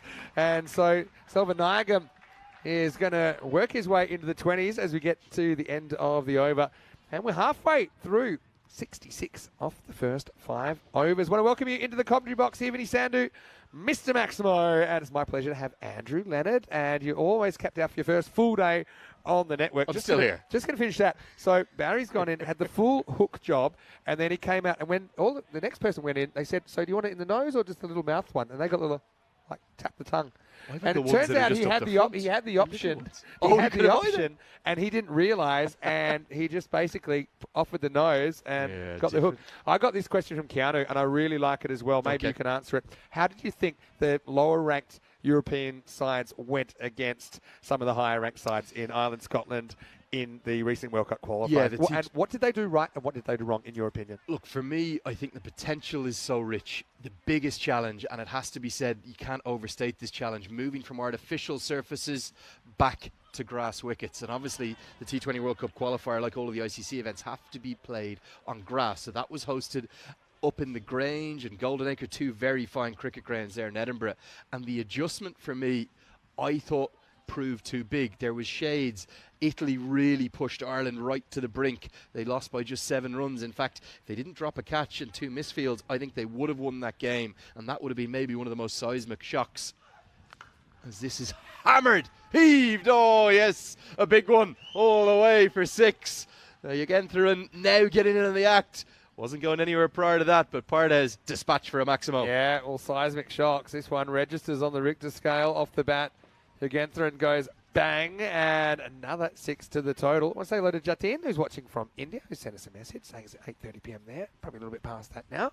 Well, lovely to hear from him. But yeah, I think the things they did well, they tended to bowl and field pretty well. Keep your eyes on that in the distance. Very dark over there, Vinny.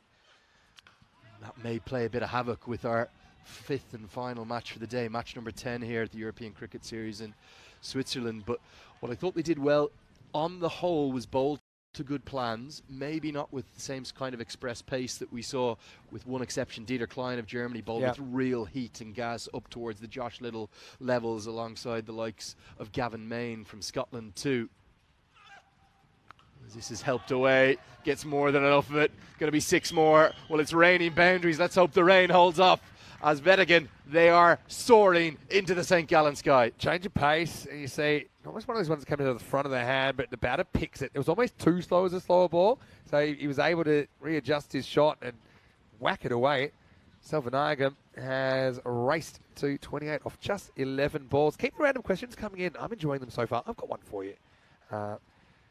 Just to finish that observation, and my observation, we're talking about players going that way from kind of European cricket to associate kind of cricket and qualifiers, as this one's up in the air, and that's pretty close to 6. I think it might have just pitched inside. As I know that Selvanagam will move into the 30s here. Let's have a look. Yeah, 1 bounce and 4 runs.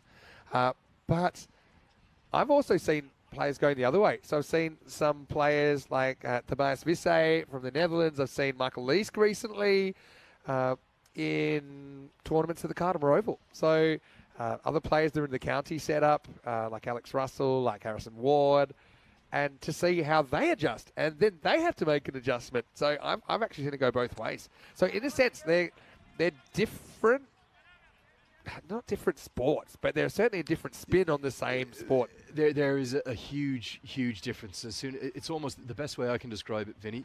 If you imagine somebody who's brilliant on a grass tennis court compared to a clay court. True. So you could be an absolute expert at clay. You go out and you'll be a massive favourite to dominate someone else, and then you get stuck onto a hard court or a grass court and you're nowhere near as good. You can still play cricket or tennis in that example, but you're just not quite as prevalent. And the biggest disappointment maybe for me, just around that question about how the lower ranked sides went against Ireland and Scotland, there's clearly a gulf. There is a gap right now. That will narrow. But I just would have loved to see a bit more intent with the bat. Sure. Austria in particular, they went into their shells a little bit. I think That's not their game. Three or 4 times posted 80 or 90. Yeah. Batting their 20 overs. Have a go. Yeah. Play the way you play here. Just like that. Smash it high, handsome, out of the ground. And I don't know what Sanger's pointing towards. He's giving himself a tap of the head, but that was right into the slot. Maximo. Yeah, Sanger goes and gets a bit of his own medicine. Selvanagam enjoyed this. I reckon he gave him a little wink as it went up. And you can see Sanger saying, why did I let that one pounce? You know, I think block hole is probably a good option. Jam that Yorker in. Don't give him anything they can get under. What a knock this is. Flying now, 39 off just 14. Beats him this time. Just drags the length back a little bit better. That was close. But yeah, the other thing, teams get better from playing better opposition, and it can take time. Correct. Rugby union's a good example. Look at where Japan are now. I knew that wasn't too long ago that they were getting beaten like 100 points by New Zealand, and they've come back and they've beaten South Africa. And I just think the gap is narrowing. Demographics are changing. And, yeah, I agree wholeheartedly. The surface is such a big thing. And the question is, how do you fix that? There are a few players that qualify normally on residency, on passport, I should say, as this is cracked through the covers. And this is going to be 4 as well. Selvanaga moves into the 40s. This is a classical cricket shot, no matter what the surface, Lenny. Yeah, perfect stroke right through extra cover. Just the shuffle of the feet again, opening up that offside to him, able to access it. And the fielder chased in vain. I think there's no quick and simple answer, Vinny. It's a process. And quite simply, you have to play higher ranked oppositions. You have to overload against better skilled players to improve yourself. What I'd love to see, particularly out of some of these leagues, is maybe somebody like an Arif Sanger. Can they headhunt him, get him involved with English club cricket, Irish club cricket? We've seen quite a few of the Danish players go over and play, not just in the Irish club game. Nikolai Damgaard's also playing in the interprovincial structure there, as this is helped away for, well, he's going to test the rope, but not quite get there. We've already seen some of that from time to time. That's a cracking throw from the outfield. He kind of slings it inside arm. They do get back for 2. Berhan Niaz in the Netherlands, and also we've seen him playing for Belgium, actually, but he plays club cricket in the Netherlands. He's been playing Pakistan Junior League and identified as these pathway competitions.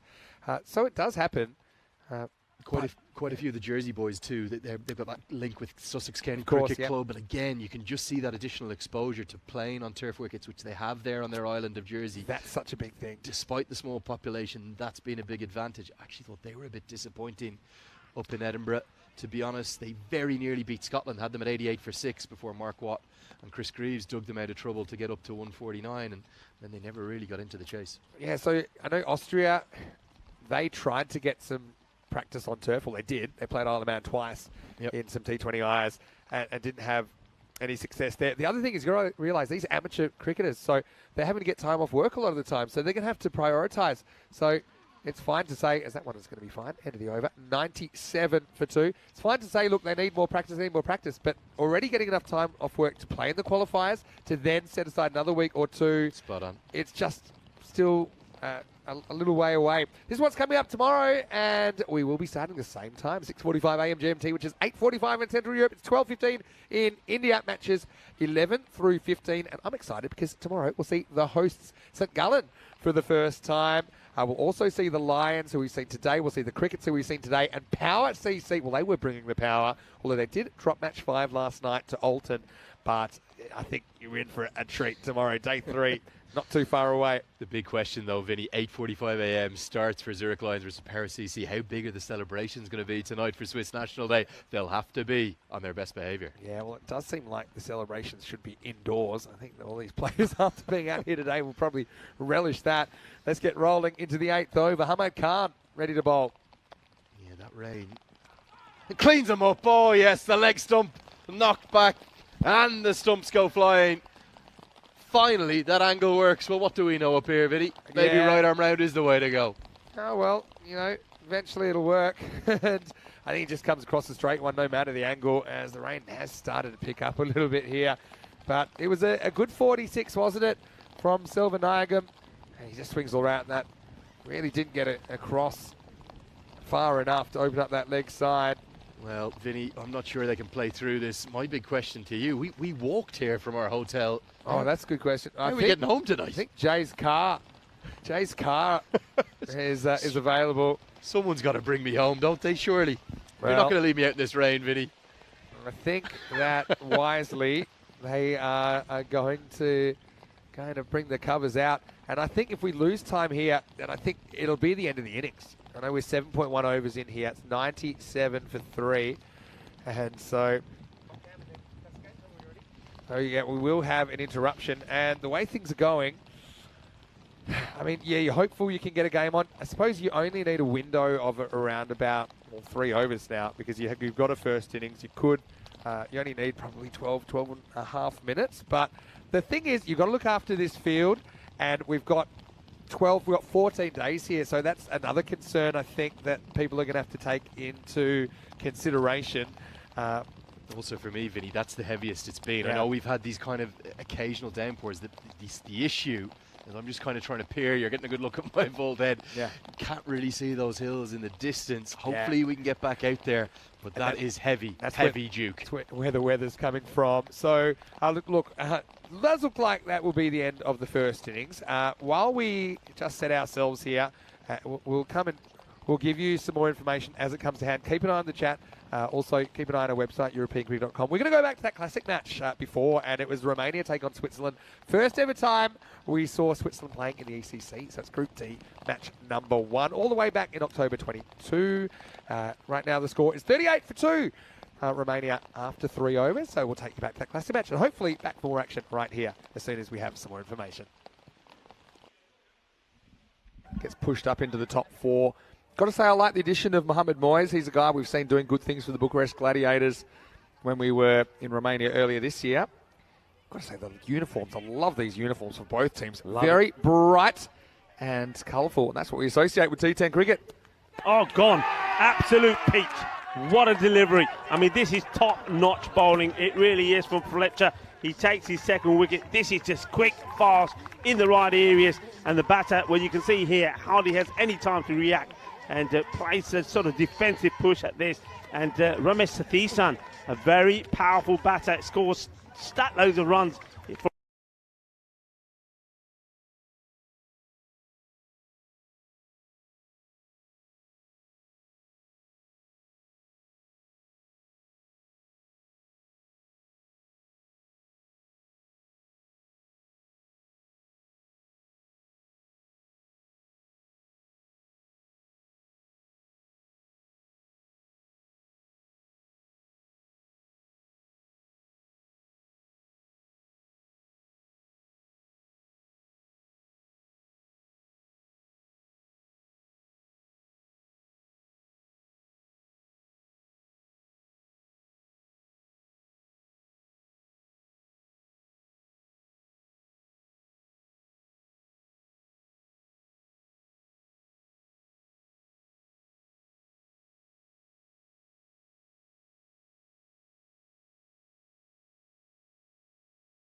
A very destructive batting team. I suppose the issue last year, sometimes some of their players probably found it a bit tough going against the bowling that's next level up compared to what they would receive in Romania.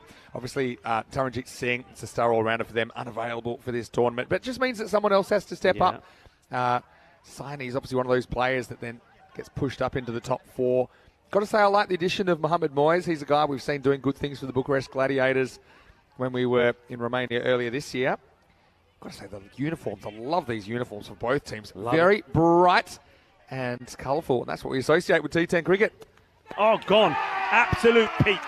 What a delivery. I mean, this is top-notch bowling. It really is from Fletcher. He takes his second wicket. This is just quick, fast, in the right areas. And the batter, well, you can see here, hardly has any time to react and plays a sort of defensive push at this. And Ramesh Sathisan, a very powerful batter, scores stat loads of runs for Romania. He goes courtesy of this. Well, this was just too hot and too spicy to handle for him. Well bowled Fletch, and a straightforward catch taken there by Narayan behind the stump. Yeah, I've got to say, he's one of my favourites, Canado Fletcher. Last I saw on ECN, he was playing for St Gallen in the European Cricket Series in 2020. And there's just something raw about him, about the way he just slings that ball down. That was a beautiful piece of cricket, unless your name is Ramesh Sathisan, who just gets an outside edge. Well held behind the stumps as well by Narayanan. And so Romania, good run rate, but some early wicket trouble here in match one. It's 38 for 3. Yeah, that's a big wicket. I mean, if you can get the likes of Ramesh Sathisan out before he starts playing any big shots, well, you've done well, and they have done well. And you said the power play was looking pretty good. I think they would have been slightly concerned with those 2 wickets, but now with the third, this one gone, they will be concerned. As a keeper, you love these. It's fancy, but not too difficult. It's a healthy edge because he's quite a long way back there. Satya gets a good look at it. Knows he doesn't have to do anything too crazy. Just watches it into the hands. And Fletcher, he's got his tail up 2 for 13 now. Just starting his second over. And this is nicely played, and he's going to get 4 runs for it. The third man is very wide, and therefore anything played, any little nudge like this into that area and that zone, if it's fine enough, is going to go all the way. But they're pretty happy at the moment. They're cheering on the Switch team, but be careful, those kids are going to be as high as a kite a bit later on, because they are stuffing themselves with Swiss chocolates. I'm scared because I've got to go down there in a minute at the halftime break. I don't know if I'll survive. I don't have any chocolate on me. Okay. Bring us some chocolate. Satwit Nadagodlo, speaking of keepers, very good player for Romania. Starts with a confident push for 4. This one's more at him, and this short ball is one that Fletcher seems to be relying on, and he's had most of the batters in trouble, and we've always hit one for a big, huge 6 in that Killer Python area, but it was the one that outdone him in the end, and it's the short one outside the off that got Ramesh Sathisan, and that one there also, Eddie Gotler didn't deal with it very well. Got to say a quick hello to Sama Mahmood, who's watching from Switzerland. I know they'll all be saying "Hop Schwiz." That's what they say in Switzerland when you get excited for your team. This one whizzes past for Vasusani. I know somebody else who's very happy to see Switzerland in the competition. That's the European Cricket CEO, Roger Finer. Yeah. He was almost wanting to get a game. He was so excited when he met the guys last night down the Sunset Beach Club. 12th man. Was he not down as 12th man? He could be. Could see Roger running out the drinks. Yeah, it's great to see so much enthusiasm for a new group. There is something we need to show you as well. Come back to that in a second.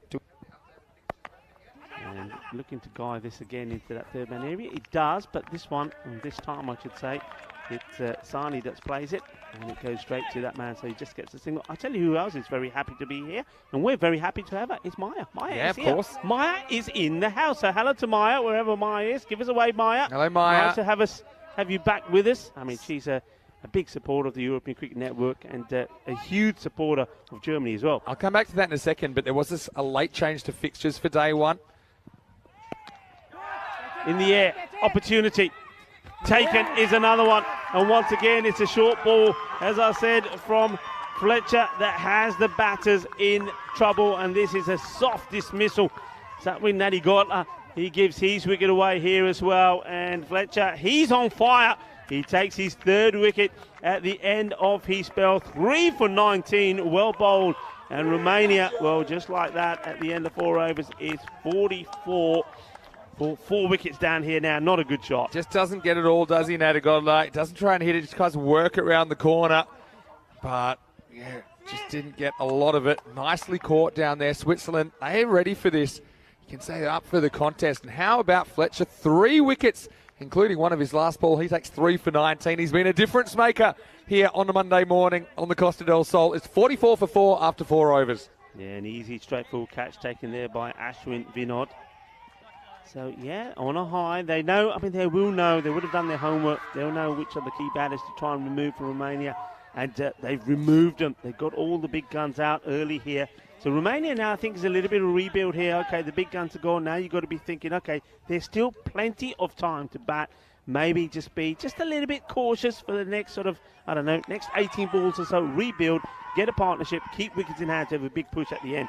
The rate at the moment is not so bad. They're still on course maybe for around about a 110 score, but they need to keep some of those wickets intact. Have one more go at giving you the updated fixtures in a second. This game is moving so fast. As Fahim Nazir coming in for his second over. Okay, let's have a look at it. So here's what happened yesterday. There were some issues with flights regarding the German side. So they weren't able to play first up this morning. So what we've done, we took the original game 2, 3, 4, 5 and moved them forward one. And we put the first game, which was Germany-Norway, to the end of the day. So these are now the updated fixtures that you'll see today. So if you're looking for a certain team, maybe the electronic program guide won't be updated, but they are the official fixtures, starting with this game, the new match one, which is Romania versus Switzerland. Oh, that's a peach. I think this one you'll find comes in, then moves away. Good delivery. Good seed here from Nazir. Yeah. Oh, beaut. Good area, isn't it? This is a really exciting start. I think you've got two teams keen to make their mark. Two teams that are, I'd say, fairly evenly matched as well. Got to say, we had a golden ball in Group C. We didn't have a hat-trick in Group C, but we had a golden ball. Well, we get either or maybe both here in Group D. Nicely played. Once again, going for a similar delivery. Nazir pushes this one a bit fuller. Probably doesn't get as much movement on it. And that'd just be nicely worked away. Good to see Gaurav Mishra out there batting in the top 6. I think he offers a lot with the bat in this form of the game. He's a good striker of the ball. Also will bowl some in-swingers, perhaps with the new ball for Romania. We'll have to see what their plans are. Oh, this is an ugly shot, really, from Sani. He wants to get on with it. He doesn't want to get bogged down. But I still believe this is a period, especially with those 4 wickets gone, that you just got to settle down, maybe push those singles.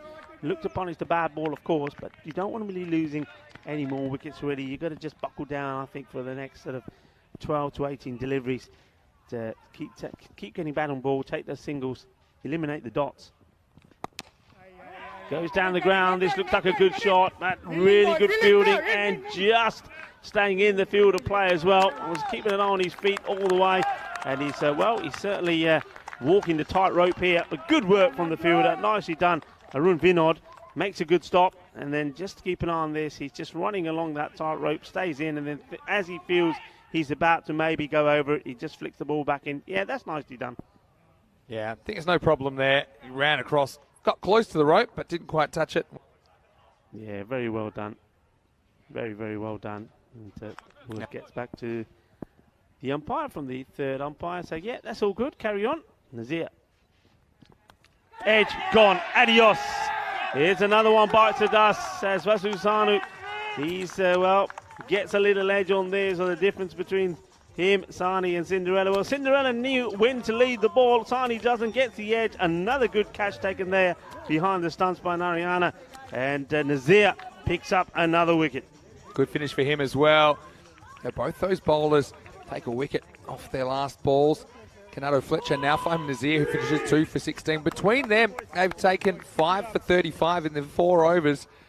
And Romania, 48 for 5 at the halfway point. We've seen it all. Runs, wickets, action here as Group D gets underway with the bang. And we now are at the halfway point of the first innings. Disappointment there, I think, for Vasu Saini. The last shot was a decent one before he got out. He just wafted at that one. He can easily miss that, can easily nick it to the boundary, but unfortunately he will have to depart, and that will bring Abdul Shakur to the crease.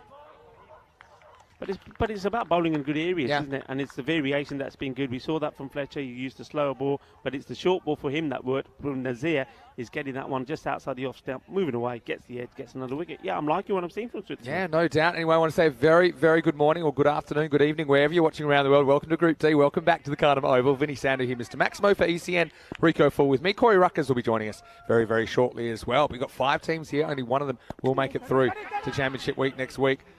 And really, all teams, I think if they have a good week, like Group C, anything's possible here with no, I suppose, quote-unquote, big dog in this side. The highest-ranked team, Italy, is 30 in the world, so you can kind of throw a blanket over them for their rankings.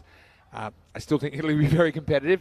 Not saying they won't be, but really looking forward to seeing how this turns out. Anish Kumar with his left-arm spin now. Oh, well, this is a very risky shot just played there by Shakur to get off the mark. Good to see spin into attack. Spin certainly here at the Cardamom Oval does work well, and a lot of teams have had success with spin. We saw that even with our weekend EC10 series. Yeah. Spin was doing the damage, and Kumar is hoping he can do some damage here. The batter not quite ready, but the 50 does come on the board, courtesy of that risky single by Shakur to get off the mark. Well bowled, really good areas. He'd be disappointed he wasn't able to stop it by himself. Gives the single away. They won't mind that at the moment here, trying to put the squeeze on Romania. They're trying to build a bit of a partnership. Can Gurram Mishra and Abdul Shakur be the batters that can do that for them? Slightly shorter, works this away to third man, gets a single. So Shakur opting to go back and play in that backward point third man area at the moment. But, I don't think Kumar will mind that at all. He's not hurting him, just getting singles, and there's always a chance that he can just slip one through. Distant time, distance, get the pitch, has to hurry, and oh, if this hits, he's well gone. He's not even in the frame. He would have been gone by a long way. And good effort. I'm not sure what the bowler Kumar is saying. I think he's probably saying, hey, if it was in my hands, I could have had him, but he goes for the dart. You can see he's not in the picture, so yeah, here really. I mean, that's where. But also the bowler never tries to catch it. He doesn't even make an attempt. And again, you see Shakur, that's his shot at the moment, and this time he gets value for money for it. Well, I was saying he gets this little dabble as he goes towards the leg stump and plays it out there in that area. So far, it's given him singles. This time, he times it to perfection. The placement is good, and he gets 4 runs. 4 at the end of the over. Takes the score to 57 for 5 after 6. Yeah, so Abdul Shakur, in fact, he was a last-minute replacement into the 11 because Nishant Defray had a bit of an issue. I assume it must be an injury-related issue to have it changed that late. So before the first ball, Devray was out and Abdul Shakur comes in, and it's obviously becoming pretty important to the health of their innings here, coming out at number 7.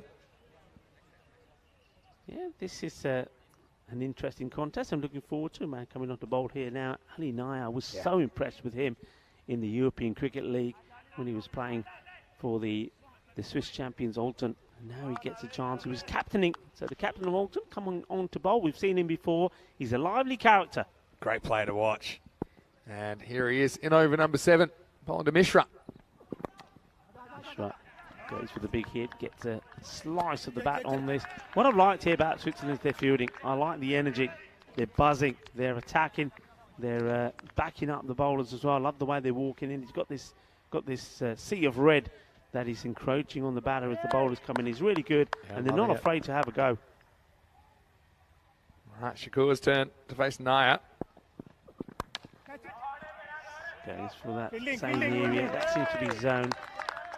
See, all of the shots that have been played at the moment have been in that backward point, third man area. So they may have a look at that and maybe make a change to him if that's the way this knock from him is going to go. But at the moment, no change. Seeing some proper kind of match one intensity, aren't we, from these two teams? We're both really keen to impress. I'm enjoying the contest. Gets it into the deck. Only one is the shot from the keeper, and it will only be one. It's been fielded very well by Arun Vinod. We saw him make a sensational stop earlier. Liking some comments coming in from viewers all around the world. John Woodward, hope you had a safe trip back to Madrid. Thinks Ali Naya looks like a Swiss Ibrahimovic. Maybe. Up in the air, he'll get safe, one bounce, but will be stopped again by Arun. Does really well, keeps it to 1. That needs to be backed up. Yeah, you can get involved with this. You can also message me on Instagram or Twitter at Mr. Maximo if you have any questions or comments during the day.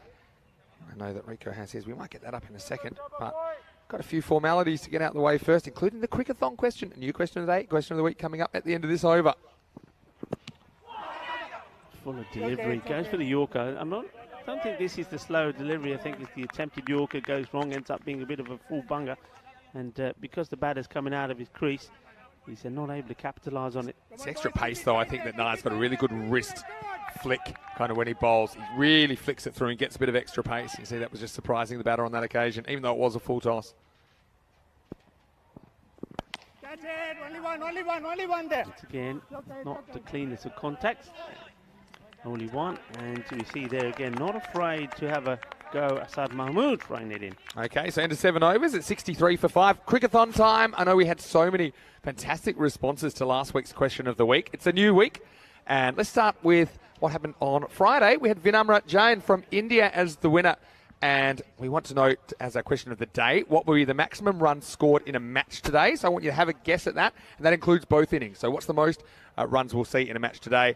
We'll keep track of that as the day goes on. And question of the week. It's a bit more simple this week. How will you use cricketing data to choose your playing 11 for a match? So it's a very broad question. You can interpret that however you like. It's free to register at crickathon.com. And the winner of the best question of the week answer at the end of the tournament will essentially get an internship with HCL Software. So big thank you to HCL Software for powering that Crickathon. Check it out. Go to crickathon.com. Maximum runs scored in a match today? If I had to have a guess, I'm going to have a ballpark. Say, I'm going to go around the 260 mark. 260? Maybe. Okay. Anyway, this could be 4, you know. Yeah, it will be. Cuatro Guerreras.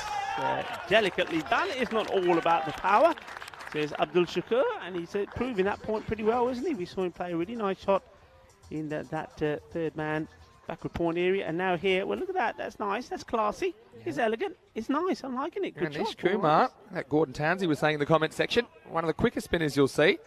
Derek Underwood about him. Yeah, I can see that. We don't see too many spinners brave enough to slow it down. I think it's all about accuracy, and this is going to be another 4 now. And Shakur getting moving. Well, late inclusion. Sometimes this can work for you. He didn't even think he'd be playing this morning, and he's just got no pressure on himself, and he's batting very well. He knows how to handle the willow, Abdul Shakur. Bravo. Look, I saw him do this in Romania. You know, he's not a big bludgeon hitter off the ball, but he can come in and he can do. This is a perfect time for a batter like him to be in. He can stay in there. He can get a partnership going. He doesn't take too many risks, and he's a classy player. He plays some classy shots. So just one more thing about the Crickathon. You are able to register no matter where you're watching from around the world. So I know I get questions about that all the time.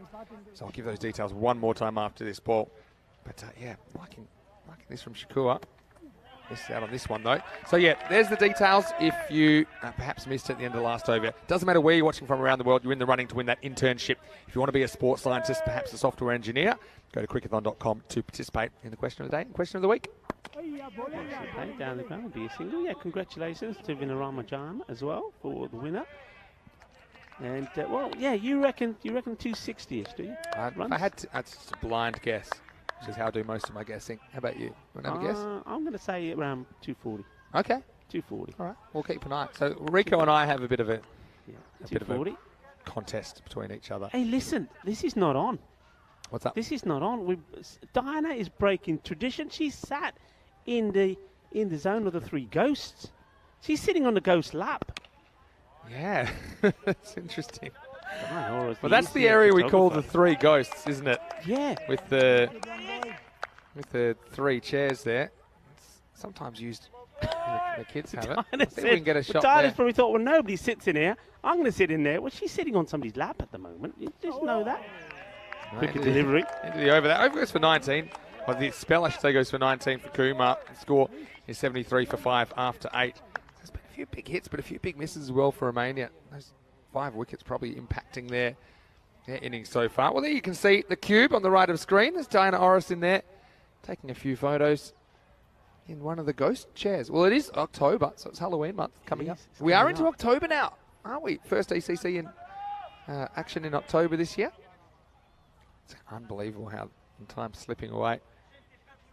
No, we'll continue. So 12 deliveries to go, 73. I mean, still we'll be looking for 100, wouldn't they? I mean, they'd love to get 100, but we've got to get a bit of a move on here now. They've really got to attack Naya. Firmly hit. The field is set perfectly for this. It will bobble down a few times, and Arun Vinod will do the fielding. Just 1 Just 11 balls left in this innings. Where can they get to here? There she is. And there we go. Diana Orris, ECN photographer. No peacock shirt today. No peacock shirt Peacock today. Friday, 4 days away though. Always an exciting time of the week. Get it! Chance. And it will be. Oh, he doesn't have the ball. He doesn't have the ball, snatches at it. And, well, now he hurts himself in the process as well. That's a big opportunity to get Shakur. And it's been missed. Well, Shakur, well, where's he going? Come back. Yeah. Because I'm pretty sure there's no... Yeah, there you go. It's not even close. But I think he hurts his finger here, Ali Naya, either on the ball hitting the thumb or in breaking the stumps. And you can see he might have a bit of an issue. You might actually have to either go off, but because he's bowling the over, they'll probably give him a bit more time to try and sort this out. Don't look now. If you're squeamish, don't look, because there's a little bit of pulling and clicking going on here. Pull and click. There you go. Done. Wow. We might turn away then for a second to let them sort that out. Well, it's a peril of the job if you're playing. Well, I mean, I'm no stranger to it. If you look at my fingers, there's a few that aren't quite on the straight. That's one I prepared earlier. That's right. So I'm feeling you there, Ali. But no, that's the thing. It's great to be back. And here we go. We got that's Magic Spray Sharon, I think, who's coming as coined by Corey Rutgers. So Magic Spray Mary is not on this morning. Sharon probably not quite the pace of Mary, but I don't know if this is a Magic Spray job or not. That's a handshake, which Ali Naya's not having too much fun taking part in. Yeah, well, some of the kids are concerned. Don't worry, kids, there's more chocolates to come. It's okay. It doesn't mean that the chocolates stop. Well, there they are, loving their moment here. The British International School of Marbella are in the action. Well, this is it here. Do you think it clonks him right on the top of the thumb? I think it gets him right on the top of it. And he just, with that, he had enough time. He just had to catch the ball. He was rushing. And that's why he gets on the end of the finger. Well, that Magic Spray, that'll do him a world of good. He'll probably be bowling faster than he's ever bowled in his life after this ball. Ali Naya. It's uncomfortable because it is his bowling hand as well, right? Yeah, I mean, like you say, the thumb always plays a big part. So, and you mentioned when he came on the bowl, it's a very wristy. He gets the whole wrist, and you can see there he's saying, "Give me the ball, let me see if I can do it." And there comes the ball. Well, it's a good job. He's got his right hand because he can't catch in his left. And Stephen Gooch. So he's saying, "Okay, I think that's it." You're good to go. Stephen Gooch umpiring out there with Tyrone Peters. This one is either going to be a beaut or it's going to be a full toss. It's going to go flying over everybody. The clock stopped, by the way, for that injury, so there won't be any issues with time here, I don't think. The other question was, is there an ambulance on standby? There is. Yep. That's where Magic Spray Sharon lives. She springs into action. Won't be required just yet. 4 to come in this over. And there you go. Oh, no! He's let me down. He's put it down. I said it's going to be a wicket or full toss. And what happens? Well, Fletcher, what are you doing, man? Well. He drops an absolute dolly. I think he just thinks this is too easy. I've got it. Fluffed it. It goes down. And, well, Naya, not only has he got the pain of the thumb to contend with, drop catch as well. Got Naya bowling without a thumb. Looked like Fletcher was catching without a thumb there. Yeah, big moment there. This is all action all the time. I've got to say, the Swiss team, very popular due to the handing out of chocolates to the spectators before the start of this one. Romania, they can fight to 90. I mean, that'll probably play here against Switzerland. Chance. Well, that's why you need your thumb. Because get the run out in the end. It's all happening there in the middle. First of all, is the chance of a cordon bowl. And, get it. I can't catch you hitting at me. I've got no thumb. And then he says, hang on a minute, I'm going to get you. And, he's made sure he's not going to fluff this one, didn't he? Yeah, that was a funny one. Well, not funny if you're Gaurav Mishra, but it's funny. Shakur came out below him, but now he's kind of assumed seniority in this role because I think Shakur has hit him a bit better. When you look at Shakur, 19 off 13 before that ball, Mishra was 9 off 11. So I think Shakur knows that someone's going to be run out. But he kept running, and Mishra was left to be collateral damage. But still, we'll see Gaurav with the ball, I'm sure, in the second half of this game as he departs. 7 balls remaining, 76 for 6. Yeah, so well done there to the bowler. Ali Naya has been in the wars a bit, hasn't he? He nearly lost his thumb. Then we sort of catch drop from Fletch. Then he drops his own here, corner bowled. But Shakur says, hey, don't you go back there. You keep on running because I'm getting to that end. You got to try and get to the other end. And Naya, once he gets hold of it, just an easy, gentle little throw back to the keeper and gets the run out. Good delivery. And Shakur, he's far better when he's trying to stroke and time the ball rather than go for the big shots. I saw that from him in Romania, and he's got to stick to that. Coley goes out to join him. Yeah, Coley, well, he swings and misses at that one, but Shakur will face now in the last over. And yeah, Manmeet Coley, I think, will be used more as a bowler for Romania, but he's also a good batter. I mean, honestly, I think we've seen him play some good innings domestically. It's just a matter, like I say, not just for Coley, but for others in this Romanian lineup to show that they can do it when the heat is on. Of course, Romania had a very good Valletta Cup earlier this year, but they are missing Taranjeet Singh. But I just think there's more to them than Taranjeet, and that's what we're going to find out this week. Yeah, that's a great spell of bowling, by the way, from Ali Nair. Just goes for 8 runs. Doesn't pick up a wicket involved in that run out. Should have had a wicket, could have had 2 if he was caught by Fletcher and he's uncalled and bowled. But look, 2 overs for 8, outstanding. Oh, this just does too much. It's well bowled. It had a lot of in-swing on it. It's Ashwin Vinod, who's still getting that ball to move, even though it's in the last over. Yeah, look at this move. I mean, you think for sure that's hitting the stumps, but it just keeps going and going. It's a good stop by the keeper as well. Second bounce, 1 glove. Ali Nair stays out in the field, by the way. He's at mid-wicket at the moment in the circle. Hit hard, and that's a great bit of fielding. Lovely stop. Well, look, she's moving around, hopping around in those chairs now. She said, this ghost I don't like. I'm going to go to the other ghost chair. Well, she's in the perfect spot to take this shot. Great bit of action. Yeah, no problem there. When it was touched, there's no issue. Yeah, I think he's okay there. I think he's got his legs in the air. Yeah, it seemed like it. Well, if we're not sure, run over to Diane Norris and say, can we have a look at that one? Because she's right there. There she is, snapping away. Click, click, click, click. Just keep an eye on the legs. Do the legs touch the rope or not? Don't think so. Don't think they do. I think he does well. See, right there, he knows there's a danger of it, but he pushes the ball away from himself, flicks his legs up in the air, and he's doing a bit of breakdancing. Whoa, they've given it 4. Well. Wow, can't say I agree with that one. Well, the benefit of the doubt should go to the fielder. Well, I'm very surprised with that decision, I've got to say. He's doing some breakdancing there with the fielder. Well, he's going to have a breakdown. Seeing that given as a 4, he's saying, hang on a minute, that can't be right. He touched it once.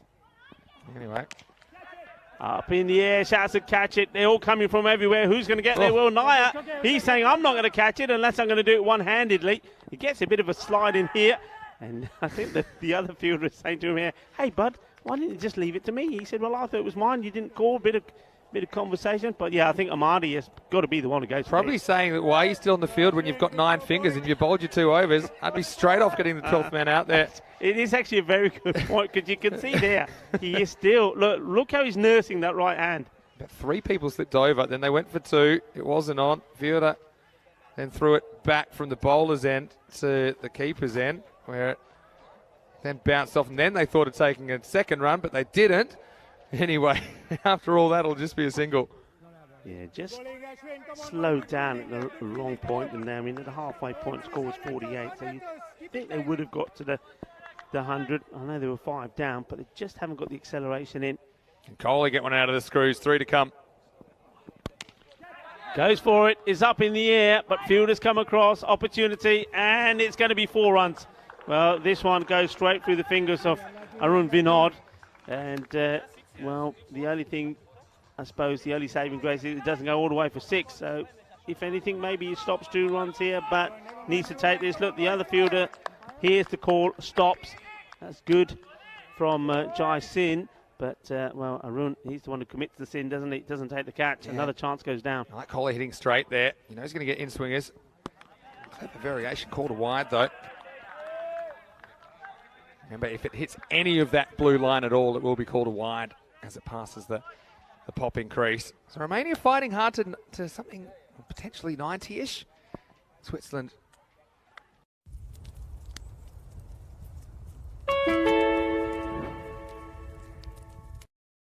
Again, their first time in ECC cricket, and see how they approach this target. Hits this hard down the ground, and it stays hit.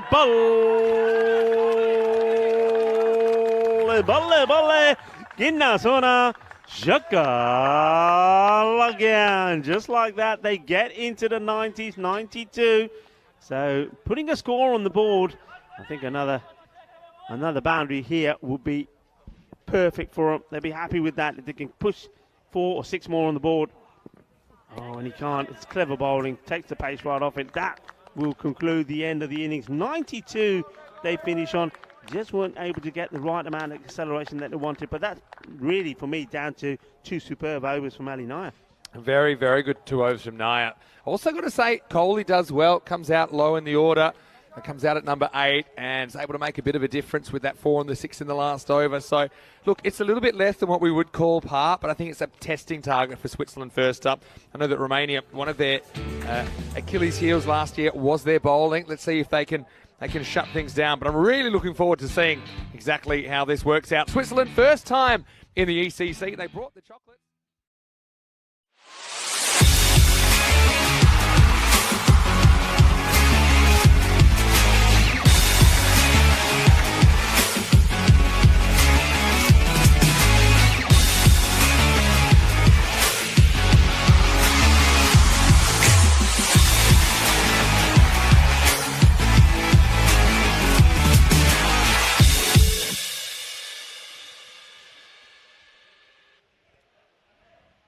Hello, cricket lovers, and welcome back. And we do have some bad news for you. As you might have expected, the rain, it came, it has not gone away, and now it has been decided that the rest of day 2 will be abandoned. And that means that Wettingen and Pacton ZMI, they will have to split the points here in match 10. Vinny Sandu, Mr. Maximo for the European Cricket Network. Andrew Leonard with me. And Lenny, I know you've had a big day and had a bit of everything, had some big hits early. We had some big chases. And Lenny, as we come back into the box, it has been a pretty special day. I've enjoyed having you here. Thank you. It's not the ending that we hoped for, obviously, the last game of the day. But I got to say, I've really enjoyed having you here and thank having you, in the box. Mate, it's been awesome. And one key thing, you got to remember, both those sides remain unbeaten. Yes. Only way they could do it. Look at you always finding a silver lining in the They cloud. found a way. I love that. Once again, to all of our viewers, a very happy National Day. Happy August 1st. I know you want to catch the fireworks, but it could be a little bit of a damp one. This is the end of the day, but I can tell you we will be back tomorrow and we can actually have a look at what's coming up tomorrow. Day 3 is on the way, and we'll get to see a couple of teams that we saw today, as well as Power CC that we saw on Monday. So, the fixtures tomorrow, we've got matches 11 through 15. We'll see the Lions, who are going to have 3 games tomorrow. We'll also see the Crickets. They've got a big day, 3 games for them. Power CC, they got the morning session, playing 1 and 2. And I'm really excited to see the host, St. Gallen, for the first time in the series tomorrow. 6:45 a.m. GMT, 8:45 in Central Europe, and 12:15 in India. And for all those fixtures, you can always go to our website, europeancricket.com. Okay. But Lenny, I know it's not the ending we wanted, but still a lot of action crammed into your first full day as an ECN commentator. Just one name, Arif Sanger, remember it. 85 of 26 balls. We're looking out here at this incredible little pop-up venue. Yeah. The 6 got hit over the roof. It's about a 2,000-seat stadium. Over the roof landed. We reckon it was about 110 metres, 19 years of age. Wickets as well. I think he's got it all. Can't wait to watch him for a whole 10 days. Could be our HCL software player of the day, but we'll have to wait and see. There's also some great catching. There was some great fielding once again. I mean, that ball was travelling a long way. I know that's... unfortunately, like I say, the rain's setting in. Hopefully the forecast tomorrow, I think, is a little bit better, right? You were saying. So 27 degrees they're talking about. It's about 15, 16. That's what I've got. 1, 2, hold on, Vin, 3. Yeah. There's a Swiss shirt. He does have the Swiss shirt on, just so you know. I am representing. I'm very grateful as well. All right. Swiss National Day. So we will finish things here. A reminder to go to our website, europeancricket.com. Like I said, you can also like us on our social media and make sure you follow the updates there. And don't forget also, if you're watching on YouTube, to like the video and also to subscribe to our channel and tell your family, tell your friends about European cricket. Well, it's been great. We're going to go. We're going to find some shelter away from the ground now, but we'll be back tomorrow, like I said. Vinny, thanks for having me. Thanks for so being great here. to be with you, We mate. are really so happy was. that you're great here. to be with you guys too. On behalf of everyone here at the European Cricket Network and the European Cricket family, hope you have a happy, a safe evening. Thanks again to all of our wonderful chatters, the Blue Crew, to the ground staff, and all the players officials for making today so special. We're going to leave you with some of the best bits of day 2, and we'll see you tomorrow for more European Cricket Series. Hasta mañana. Switzerland, hop trees.